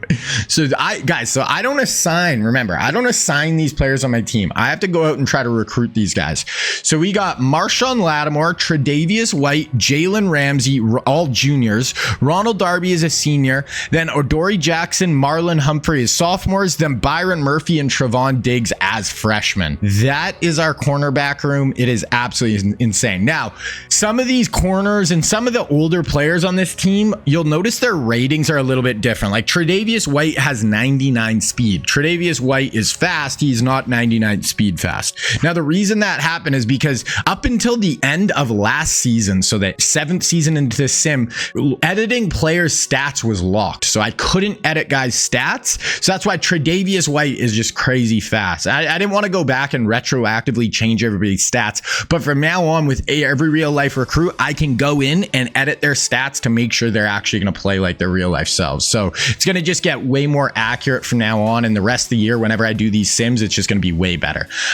Safety, we got Von Bell, Jamal Adams, and then right here we got Landon Collins and Jabril Peppers. So that is the roster, guys. So we're coming off winning the national championship last year. I think we went 15-1. Team is looking good. I don't know if it's our best team on paper, but it's very deep. I don't know if it's the best just like overall though. So I'm gonna go in and just do our red shirts really quick. So we will do Justin Herbert. We'll do Miles Sanders, our third back, so we can't really do him. Wide receivers, man, I'll do this balloon guy. I guess we kind of need our receivers. We don't have as deep of a room. We just lost a ton of guys left early last year, so do a couple tight ends. Do Landon Dickerson. Do this Bono guy. Definitely do Brian Burns, and we're gonna do all 3 of our D tackles because we don't need them this year. Definitely buy some years with them. Middle, yeah, we'll do Devin White. We get Devin White. Tremaine Edmonds is gonna be a nasty linebacking core probably by next year, and we'll do Murphy and Diggs and Spencer.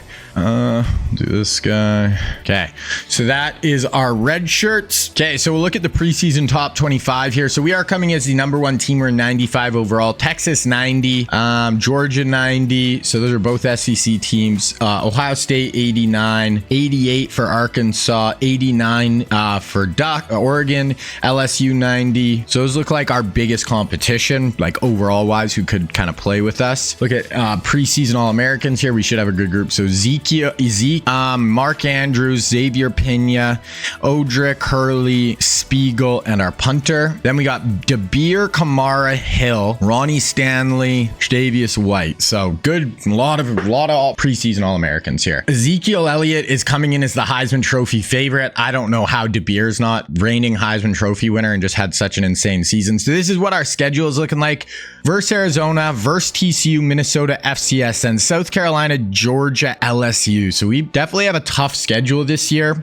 Just even having Georgia and LSU in our SEC schedule is going to be tough. Okay, so now we're going to get into the recruiting for this year. Now, like I said, so I wanted to kind of walk you guys now through how I assign my prospects. So right here, when we get in here, I have a list of quarterback, and basically what I do is I have 3 real life quarterbacks or running backs or whatever the position group is, but right here we have 3 real life quarterbacks. And before I actually start the season, I go through my list and I go through the list of quarterbacks and I look to assign basically a real life player to one of these positions. So for example, this player, Alani Warrior, is going to be Mac Jones. So basically what I do is I look for someone who's the same skin color, same area of the country. So Mac is from Florida. This guy's from Florida. This guy's white. Mac is white. And then I look for the highest star rating because this, how good their star is impacts their development trait. They're more likely to be a superstar, a star, if they're a 4 or high 4-star or a 5-star. And then that is basically what I look for now. Now I used to look for tendency because that mattered, but now I can edit all their ratings. So if this guy's a scrambler archetype, Mac wasn't a scrambler, but I can lower his speed and stuff. So that's not going to matter.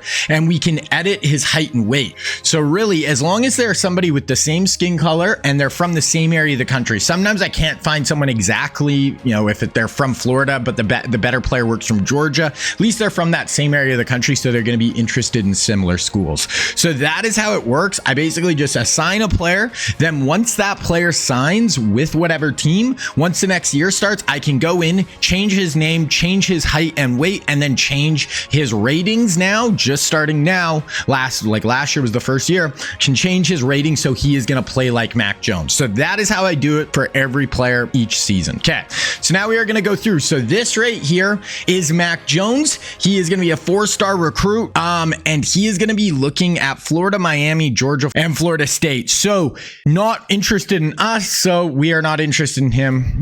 That's all good. Now, other real life player here is going to be Tua Tagovailoa.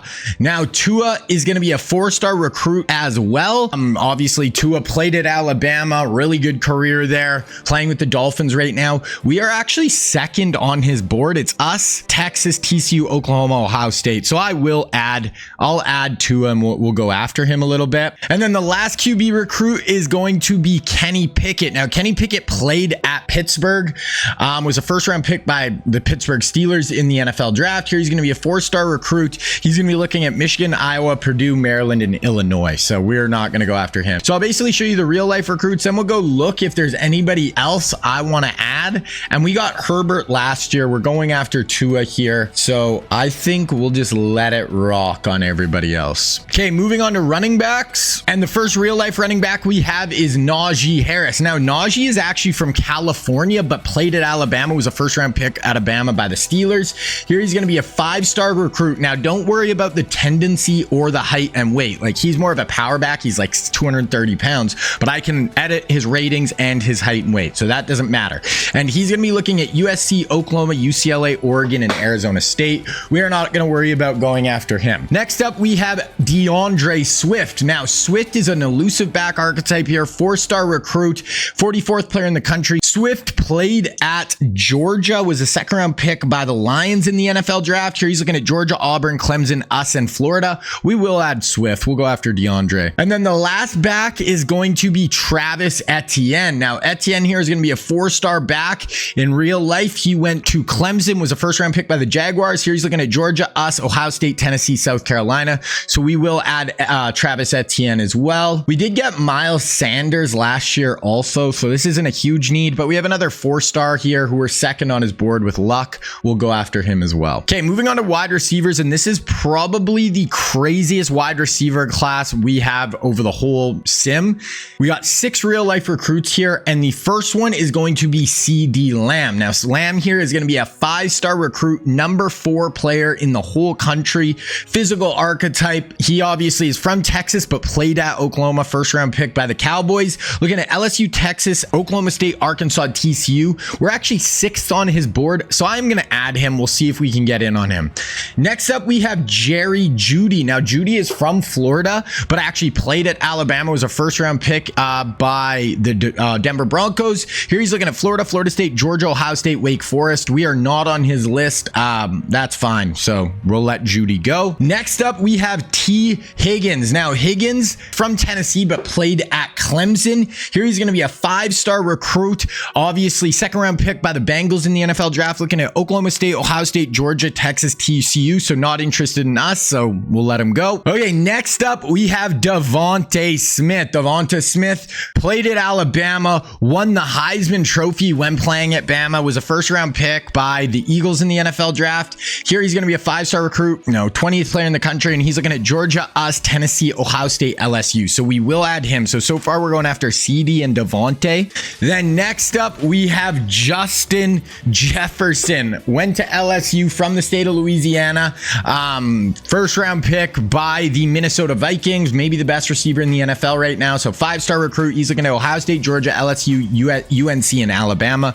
So we will go after Justin Jefferson as well. Then the last real life recruit here is going to be Henry Ruggs. Ruggs played at Alabama, was a 1st-round pick by the Raiders, got into some crazy stuff in real life, but was really good in college, really good at Bama, ran like a 4.3 40, 4.2 40, really fast. He's looking at Miami, Georgia, Alabama, Florida, Florida State. So we'll add him as well. So that's going to be 4 receivers we are going after. We also have this guy who's one of the best players in the country, 5-star recruit. We'll add him as well. That's our group of receivers, definitely going after a ton. Now, tight end, these are going to be all auto gen players. So we did get a really good group of tight ends last year. I don't think I'm even going to go after any of them. Then we go and move to offensive line. We have 4 offensive tackles in this class. The first one is going to be Mekhi Becton. Now, Becton played at Louisville, was a top 10 pick by the Jets in the NFL draft. Here he's going to be a 5-star recruit, 14th player in the country, looking at UNC, Penn State, Ohio State, Virginia, Michigan. Next up, we have Tristan Wirfs. Now, Wirfs played at Iowa, was a 1st-round pick in the NFL draft. Again, 5-star recruit here, and we are 1st on his board along with Georgia, Oregon, Ohio State, LSU. So we will add him up. up. Next up, we have Jedrick Wills. Now, Wills played at Alabama, first round pick. Once again, here he's going to be a 4-star recruit. LSU, us, Raging Cajuns, Texas, TCU, we will add him. And then last but not least, Andrew Thomas. Now, Thomas played at Georgia. He's from the state of Georgia. Here he's going to be a 4-star recruit. We are not on his board. He's looking at Georgia, Florida, Florida State, UNC, and Tennessee. So just going to go through. Is there any other guys we want? This guy's a 4-star. We'll add him. And this other 4-star who are first, we'll add both those guys. So our board is starting to fill up a little bit here, so we got to be careful. For guards, we have one real life guard. It is going to be Elijah Vera Tucker. So Vera Tucker played at USC, first round pick by the Jets in the NFL draft. Here he's a 4-star recruit looking at USC, Oregon, BYU, Boise State, Nevada. We do have the #1 guard in the country. We are first on his board, so we'll go after him. Maybe we'll just go till center now. Looking at center, nothing really. We go after this one guy here, 4-star, we're second. So that'll wrap up our offense. Now we're moving on to defense here. Looking at defensive end, and the #1 defensive end in the class is going to be Chase Young. Now, Young is from Maryland, but played at Ohio State. Here he's going to be a 5-star recruit, 3rd player in the whole country. He's looking at Penn State, Wisconsin, West Virginia, Georgia, USC. We are not on his board. Next up, we have Jalen Phillips. Now, Phillips is from California, played at UCLA, played actually at Miami in his last year, was a 1st-round pick by the Dolphins in the NFL draft. Here he's going to be a 4-star recruit looking at Boise State, San Diego State, Cal, Fresno State, and Oregon State. So looking like he's going to stay on the West Coast. We're not on his board. So here we have a 5-star end who are second, another 5-star end who are fourth. So we'll have both those guys, another guy who are first here. So, and even maybe this guy as well, who a 4-star who are first. Then we're going to move to defensive tackle. Now, no real life D tackles in this class, and we got such a good class last year with 3 real life guys, but we do have 2 guys right here, both from Alabama, both 4-stars, 77 and 103rd in the country. So we'll add them up. Moving on to outside linebacker, and we have one real life one right here. It is going to be Patrick Queen. Now, Queen played at LSU, 1st-round pick by the Ravens in the NFL draft. He's from Louisiana. Here he's going to be a 5-star recruit, 5th player in the whole country.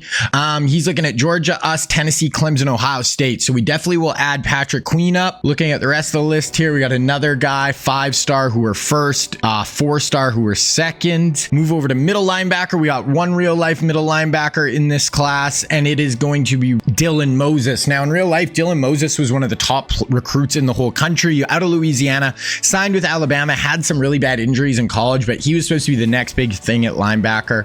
We are not on his list, but we have 2 guys up here, 5-stars, both top 6 players in the country who were second on their board. So we'll add both them up. Then another 5-star middle here who were first on his board, another guy who were 4th. So we'll add all those guys. So we got 7 spots left now for DBs. Moving on to cornerbacks, we have 2 real life corners, starting right here with AJ Terrell. Now, Terrell is from Georgia, but actually played at Clemson, was a 1st-round pick by the Falcons, looking at Auburn, Georgia, Tennessee, Alabama, Florida. So we'll add him up. Then the other one is going to be Jeff Okuda. Now, Okuda played at Ohio State.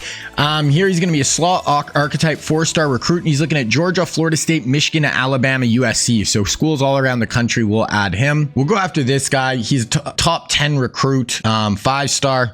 We'll add him up as well. Then looking at safeties, we have, these are all auto gens, but we do have a 2 5-star safeties right here, and we're first on both their boards. So that's free safety. Let's look at strong. Strong, we have 2 4-stars who are first on their board as well. So that is going to be the recruiting class. So that is going to be the real life recruits we are going after, and the auto gens. And then obviously, you know, the rest of the players we don't sign will be going to all the other schools around the country. So I'm just going to, you know, scout all these guys, offer scholarships, and then we'll get into the season. Oh, we just got a auto recruit here. So sometimes when you offer players, they'll commit right away. So we did get a 4-star offensive tackle just to commit. Okay, so we are going to get into this season now. So we are starting off with a bye week. I'm going to quickly take you guys through the first bit of recruiting where I'm actually offering my first stuff to these players.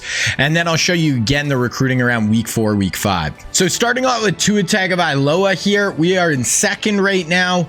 He has 4 offers. receivers, I am going to send the house at Tua. We're going to go after Tua pretty hard. Next up, we have DeAndre Swift, and we scouted him. We know he's a gem. It looks like people are going after him very hard, so we are going to send the house after him as well. Okay, then we scouted Travis Etienne. We scouted him. He's not a gem, so we are not even going to actually go after Etienne. But then we looked at another guy here, this Joaquin Luck guy. We did scout him. He is a gem, so we're going to go friends and family for him. Okay, getting into wide receivers, starting off with CeeDee Lamb. We scouted him. He's a gem. We are going insane. We're going hard after CeeDee. I think I'm going to go DM and send the house for CeeDee Lamb. I'm trying to build the craziest receiving core ever with this class right here. So we're going hard after CeeDee. Devontae Smith going really hard as well. We're going to go send the house after Devontae. Justin Jefferson. Yep. Send the house. We're the only one to even offer Justin Jefferson. So we're probably going to get Jefferson. And then we got Henry Ruggs. Only us in Miami have offered him. We'll send the house too. We're just trying to build a crazy receiving core, like I said. Then this guy's an auto gem player. We probably won't even go after him. Getting into offensive line, starting with Tristan Wirfs, and we scouted him, and he's actually not a gem. So I might just go friends and family because he is a 5-star offensive lineman. Even though he's not a gem, he's still probably going to be a decent player. Then we got Jedrick Wills. Because we know that Wirfs isn't great, we're going to go harder after Wills here. We're going to give him, 50 hours. Then another right tackle here. We could probably just get by with a friends and family. We already got one 4-star offensive lineman to commit. This right guard we scouted, not a gem. We scouted this center, and he is a gem though. So we'll go 50 to him, and that's going to be about half our points. Or for half our hours. Moving to offensive line, we have a defensive end here who we scouted, 5-star. We know he's a gem, so we're going to send the house for him. Another 5-star scouted, not sure where he's at. We'll go contact friends and family. This end we scouted, not a gem. We're going to leave him. This end 4-star 117th player. We're going to let it just rock. Maybe we'll go after him harder later. We got these 2 defensive tackles. This guy got basically no offers. We'll go friends and family for him. We really don't need defensive tackle that bad. And this guy looks like he's going to be a bit more of a battle, so we might just leave it on him. Patrick Queen, definitely want Queen. We'll send the house for Queen. He looks like he could be a superstar. Then this linebacker scouted, not a gem. We'll leave him. This guy scouted, 4-star. We'll friends and family him. Then we have a really good group of middles. We scouted all of them. We don't know if any of them are gems or aren't. This guy's the number 2 player in the whole class, so we'll go pretty hard after him. The rest, linebacker is honestly not a huge need, and if we do get Patrick Queen, I'm not even going to go after this guy, honestly. Maybe later in the year, we'll go more after these linebackers, but we need some hours here for DBs. So AJ Terrell scouted, not a gem, so we're not even going to go after him. Oh, and Jeff Okuda, not a gem either. Okay, so we do have this corner here. We're going to send the house. He's a 5-star 7th player in the country. Safety, 5-star 8th player in the country. We'll send the house for him. Free safety, 13th player in the country. So we're going hard after the safeties. 4-star. Well, we'll just go hard after all 4 of these safeties and just try to get a really good safety class in the door. Because we were actually pretty set at corner safety. We're not incredible. So that is the class. That is what we're looking like. Like I said, I'll show you guys that again around week 4, week 5. We have a bye week here, so we're just going to sim through. Now, as far as watching games as well, guys, we do usually watch 4 games each year. Now, just looking at our schedule, probably we'll watch maybe Georgia or LSU, depending on how we're looking in the season. But Georgia, middle of the year. So usually I watch 1 regular season game, SEC championship game we'll watch, and then we'll watch 2 playoff games. So that is usually how I do it. Sometimes with the first season of a sim, when I'm kind of explaining how the whole sim works, sometimes I won't watch, maybe I'll only watch 3 just because we're trying to get through the year with, I have to make them not crazy long. Okay, we're starting off with Arizona. Now, we always lose one of our first games of the year. It drives me nuts. We are so much better than this Arizona team. This should be an absolute beatdown, but let's see. We do end up winning, which is nice. Looking at the score, we took them down 52-27. So did beat them pretty good. We only had 390 90 of offense. That's actually not a huge day. DeBeer threw 2 picks. He only threw like 5 last year. Kamara, 93. Ridley was our big time receiver. Tyreek, kind of quiet for his first game as the number 1. Okay, so then we got TCU. This is going to be at home. They're in 88. So they're actually a pretty freaking good team. 11th team in the country. This is not going to be an easy game, but let's see if we get it done. Oh, we end up losing. We always lose one of our early ones. We lose. Wow. Our offense, man. We had 300 yards. So DeBeer has 4 picks in the first 2 games, not playing even close to as good as he was last year. So we'll have to see. Okay, so this week we're going to be on the road in Minnesota. They're only an 80 overall, so should be able to get this one done. We do win, so we're we're 2-1 now, 45-27. So we got FCS bye, and then it really starts. We have 3 top 5 opponents coming up here. We have 538. So our offense finally showed up. DeBeer did throw another pick, but he's got five touchdowns. Kamara, 98. 116 for Tyreek was our high, but Mark Andrews, Calvin Ridley, Tyreek Hill, that is a pretty good receiving core. Okay, so I'm going to take you through the recruiting here. So Tua Tagovailoa, we did unlock his hard sell here. We're actually in second for Tua behind TCU, so got to make up a little ground here. So we're going to give him 60 hours. Should have a good shot. Then we got DeAndre Swift, and we are in second on Swift. Us and Clemson are pretty close. We are already doing, we're going to get rid of social media. We already have our hard sell working for him. We're going to go friends and family. I definitely want DeAndre. Moving on to wide receivers. We're doing really well here. It looks like we're going to get CD Lamb. We're already hard selling plus DMing. We're just going to leave it. Same with Devontae. We're hard selling and DMing. Oh, no, we're actually not hard selling. So we're going to switch this over to a hard sell, and then we should be good on him. So his is going to be team player. So that's going to be 50 hours on him. Should be in a good spot. Justin Jefferson, we're the only one even offering him still. We're just going to keep sending the house. We're going to get him eventually. Same looks like we'll be fine here with Henry Ruggs. We'll even up it just to DM. We'll add the DM in there. Offensive line, we're still kind of going only 25 hours after Tristan Wirfs. If we get him, fine. I don't really want to go much more right now. Maybe once we have some more players signed and we just have more hours free. Then Jedrick Wills, we are going hard at Wills. We're DMing and we're hard selling. Patrick Queen, might get him this week. We're basically all in on him. That is where we're looking. I'll show you guys again the recruiting in about 2 to 3 weeks. So we have an FCS school at home. This needs to be an absolute blowout. Then we got to buy, and then we get into the meat of our schedule. Tyreek Hill gets player of the week. 13 catches, 283 yards, four touchdowns. Didn't pop up if we signed any guys. Oh, but we did, and we lost some guys. So we ended up losing Tua Tagovailoa to TCU. We ended up signing DeAndre Swift. I don't know why sometimes they don't pop up the notifications. It's really annoying, but we did sign DeAndre Swift. We signed Devontae Smith, Henry Ruggs. We did sign Jedrick Wills. We got that 4-star center. We did sign that 5-star defensive end. We lost that D tackle. We signed Patrick Queen. We did get that 5-star corner, and we got one of the 4-star safeties. So already that is a really big portion of our signees of our recruiting class. Yeah, so I'm going to kind of just divvy up our points. Now I can spread it out a lot, but yeah, that's going to be the majority of our big time recruits right there. We didn't get Tua. That is the one I would have liked. Let him compete with Justin Jefferson, but there we go. Okay, so bye week here, just going to sim through. Now our guys pop up for some reason, but we do get that 5-star middle linebacker, get the other 5-star middle linebacker, get a 5-star free safety. So we've had the #1 recruiting class also every single year, except the very first year we actually finished second. So we're kill it in recruiting every year. So now first SEC game, we play a top 5 team in South Carolina. Luckily it is at home. I think we're going to wait and watch a Georgia game, but obviously this is just a massive one. We're 3-1. We want to keep it going. Oh, Georgia did lose and LSU lost, but probably wait till the Georgia game. Tennessee's now ranked. Yeah, we'll keep going though right here. Okay, so South Carolina, let's see. I really don't want to be 3-2 right now. That would be a tough start. So Lattimore, a player, wow, pick 6 and 9 tackles at corner. That's a pretty good day. Tyreek has a huge day, 152, 3 touchdowns. So Tyreek is going off, but we dropped to 3-2.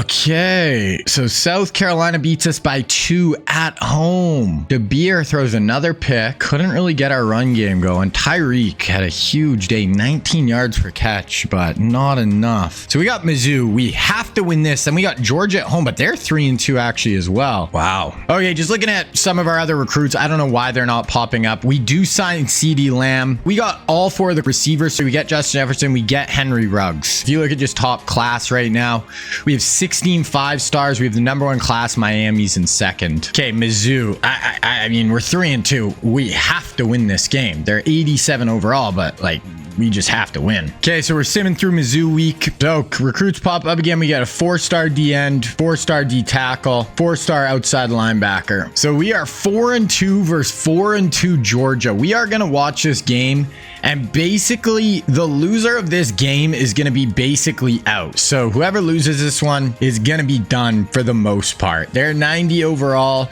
They got Derrick Henry in at running back, one of their impact players. This is just a massive game. So we are going to hop in and watch this one. We win this, we're 5-2. We're going to be fine. We lose, we're not losing. That's all I'm going to say. Okay, so simming through here, we go up 7-0, 7-7. So it's 7-7 after 1. We start out with a punt. They have it on their own 5, 2nd and 5. They pick up a first down, 2nd and 9, 3rd and 7 on their own 25. Stadium is rocking. We are the ranked toughest place to play in the country right now. Defense needs to go make a play. Got some pressure. Boom, that's a pick. Let's go. Number 30. That's Jalen Ramsey with the pick, waving to the crowd. That is what we like to see. Okay, now offense. Let's go make a play. Make them pay. 21-yard rush by Kamara. 2nd and goal. 3rd and goal from the 5. Definitely want to punch this in here. Do not want to kick 3. Got kind of a bunch look to the bottom of the screen. DeBeer drops back. Takes off. Good sack there. So we are going to get held to 3, but we'll take it. So 10-7 us, their ball, 2nd and 6, 3rd and 4. Boom, they hit a 72-yard touchdown. Okay, so now all of a sudden we're losing. 2nd and 10, a 30-yard run by Kamara, 1st and 10, 15-yard penalty. We got 1st and goal from the 6, so we're going to watch from here. DeBeer shotgun trips to the top. Kamara looks very tired beside him. Runs into traffic. Oh my God, he got rid of that. Why are you stopping? Looks like you had a shot there if you keep going. DeBeer just doesn't look quite as good as last year. Last year, he made every play. This year, he's thrown a lot of picks. Let's see if the kind of the second half of the year here, you can pick it up. Gonna hand it off Kamara. Absolutely nothing there. Back-to-back loss of yards. Looks like we're gonna be held to 3 here unless DeBeer can make a big play. Bunch once again to the bottom. DeBeer set up a screen. Wow, that guy got rocked. Nick Chubb. Wow, into the end zone. Nick Chubb in for Kamara, gets in for the score. Huge play there. That was massive. Okay, so we're up 3 now. Their ball, they start out with a big run. 2nd and 10, 3rd and 8. So massive play right here. Can we get off the field? 4 down lineman, drops back. We got pressure, throws him behind the blitz. Really good throw there by Doug Trahan for Georgia. 2nd and 9, hits a big 26-yard gain. 2nd and 13, 3rd and 9 from the 11. Can we hold them to 3 here? Hold them to 3. We'd get the ball back right before the half. Go try to get our own points. 4 down in the it's gonna be a touchdown. Dogs. So the dogs are coming in and giving us all we can handle right here. We are gonna have some time to go try to our own points on the board. 21-17. Start out with 6, then we lose some yards. 3rd and 3, we do convert. 2nd and 2, 1st and 10, 2nd and 2, 3rd and 2. So 3rd and 2 here, 54 seconds left. We may be in field goal range depending on our kicker's leg. Beer drops back, no sacks, up over the top, wide open.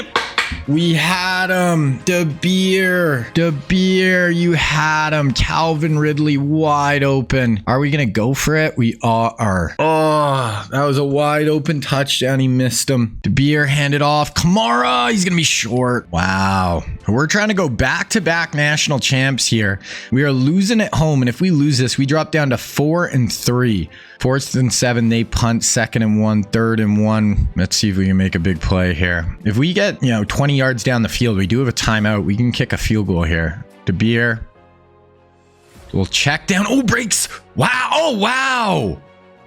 Wow, looks like we'll be able to kick a field goal now. That is massive. So we can be down 1 instead of 4. Calvin goes for 18. We do kick the field goal, we hit it. So we're down 1. Okay, we're going to sim to the fourth quarter now. We're down 24-20. Down 24-20. Our ball at about midfield. 1st and 10, 2nd and 10, 1st and 10 after 11 to Tavares. Okay, we got another 16-yard reception. Okay, we're going to watch from here. So 1st and 10 on the 17-yard line. Spread look here. De Beer and shotgun empty. Drops back. Time. Just straight up dropped by Tavares. Don't love that. Okay, we're going back to an empty look here. De Beer. 4-man. Time. That's picked. Underthrew him. Tried to go to Tyreek. This might be a pick 6 unless De Beer makes a tackle. Okay, we need defense. De Beer had Tyreek, but he just kind of undershot him. 2nd and 9, 3rd and 8. Here it is, the play of the day. We can force a punt the ball back. Down 4, 8 minutes. If not, looks like they'll probably get some points out of the drive if they convert here. 4-man, not a... Yep. Yes, get the sack. There we go. That's our first sack of the day. We have a really good front 4. We got to get more pressure than that. They are going to punt to us. We start out with a 13-yard reception. 3rd and 6, so big play. Down 4. De Beer, air pressure. Just really quick pressure in his face. That's a tough one. We are 15-1 last year, and we're just not playing up to snuff right now. Wow, amazing punt. Pin them deep. They pick up the first down though. 2nd and 6, 3rd and 5. Huge down. Get them off the field, defense. We need the ball back. You're gonna draw.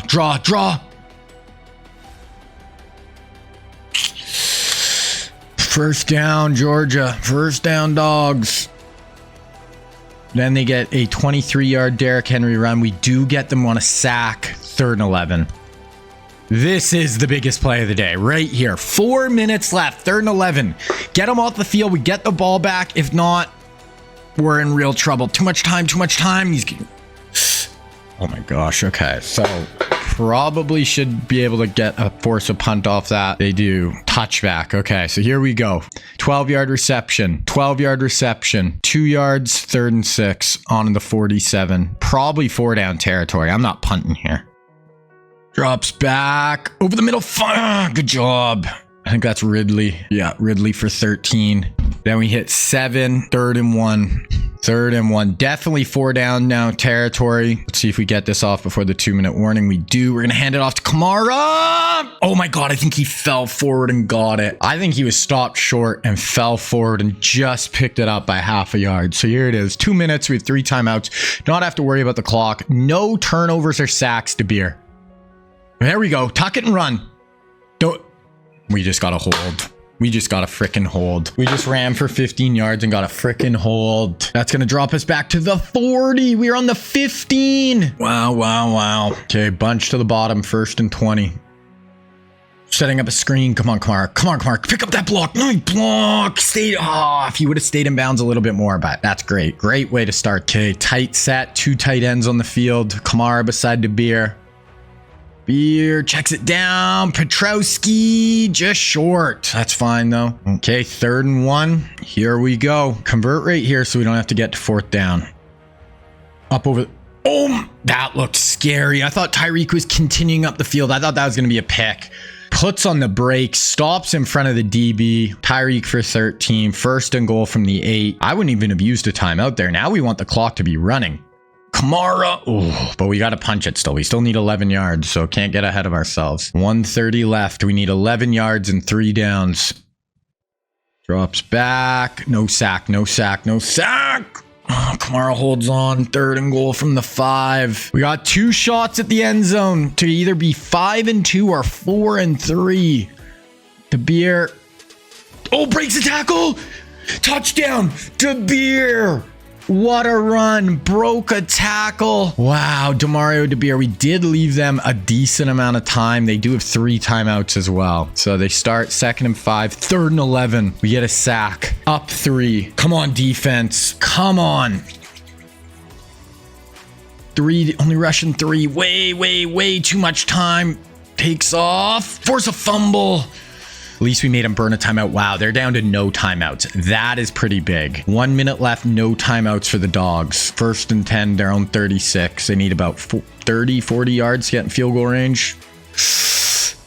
Okay, behind the receiver. We're going to sim one play. 3rd and 7. The clock's going to be running here. 3rd and 7. 50 seconds left. Where it looks like we're in a blitz. No, we drop out. Oh, we get pressure. That's a wobbler. Great hit. Great hit. Von Bell. Here it is. Final play unless the Dogs get a first down. 4th and 7. Let's go, defense. Come on. We need this W. 4-man. Pressure. Picked. End it. Marshawn Lattimore. That will do it. We pick them off. We come back. Not our best day, but we get it done in the end, and that's what matters. Beat the Dogs by 3 at home. Not an easy one. DeBeer made the plays at the end there. I don't think he played incredible. 2 touchdowns, 1 pick. Could not get I guess actually, DeBeer just ran 19 times for 30 yards. Is too much. Mark Andrews, Barry. But hey, we got it done. We jump up to 5 and 2. Losing that would have been really not good. Okay, we got another 4-star safety, 4-star D-end. Once again, our class is going to be pretty nasty. So we're just going to start simming through these weeks pretty quick here. We're not going to watch again until the SEC championship games. So we got Bama, Vandy on the road, but gotta win. You gotta freaking win. See, we do win. We got Tennessee, who is ranked now. So we beat Vandy 28-22, so not a huge lead. Then we got Tennessee, who's ranked, Oklahoma, LSU, Auburn. What a hard freaking schedule, man. Tennessee on the road too. They're 90 overall. This could be a loss for sure. For sure. On the road in Tennessee, and they're 90, and we're just not playing our best ball right now. We do get it done though. Go into 10, beat Tennessee, beat the Vols by 7. 404 of offense. DeBeer has thrown so many more picks this year. Just not even in the same ballpark of how well he played last year compared to this year. But now Oklahoma on the road, and then we got LSU next week. Oklahoma's in 87, not even that much of an easier game than Tennessee, really. So Tennessee was a higher overall, but on the road in Oklahoma is never easy. We end up losing that. So we lose to Oklahoma. We drop down. We lost 49-43, 481 offense, but they had a ton of offense. And DeBeer throws another pick. Just can't stop throwing interceptions. Tyreek had a big day, but now we have LSU, who's the number 3 team in the country, 8 and 2. If we lose this, we might not even make the playoffs. So this is a must win, but we're just going to sim through it. Okay, so we get another 4-star tight end. Oh, yeah, that's one of those kind of filler guys. We do end up winning. So we beat LSU. We jump up to the number 3 team in the country, or sorry, we jump up to number 9. We won 38-28, 452 of offense. DeBeer didn't throw a pick. Wow, good job, DeBeer. Receiving, Barry, Andrews were our big weapons that day. So we are now 8 and 3. We got the Iron Bowl. Let's look at are we going to make the conference championship? No, we are not going to make the conference championship unless Texas loses. Probably not though. I don't think we're going to make it. It's going to be Texas, South Carolina. We'll see though. Let's see if we beat Auburn even. We lose to Auburn, we still might not make the playoff. 9 and 3. So we should make the playoff for sure. 38-30. So not a big win, but enough. DeBeer threw another pick, of course. Kamara 117. Okay, so we didn't make the SEC championship, but we'll see where we're at in the playoff. We're probably going to be playing. We didn't get a bye for sure. We're going to be, playing in the first round. So this has us as the 8 seed. I don't know if this is confirmed, but this has us playing LSU in the first round. We'll see if that's for real though. Didn't make conference. That South Carolina game cost us bye week. How did that guy win the Heisman? Under 1,000 yards and 12 touchdowns. They got to fix how the Heisman works in this game. Mark Andrews, best tight end, we win. That might be it. We play Texas. Woo! That is a big one. Looks like we're actually hosting, which is kind of surprising. So let's look at the bracket. That means they would have lost to South Carolina. Yeah, South Carolina's going in as the number 1 seed. We lost to them already this year.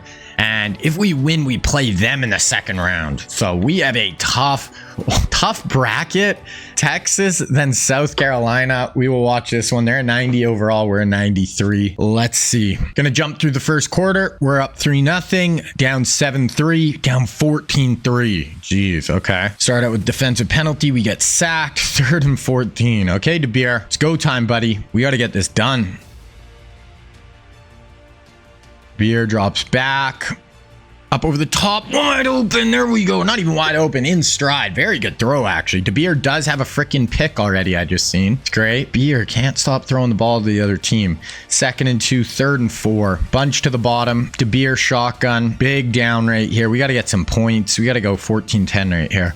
DeBeer, they're bringing a blitz. Beat the blitz. Checked it down. That just got the first down. Calvin Ridley for 5. Then we go for 21. 2nd and 5. 1st and goal from the 3. See if we can punch it here. Go down 14-10. That's not a bad spot to be in.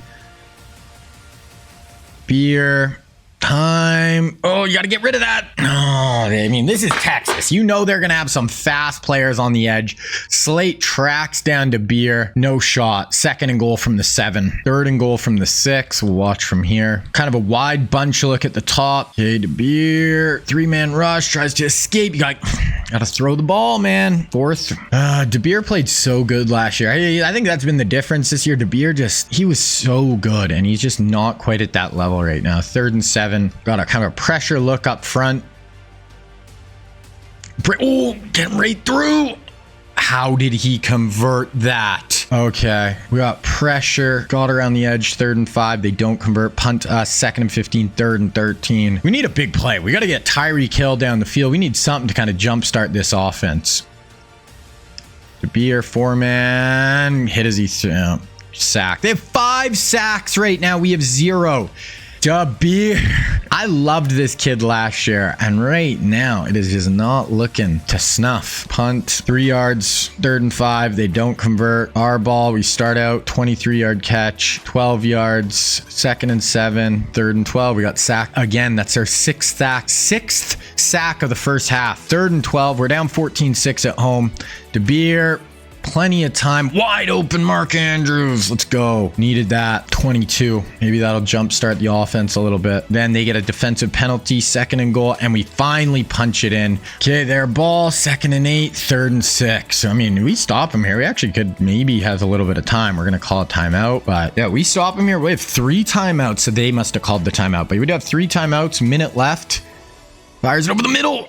Great hit, but he holds on. Wow, what a job by that Texas receiver to hold on to that football. Then they hit 13, 2nd and 10, 3rd and 6 from our 35. Like really long college field goal right here. So we hold them to 0 yards. We're only rushing 3 though. I hate 3-man rush. And you just let them take off. 3-man rush can... I hate it. And then they hit all the way down to our 10-yard line. We pick them off. Interception by Jalen. Penalty. 2nd and 12. Okay, that's half. So we're down 1 at half. We are going to go to the next quarter here. We actually take the lead 21-14, 28-14, 30. So our offense all of a sudden comes alive in the 3rd quarter. We go 35-14. 3rd and 7 here. Trips to the top. Drops back, 4-man. Can we get some pressure up along the sideline? That's complete. Wow, what a throw. That is a great throw along the sideline. I wasn't sure if the receiver got his feet in. 3rd and 4, they convert. 2nd and 7, 3rd and 6 on our 23.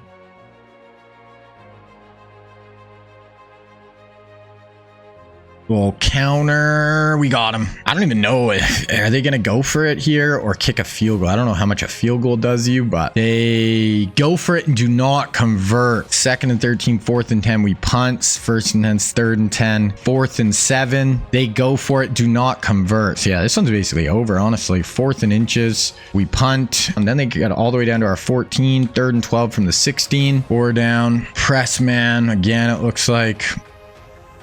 Drops back, fires it. That's a touchdown. Beats Marshawn.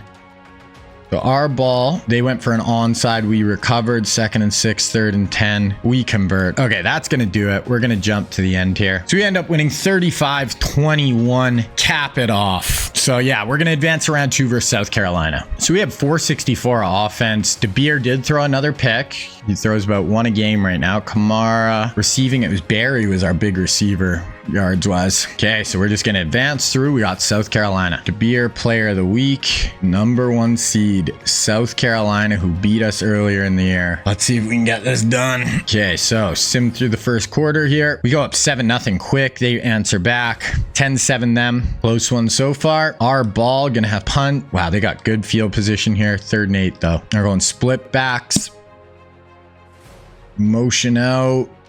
Drops back, fires it over the middle. That's complete. First down. We get them on a sack. 3rd and 4. They don't convert. They're going to have to take their field goal. They're up 13-7. Our ball, 3rd and 9. Oh, wow, we don't convert already. 2nd and 5. 3rd and 5, South Carolina. Can we get off the field here? Looks like we're in a blitz look. Let's see if we drop out or actually come, though. We are coming. Yeah, we got them. Good blitz.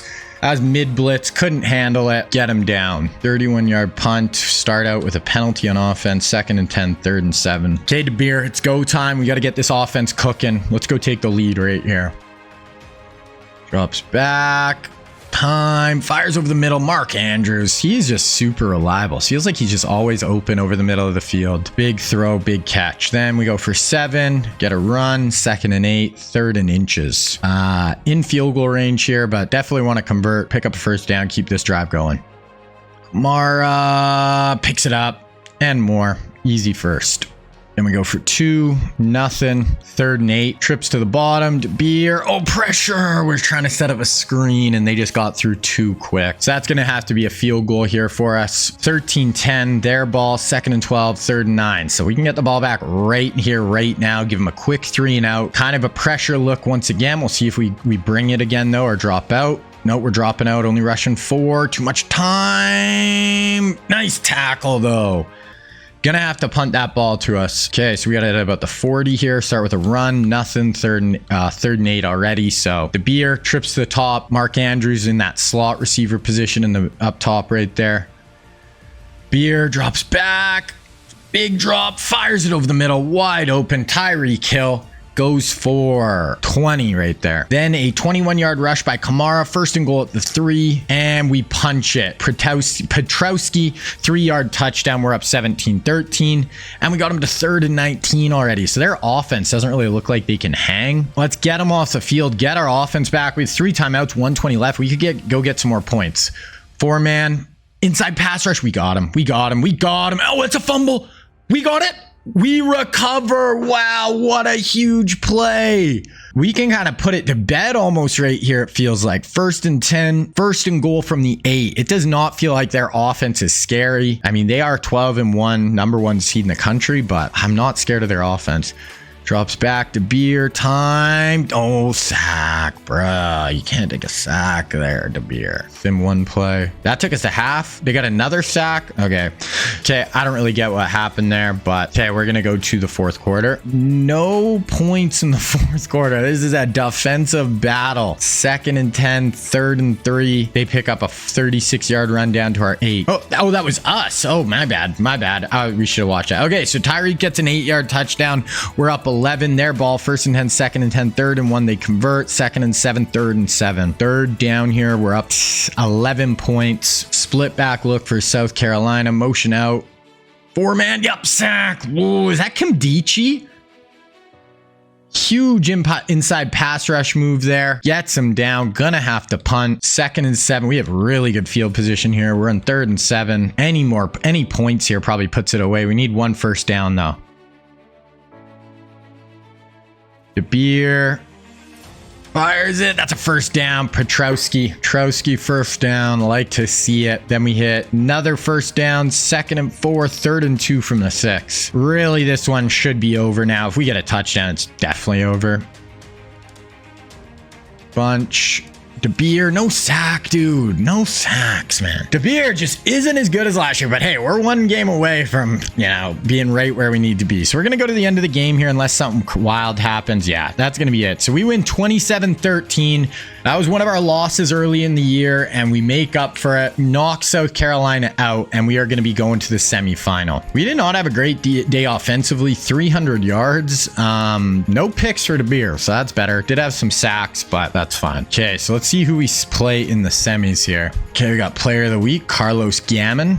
We play Marshall, the 15 seed.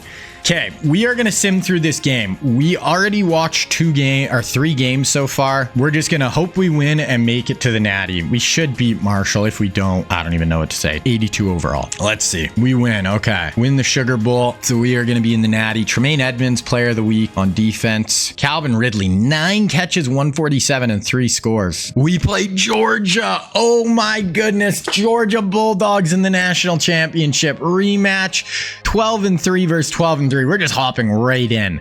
Wow. Huge rematch right here. Trying to get our 3rd national championship. This is our 5th appearance. We're 2-2 right now, playing our biggest rival to try to get our 3rd natty. Wow. Okay, we're going to sim through the first quarter. We go up 7-0. They answer right back, 7s. 7-all here. DeBeer sack, 2nd and 20, 3rd and 20 from our own 25. This is probably going to be screen draw, I'd bet. DeBeer, no pick. I don't even care if you take a sack. Do not throw a pick. Okay. Yeah, well, he listened to me and took a sack at least. DeBeer goes down -3. Okay, we punt. Wow, they have it. Yeah, they have great. They have it on our 33 already. 3rd and 3 from our 28. Derrick Henry. They're going empty here. Trips to the top. 4-man rush looks like from us. Yup. Quick. Ooh, okay, nice. So we're going to hold them to 3 here. And honestly, kind of a long field goal-ish. I don't know how good their kicker is. They do make it, though. It's 45 yards. Okay, offense. Let's go. 2nd and 10. Nothing. 3rd and 10. Okay, we got to get going here, offense. DeBeer. We're trying to go back-to-back here, brother. DeBeer. Up over the top. Oh, he's got him wide open. Tyreek Hill. Boom. Tyreek, the Cheetah Hill in the national championship. Wide open. 99 speed. And Reek takes the top off. That is why you have Tyreek Hill, is for plays like that. A redshirt sophomore, DeBeer lays it up. That's about an 80-yard touchdown. Reek has about 7 yards of separation, and you will not catch him. Tyreek Hill goes for a 75-yard touchdown in the national championship. That is what I like to see. 14-10. Oh, and they get a huge run there. 28 yards by Derrick Henry. 2nd and 5. 1st and goal from our 18. 2nd and 12. 3rd and 9. So can we hold them to 3 here? Boom, drops back. Plenty of time. Oh, I think that's Derrick Henry, is it? No, that was their backup running back. Okay, so 11 yards. I don't know why when we're watching Henry's never in. 2nd and goal from the 9. 3rd and goal from the 7. Hold them to 3. That's Derrick Henry. Big number 27 for the Dogs. Motion over. Drops back. Pressure. Let's go. And it's scoop and score. He picks it up with one hand. He's gone. He's gone. Wow. What a play. Boom. 21-10. Odrick, one hand, keeps all his momentum, and we are gone. Huge play. Their ball, nice return, 3rd and 8. Let's go get another sack or pick 6. Let's pick 6 and just put them away in the first half here. We're bringing a heavy pressure look. Drop out, only rushing 4. We get a sack again, though. 3 guys meet at the QB. Our defense is going off here. Okay, offense, you're going to get the ball back. Let's go get a score and just put them away here. 2nd and 9, pick up a big first down for 20. Pick up another first down for 14. 2nd and 5, boom, touchdown from 19. We are up 28-10. Their ball, 3rd and 3. 3rd and 13 after an offensive hold. Just before the 2-minute warning. We get a stop. We can easily get more points here. Drops back. Up over the top. Picked!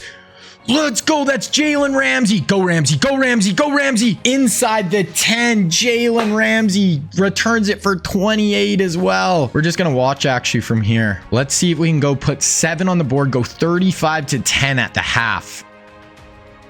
No interceptions to Beer. You can take 4 sacks. 3 sacks for all we care. No picks. Boom. Touchdown. Tyreek on the little comeback route in the back corner of the end zone. Wow. The Dogs are getting blown out in the first half here. Big return. Another sack. 3rd and 8. Another sack. Doug Trahan. Our ball, a minute left. We get penalty, though. 24 yards to Calvin. Yeah, 38-10. Wow. So we're going to sim to the 4th quarter here, unless Georgia does something wild. 45-17. 45-24. 52-24. Where was this offense the rest of the year? But that is going to do it. We are going to win our 3rd national championship. We get another field goal. They get a late score, but that is going to do it. We had 3 losses. What was our actual final though for wins? There we go. Beat our arch rival in the national championship. Get it done. That is huge. Absolutely huge. 3rd natty. I don't think we're going to get to 7. So we go 13-3. Yeah, we don't win the SEC, which we won, I think 5 SEC championships. This is our first time winning the natty without winning the SEC. DeBeer goes for 6 touchdowns. Did throw that pick that he loves to throw this year. Calvin had 124. Tyreek had 5 receptions for 153, 30 yards per play average, per catch average. So there it is, our 5th natty. Like I said, I don't think we'll get to 7. We'd have to win 4 more in the next 7 years. But even if we could get 3 more in the next 7, Nick, I'd be pretty happy with that. So Kimdichie, defensive player of the week. I'm guessing Tyreek or DeBeer gets offensive. DeMario DeBeer. That could be his last college game. He's going to be, 2 back-to-back national champion, won a Heisman Trophy. Let's look at final top 25. Us, Georgia, South Carolina, then Texas. So 4 of the top 5 from the SEC plus LSU. Oh, we were coming through a tough road to get there. Heisman was DeBeer on the list. Like, stat-wise, his stats are going to be so much better than this receiver who won it. Doesn't even make sense, man. Whatever. All-Americans, we got Zeke got it. Xavier Pena for us. Christian Spiegel, our outside backer. Mark Andrews and DeBeer, 2nd team, along with Hurley, our D tackle, and our punter. Freshman, Suggs, one of our offensive linemen. De'Aaron Payne, Tremaine Edmonds are the freshman All-Americans. Quickly look at our stats here. DeBeer, 5,000 yards, 54 touchdowns, 13 picks. So he doubled his picks this year. Didn't play as good, but good enough to get it done. Kamara, 1,100 yards. DeBeer, 495, 8 scores. Nick Chubb, 256. Receiving, Tyreek, 1,400, 19 touchdowns. Calvin, 1,200. Barry, 1,000. Mark Andrews as a tight end finished 7 short of 1,000. That would have been a wicked year for him, or was still a wicked year. Reggie Ragland led us in tackles. Tre'Davious White, Tremaine Edmonds, Jalen, TFLs, Audric and Williams. Sacks, Kimdichie at D tackle had a big year. Audric. Picks, 11 picks for Marshawn Lattimore. Holy crap. I don't think I've ever seen that. 1 pick 6. 11 interceptions from Marshawn. That is crazy. Okay, we're going to get to the offseason here. This season has been going on long. Players leaving. This is huge. Tyreek, medium chance we can get him to persuade to stay. Yes, we got Tyreek back. Gonna lose Spiegel. Do not care. That's fine. We have so much depth. Mark Andrews, come back, Mark. You're only a sophomore. Okay. So we really don't lose anybody like extra. We lose Pena, Odrick, Toomer, Hurley, Riggs, Stanley, Leonard Williams, Hendrick. We did lose a lot of talent. Reggie Ragland, Lael Collins, Landon Collins, but we didn't lose our quarterback and we didn't lose Tyreek. That is huge. Draft results. We had 2 first rounders, Odrick and Pena. 2nd, round 7 for Leonard Williams. Okay, let's look at the transfer portal here. So we got a really good guard. And we're first on his board. We could add him. I don't think we need a wide out. I don't think we need a running back. Maybe a left tackle. We could add him. That's probably it. We really don't need much. I'm just going to go through and see if there's any real life guys that are looking to transfer. Usually there's 3 or 4. Baker Mayfield, he wants to come here. We don't need you, Baker, but Baker looking like he's gonna leave. He was at Akron. That might be it for real life guys. Cool. Okay, so I'm just gonna offer these few guys, fill us out, give us a little more depth in the class. Okay, so we get the guard, 4-star guard added. Looks like we're gonna get this left tackle as well. Just some more O-line depth. Yeah, so a couple more 4-stars added to the class. We should have the #1 class here. We're almost in National Signing Day here. Okay, National Signing Day. We finish with the #1 class again. Ohio State after us. We got 10 5-stars, 16 4-stars. We never sign as many guys. I don't need to sign 35 guys each year. But we have a really good class overall. Okay, we're going to go through all the real life guys, see where they all ended up. So Mac Jones ended up at Florida State. Tua Tagovailoa ends up at TCU. And then Kenny Pickett goes to Missouri. For running backs, UCLA locks up Najee Harris. And then Notre Dame gets Travis Etienne. Okay, receivers, we got a we got a lot of them. Jerry Jeudy goes to Florida State. T. Higgins goes to Oklahoma State. Mekhi Becton goes to Ohio State. Nebraska gets Tristan Wirfs. And then Andrew Thomas goes to Florida State. Elijah Vera Tucker, and he's going to go to Oregon. Chase Young, and he's going to go to University of Washington, okay? And then we got Jalen Phillips, who's also going to go to UW. So UW gets a pair of wicked pass rushers. Dylan Moses goes to Mississippi State. Jeff Okuda ends up at Georgia. And then Georgia Tech gets AJ Terrell. So that is all. That is my recruiting class. That's the real life class. That is where everyone ends up. Go through position changes here. Usually it's offensive line, defensive line, where there'll be some movement sometimes. We'll just see. Honestly, probably not. We're probably good there. Ooh, probably move some guys over. Move another guy over to the left end. E-tackle. Left outside. I think I want to move Devin White over. Yeah, we're going to move Devin White to right outside linebacker because he's got Tremaine Edmonds there ahead of him. Probably never going to play over him. So, you know, by even next year, Devin White might be able to start. Corner, Marshawn Tre'Davious. Yeah, I mean, safety. Move one of these guys over. Go to strong. Okay, that's it for position changes. Nothing too big. All right, so we're at the start of the 2017 season. I'm just going to make all those recruits, put them on the teams, and then we're going to get into it. All right, so here we are, guys. Start of the 2017 season. So we are coming off a national championship, our third natty of the sim. We have 7 seasons left to try to win 4. I don't think we're going to do that. If we could even win 3, Ty Saban, I would be very happy. So, team is ready to go. Put our recruits on the squad. We're looking like a really good team once again. Gonna go through the roster here. So, we got DeBeer coming back as a quarterback. His sophomore year, he was incredible. Last year, he was good. I'd like to see him have a really, really good senior year. Then we got Deshaun Watson and Justin Herbert kind of fighting it out next year to start for 1 year. Probably I'll just go to Herbert unless Deshaun has a big jump this year, just because he'll be only a sophomore, could start for 3 years possibly, where Deshaun will be a senior, only start for 1. So that is where we're looking at the QB position. Alvin Kamara comes in as a senior running back, 95 overall. Absolutely really good, you know, solid running back this year, one of the best in the country. We got Nick Chubb as his backup. We got Miles Sanders as a sophomore.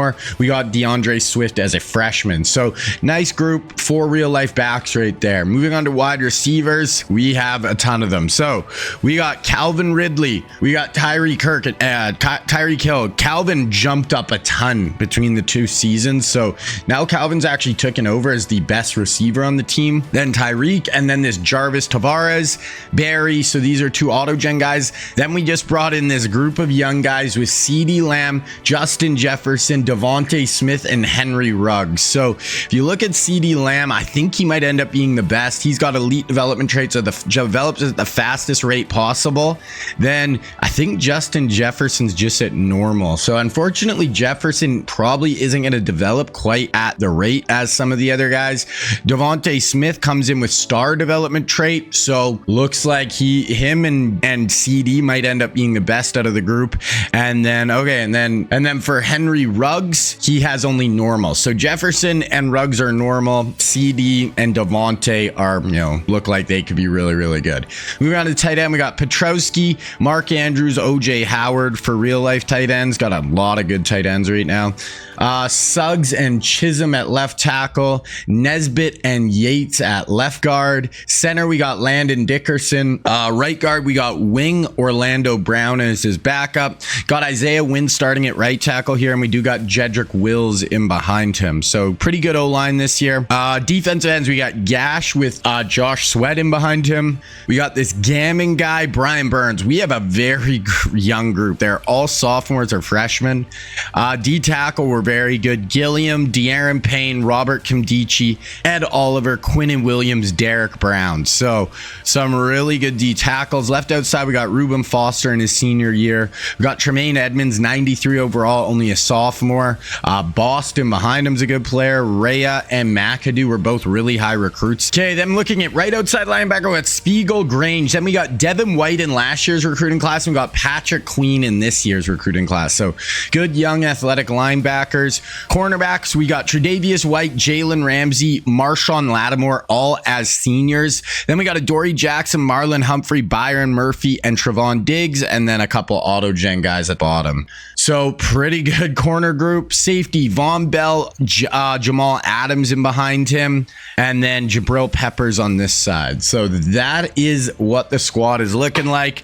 Really good team once again. Some of the best players in the country. Dalvin Cook, 96 overall for Mississippi State. We got Alvin Kamara. Quentin Nelson, really good at Vautech. Kyler Murray looking like really good at Nebraska. Ronald Jones at Georgia Tech. Kendall Fuller at Michigan. We got Tremaine, Ruben and Tre'Davious. We got DeBeer. What are the QBs looking like? So DeBeer and Kyler Murray are the two best quarterbacks in the country. Josh Allen at UCLA. Patrick Mahomes at SMU. Tua Tagovailoa coming as a freshman at TCU. Sam Darnold at Memphis. So those are some of the best quarterbacks, few of the best players. So gonna go through our red shirts here quickly. QB, we'll do both those guys. Running back, we'll do Miles Sanders. Receiver, we're gonna do all four of the young guys here. Gonna do Jedrick Wills, sit him.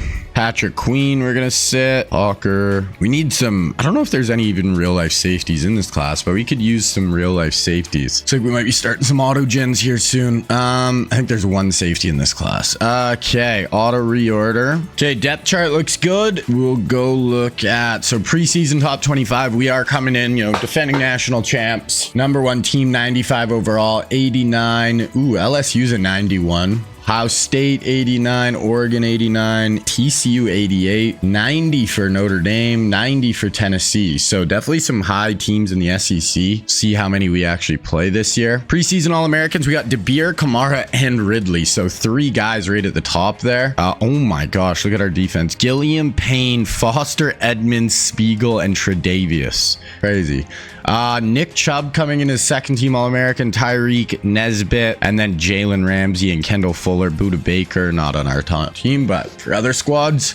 Okay, we'll just look at our schedule here quickly and then we'll get into the recruiting. So we're at Arizona, FCS, Minnesota, Nevada, then Tennessee, Oklahoma, LSU, South Carolina. Oh my gosh, that is probably the hardest SEC schedule we've ever had. That is not going to be easy. Okay, Arizona was 7-6 last year, so first four, we got to come out of there 4-0 with that first four. Now, as far as this 2018 recruiting class, this is an absolutely wicked class. Really good. And we're going to be starting out with quarterback, and we have Trevor Lawrence. Now, Trevor Lawrence is one of the biggest high school recruits of all time. He's from Georgia, ended up playing at Clemson.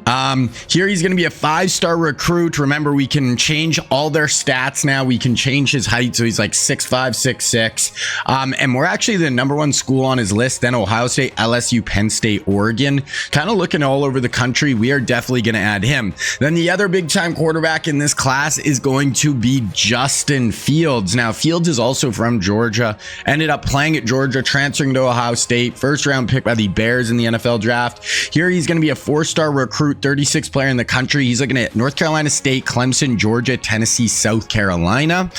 So Fields. Next up, we have Joe Milton. Now, Milton was a really high recruit, ended up going to Michigan, transferring to Tennessee, drafted by the Patriots this year, and people say he might have the strongest arm in football history. He can throw it like 90 yards.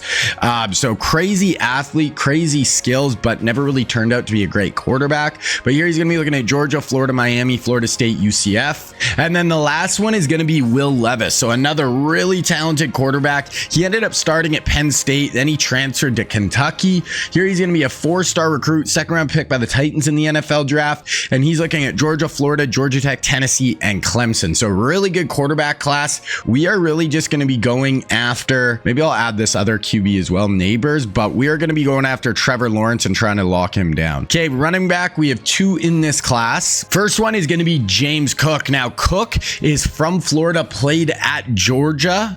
Younger brother of Dalvin Cook. Here, he's a power back, but he's actually more of a receiving elusive back, so we're going to change his stats to match that, and the size is wrong. But here he's going to be looking at Oklahoma State, Arkansas, TCU, Texas, and North Texas.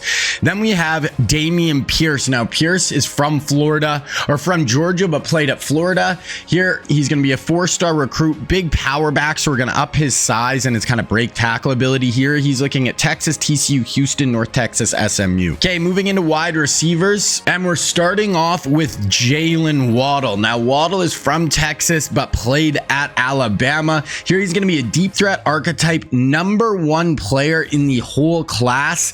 We are definitely going to add him, even though we're 5th on his board. Played at Bama, 1st round pick by the Dolphins in the NFL draft. I actually forgot to add running backs to this, to our board. We do have a 5-star here who were 1st, a 4-star who were 2nd. Not a great group of runners. We'll get that guy as well.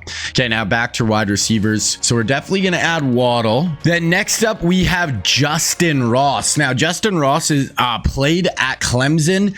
Really good college career, had some injuries, ended up being a late round pick by the Chiefs, but here he's going to be a 5-star recruit, physical archetype, looking at South Carolina, Bama, Texas, Syracuse, LSU. We'll add him as well. Then next up, we have Jamar Chase, one of the best college receivers we have seen in a long time. Played at LSU on that 2019 LSU team. Here, he's going to be a 4-star recruit, was a top 5 pick by the Bengals in the NFL draft. Looking at LSU, Bama, Raging Cajuns, Texas, TCU. We will add him as well. Then the last recruit is going to be right here with Terrace Marshall, another guy played on that LSU 2019 team. Here he's going to be a 4-star recruit, ended up being, I think, a 2nd round pick by the Panthers in the NFL draft. He's looking at Georgia, Clemson, Tennessee, Vautech, and North Carolina State. We do have another guy here who are 1st. We'll add him. That's it for receivers, though. I'm going to go hard after Waddle and Jamar. Tight ends, we have one real life tight end, and it is going to be right here with Kyle Pitts. Now, Kyle Pitts actually played at Florida, but he's from Pennsylvania. One of the best tight ends we've seen in college football in a long time. Absolute freak at Florida. Top 10 pick by the Falcons in the NFL draft. Here he's going to be a vertical threat archetype, looking at Arkansas, Wyoming, Colorado, Oregon, BYU. Now, we do have a 4-star highly ranked recruit right here with Gammon. We will add him. Okay, looking at offensive line, and we only have one tackle, and it is going to be Penei Sewell. Sewell, really good recruit, really good at Oregon. Top 10 pick by the Detroit Lions in the NFL draft. One of the best offensive linemen in the NFL right now. Here he's going to be a power archetype, 5-star recruit, looking at Oregon, Washington, USC, UCLA, and Stanford. So that's it for tackles. We have this guy who's a 5-star. We're 4th. 3rd, 4-star were 2nd, and maybe this guy who are 2nd as well. I always try to get a lot of offensive linemen. We have one real life guard here. It is going to be Tyler Linderbaum. He's actually a center, but the player that kind of fit him best was a guard here. So Linderbaum, it played at Iowa, got drafted by the Ravens, one of the best offensive linemen in the NFL already right now. We are not on his board, but he's looking at Notre Dame, Rutgers, Penn State, Ohio State, Pitt. Then we do have 2 4-stars up at the top here who were 3rd, so we'll add both them. Moving on to center, these are all auto gens. We do have a 5-star, 6th player in the whole country. We're 5th on his board at center here. We'll add him. We got another 4-star who we're at 2nd. We'll add both them. 3 defensive ends right here.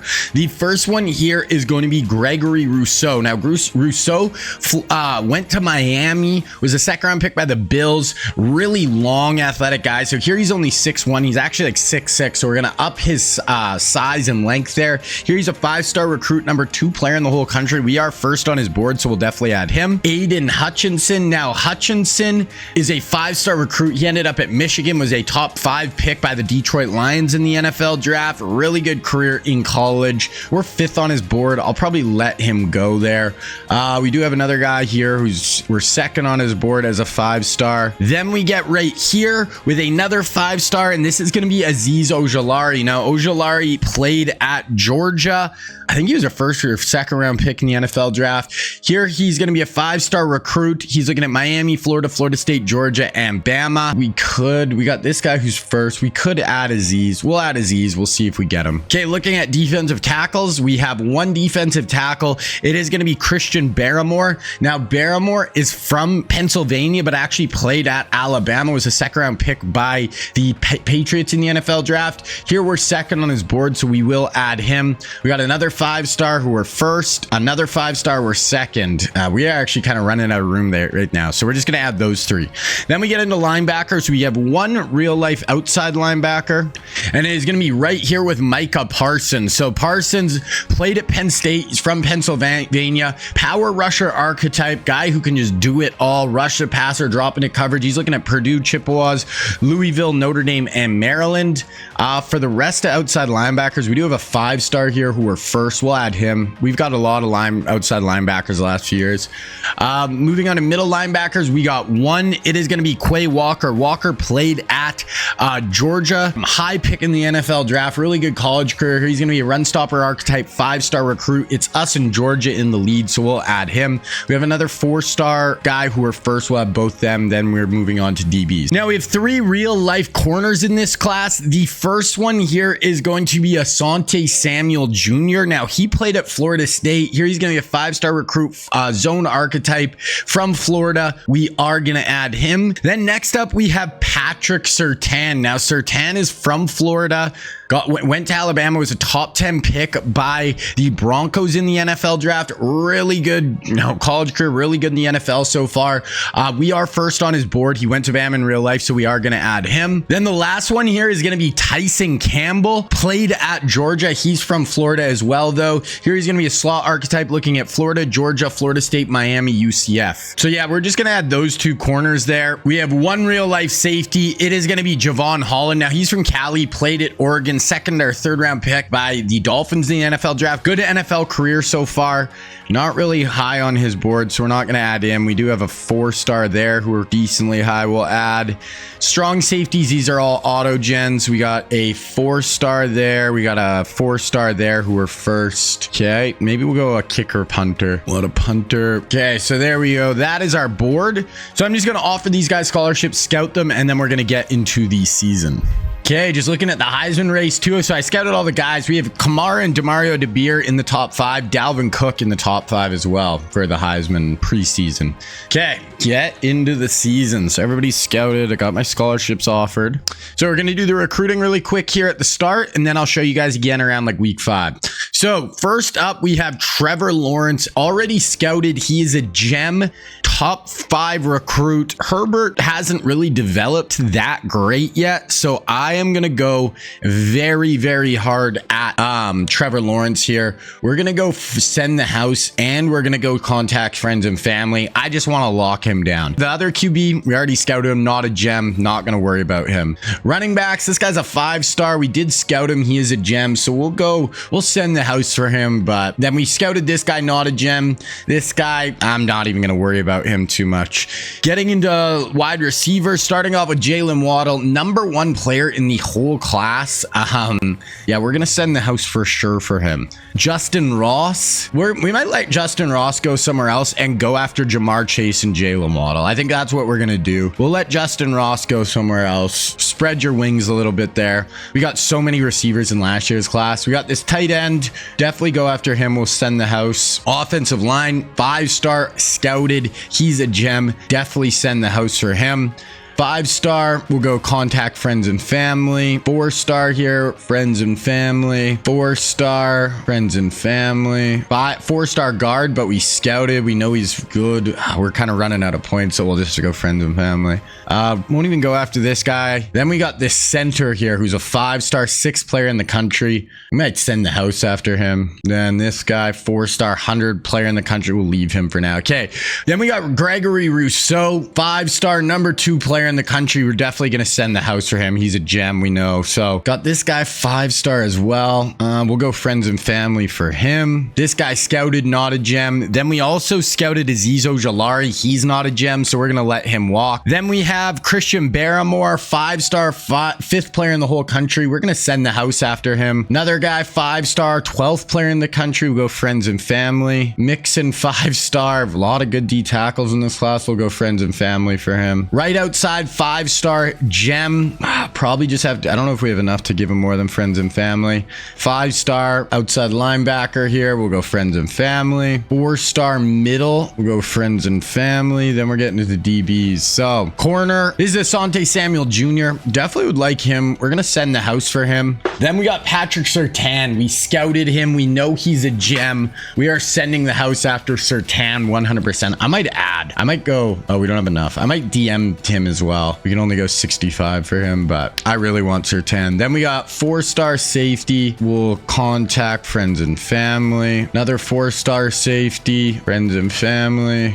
4-star strong safety scouted. We know he's not a gem. I did get the punter to auto commit, and then we have another D tackle that I scouted. Not looking great with him. So I would probably like, maybe we'll actually go 50 for both these safeties. We kind of need some more safeties, I feel like. That is what the recruiting is looking like right now. We will check on that again, like I said, around week 3, week 4. So we got a bye week here first. Gonna sim through. Okay, so first game of the year, we're starting off on the road at Arizona. So, you know, not a super hard game, but one we just got to get done. Hey, we're going to sim through. We'll probably watch, I think we have LSU, Tennessee, and Georgia later in the year. So we'll watch one of those games live. Okay, we ended up winning, which is nice because we've lost a lot of first games of the year, which drives me a little nuts.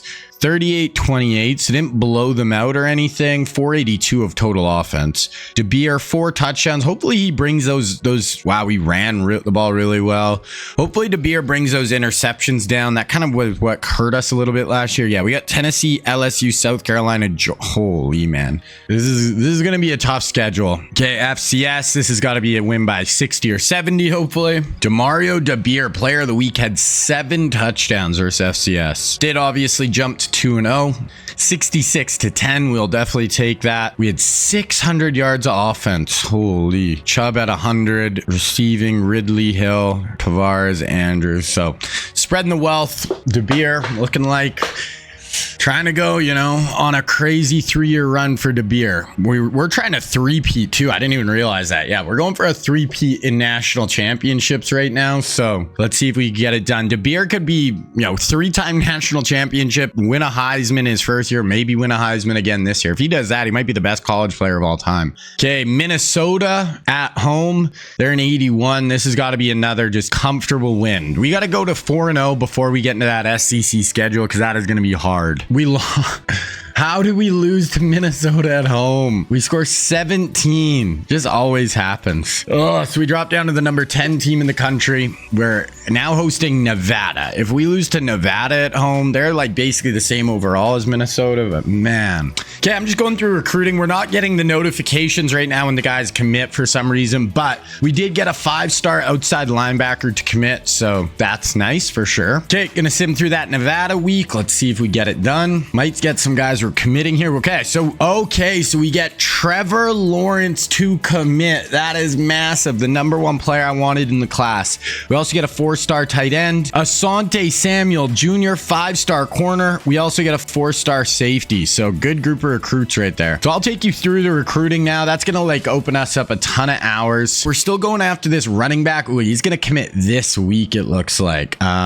We still don't have, I don't know if we're gonna get this guy. We're gonna have to try to go for a hard sell here, even though we don't know it necessarily. Gonna try workhorse and friends and family. Okay, didn't get either of those running backs. We're going after him. Waddle. Oh god, Waddle might commit this week, and we just unlocked. Okay, we're gonna go hard sell here. We might have lost Waddle because I wasn't being aggressive enough. We're gonna get rid of DM and we're gonna go friends and family, and we're gonna search social media. We're going full court press for Jalen Waddle. We're the only people that really even offer Jamar Chase, so we can kind of just stick with it. We got that tight end. This lineman, we're already hard selling. We're gonna add friends and family here. That's gonna be a full 65 hours. Hopefully we get him this week. Another 5-star here. We still got a little bit more time with this guy. We can switch out the send the house for a hard sell here, right there, and we'll go friends and family. 4-star offensive line. We're only going 25 hours to him right now. We'll up him. Send the house. This guy, ooh, we're falling behind a little bit. Hard sell, and we can add maybe friends and family. We'll go real hard at him. Right guard, we'll add friends and family. This center, we're doing good with him. Definitely leading the charge. We'll switch out DM for friends and family though. Ooh, then we have Gregory Rousseau. He looks like he might commit this week, so we're gonna give him all we can. We're gonna go friends and family, plus we're gonna add DM. 75 hours. It's gonna be down to us or Texas. This guy, we're really the only ones going after him very hard at all. We'll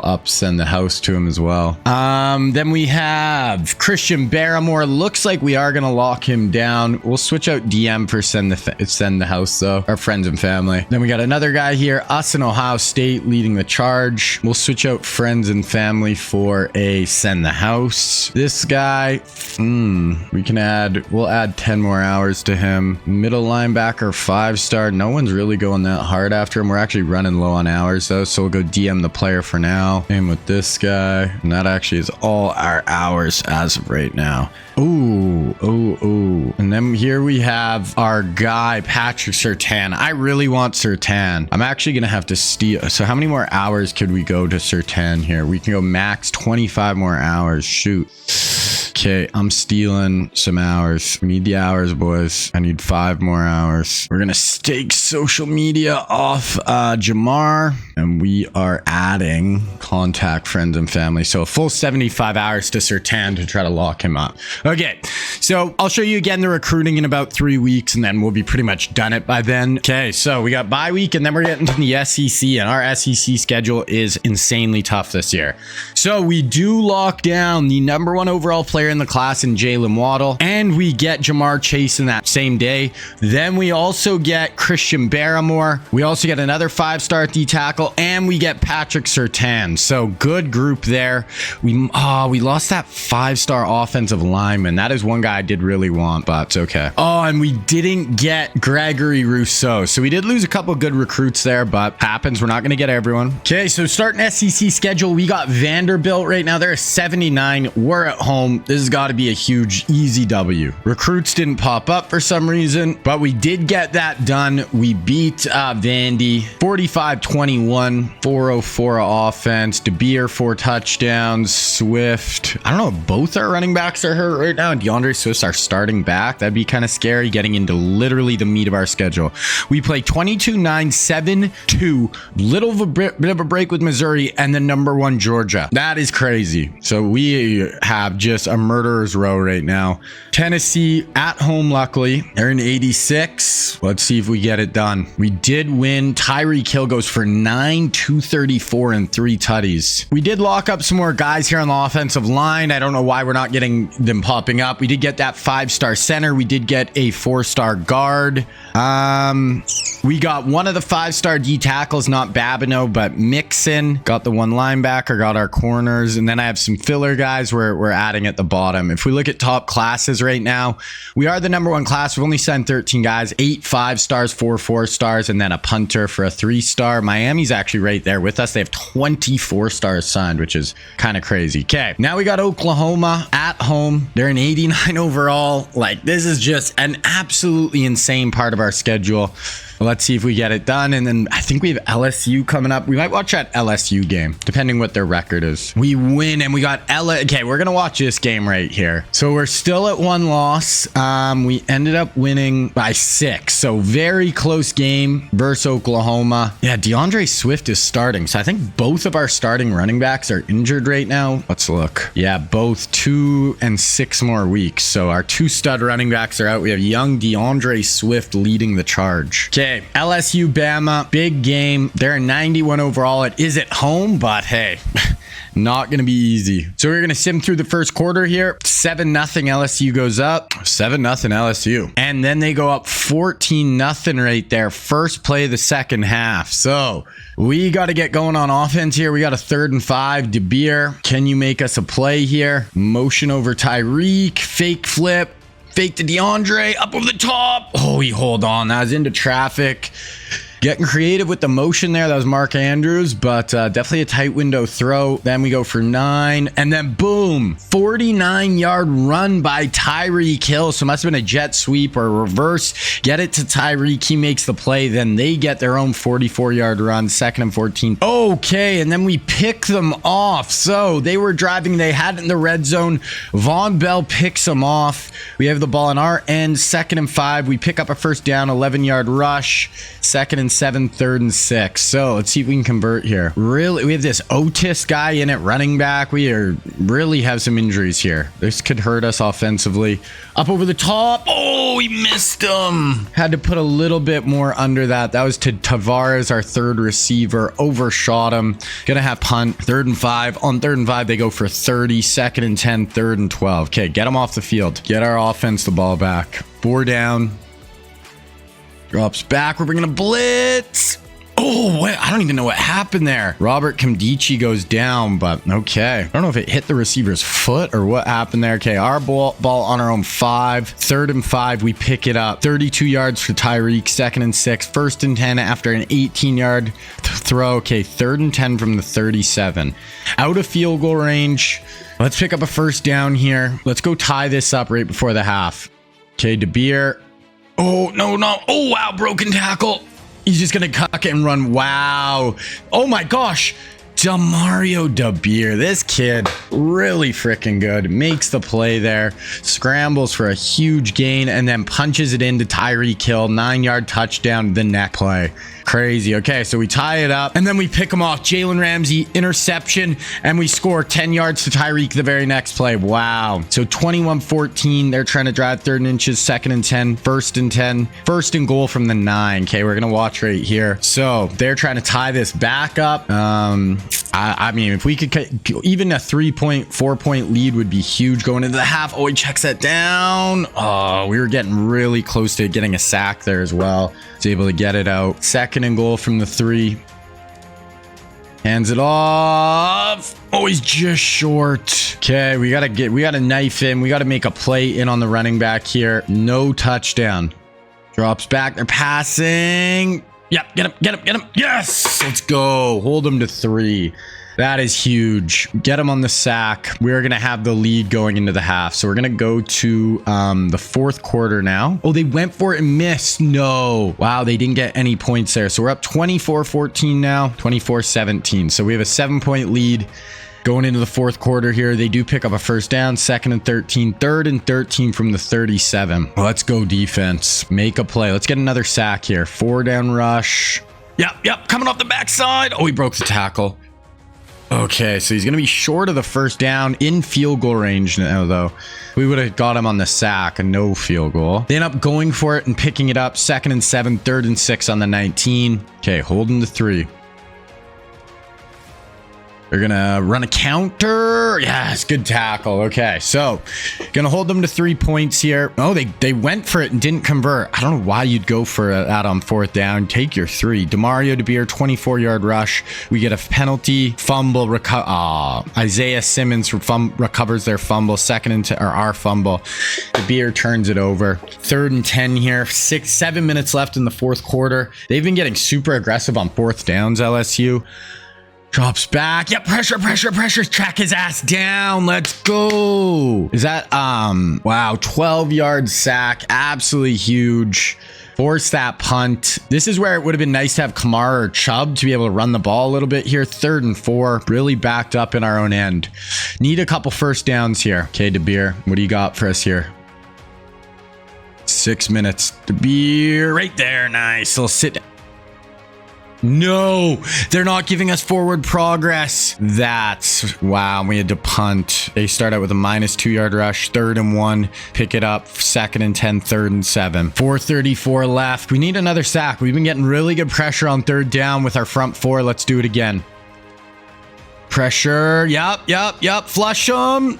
Get a tackle. That's a first down. We were getting pressure, but he's able to kind of hold on, buy some time, pick up the first. 2nd and 7, 1st and 10, 2nd and 8, and they score. 28-yard touchdown. They tie it up. So we got the ball back with 3 minutes, and we throw a pick to Beer, and they score. They scored 2 touchdowns in about a minute, and all of a sudden we're down. We get a sack. 3rd and 7, 2:43 left. What just happened? The wheels just fell off. Bunch to the top. DeBeer. Yep, just take it, slide. There we go. Good job, DeBeer. So we gotta go just try to tie this bad boy up. Next play, okay, we go for 16 to Ridley. 2nd and 10, 3rd and 6 from the 24 here. Okay, DeBeer, do you have some magic? Up over the top, that's a touchdown. Almost left him too much time. Scored too fast. Is that Ridley or Tyreek? I think that's Ridley. Yeah, Calvin Ridley for a 24-yard touchdown. We are gonna leave them quite a bit of time here. 2nd and 7, 3rd and... Okay, so we gotta stop here. We can just get the ball right back right here. We do have 3 timeouts as well. So get off the field and let's go win this thing. Bunch to the top. 4-man. Drop it. Crap. Okay, now they can go drive and get a field goal here. 2nd and 10, 3rd and 10. Get them off the field here. We need pressure. Come on. Someone get there. Oh, he dropped it. That was into a lot of traffic. But if he holds on to that, you know, they were almost in field goal range. So we're going to get the ball back here with 37 seconds. Looks like we might just try to run. Okay, so we just ran it out. We're going to go to overtime here. 2nd and 7, 3rd and 9. Hold them to a field goal here. And we just go win it with a touchdown. Come on, defense. Come on. Yes! Let's go. That is going to be a very tough field goal now. That is huge. This is like in the 40s for sure. I don't know how good their kicker is. They made it? Yeah. Okay, that's fine though. We can win it with a touchdown here. Okay, so first down for us. We start with 3 yards, 3rd and 4. Okay, let's convert this. Let's go win this right now. DeBeer. Oh, quick pressure. Oh, wow. That looked like it was going to not be good. Somehow got it to DeAndre Swift, who goes for 13. Okay, so touchdown ends it right here. We need 6 yards and 3 downs. DeBeer with Swift. No Kamara, no Chubb. Quick little screen. Oh, I do not like that play call. Arrow screen to Mark Andrews. Okay, 2nd and goal from the 7. Motion. Drops back. End zone. Okay, we're down to the 2-yard line. 1-yard line. Bunch to the top. Gonna audible. Tyreek in the slot. Motion. Pop past the Reek.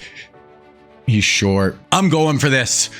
So we're going to try to walk this off right here. I don't want to keep doing overtime. I only do this, I only do this on 4th downs when I can't tell us to go for it. I'm going to motion to empty here. I want Mark Andrews. No. I got to take off. No, we're going to be stopped. That's it. We lose. We lose to LSU. Damn. Andrews wasn't there. I thought I could get in with the beer and we get stopped. We lose in overtime. That is a tough loss because we have a bunch of hard games coming up. Damn.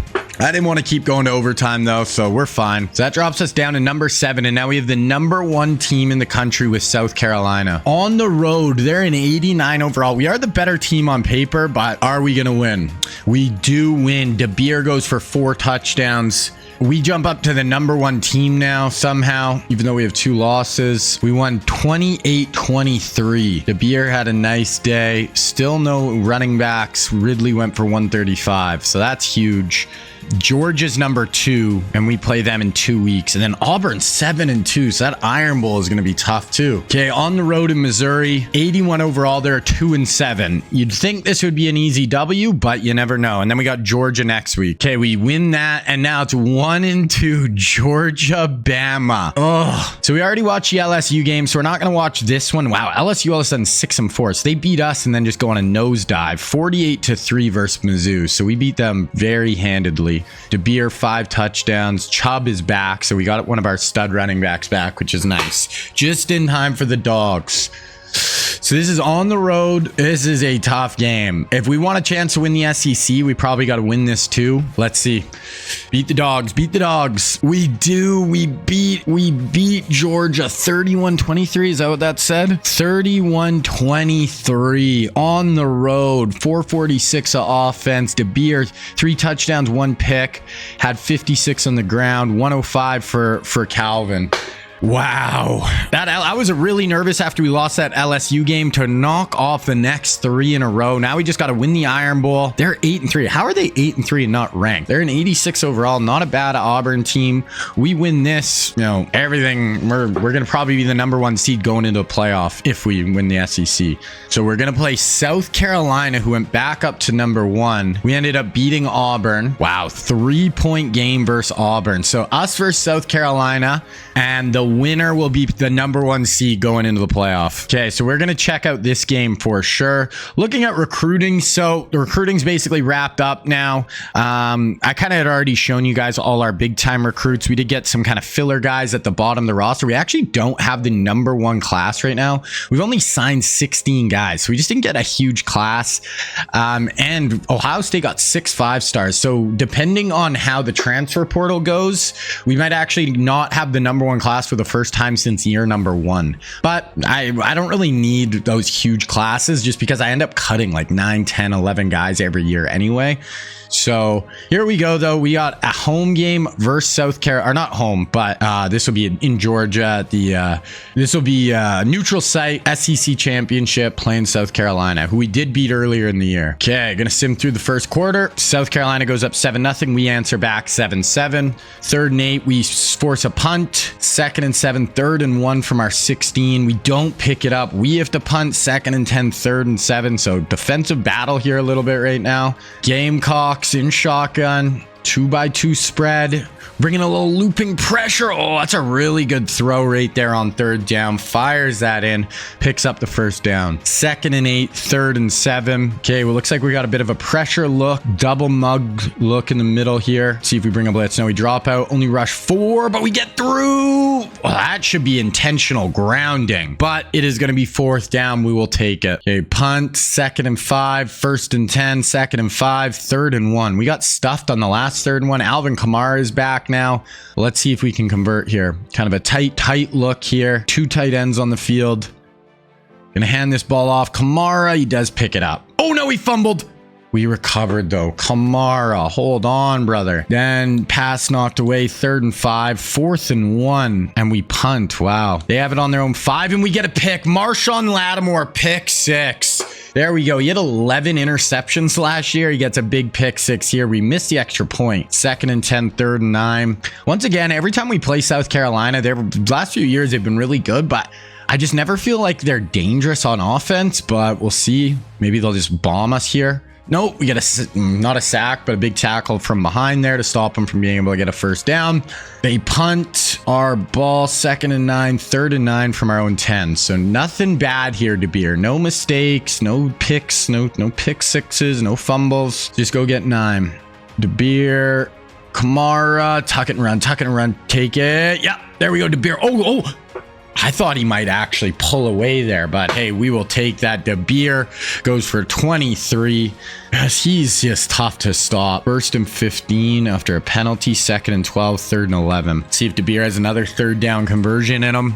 Can use his arms or his legs. Makes him difficult. DeBeer up over the top. Yep, little out route. Come back there to Calvin Ridley. Picks up the 1st down. 20 yards on the play. And then boom, next play, 46-yard strike to Tyreek Hill for the touchdown. Massive play.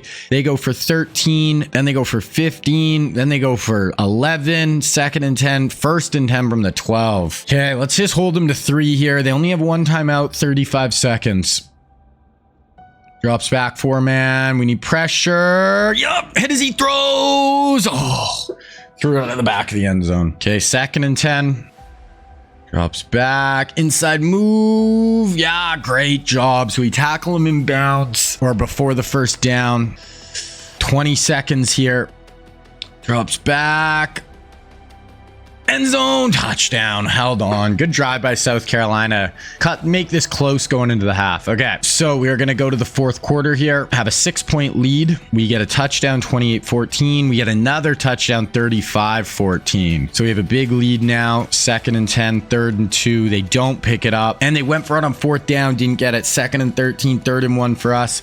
We don't pick it up. We punt. 2nd and 5, 3rd and 5 for them. We'll watch here. So they need a few big plays here. They're down, multiple scores. Only 7 minutes left. Not looking good for them.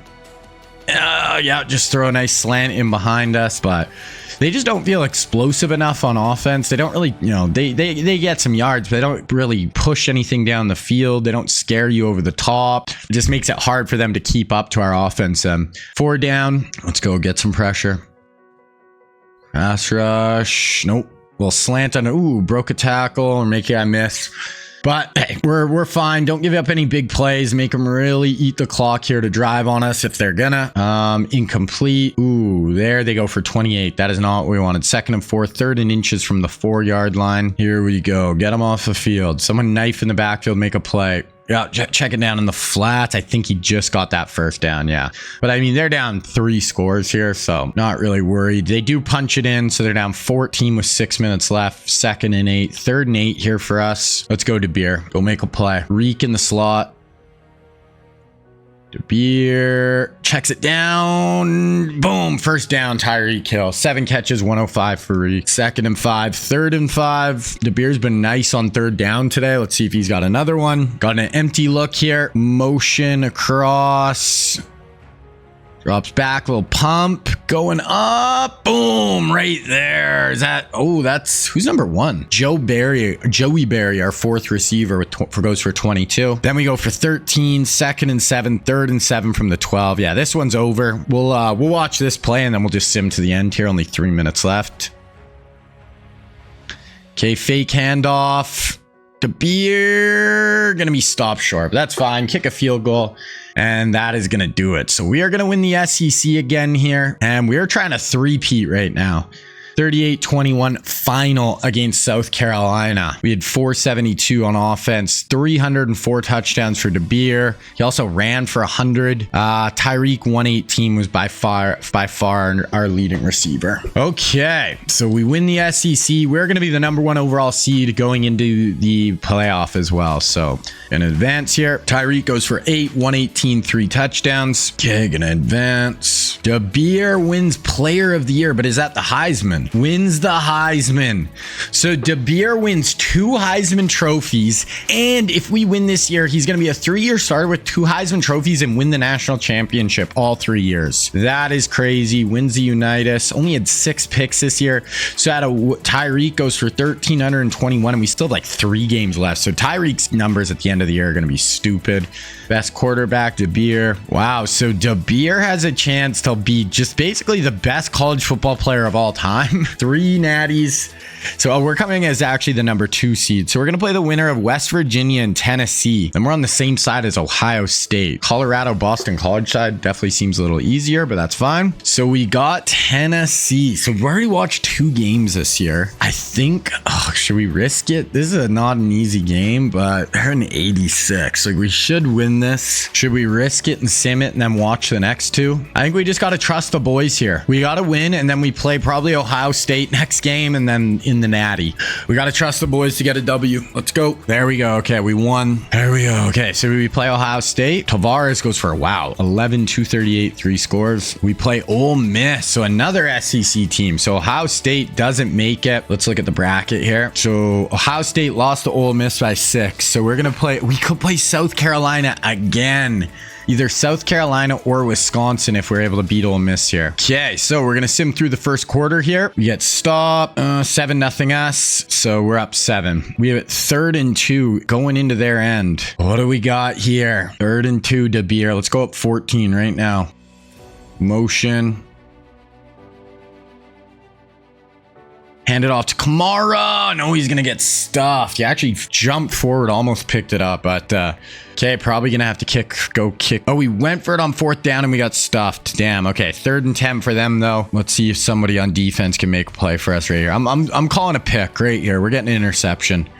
Right here. Throw it up. That's an in. Nope. Oh, no. Nope. Actually, he goes for like 30. Not quite in. 40, actually. I was a little off. Okay. It's a big play. 2nd and 10, 3rd and 9, and they score a 40-yard touchdown. So they get back-to-back huge passes there. Not quite back-to-back. Right in succession there. Okay, so all of a sudden it's 7-7. It looked like we had a chance to go up 14-0. Instead, 7-all.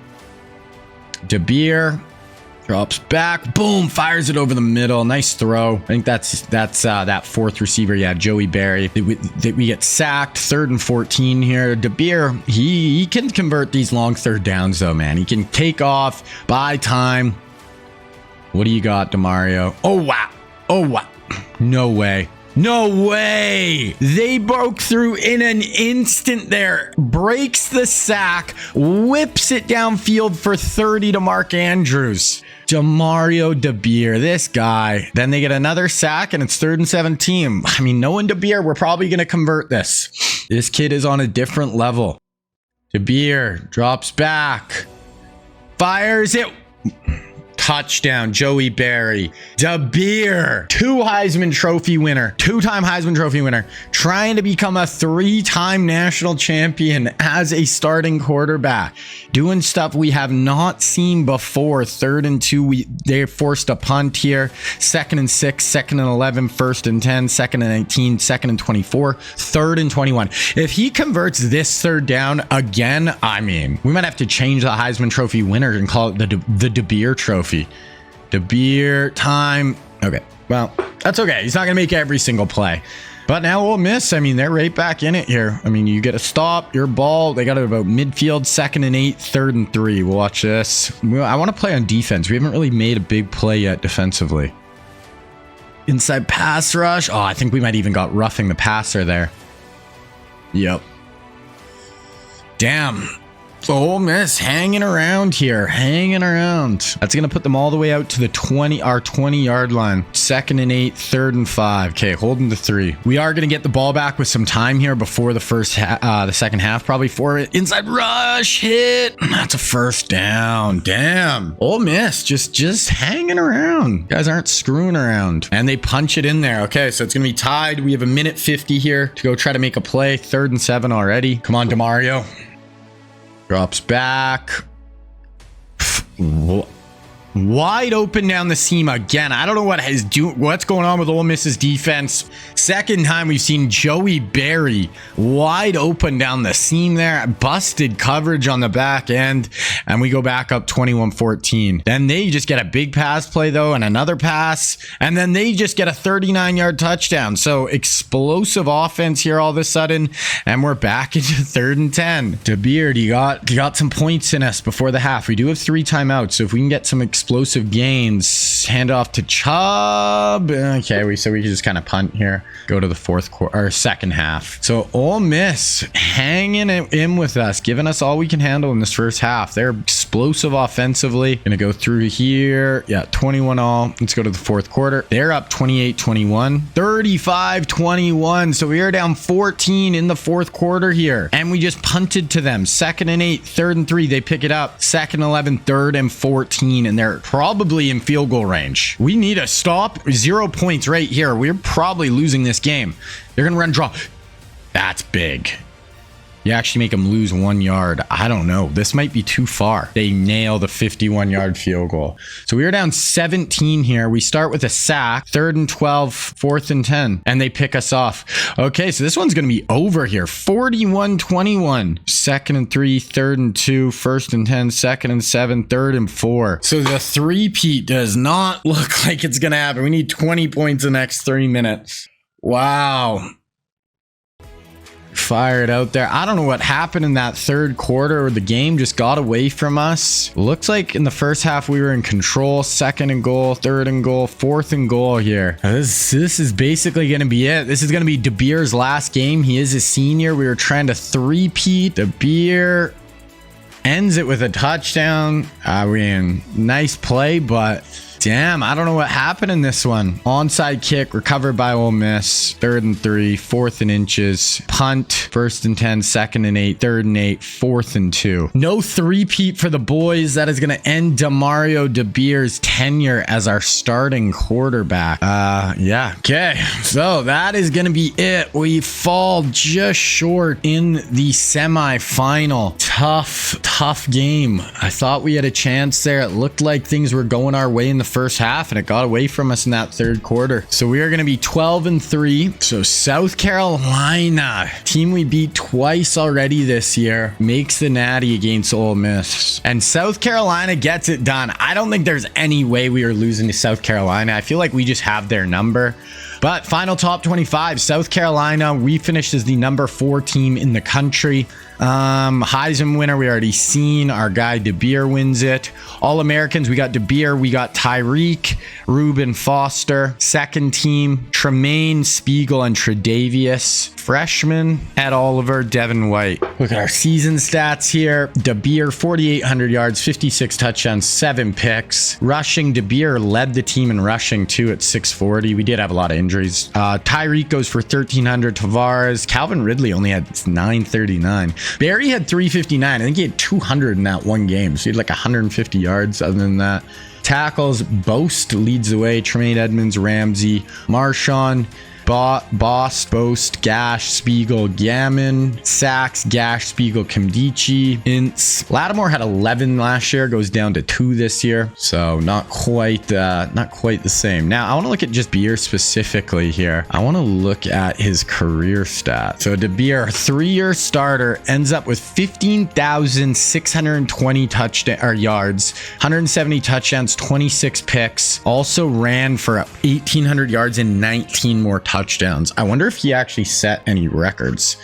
Let's see. So national records. If he started one more year, he probably would have broke the passing record, but he didn't play enough. He did. Oh, Gash, our other quarterback, actually finishes with the most touchdown passes ever. And our Nick O'Quinn has the most sacks of all time. What about season? Greg McElroy, most pass touchdowns. So nothing for our guy here. I thought he would have had a chance at some of those career records if he started one more year for sure. Okay, so we are going to get into the offseason here. Players leaving. Obviously, this is big. So we are going to lose Calvin Ridley. He started for 1 year for us. De'Aaron Payne, dude, you're not leaving. Okay. And Tyreek looks like we'll be able to get him to stay. Okay, that's good. But we're going to lose Mark Andrews. I wouldn't have thought. Tremaine Edmonds, you're only a sophomore. No. Calvin Ridley, no. And Mark Andrews, no. Oh, Andrews decided to stay. So we lose Tremaine and Ridley, 2 of our sophomores. Who else did we lose? So we lose Edmonds, Tre'Davious White, Kamara, Ridley, Foster, Spiegel, DeBeer, Jalen Ramsey, Petrowski, Wow. We lost a ton. I mean, yeah, we have really good recruiting classes every year. So, but yeah, we lost a ton of dudes. Okay, gonna look at the transfer portal here. Could go for a tight end here. Defensive end, a guard. Connor Williams for a real life guy. Just want to go through and see if there's any more real. Looks like Connor might be the only one. Go add this left tackle as well. So that's we got 5 guys we're going for in the transfer portal. Okay, so got all those guys offered. We're just going to sim to National Signing Day now. So we do get the middle linebacker, we get the tight end, we get right end, we get the left guard, and we get the left tackle. So we got all the guys we are going after. That'll add some depth to this class for sure. Okay, so National Signing Day. So where did we finish? We finish as the number 2 class. So the first time that we don't get number 1 since 2008. So we had a crazy run. We still get number 2. Just only signed 21 guys. That's kind of what held us back. But that is totally fine. Okay, now we are going to take a look at where all these real life guys signed. So Justin Fields goes to Clemson. So Fields, Clemson. Florida State gets Joe Milton. And then Will Levis goes to Ohio State. So that's where our QBs end up. For running backs, Oklahoma State gets James Cook.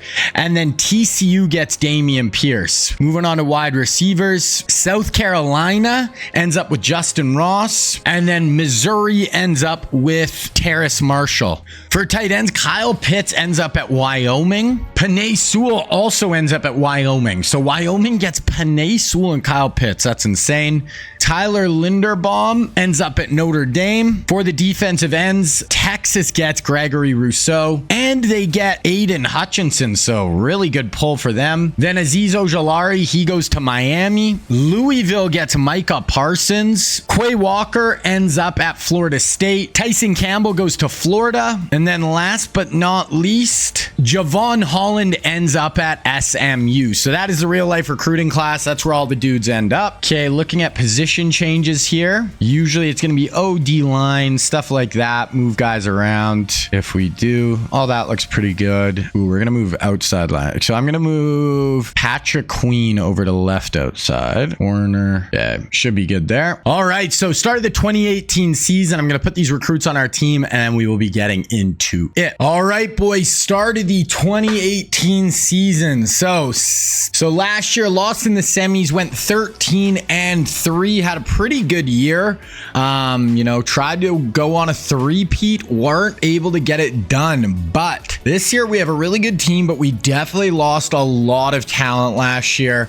Going to be starting a brand new quarterback this year. So we're just going to kind of look at the roster to start. Now, we have Deshaun Watson coming in as a senior. He's never started before. Then we got Justin Herbert, also 84 overall, coming as a sophomore. And then Trevor Lawrence is a true freshman. Now, I think I'm going to start Justin Herbert this year. Might as well, because he has a chance to, play for multiple years, where Deshaun's going to be gone after one, like this season.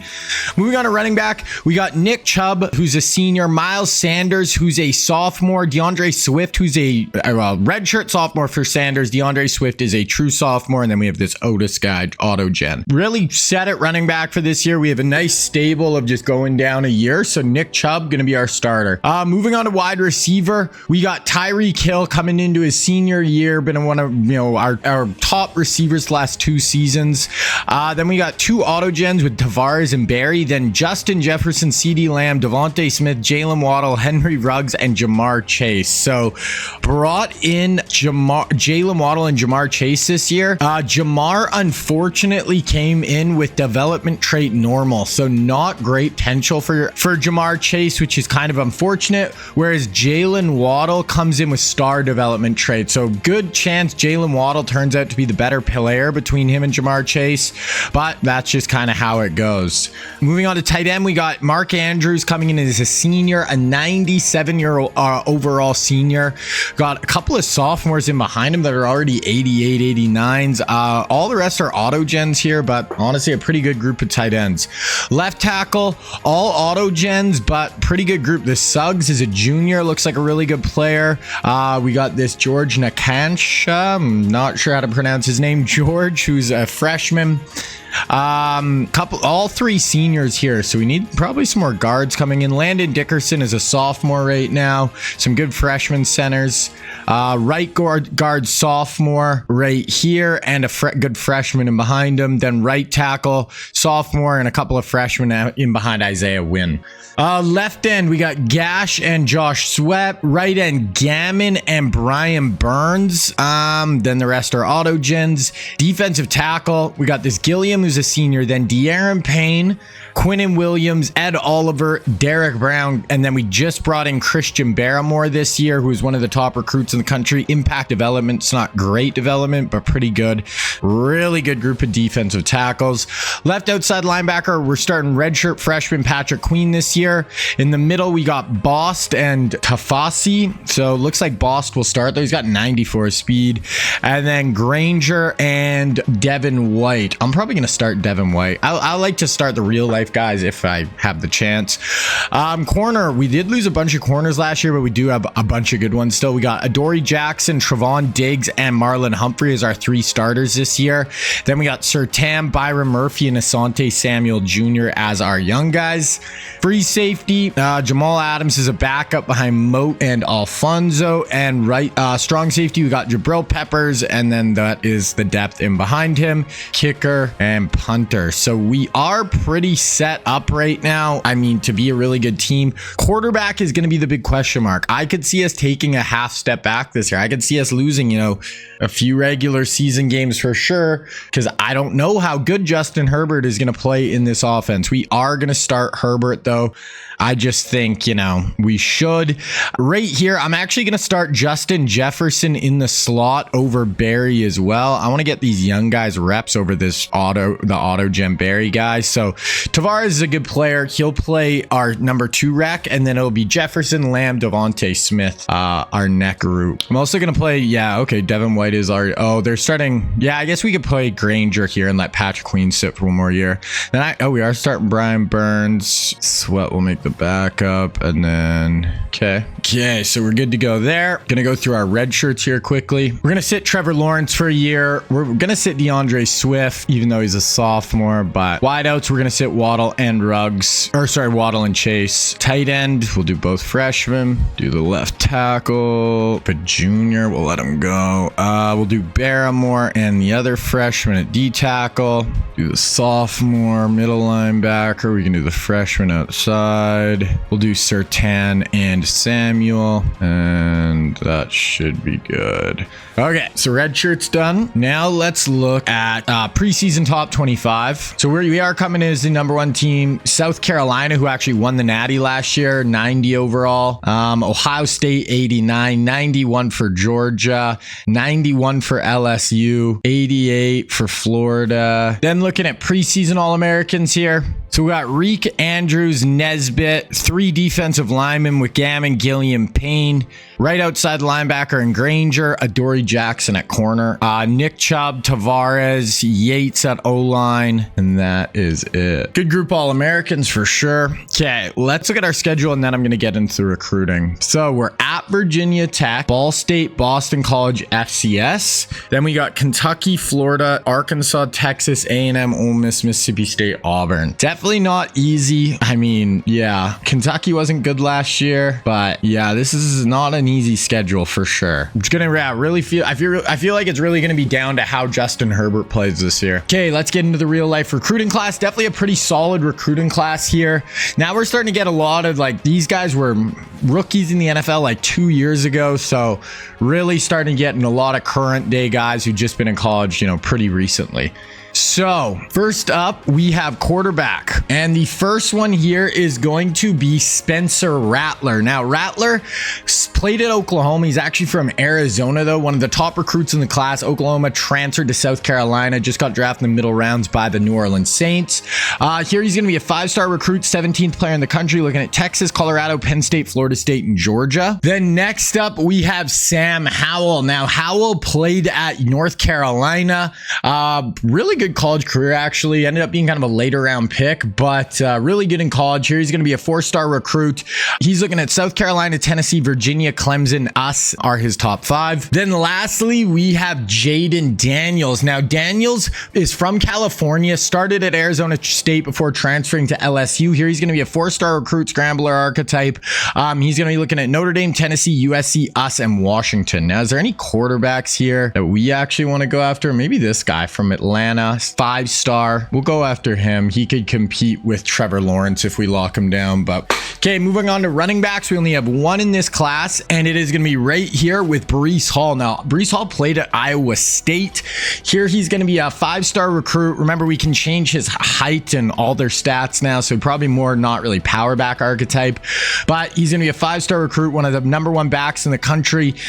We are his first school, along with Georgia, Miami, Florida, and South Carolina, so we will add him for sure. Maybe this guy as well, from Florida, elusive back, 4-star, 35th player in the country. We'll add those 2. Okay, moving on to wide receiver. We got 4 in this class. First up, we have Drake London. Now, London is from California, played at USC, top 10 pick by the Falcons in the NFL draft. Going to be a 5-star recruit. Remember, we can affect his height and his tendencies, so not really a deep threat, more of a possession type player, but 5-star recruit. Going to be looking at USC, UCLA, Arizona State, Colorado, and Utah. Next up, we have Garrett Wilson. Now, he is from Texas, but actually played at Ohio State. First round pick by the Jets in the NFL draft. Here, he's going to be a 4-star recruit looking at Miami, Georgia, us, Florida, and Florida State. Next up, we have Jamison Williams. Now, Williams actually started at Ohio State before transferring to Alabama, was a first round pick by the Detroit Lions.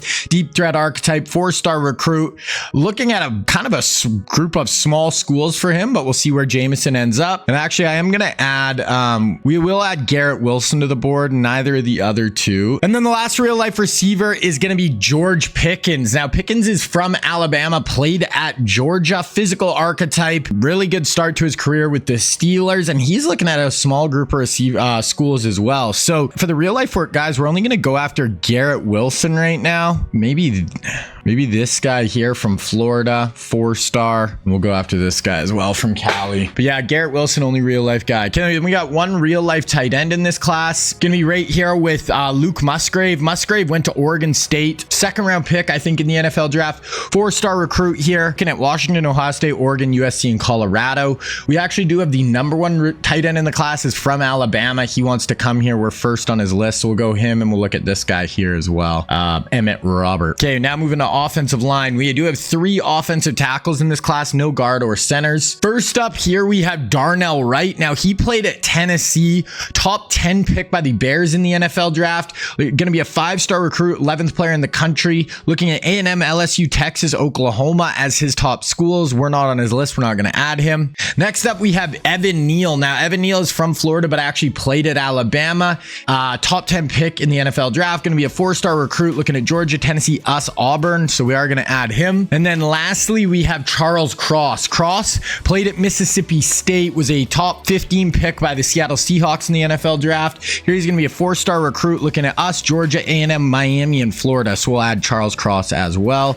Looking at the rest of the group, we have a 5-star here who were first. We'll add him. Definitely want to get some of these tackles locked up. We have another guy there. So that's 4 tackles. We'll start there. Then we have guards and centers. These are all auto gens. We have the number 1 guard. We're 5th on his board, but I'll add him. Another guy here. Yeah, 2 top 100 players we'll add. Then we move on to center. The number 1. None of the really centers are we very high with. Maybe we'll try this Frederick Snowden. Okay, now we're moving on to defense. Starting off with defensive ends. So first up, we have Kayvon Thibodeau. Now, Thibodeau was one of the number 1 overall recruits in this recruiting class. Ended up playing at Oregon. Here, he's going to be a 4-star recruit looking at Baylor, Oklahoma, Houston. So that's kind of where he's looking. Okay, then the other recruit we have is right here with Travon Walker. Here, he's going to be a 4-star recruit. Travon is ended up playing at Georgia. Actually, was the first overall pick by the Jaguars. Here's going to be a 4-star recruit, power rusher, looking at South Carolina, Clemson, Tennessee, Syracuse, and us. We are 5th on his board, but we'll add him. And we also have this guy, Tony Scruggs. We're 1st on his board. We'll add him up. We have a 5-star here who we're 2nd. We'll add him. Maybe we'll go after this top 10 guy as well. Okay, moving on to D tackles, and we only have 1 real life guy. It is the number 1 player in the whole class for this, and it is going to be Mozzie Smith. Mozzie played at Michigan, was a 2nd round pick by the Cowboys in the NFL draft. He's looking at Cincinnati, Tennessee, Notre Dame, Ohio State, and Iowa. We do have another 5-star though who were 1st, and a 4-star who were 2nd, and we'll just add those 2. Okay, moving on to linebackers. Now, first up, we have Nolan Smith. Now, Nolan Smith was a really high recruit coming out of high school. Ended up going to Georgia. Was a 1st or 2nd round pick, like late 1st round pick by the Eagles in the NFL draft. Here he's going to be a power rusher, 5-star recruit looking at UNC, Tennessee, Georgia, South Carolina, and Virginia. Next up, we have Nakobe Dean. Now, Nakobe played at Georgia as well. Was like a 3rd round pick in the NFL draft. Going to be a run stopper archetype, 4-star recruit looking at Georgia, Auburn, Tennessee, Alabama, Florida State. We can add him. We'll see if we can get in on him. We have a 5-star who are 1st. We'll add him. We actually have a bunch of outside linebackers here, so we'll add those 4. Okay, now we'll move to middle, and we have 1 real life middle linebacker prospect. prospect here, and it's going to be Christian Harris. Now, Harris played at Alabama from Louisiana. He's going to be a 5-star recruit here. We are actually second on his board. It's us, Georgia, South Carolina, Auburn. So we'll add him for sure. We'll go after this guy here. He's, you know, the number freaking 3 player in the country. So we'll add him. Okay, moving on to cornerbacks. We got 3 real life corners. The first one here is going to be Trent McDuffie. Now, McDuffie is from Cali, but played at Washington, was a first-round pick by the Chiefs in the NFL draft. He's like an all-pro right now. He's looking at Texas, Texas A&M, us, TCU, Oklahoma, so we'll add him. Then next up, we have Derek Stingley. Now, Stingley was incredible in college, played at LSU on that 2019 LSU team, top 5 pick by the Texans in the NFL draft. 5-star recruit here. He's looking at Georgia, us, Tennessee, Auburn, South Carolina. We're going to add him as well. Then the third guy is going to be Ahmad Sauce Gardner. Now, Sauce, top 10 pick by the Jets, one of the best corners in the NFL right now, played at Cincinnati. Here he's going to be a 4-star recruit, looking at Georgia, Auburn, Clemson, us, and Ohio State. We're not going to add Sauce. We'll let Sauce go somewhere else. I don't want to get every single good corner. Okay, we got 3 recruits left. We do have 2 safeties in this class. So the first one is going to be Kyle Hamilton, and we are definitely adding him to the board. Hamilton's actually from Georgia, but played at Notre Dame, is maybe the best safety in the NFL right now with the Ravens. So yeah, we're going after him. The other one here is going to be Daxton Hill. Now, Hill is from Oklahoma, but played at Michigan, going to be a 4-star recruit. Yeah, we're second on his board, us, Oklahoma, so we're going to add him as well. And we have one more spot here, and we do have a 4-star strong safety who we'll add. So that is the recruiting class. I'm going to offer scholarships, scout all these guys, and then we're going to get into the season. Okay, so we're going to look at the recruiting here. I'm going to show you guys my offers, show you the whole board, and then I'll show you again kind of where we're sitting after like week 4 or 5. So Kentrell Joe, this guy looks like a really good quarterback prospect. Somebody I could kind of play, let him and Trevor Lawrence battle it out. He is a gem, so we're gonna go 50 hours to him for sure. Then we have Breece Hall. We are first on his board, obviously really good prospect. We're gonna go 50 hours to Breece. Then we have another 4-star back here who we scouted. We know he's a gem. We're going to go 50 hours to him too, I think. We're going to fill up here quick. Getting into receivers, we have Garrett Wilson, the only real life receiver that we're going after in this class. So we're going to go 50 hours to him. Now we got to be a little bit more careful. So this guy, we did get it. We see he's a gem, but we're going to have to go friends and family. Same with this receiver. Just going to have to be friends and family. Moving on to tight end, the number 1 tight end in the country. We're going to go 50 hours. He is the number 1, but then this guy, we scout him, we know he's a gem, but we're gonna have to go friends and family. Offensive line, getting into Evan Neal, we scouted, he's a gem, we're going hard after Evan. Charles Cross, also a gem, also gonna have to go hard, so we're spending a lot of points already. Right tackle, 5-star, but we're gonna have to just slow play it with him. We don't have enough points to go all in on all these guys. This guy's not a gem, we're not even gonna go after him. This guard, 4-star, 58th player, will go 25 hours. This guy, not a gem, not going to go after him. Center, not a gem, not going to go after him. Moving on to defense with Travon Walker, 4-star. We'll go send the house for Travon. We kind of need some DNs in. This guy, we're going to have to go friends and family. This guy, we're going to have to go friends and family. I just don't have enough to go 50, I don't think. This guy, yeah, both these 5-stars. Frick. We'll go send the house for this one 5-star. Then D tackle, 5-star. We're gonna go friend. We don't need D tackles as much. We have so many good D tackles, so I'm gonna go friends and family for both them. Then we got Nakobe Dean. We do know he's a gem, but I'm only gonna go 25 for him right now. Samia, scouted, not a 5-star, not a gem. This guy, 5-star. We're gonna go 25. This guy, 5-star. We had a bunch of 5-star outside linebackers. We're just gonna go all those guys 25 hours, and we'll kind of see later. I'm sure I can up it and lock a good amount down. Then we have Christian Harris here. He's a gem, a 5-star real life guy. We're gonna go 50 hours, but our hours are gonna start filling really quick here. Got a 5-star number 3 player in the country. We're gonna have to go 25 hours. Then we moved on to cornerback. So we have Trent McDuffie here, 5-star. We're gonna send the house. Derek Stingley, we're gonna have to send the house for Stingley as well. Then we have some auto gen corner. I'm just gonna leave both these guys if we get them. Cool. Then we have Kyle Hamilton. We are going to go send the house for Kyle Hamilton. So that is where we're sitting. Like I said, I'll go over that again around week 4. We're going to sim through the bye week, and then we'll have our first game coming up. Okay, so we got on the road. We always seem to struggle early in the year with losing a game we shouldn't. So I have no idea if we're going to beat Virginia Tech. We're way better overall, but it's on the road, and we always just struggle first game, and it's Justin Herbert's first ever career start for the Tide. We ended up winning. Okay, that's what I like to see. 33-16, not a huge win, but we get it done. Oh, why is it Deshaun starting? No, we want Justin Herbert. I don't know, did I accidentally auto reorder or something? What the hell? So Deshaun started that game, but I'm starting Herbert this next one. Okay, so Ball State at home. They're in 82. This is, hopefully we can win this by like 30, 40 points right now. Okay, so we did end up winning 2-0. So starting off decent, 38-7. So I wanted like a 30, 40 point win. We'll take that. 360 on offense. Herbert did start 3 touchdowns, 285. Chubb, Tyreek, 100 yards. Okay, so we got Boston College here. We're starting 2-0. They're an 81 overall, so we got to win this one too at home. Okay, so we're going to advance through that week. And then I think we got FCS, so we should start 4-0 if we win this. We get a commitment. That's Evan Neal commits. Big 4-star offensive lineman like that. Justin Herbert, 272, 2 touchdowns. Decent game. We are 3-0. So we ended up winning 44-14. So nice start. 520 yards.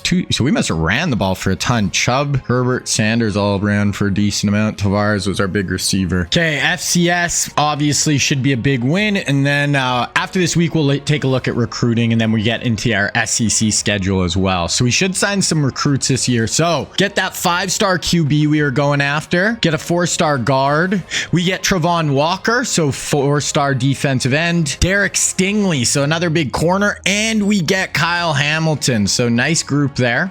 Who did we lose though? We lost a few guys. Okay, so we're going to take a look at the recruiting right now. So we end up with that QB. We do lose that 1 5-star back that we were going after. We do have a good shot at getting Breece Hall though. We're going to offer another 25 hours to Breece, and really we have a ton of hours now, so we're gonna go really hard at all these dudes. So this is the only receiver we're going after in the class. He's a 4-star, can go a ton of hours at him. It looks like we're gonna get all 3 of these tight ends. Oh no, this guy's a receiver actually. Okay, so this is the other receiver we can get. So we'll go a little harder after him now that we have our hours. There we go. And then we have 2 tight ends. We're going 50 hours. No one's else is even offering this guy, so we really don't have to go hard after him. We'll add another 25 just to make sure we lock this guy down this week.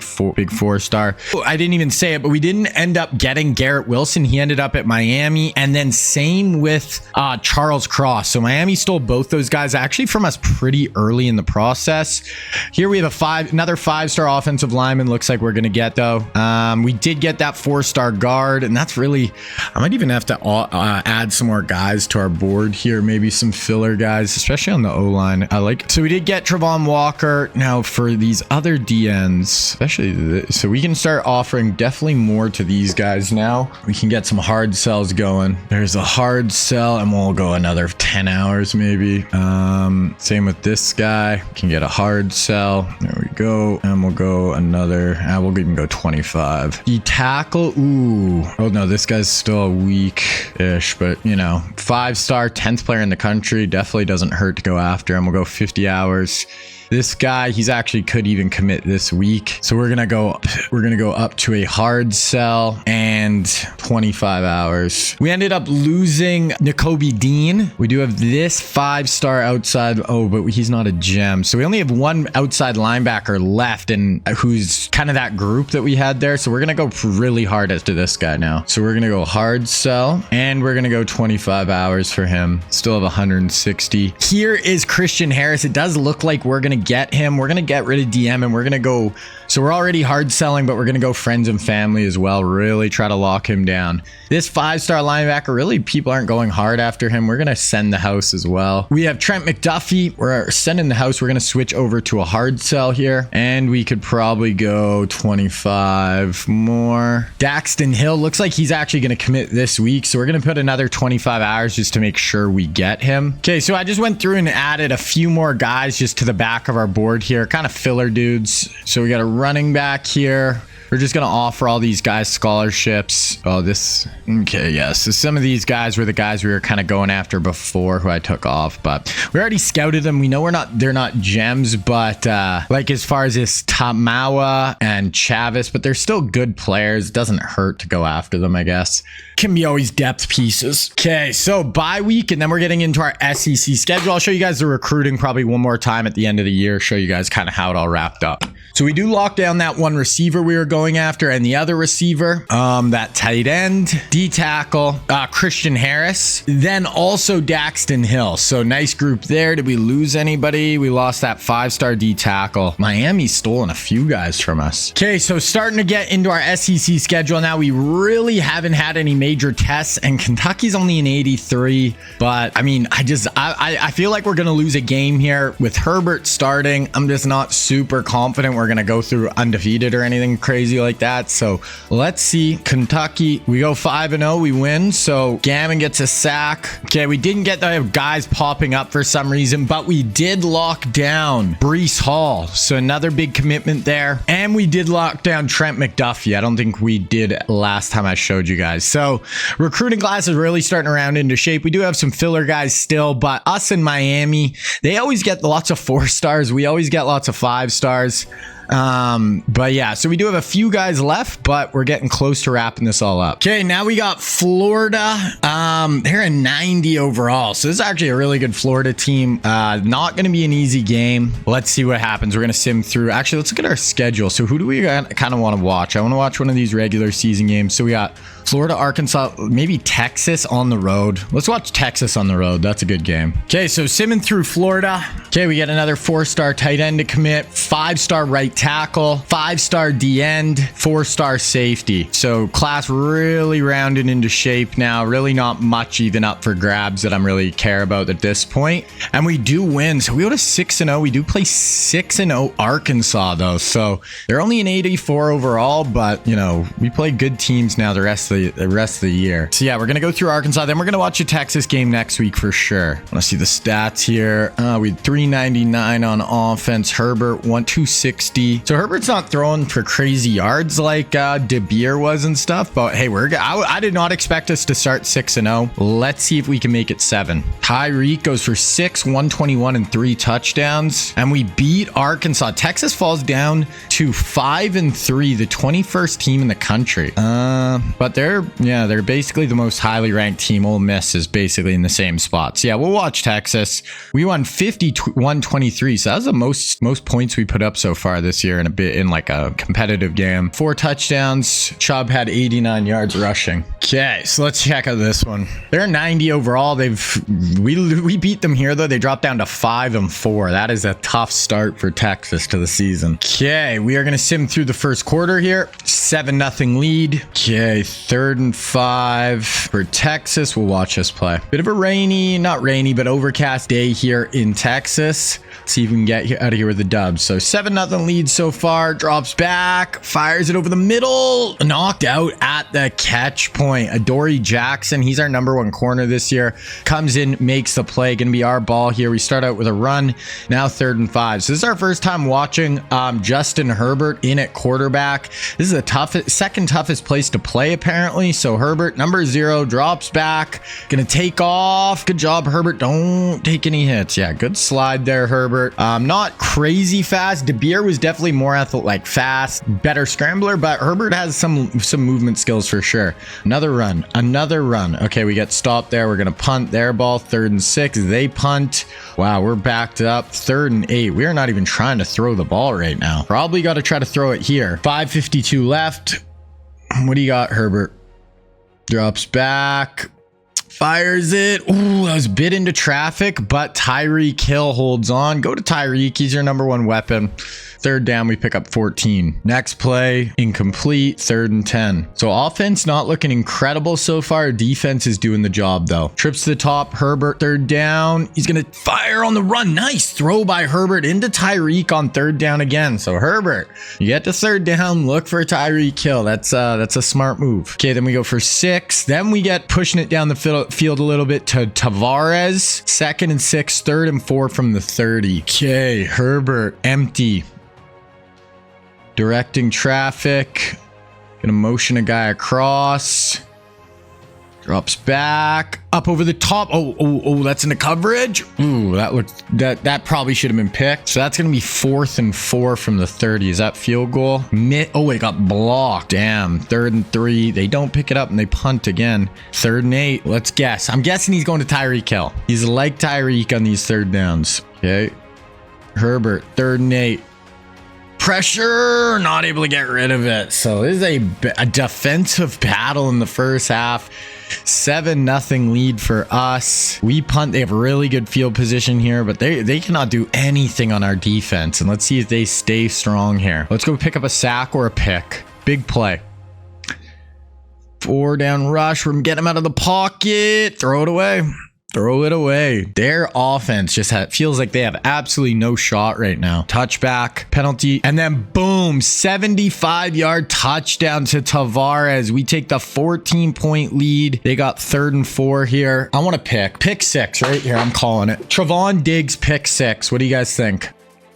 Drops back. Pressure. Okay, we'll take a sack. We'll take the sack. That is fine. No pick 6, but it's okay. So yeah, we are gonna go to we're gonna sim to the 4th quarter now, and we'll see where we're at. 14-0 halftime lead. 14-3 now. 17-3. 17-10. Okay, so it's a 7-point game now. We punt to them too, so they actually have a chance to go tie it here. 3rd and 3. Go defense. Let's get off the field. Someone go make a play. Motion a guy out. Only rushing 3. It's too much time. I hate 3-man rushes. Pick up the 1st down. 2nd and 7, 3rd and 10 after a -3-yard run. Okay, can't let him convert this. Defense has been really, really good all day. Let's not let up at all right here. Oh, draw. Boom. Nice open field tackle. Bring him down. Nice and easy. Gonna force a punt. Okay. 3rd and 4 here from our own 26. Could be run. I'm putting the ball in Herbert's hands, though. Let's see him make a play here. Herbert. They're bringing a blitz. Fires it in. There we go. Is that Kelsey over the middle? Oh, or sorry, Mark Andrews, not Kelsey. Andrews over the middle. 2nd and 10. 3rd and 1. Justin Jefferson picks up the catch. Let's see if we can convert right here. 3rd and 1. Okay, fake the handoff. Herbert gets around the edge. Oh, and he's picking up more. Don't fumble, though. Okay, you probably should have slid there. Herbert does have 40 yards rushing today. Then we have an 18-yard run by Miles Sanders. 11-yard reception. 1st and goal from the 1. So trying to punch this up in, go up 14 right here. Drops back. He's got the swing pass. Nope, right in the flats right there. Is that Jefferson or is that Tavares actually maybe? But that is it. We're going to go up 14 right here. I don't think Texas is going to come back now. That was Justin Jefferson. Yeah, I'd be a little shocked if they're able to come back now. And that is going to do it. We're going to come to Texas and win 27-10. Keep our unbeaten streak alive. I did not think we'd start this season unbeaten like this. I thought, new quarterback, lost a ton of talent after last year. I mean, yeah, we're just getting it done though. There we go. 4-star right tackle commits. Okay, we got A&M. They're 20th in the country, 6-2. We're going to just start whipping through these weeks really quick here. 9-0. We are just not losing. Now we have Ole Miss. They are ranked 10th in the country right now. A&M go in, win 38-17. 400 yards of offense, 250 for Herbert. Chubb had 84 on the ground. We're just well-oiled machine. We're not putting up crazy stats, I don't think, but we're just getting shit done right now. Yeah, we're on the road in Ole Miss. This is, I will not be shocked if we lose this game. Let's see though. 10-0. These sims can be so weird. This is not I think our best team, but okay, so that was a close game. 34-30. They actually out-yardaged us as well. Herbert 3 touchdowns. Chubb, Herbert 23 on the ground, 118 for Jefferson, but we get out of there with a W, and now it's just Mississippi State and then the Iron Bowl, and Auburn's 4-6. Okay, let's get through Mississippi State. Oh, so we end up losing first game of the year. Lose to Mississippi State 31-27. Kind of sucks just to lose at this point because now we're down to the number 7 team in the country, even though we're 10-1. Okay, so we got Auburn. We're just going to sim through the Iron Bowl. Hopefully we don't lose the last 2 games of our year and kind of put a sour taste in our mouth. We don't. Okay, and we're going to play Arkansas rematch. We've already played them once in the SEC championship game. See the Iron Bowl score. It was 52-7. So we bent Auburn over. Sorry, Tigers. We took you to the woodshed. Justin Jefferson goes for 154. So Jefferson's putting some big numbers up this year. Okay, we're going to sim to this Arkansas game, win that, win another SEC championship, hopefully, get into the playoff. We'll have a bye in the playoff as well. So let's go beat the Razorback. Okay, we're going to sim through the first quarter here. We're actually down 7-0 to start. But then first play of that quarter, we get a 19-yard rushing touchdown. Okay, so 7-7, their ball, 3rd and 5. A lot of red and white on the field here. Arkansas, Bama. They're in gun, 4-man. Let's get some pressure. Oh, that's should have been a pick 6. Adoree Jackson, he would have been absolutely gone. They punt our ball, 2nd and 6, 3rd and 6. Okay, Herbert bunch to the top here. Mark Andrews at the bottom of your screen. Herbert drops back, standing tall, gets rid of it. Oh, kind of throws it away. Oh, tight game here. Punt this ball away. Their ball, 2nd and 7. We get a couple loss of yards there. 3rd and 15. Let's get off the field here. Okay, drops back, lefty, inside pass rush. We got him. Boom, go down. That's a huge sack. 4th and 30. Well, that's what I like to see. Okay, 2nd and 7 for us, 3rd and 7. Let's watch us 3rd down. Offense got to get kind of going here a little bit. 6 minutes left in the half. 4-man over the middle. Herbert kind of sidearmed that into traffic, gets picked off. That is going to jumpstart Arkansas's drive here. They have it at midfield already. 3rd and 2, pick it up. 2nd and 12, 1st and 10, 2nd and 6, 3rd and 4 on our 26. So they are in field goal range. That is pretty much a given right now, unless we can get, a sack. Big loss of yardage here. Gonna drop back. Fire it. That's going to be okay. Hold them to 3. That's fine. They have 40 yards passing right now. So our defense is playing great. Field goal missed. He missed it. Wow, that's massive. Okay. 11-yard reception. 2nd and 8. Okay. 3rd and 9. Herbert, no mistakes. You can go put some points on the board before the half here. Herbert drops back. He's going to take off, tuck and run. Okay, slides in for the 1st down. Nice job by Herbert. 12-yard rush by Herbert. Okay, 2nd and 9. Ooh, there's a big pass. 29 yards to Justin Jefferson. 16 yards to Tavares. 1st and goal from the 8. We're just going to watch this drive here. So Tyreek at the top. Jefferson rocking the slot right now. Chubb in the backfield. Herbert. Drop it down to Nick Chubb. Pick up 2-3 yards. Ooh, Herbert's got 2 picks today, no touchdowns. So Herbert, need a little more from you in this one. Trips to the top. Drops back. Mark Andrews sitting down. That's a touchdown. Mark sat down in the zone. Picks up the touchdown. There we go. Nice throw by Herbert. Okay, their ball. They do have a little bit of time here. Oh, wow. 4th and 8. Our ball. Yeah, that's okay. Yeah, that's going to take us to half. So we're up 14-7. We are just going to go to the 4th quarter now. 21-7, 21-10, 21-13. So close game here. And we are in 3rd and 19 right now. So very tough position. I'm guessing screen or draw, but I'm cool. Oh. We have it on the 21-yard line, so we could. Okay, Herbert fires it. Oh, that's out of bounds. I was a little worried that was going to be a pick. So we are in field goal range. Should be able to just boot this through. We do. So field goal is good. We have an 11-point lead now. 1st and 10, them 2nd and 10. They hit a nice pass play. 1st and 10, 2nd and 8, 1st and 10, 2nd and 7, 2nd and 2. Fumble recovered by us. Wow, that's massive. 2nd and 7, 3rd and 2. We convert. 2nd and 10, 1st and 10, 2nd and 6, 3rd and 6. Another 1st down or 2, and we'll basically put this one on ice here. Bunch to the top. Andrews solo at the bottom. Herbert fires it. Nice little throw there to Tavares along the sideline. Okay, next play, 2nd and 9. Then we hit for 29 to Tyreek Hill, and then 12-yard touchdown to Tyreek. That is going to do it, unless obviously something absolutely insane happens here. They do get a nice drive here. It's 1st and 20, 2nd and 17, 24-yard touchdown. So they're down 11, 2:33 left. 3rd and 4 here. Somehow we got it past midfield. Must have been a big kick return or something.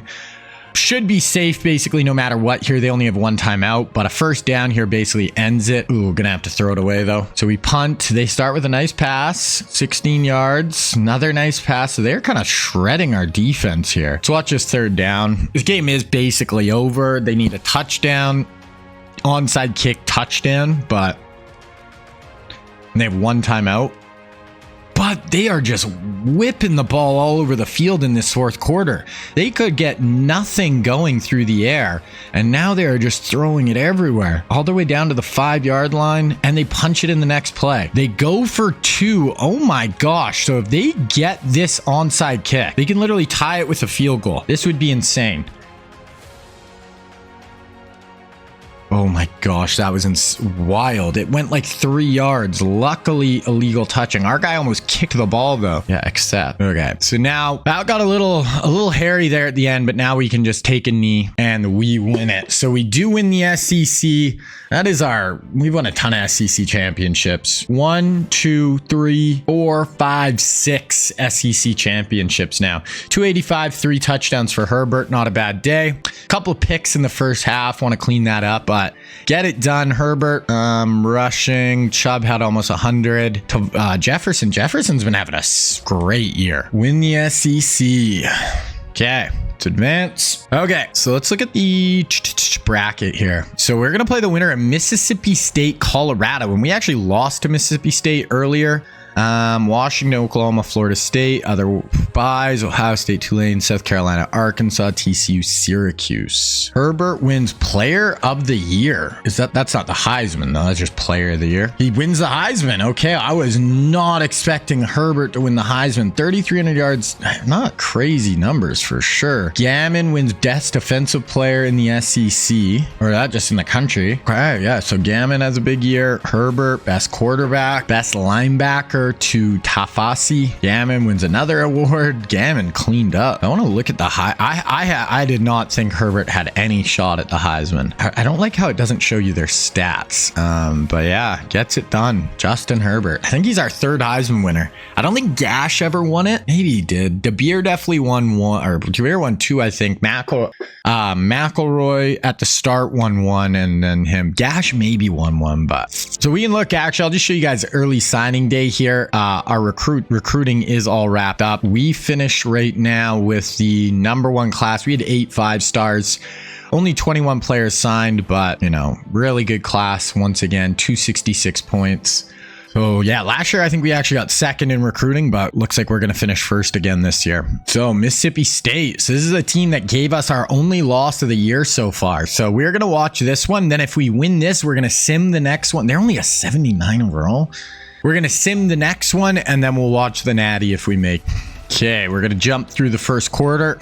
We go up 7-0, 4th and 5. So they're punting to us. 2nd and 9, 3rd and 16. So we're backed up pretty far here. Let's see if we get aggressive or just play it safe and do something underneath. Herbert drops back and kind of flush, spins, drops it into Nick Chubb. That's a decent play to get, 10 yards back, but not much there. Punt it away. Their ball. 2nd and 8, 3rd and 6. Let's see our defense. 4 down. Okay, drop back. Pressure, and we get there. Good job, D. Front 4 gets pressure. That's what we like to see. Okay, they punt to us. We are on our own 5-yard. Okay, we're on our own 2-yard line. We lost 3 yards there. This is scary. This is not where you want to be. Okay, Herbert, be careful. Hand it off to Chubb.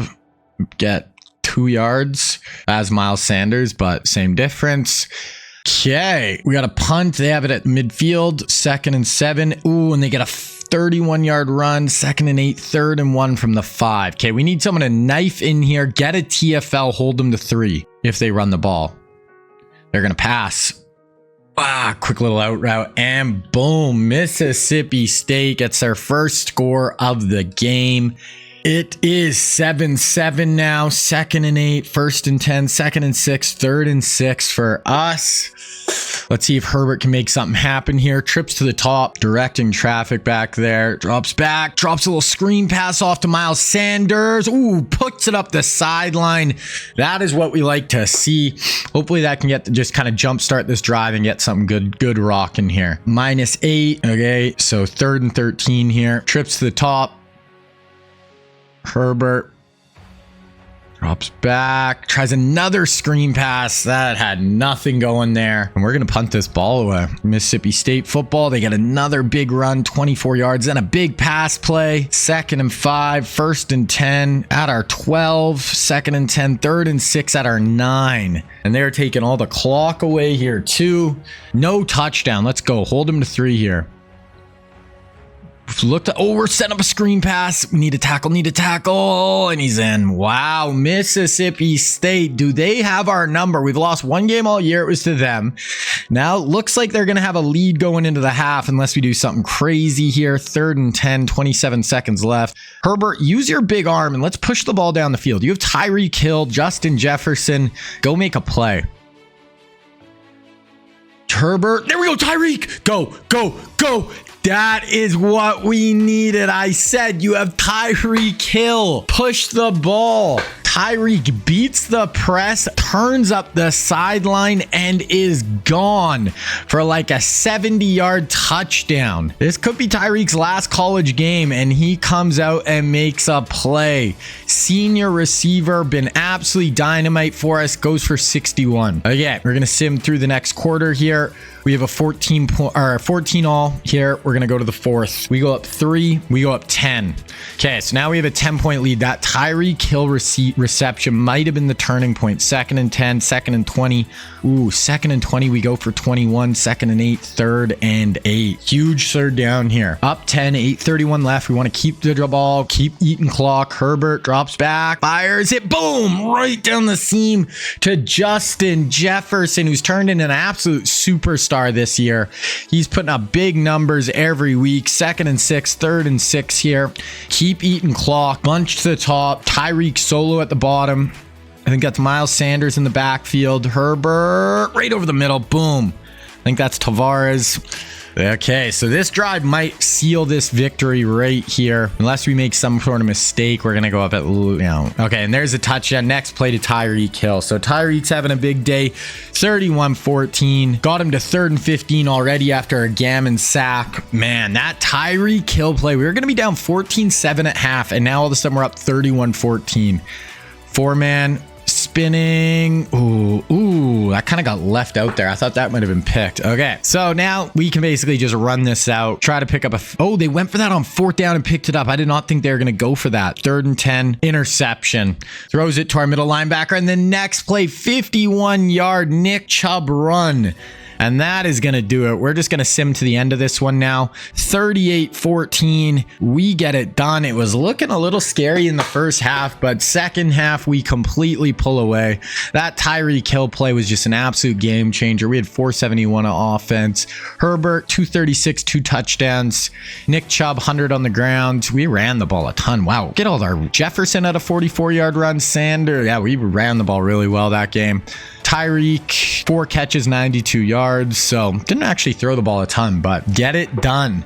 So we are going to advance to the next week. We're going to sim through that game. Hopefully we freaking win. And then we're going to watch the Natty if we make. Gammon, 2 more sacks. He won Defensive Player of the Year. We got Florida State. Okay, in the Fiesta Bowl. In the semis, they're 11-3, 86 overall. So this is going to go to the Natty. We're going to sim through this, try to get it done. Let's go. Try to go to a Natty. Here we go. Here we go. Here we go. De'Aaron Payne, 2 sacks. Jefferson, 4, 105 and 2 scores. But did we win? Jefferson, okay. We lost 42-28. That's our 2nd year in a row losing in the semi. And guys, the reason I'm simming, I don't have enough time in these videos to watch every game. Obviously, the playoffs, I want to watch some in the regular season SEC. So my goal is to usually watch 4 a year if we make it. So 42-28.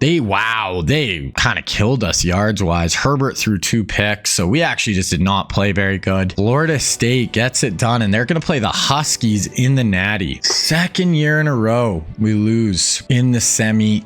Washington gets it done, so we are going to go 13-2. L in semi, dub in Natty. Oh no, sorry, in SEC. Okay, so tough. End of the season. I can't believe we lost that. Herbert, 3,700 yards, 42 touchdowns, 8 picks, 162 ratings, pretty good.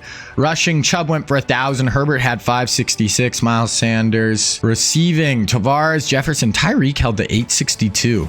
Jefferson, big year, first year really getting on the field, and he kind of went off. Defensively, Tafasi, Boast, Gammon and Oliver. Gammon really had a great year. 21 TFLs, 11.5 sack. Both really by far leading the team. 8 picks for our middle linebacker. Holy, he had a wicked year. 100 tackles, 8 picks, 7 TFLs. Humphrey had a big year as well. Okay, actually want to look at team stats here.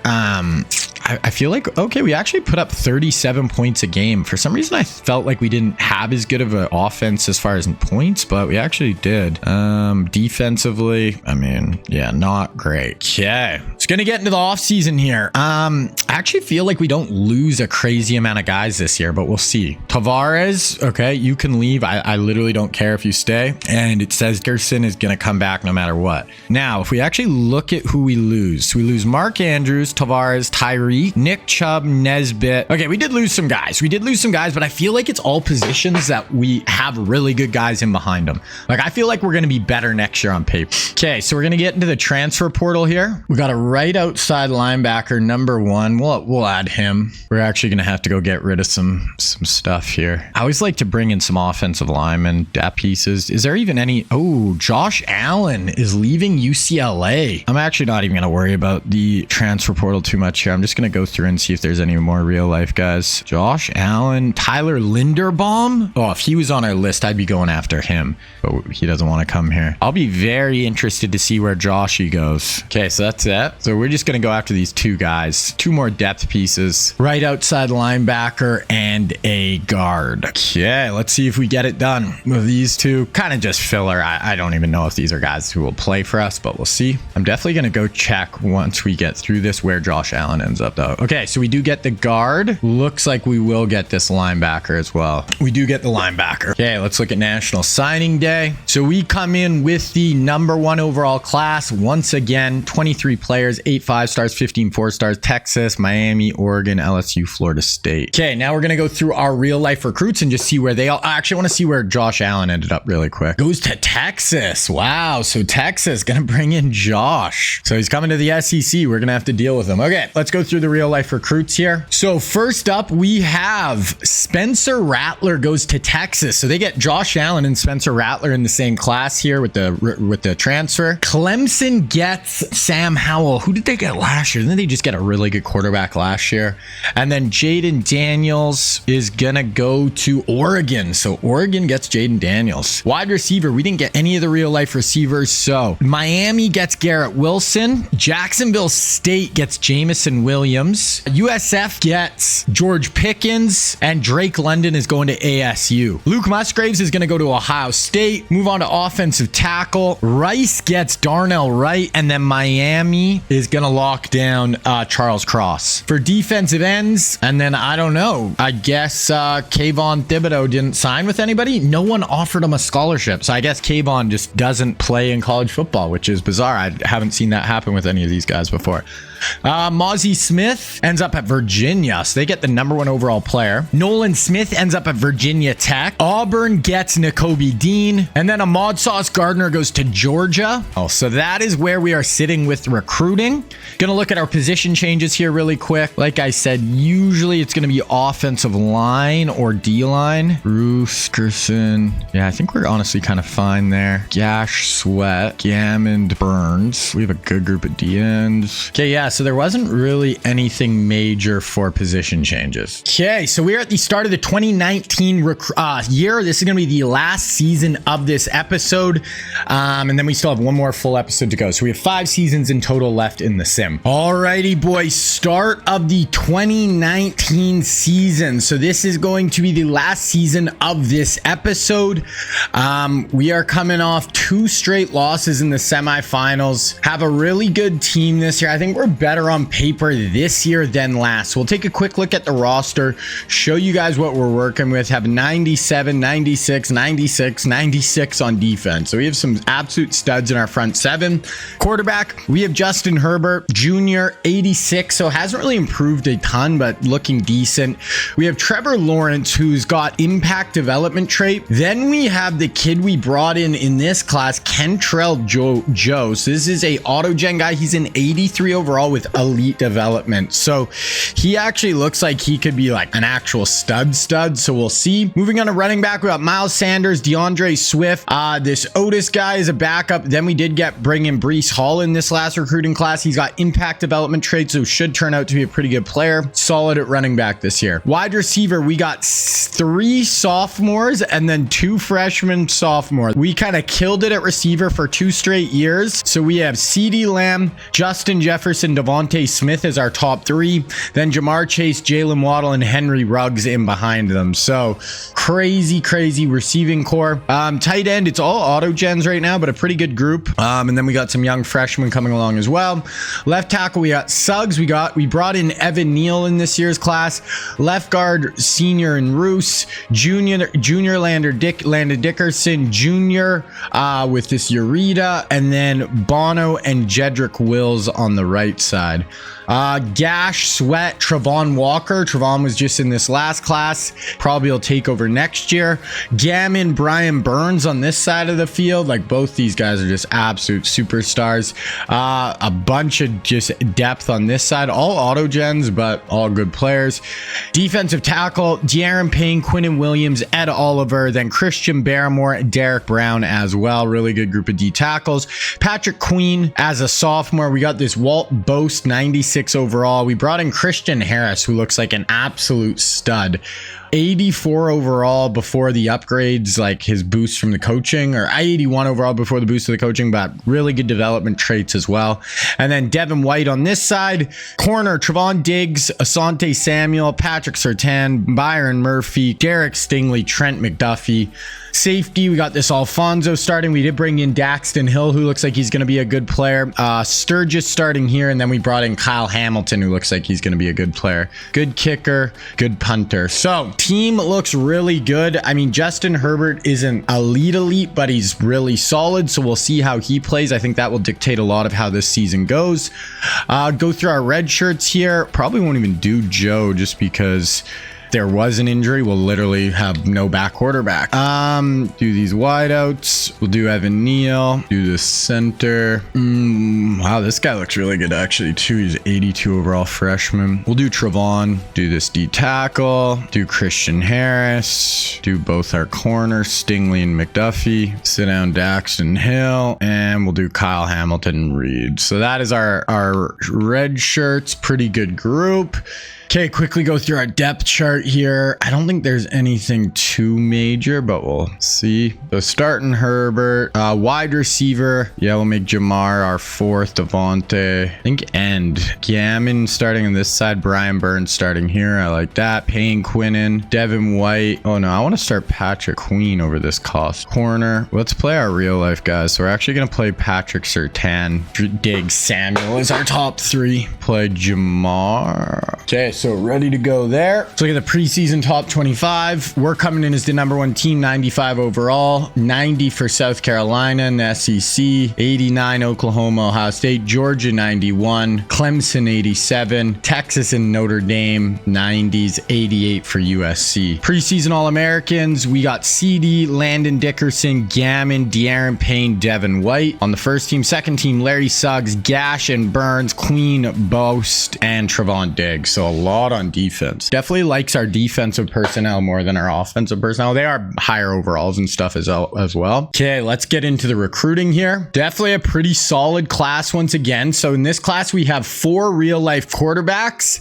The first one here is going to be Bryce Young. Now, Bryce Young was like the #1 overall recruit in this class, ended up going to Alabama. Really good at Bama, was the first overall pick by Carolina.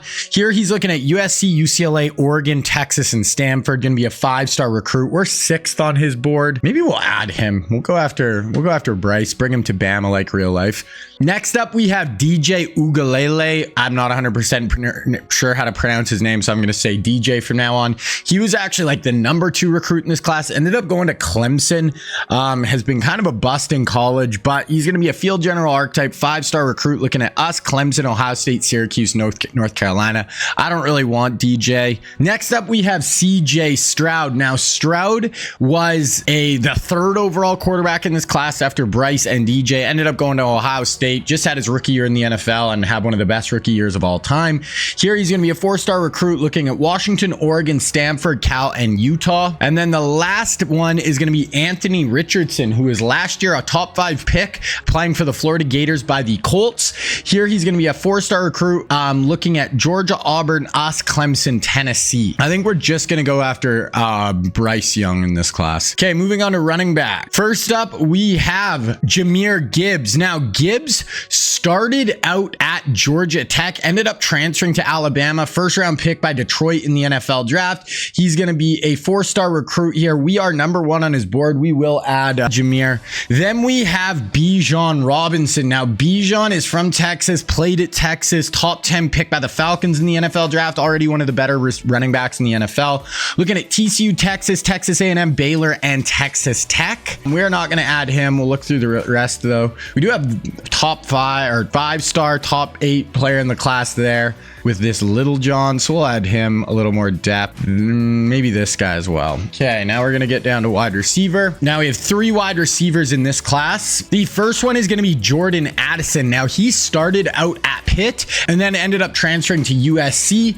Here, he's gonna be a 5-star recruit, 18th player in the country, and we're actually 1st on his board, so we will add him up. Next up, we have Josh Downs. Now, Downs played at North Carolina, smaller guy, really good slot receiver, make plays down the field, was a 2nd-round pick by the Colts in the NFL draft, I believe. He's going to be a 5-star recruit looking at Alabama, LSU, TCU, Mississippi State, Florida State, so we'll add him. We'll go after both those guys. Lastly, Jackson Smith-Njigba. Now, Njigba ended up going to Ohio State, was a 1st-round pick by the Seahawks in the NFL draft, going to be a 5-star recruit, route runner archetype, looking at Georgia, Tennessee, Vandy, Alabama, Cincinnati. We'll add him. We'll just go after those 3 real-life receivers, and that's it. Okay, moving on to tight ends. First up, we have Darnell Washington. Now, Washington ended up playing at Georgia for the Dogs, was a 2nd or 3rd round pick by the Pittsburgh Steelers in the NFL draft. Absolutely giant human. He's like 6'7", 270, huge guy, blocking tight end, blocking archetype, looking at Bama, Tennessee, Ohio State, USC, TCU. So we'll add him. He's a 4-star recruit. And then the other one is going to be Michael Mayer. So Mayer played at Notre Dame, 1st round pick by the Raiders in the NFL draft, going to be a 4-star recruit, looking at Clemson, South Carolina, Syracuse, Bama, Florida State. We'll maybe not go after him. We got another guy right in behind him we're 1st on his board. Might just be easier to lock up. Okay, then we're going to go on to offensive line. We have 3 offensive tackles in the class. First up, we have Broderick Jones. Now, Jones played at Georgia, 1st round pick by the Steelers in the NFL draft. Here, he's going to be a 5-star recruit, looking at us, Texas, LSU, Ohio State, Oklahoma. So we'll add Broderick. Next up, we have Peter Skoronsky. Now, Skoronsky played at Northwestern, 1st round pick. He is going to be a 4-star recruit looking at Purdue, Notre Dame, Ohio State, Wisconsin, Georgia. We are not on his list. And then lastly, we have Paris Johnson Jr. Now, he is a absolutely huge human being, 6'7", 300 pounds, plus pounds, 300 plus pounds. He ended up playing at Ohio State. Here, he's looking at Wisconsin, Georgia, Ole Miss, Florida State, Bama. We're 5th on his board. We'll add him as well. Gonna go through, we'll look at any of the other guys. We'll add this guy as well. So good group of tackles there. We're gonna look at guards now. We're not really high on any of these guys. We got one there, a 4-star. We'll add this guy as well. Move on to centers. Oh my gosh, it's a horrible group of centers. The number 1 center is the 213th player in the country. We'll add him, but not great. Okay, looking at defensive ends, and the first one here is gonna be Will Anderson. Now, Will Anderson, absolutely incredible at Alabama, one of the best defensive players we've seen in a long time. He ended up being a top 5 pick by the Houston Texans. Texans. We are 5th on his board, so we will add him up. Next up, we have BJ Ojulari. He went to Georgia, really good speed rusher off the edge. Here he's going to be a 4-star recruit looking at Georgia, us, Florida State, South Carolina, and Tulane. We are 2nd on his board, so we'll add him. And then lastly, we have Miles Murphy. He was one of the #1 recruits in the whole class and ended up going to Clemson. Pretty good in college as well. He's looking at Georgia, Purdue, Ohio State, Washington, Tulane. So we're not going to go after him. Look through the other DNs. We have a 5-star here who were 1st, #7 player in the country who were 1st, and another guy who were 3rd. We'll go after. That's a really good group of DNs we'll go after. Okay. Then we have 2 D tackles. First up, we have Brian Brissy. He was like one of the #1 recruits in the country. Ended up going to Clemson. Interior kind of speed rusher on the inside, playing D tackle. Here's going to be a 5-star recruit, #1 player in the whole class, looking at Penn State, Ohio State, Clemson, Alabama, Michigan. So we will add him up. Then we got Jalen Carter. Now, Jalen Carter played at Georgia, was absolutely incredible for them at on the interior D line. Ended up being a top 10 pick by the Eagles in the NFL draft. He's going to be a 5-star recruit looking at Florida, Miami, Alabama, Florida State, Clemson. We'll add him as well. 2 other pretty high recruits here who were 1st on their board. We'll have both them. Okay, now we're getting into linebackers. No real life outside linebackers, so all auto gens here. This guy looks pretty good. 5-star, we're 3rd. We'll add him. Kind of it there, I think. Then we'll go to middle. We have 1 real life middle linebacker. It is going to be Trenton Simpson. He ended up going to Clemson. He's going to be a 5-star recruit here. Good athletic middle linebacker. We're 1st on his board, then North Carolina, Clemson, Ohio State, LSU. So we'll add him. Not a great group of linebackers other than him. We have 2 real life cornerbacks. Starting out here with Keely Ringo. Now, Ringo was a huge recruit coming out of high school. Ended up being like a 3rd or 4th round pick by the Eagles out of Georgia. Here he's going to be a 4-star recruit looking at Florida State, Georgia, UCF, Wake Forest, and Florida. Then the other guy is going to be Christian Gonzalez. Now, Gonzalez, pretty big recruit. He ended up starting at Colorado, then going to Oregon. 1st round pick by the Patriots in the NFL draft. He's going to be a 5-star recruit. Number 32 player in the country, and he's looking at us, LSU, TCU, Florida State, and Georgia. So we'll add him up. 2 more guys there at corner we'll add, and we're almost full here. So then moving on to free safety, we have 1 real life safety in this class. It is going to be Brian Branch. He played at Alabama from the state of Georgia. 4-star recruit here. He ended up being a 2nd round pick by the Detroit Lions. Really good start to his career. We are 2nd on his board, and he went to Bama in real life, so definitely add him. Got another guy here who we're 1st. We'll add him, and then we'll look at strong safety. Honestly, I think actually we need kind of a kicker in this class. So I'm going to look at kickers. We're just going to add this kicker as well. And that is going to do our class. Now, I'm going to do all the scouting, offer all of them scholarships, and then we will get into the season. Okay, before we get into the season, I did all my offers and scouting. Let's look at our schedule. So Vautech at home, FCS, Kennesaw, and then Indiana. So really would like to start 4-0.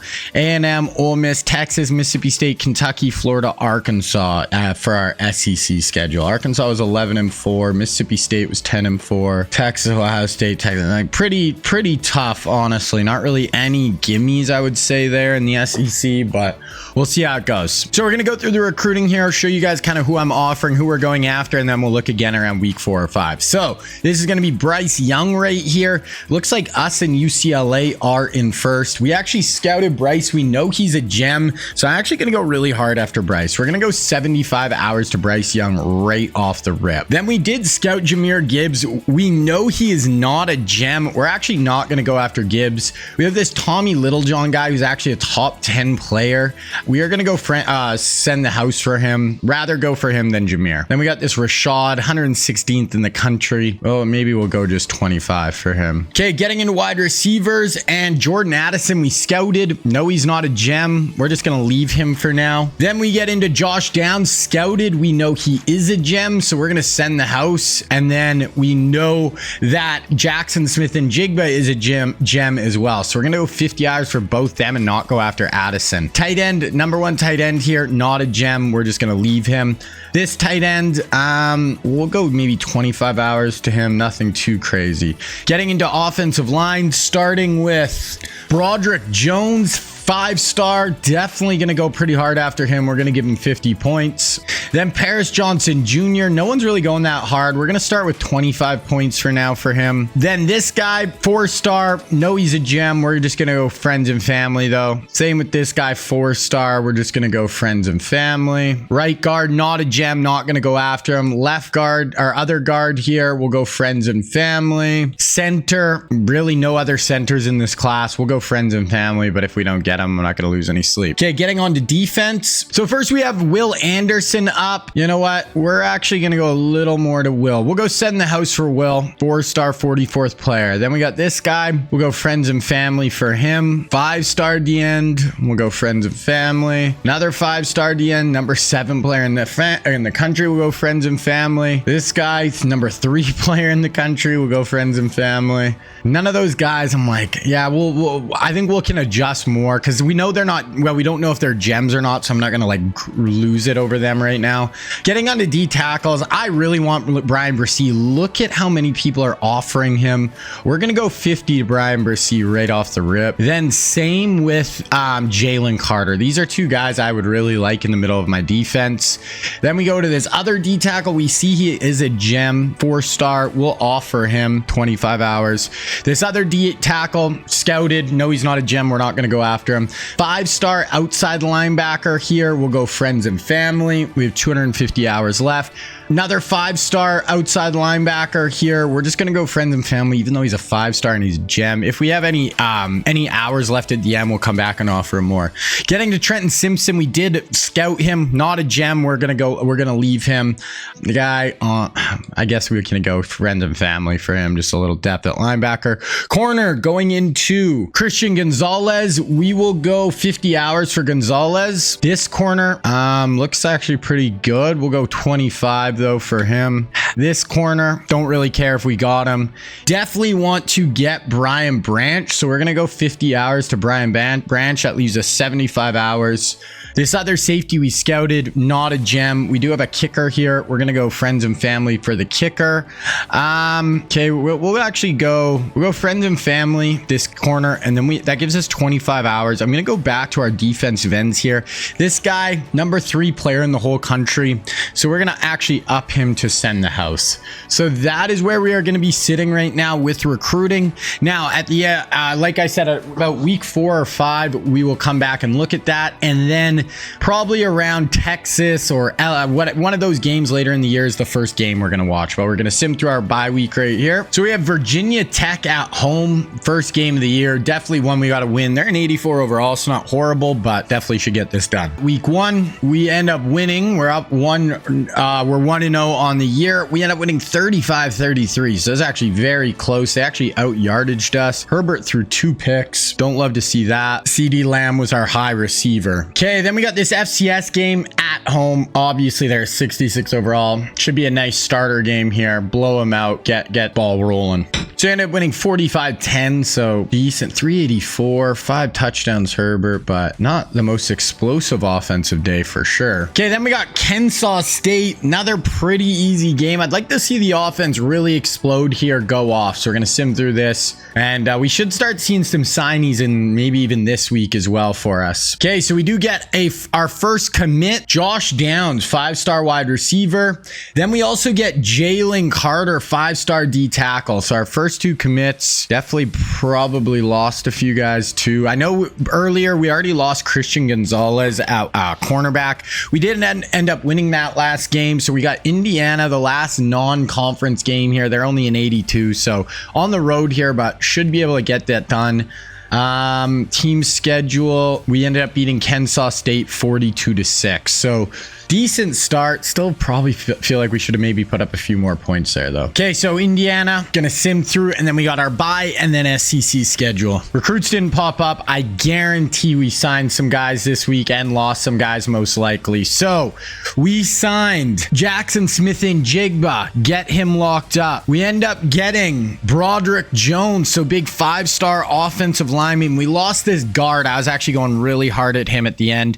We end up getting Will Anderson, lockdown Anderson. We end up getting Brian Brissy, and we got Jalen Carter before. So we got both really good D tackles on the inside. Lost this linebacker. That is it. So we didn't really lose anybody that week. Okay, we're going to go through the recruiting here and just kind of show you where we're at. So we have 360 hours right now that we can divvy out. Looks like we might get Bryce Young this week. We're already going 75 full hours to him, so not much we can do there. This running back, we're kind of in a battle here. We're already going 50 hours. We're going to offer him another 25 hours though.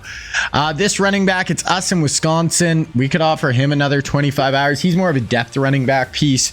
Receiver, I don't really care if we end up getting Addison. We already got the two we wanted. This tight end, looks like we'll end up getting him eventually. We're going to go 50 more hours to him because we can. Now these, oh yeah, we're probably going to lose out on this offensive lineman this week. We're going to add another 50 hours, see if we can get back in there. This guy, now we are going to go really hard at him because we lost out that guard. We did get the 5-star tackle that we wanted, but now we can kind of focus on some of these other more depth offensive linemen. Gonna go there, and we're gonna go friends and family. This guard, no. This center, we're really the only one offering him. We can up him to a hard sell though. There we go. Sunday bound.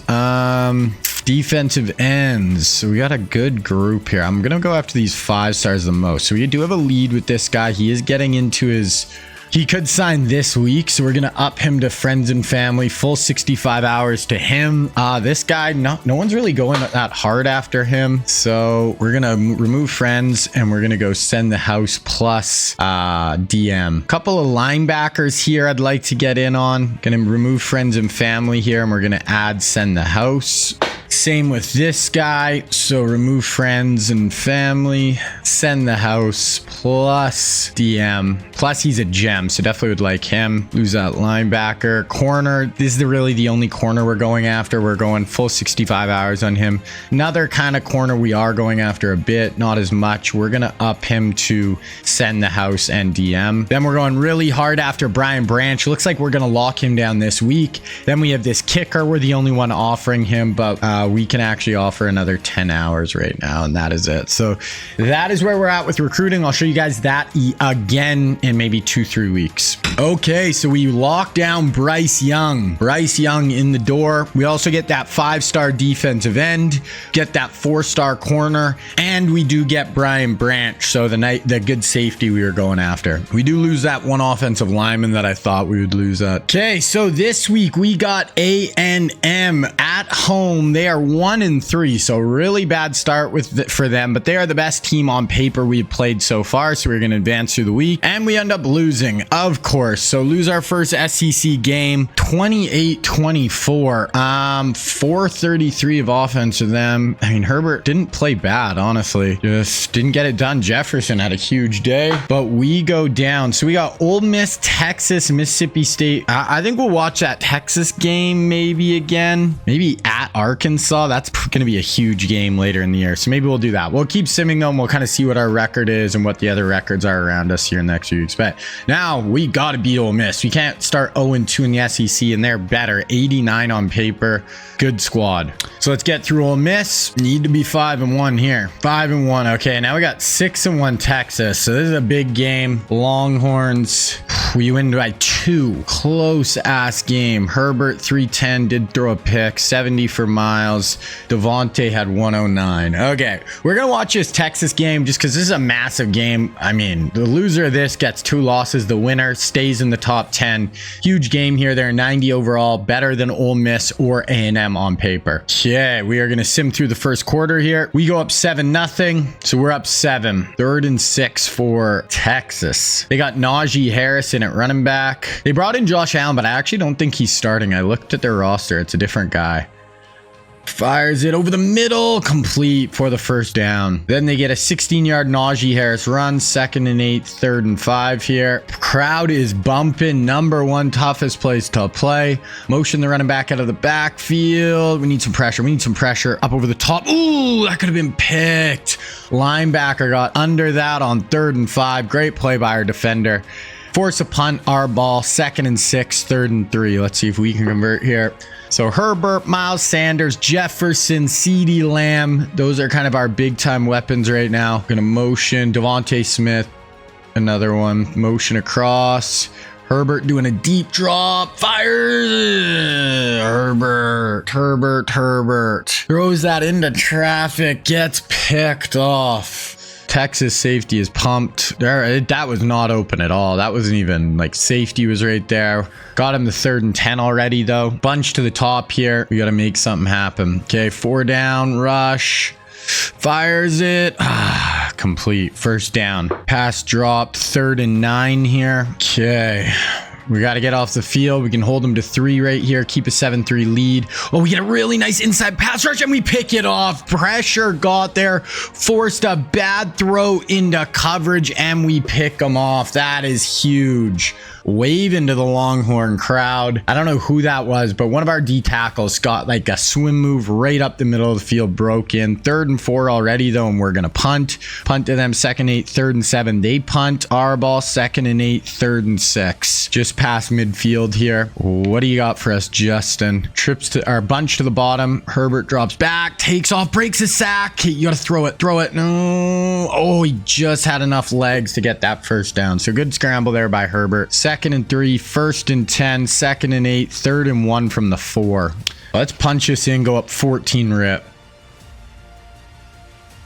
Herbert takes off, breaks a tackle. He's going to be half a yard short. I'm assuming they're just going to kick a field goal there. We go for it on 4th down. We don't get it. 3rd and 5. They pick it up. 1st and 20, 2nd and 17, 3rd and 17. Damn. So could have taken a 10-0 lead. Got aggressive. I don't hate getting aggressive there. You only need about half a yard. So they're going to run the ball on 3rd and 17. Okay, we make a tackle, call a timeout. We actually have plenty of time to go try to put some points on the board here. Punt. So 14 yards, 2nd and 8, 3rd and 2, 4th and 2. Wow. 3rd and 8. Okay, so it's going to be half. It is 7-all. We are 7-0. We are going to sim to the 4th quarter. We actually get another score there to go up 14. So 14-0. Our defense is handling this Texas offense. Oh, and we punch it in first play the 4th quarter. We go up 21-0. They start out with a big pass, 2nd and 10, 3rd and 5. They don't convert. I'm guessing this is 4 down. So yeah, you're going for this. Huge 4th down here. They need a touchdown. They're going to run. Oh, wow. That's a great job by our D tackle. The penetration got in the backfield. Our D tackles are owning the line of scrimmage. I want to see who that was. Got right in the backfield. I believe it was this guy right here, number 90. I think that's Quinnen Williams. Just broke through, swim move right in front of the guard. Takes on the fullback, hits the running back. Great job by Quinnen. Our football. And that might even put this out of reach almost. Oh, didn't mean to watch this play, but that's fine. Under center, probably going to start running the ball here on this drive. Going to hand it off to Miles. Get downhill. Nice little juke move. Pick up 9 on 1st down. 3rd and inches. Oh, they pick us off. Wow, that is a huge play. Put them right back in at 3rd and 8. But our defense has done the job. I mean, literally held them to 0 right now. There's a top, 11 team in the country. Texas drops back. We're bringing a blitz, but in behind. That's a great play to beat the blitz, though. Someone's bringing a blitz. You can throw a screen right in behind the blitz. You are going to be in a great spot. They pick up the 1st down. 2nd and 7, 3rd and 5. Don't convert. 4th and 4. This is probably a good one where they have to go for it. Yep. So let's see if we can break into this backfield again. One of our D tackles, knife in, make a play. Let's go. No. End zone. That should have been picked, I thought, but instead it hits the receiver in the back of the head. So Texas just can't get enough going here. 3rd and 5 us. We're going to punt. 2nd and 13, 3rd and 7. They pick up 1st down, 1st down. Holy, 2nd and 17, 3rd and 13. So they picked up some big plays. Got him to 3rd and long here again, though. This is probably 4 down territory again. Well, it is because you need a touchdown. Field goal doesn't really do much for you. Going to hand this ball off. Nice tackle. Hold him to 3 yards. This is the game for sure. They need to go down 21-7. Even then, it's probably over. But if you don't convert here, it is over. Okay, drops back, inside pass rush. Just make a tackle that. Oh, wow, we smoked them. This defense. So our offense hasn't been incredible this year, but I think our defense is just playing awesome. 21-0. We end up winning this one 24-6 at home. Stay at 1 loss. Stats. Once again, our offense 347. Like, okay day, not great. Herbert threw 2 more picks.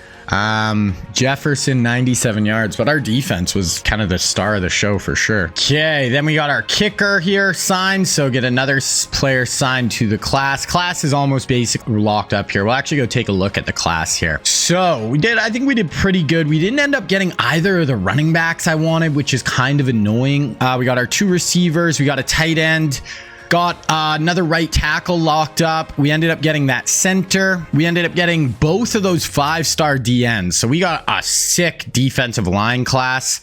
We didn't get either of those outside linebackers either of the outside linebackers I wanted. We didn't really get any linebackers. We only got one of the corners, got the kicker, and then we have a receiver tight end just kind of spot here. We signed 15 players so far, probably get another 3-4 signed. We do have the #1 class right now, 8 5-stars, so pretty good class overall once again. Okay, we got Mississippi State here. They're 4-4, 83 overall. This has got to be a W. Let's go. Okay, we go to 7-1, #3 team in the country. Not really loving how Herbert's playing. That's kind of okay. We did win 37-6, 482. So finally we have a good day offensively, but he throws another pick. Honestly, our run game has been better than our pass game, but you'd think with our group of wide receivers, we'd be able to throw the ball a little better. But okay, we got Kentucky now, 82 overall on the road, but this got to be a W. 8-1, go back up to the #1 team, 49-14. So now it feels like we're starting to finally catch our rhythm a little bit. 5 touchdowns for Herbert, did throw another pick, but finally our pass game goes off. Devontae at 111, CD 99. So maybe we're starting to finally find our groove offensively. Now we got Florida, they're 5-4. They're going to be good on paper though, 89 overall. We are on the road in the swamp. Tough game. Let's see if we get it done. We do. And now we played Arkansas. They're an 82 overall only. I thought they were better. They have a decent record. They're ranked 12th in the country. So kind of wild that they're doing that with an 83 overall roster. Florida 30-20. So not as good as the past few games, but keeping our winning ways going. That's on the road. That is not easy. Okay. Arkansas on the road again. So tough-ish game. We win though. And now we just got the Iron Bowl before the SEC championship. Arkansas 41-3. Okay. The boys are starting to play now. Herbert 3 touchdowns receiving, that was our numbers. But yeah, kind of the second half we've been playing a lot better. I feel like we've won a lot of Iron Bowls in a row. I think we maybe lost 1, but 86 overall. This is on the roads, you never know, but let's see. Okay, LSU Alabama. Okay, so big game, play the Tigers, 1 versus 9. So that means we did end up winning the Iron Bowl. We won 34-0. So I feel like our defense has been really good this year. This is probably the best our defense has played. I want to look at, well, everyone's played kind of an even number of games. I want to look at the team stats because I feel like we always end up playing way more games than everyone.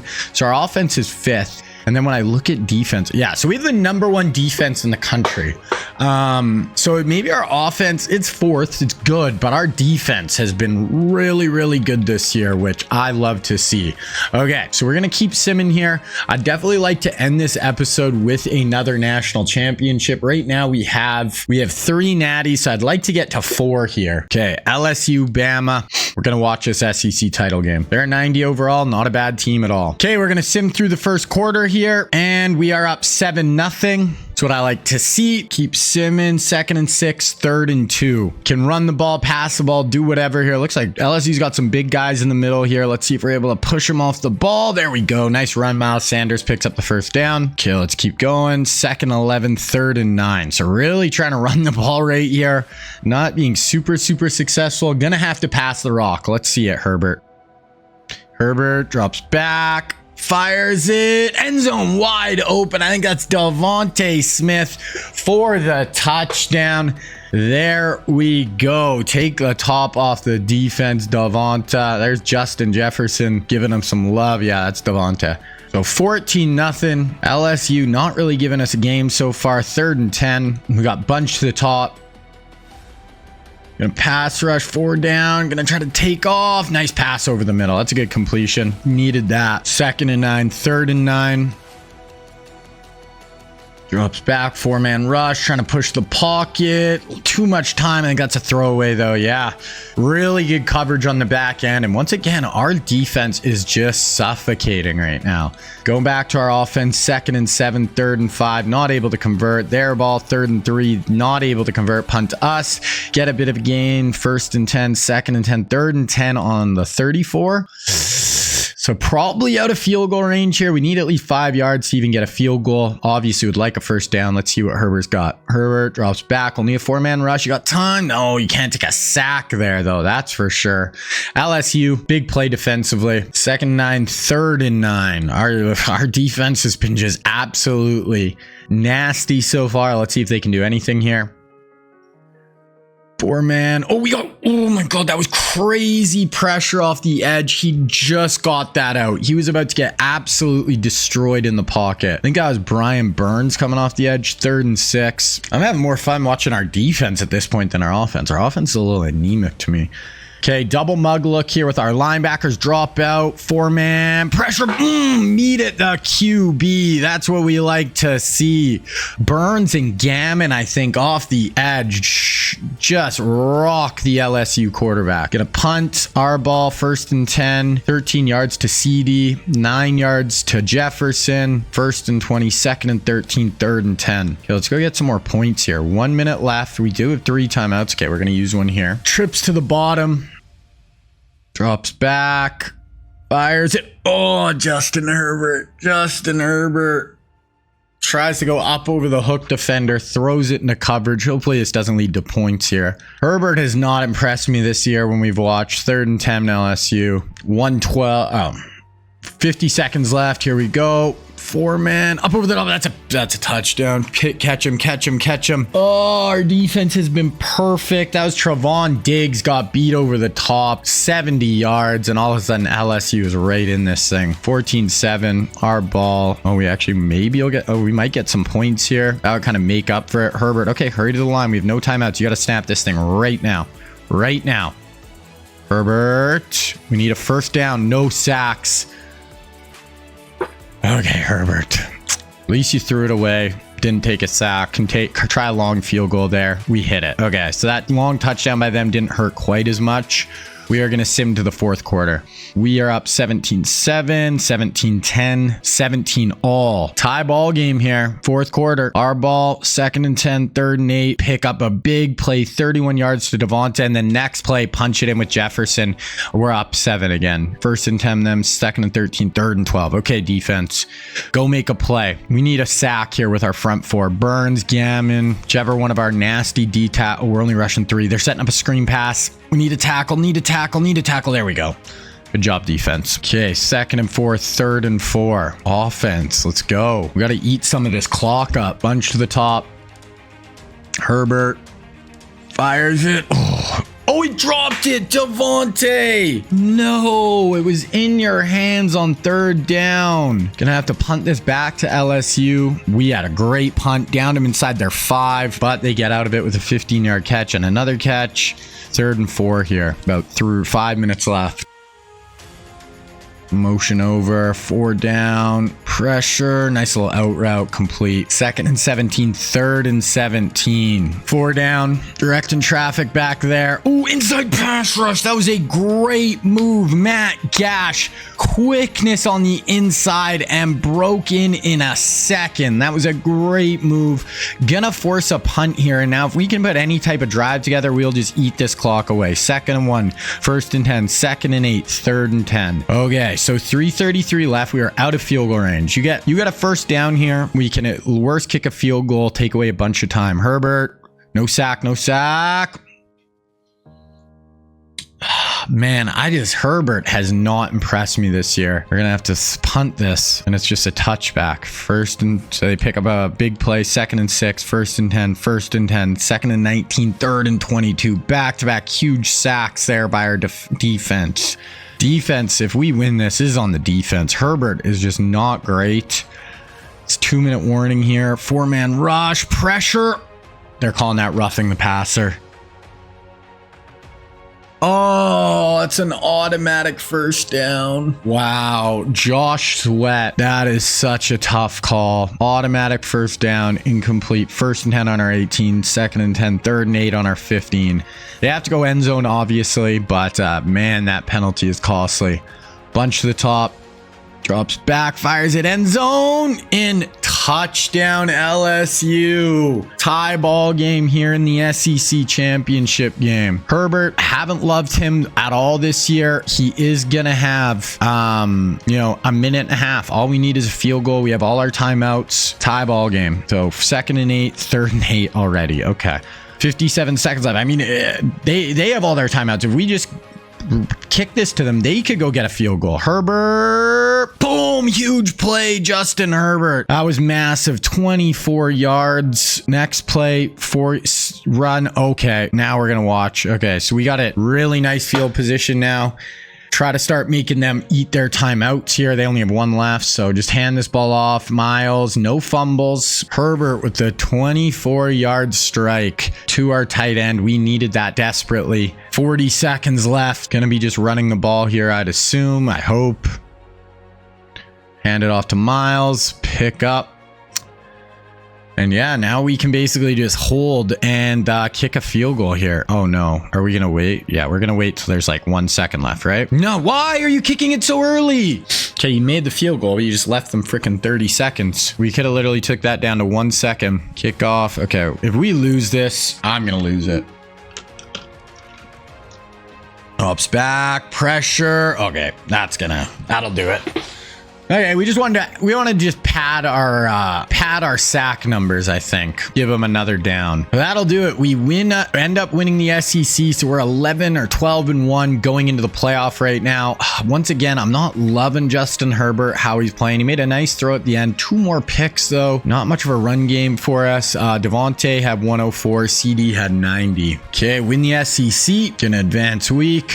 Gash, 2 sacks, 4 TFLs, player of the week on defense. Justin Herbert, player of the year, really? I mean, he won the freaking Heisman last year. Did he do it again? Heisman, back-to-back Heisman trophies for Herbert. After I'm saying I don't like him, don't think he's playing great. He did only throw 10 picks. That's not that bad. But every time I looked, I felt like it was like 2-3 picks. Best quarterback. So he's now won 2 Heisman trophies. His 2 years as a starter. Miles Sanders won best running back at 746 yards. That's interesting. Tight end had a nice year, 7-11. Sante Samuel Jr., 3 picks. Matt Gash, 11 sacks, Lombardi Award. Okay, so we won quite a bit of awards. Let's go look at the college football bracket here. So we're the #1 overall seed. We played the winner of Georgia and Florida State. Wow. Way to give us an easy bracket. Jeez. Perks of being the 1 seed, you get Georgia in the 2nd round. Oh, Florida State. So Georgia goes down, but I mean, Seminoles 2nd round. That is a tough 2nd round game.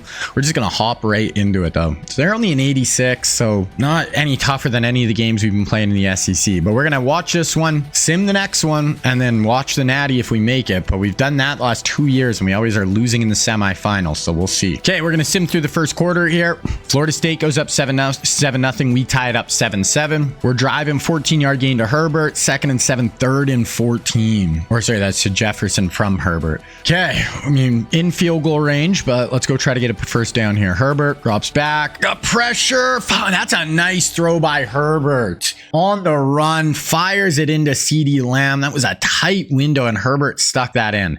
We lose -2 there. Then we get 9 on the run. So I'm guessing we're going to throw here out of this look, but we'll see. Motion over.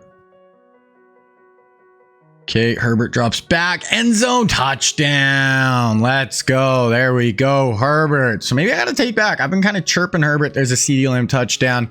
Back-to-back Heisman trophies. I mean, I think he's lost 2 games or 3 games in 2 years, so I can't really talk too much shit. Okay, 2nd and 9, 3rd and 8. Let's get off the field defense. Drops back, pressure, up over the top. Oh, it's a good hit, but he holds on. Nice play by the receiver. Oh, this is Mac Jones in at quarterback for Florida State. Mac attack, 1st and 20, 1st and 10 after a 30-yard run, 2nd and 8, 3rd and 6. Okay, let's see what Mac Jones has in his right arm. Playing for the Seminoles. Drops back, Mac. Plenty of time. Oh, I actually don't hate that decision by Mac. Try to go end zone. Our safety comes over and makes a really nice play, though. So they're going to kick a field goal. We're up 4, 2nd and 7, 3rd and 3. We don't convert. We're going to punt. 2nd and 9, 3rd and 6. They don't convert. They're going to punt. 1st and 5, 2nd and 5, 1st and 10, 2nd and 17, 3rd and 17. So 2:30 left. Long down and distance here. Herbert. Pressure going up over the top. Do we have a man? Oh, he underthrew him. Bad. Okay. Even if they pick that, that's basically a punt on 3rd down. So not a bad decision. Try to give CeeDee Lamb a chance to go make a play. We punt their ball 3rd and 4. They don't convert. So their offense is really struggling against us. 1st and 10, 2nd and 10, 3rd and 4. We don't. Okay. I thought we'd get more conversions there. Okay. 3rd and 18. I want to pick here. Just get another sack. Our front 4 is just bringing tons of heat. Really like how our D-line is playing.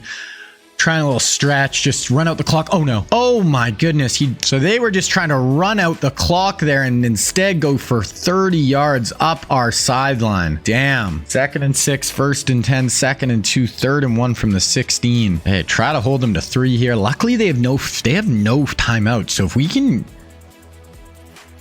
tackle him here, get a sack. We got a tackle where he didn't get out of bounds and he was stayed in bounds. We might have been able to run out the clock there, but okay. So they're going to get a field goal. We have a 1-point lead at the half. Okay, we're going to go to the 4th quarter. 14-13 still. 16-14. So we are losing going into the 4th quarter by 2, and it's 4th and 9. We are punting to Florida State. 2nd and 18, 3rd and 18. Okay, Mac Jones, what do you got on 3rd and 18? We need pressure with our front. Drops back. We got pressure. Brian Burns coming off the edge. Yeah, there we go. Our front 4 is just scary. Our D-line is giving teams so many issues. Force a punt, but now our offense got to get going. 3rd and 1. Trips to the bottom. Gonna motion over. Hand it off. No, Herbert running read option. Ton of room. Get out of bounds, Herbert. Don't fumble. Would have liked Herbert. Oh my God. Herbert has 127 yards rushing. I don't even know how that's possible, but Herbert getting it done. 2nd and 8, 3rd and 8. Are in field goal range, so we could take a 1-point lead if we don't convert here. Motion out.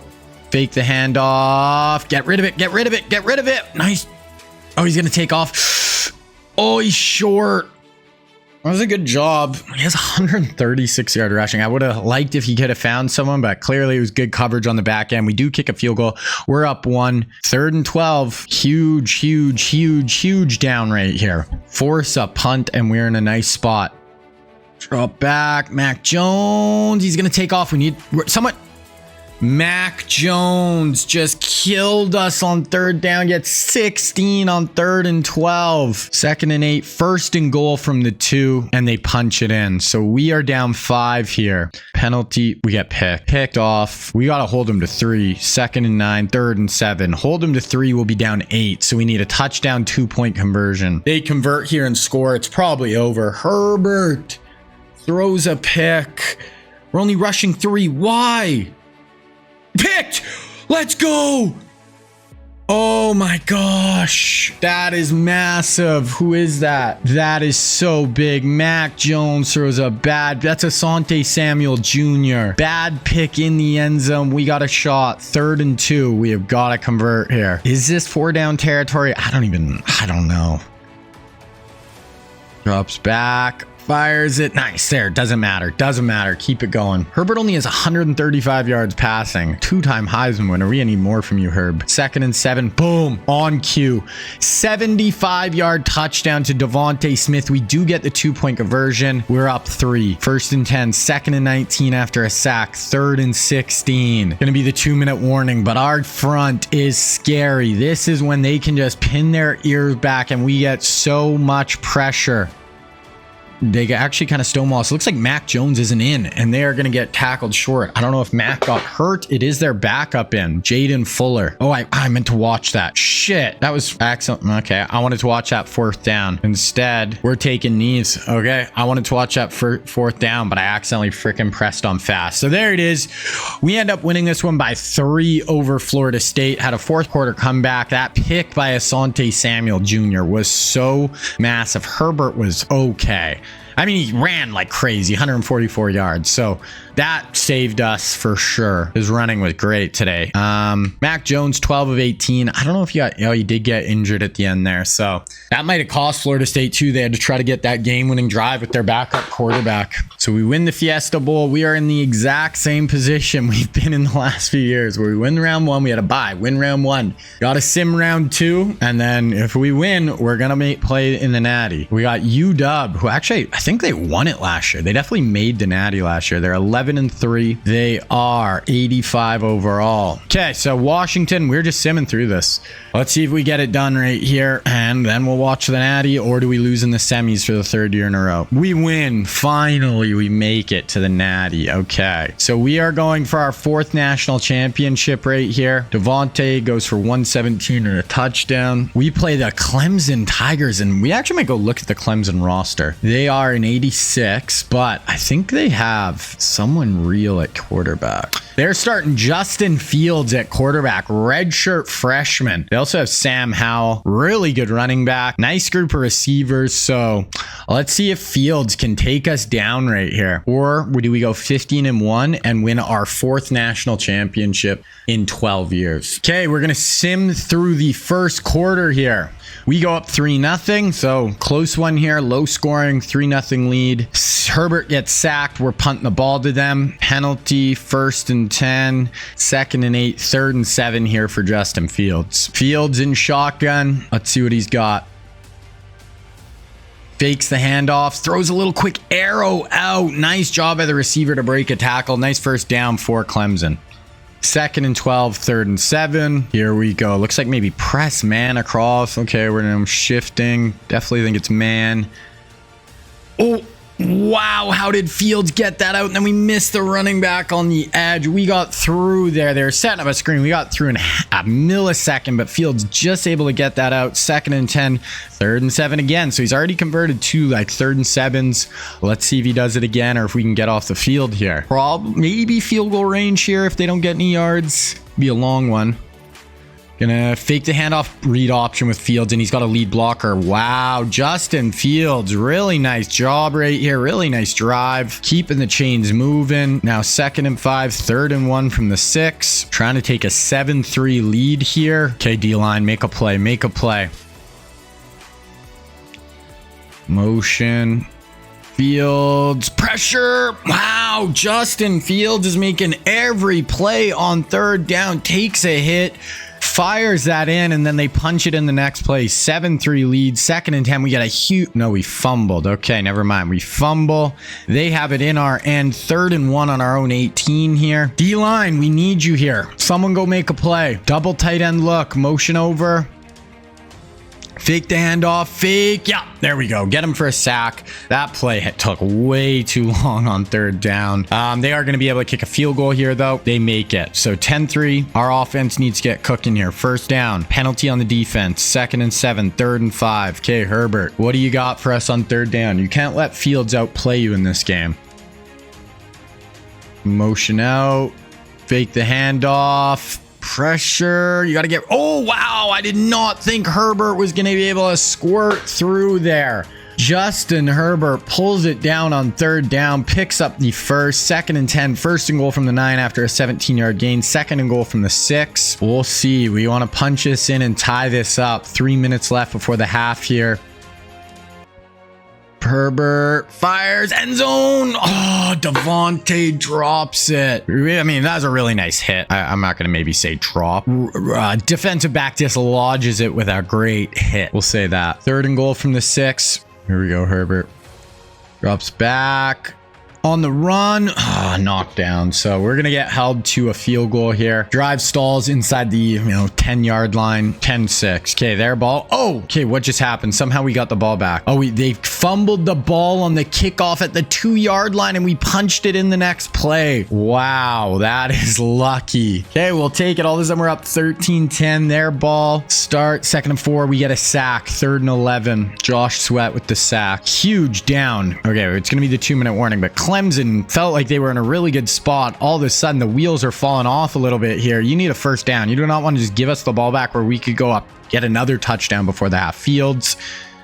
Fires it. Nice play by our linebacker. Holds him short of the first down. We call a timeout as well to stop the clock. Okay, first and then we have it on our 4-yard line. Pick up a first. Picked. And they punch it in the next play. Wow. So all of a sudden we're down 17-13. That punt inside the 5 killed us. And we throw another pick. Luckily it's before the half, so nothing bad can really happen. But man, so we are down here. We're going to sim to the 4th quarter. Okay, we got a quick early score and then we get another one. So we're up 27-17, 30-17. So 3rd quarter, all of a sudden we jump all over them.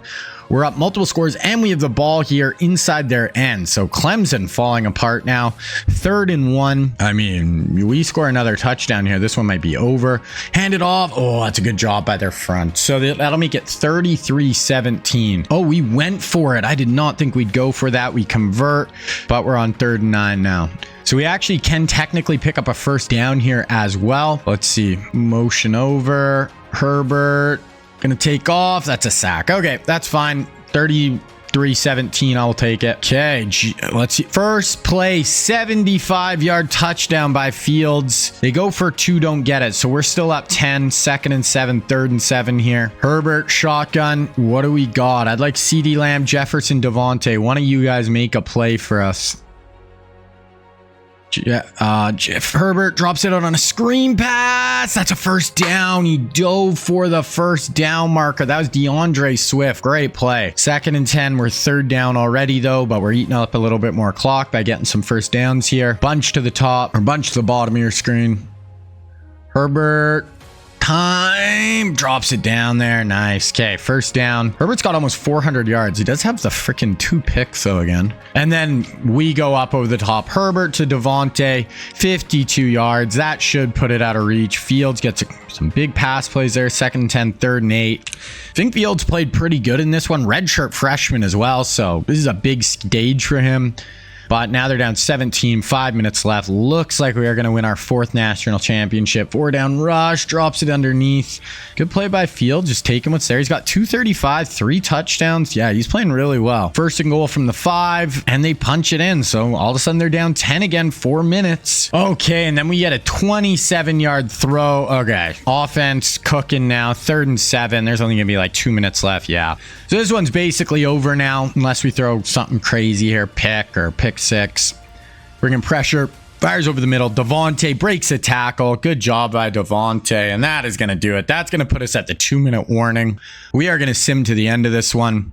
We end up taking this down 43-40. So we go 15 and 1. 4th national championship in 12 seasons. Win another SEC title. Not bad. So to tie Saban, we need another 2 here in the next 4 seasons. The last episode, we need 3 out of 4 to actually beat Saban's mark, which I don't think we'll be able to do, but you never know. We had 582 of offense. Our offense really picked it up. Herbert had 500 yards. That was our run game. Jefferson, CD had 144. Devontae had 126. Gammon gets player of the week in the Natty. I think Herbert would, or CD 144. Herbert had 500 yards, but 144 for CD ain't bad. Okay, so end of the season recap here. Look at the final top 25. So we're 15 and 1. Clemson, TCU, Cal, Florida State, Georgia, LSU, Ohio State. Good All-Americans. We have none. Michael Pittman Jr. How do we have none on offense? Gammon, Payne. We only have 2 on defense. We have 1 player on first or second team offense. Burns, Bost, Devin White, freshman. Fields gets it. Aiden Hutchinson. We get Paxer Tan, Javon Holland as well. Put some stats here. Herbert, 295 a game, 43 touchdowns, 14 picks. Miles Sanders, 830 yards. CD, we had all 3 of these guys basically had identical years. 1,100 yards between 1101 and 1152, between 11 to 13 touchdowns. So it was just spread the wealth to all 3 of them. Defensively, Bost, 89 tackles. Devin White, 88. TFL's Gammon, Gash, Oliver, Burns, White. Sacks, it was Gammon, Oliver, Gash. Those 3 killed it. Sertan and Samuel, both redshirt freshmen, combined for 9 picks. Sturgis, a sophomore, had 4. Not bad at all. Okay, so now we're going to get into the offseason here. Look at players leaving. Ooh, Dickerson, Burns, and Devin White. Guys. Can we get at least one of you to stay? Come on, Devin. Oh, okay. Looks like we'll keep Bono, but damn. So we lose Burns, White, Gammon, Boss, Dickerson, Suggs, Payne, Gash, Costa, Cherry, Sweat. So definitely some good players. We'll be fine though. We will be fine. Okay, getting into the transfer portal here. So we got a couple of good DNs at the top. We did just lose Brian Burns. We're gonna go after both those guys. Right guard, we'll add him. Oh, Micah Parsons is transferring from Louisville, but we're not his playing style. I would have loved to get Micah in. Elijah Vera Tucker. How are we a B-? Yeah, I don't really get why we're locked out on him. What else do we got? Micah. I want to see if there's any more real life guys. Micah would have been sweet. Tyler Linderbaum again. This guy's freaking transferring every year, I feel like. Yeah, it'll be interesting to see where Micah goes. Didn't really feel like he fit at Louisville. So, okay, so we got 3 guys we're going to try to bring in here though. Okay, so 2 DNs and a guard. Okay, we didn't get the 1 DN. See if we got any. Doesn't pop up for some reason. We didn't get any of them. Damn. Okay. I think that's the first time I didn't get any of the guys that we offered. That's okay though. So let's look at top classes. We should get one. Okay, yeah. We do get 1. We beat out LSU. We only signed 17 in this class, so definitely a smaller class.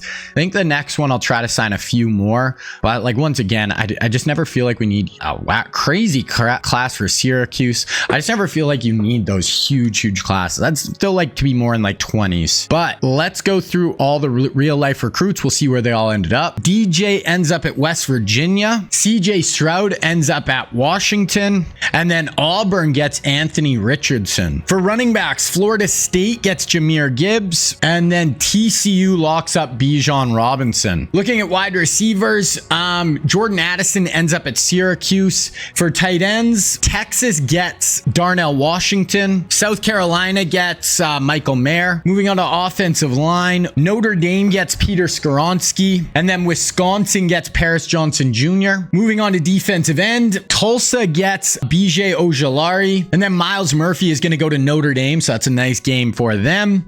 Only one real life linebacker. He went to LSU with Trenton Simpson. Then for our real life corner, Christian Gonzalez ends up going to LSU. So that is where we are going to end this episode, guys. So we have 4 more seasons coming up to round out our full 16-year rebuild of Alabama. Like I said, if we can win 2 of the next 4, we will tie Nick Saban with 6 natties. So I would definitely take that. So if you guys did enjoy this video, definitely leave a like, definitely sub if you made it this far. And when episode number 4 is out, if you're watching this in the future, I'll put it on the screen right here for you to check out.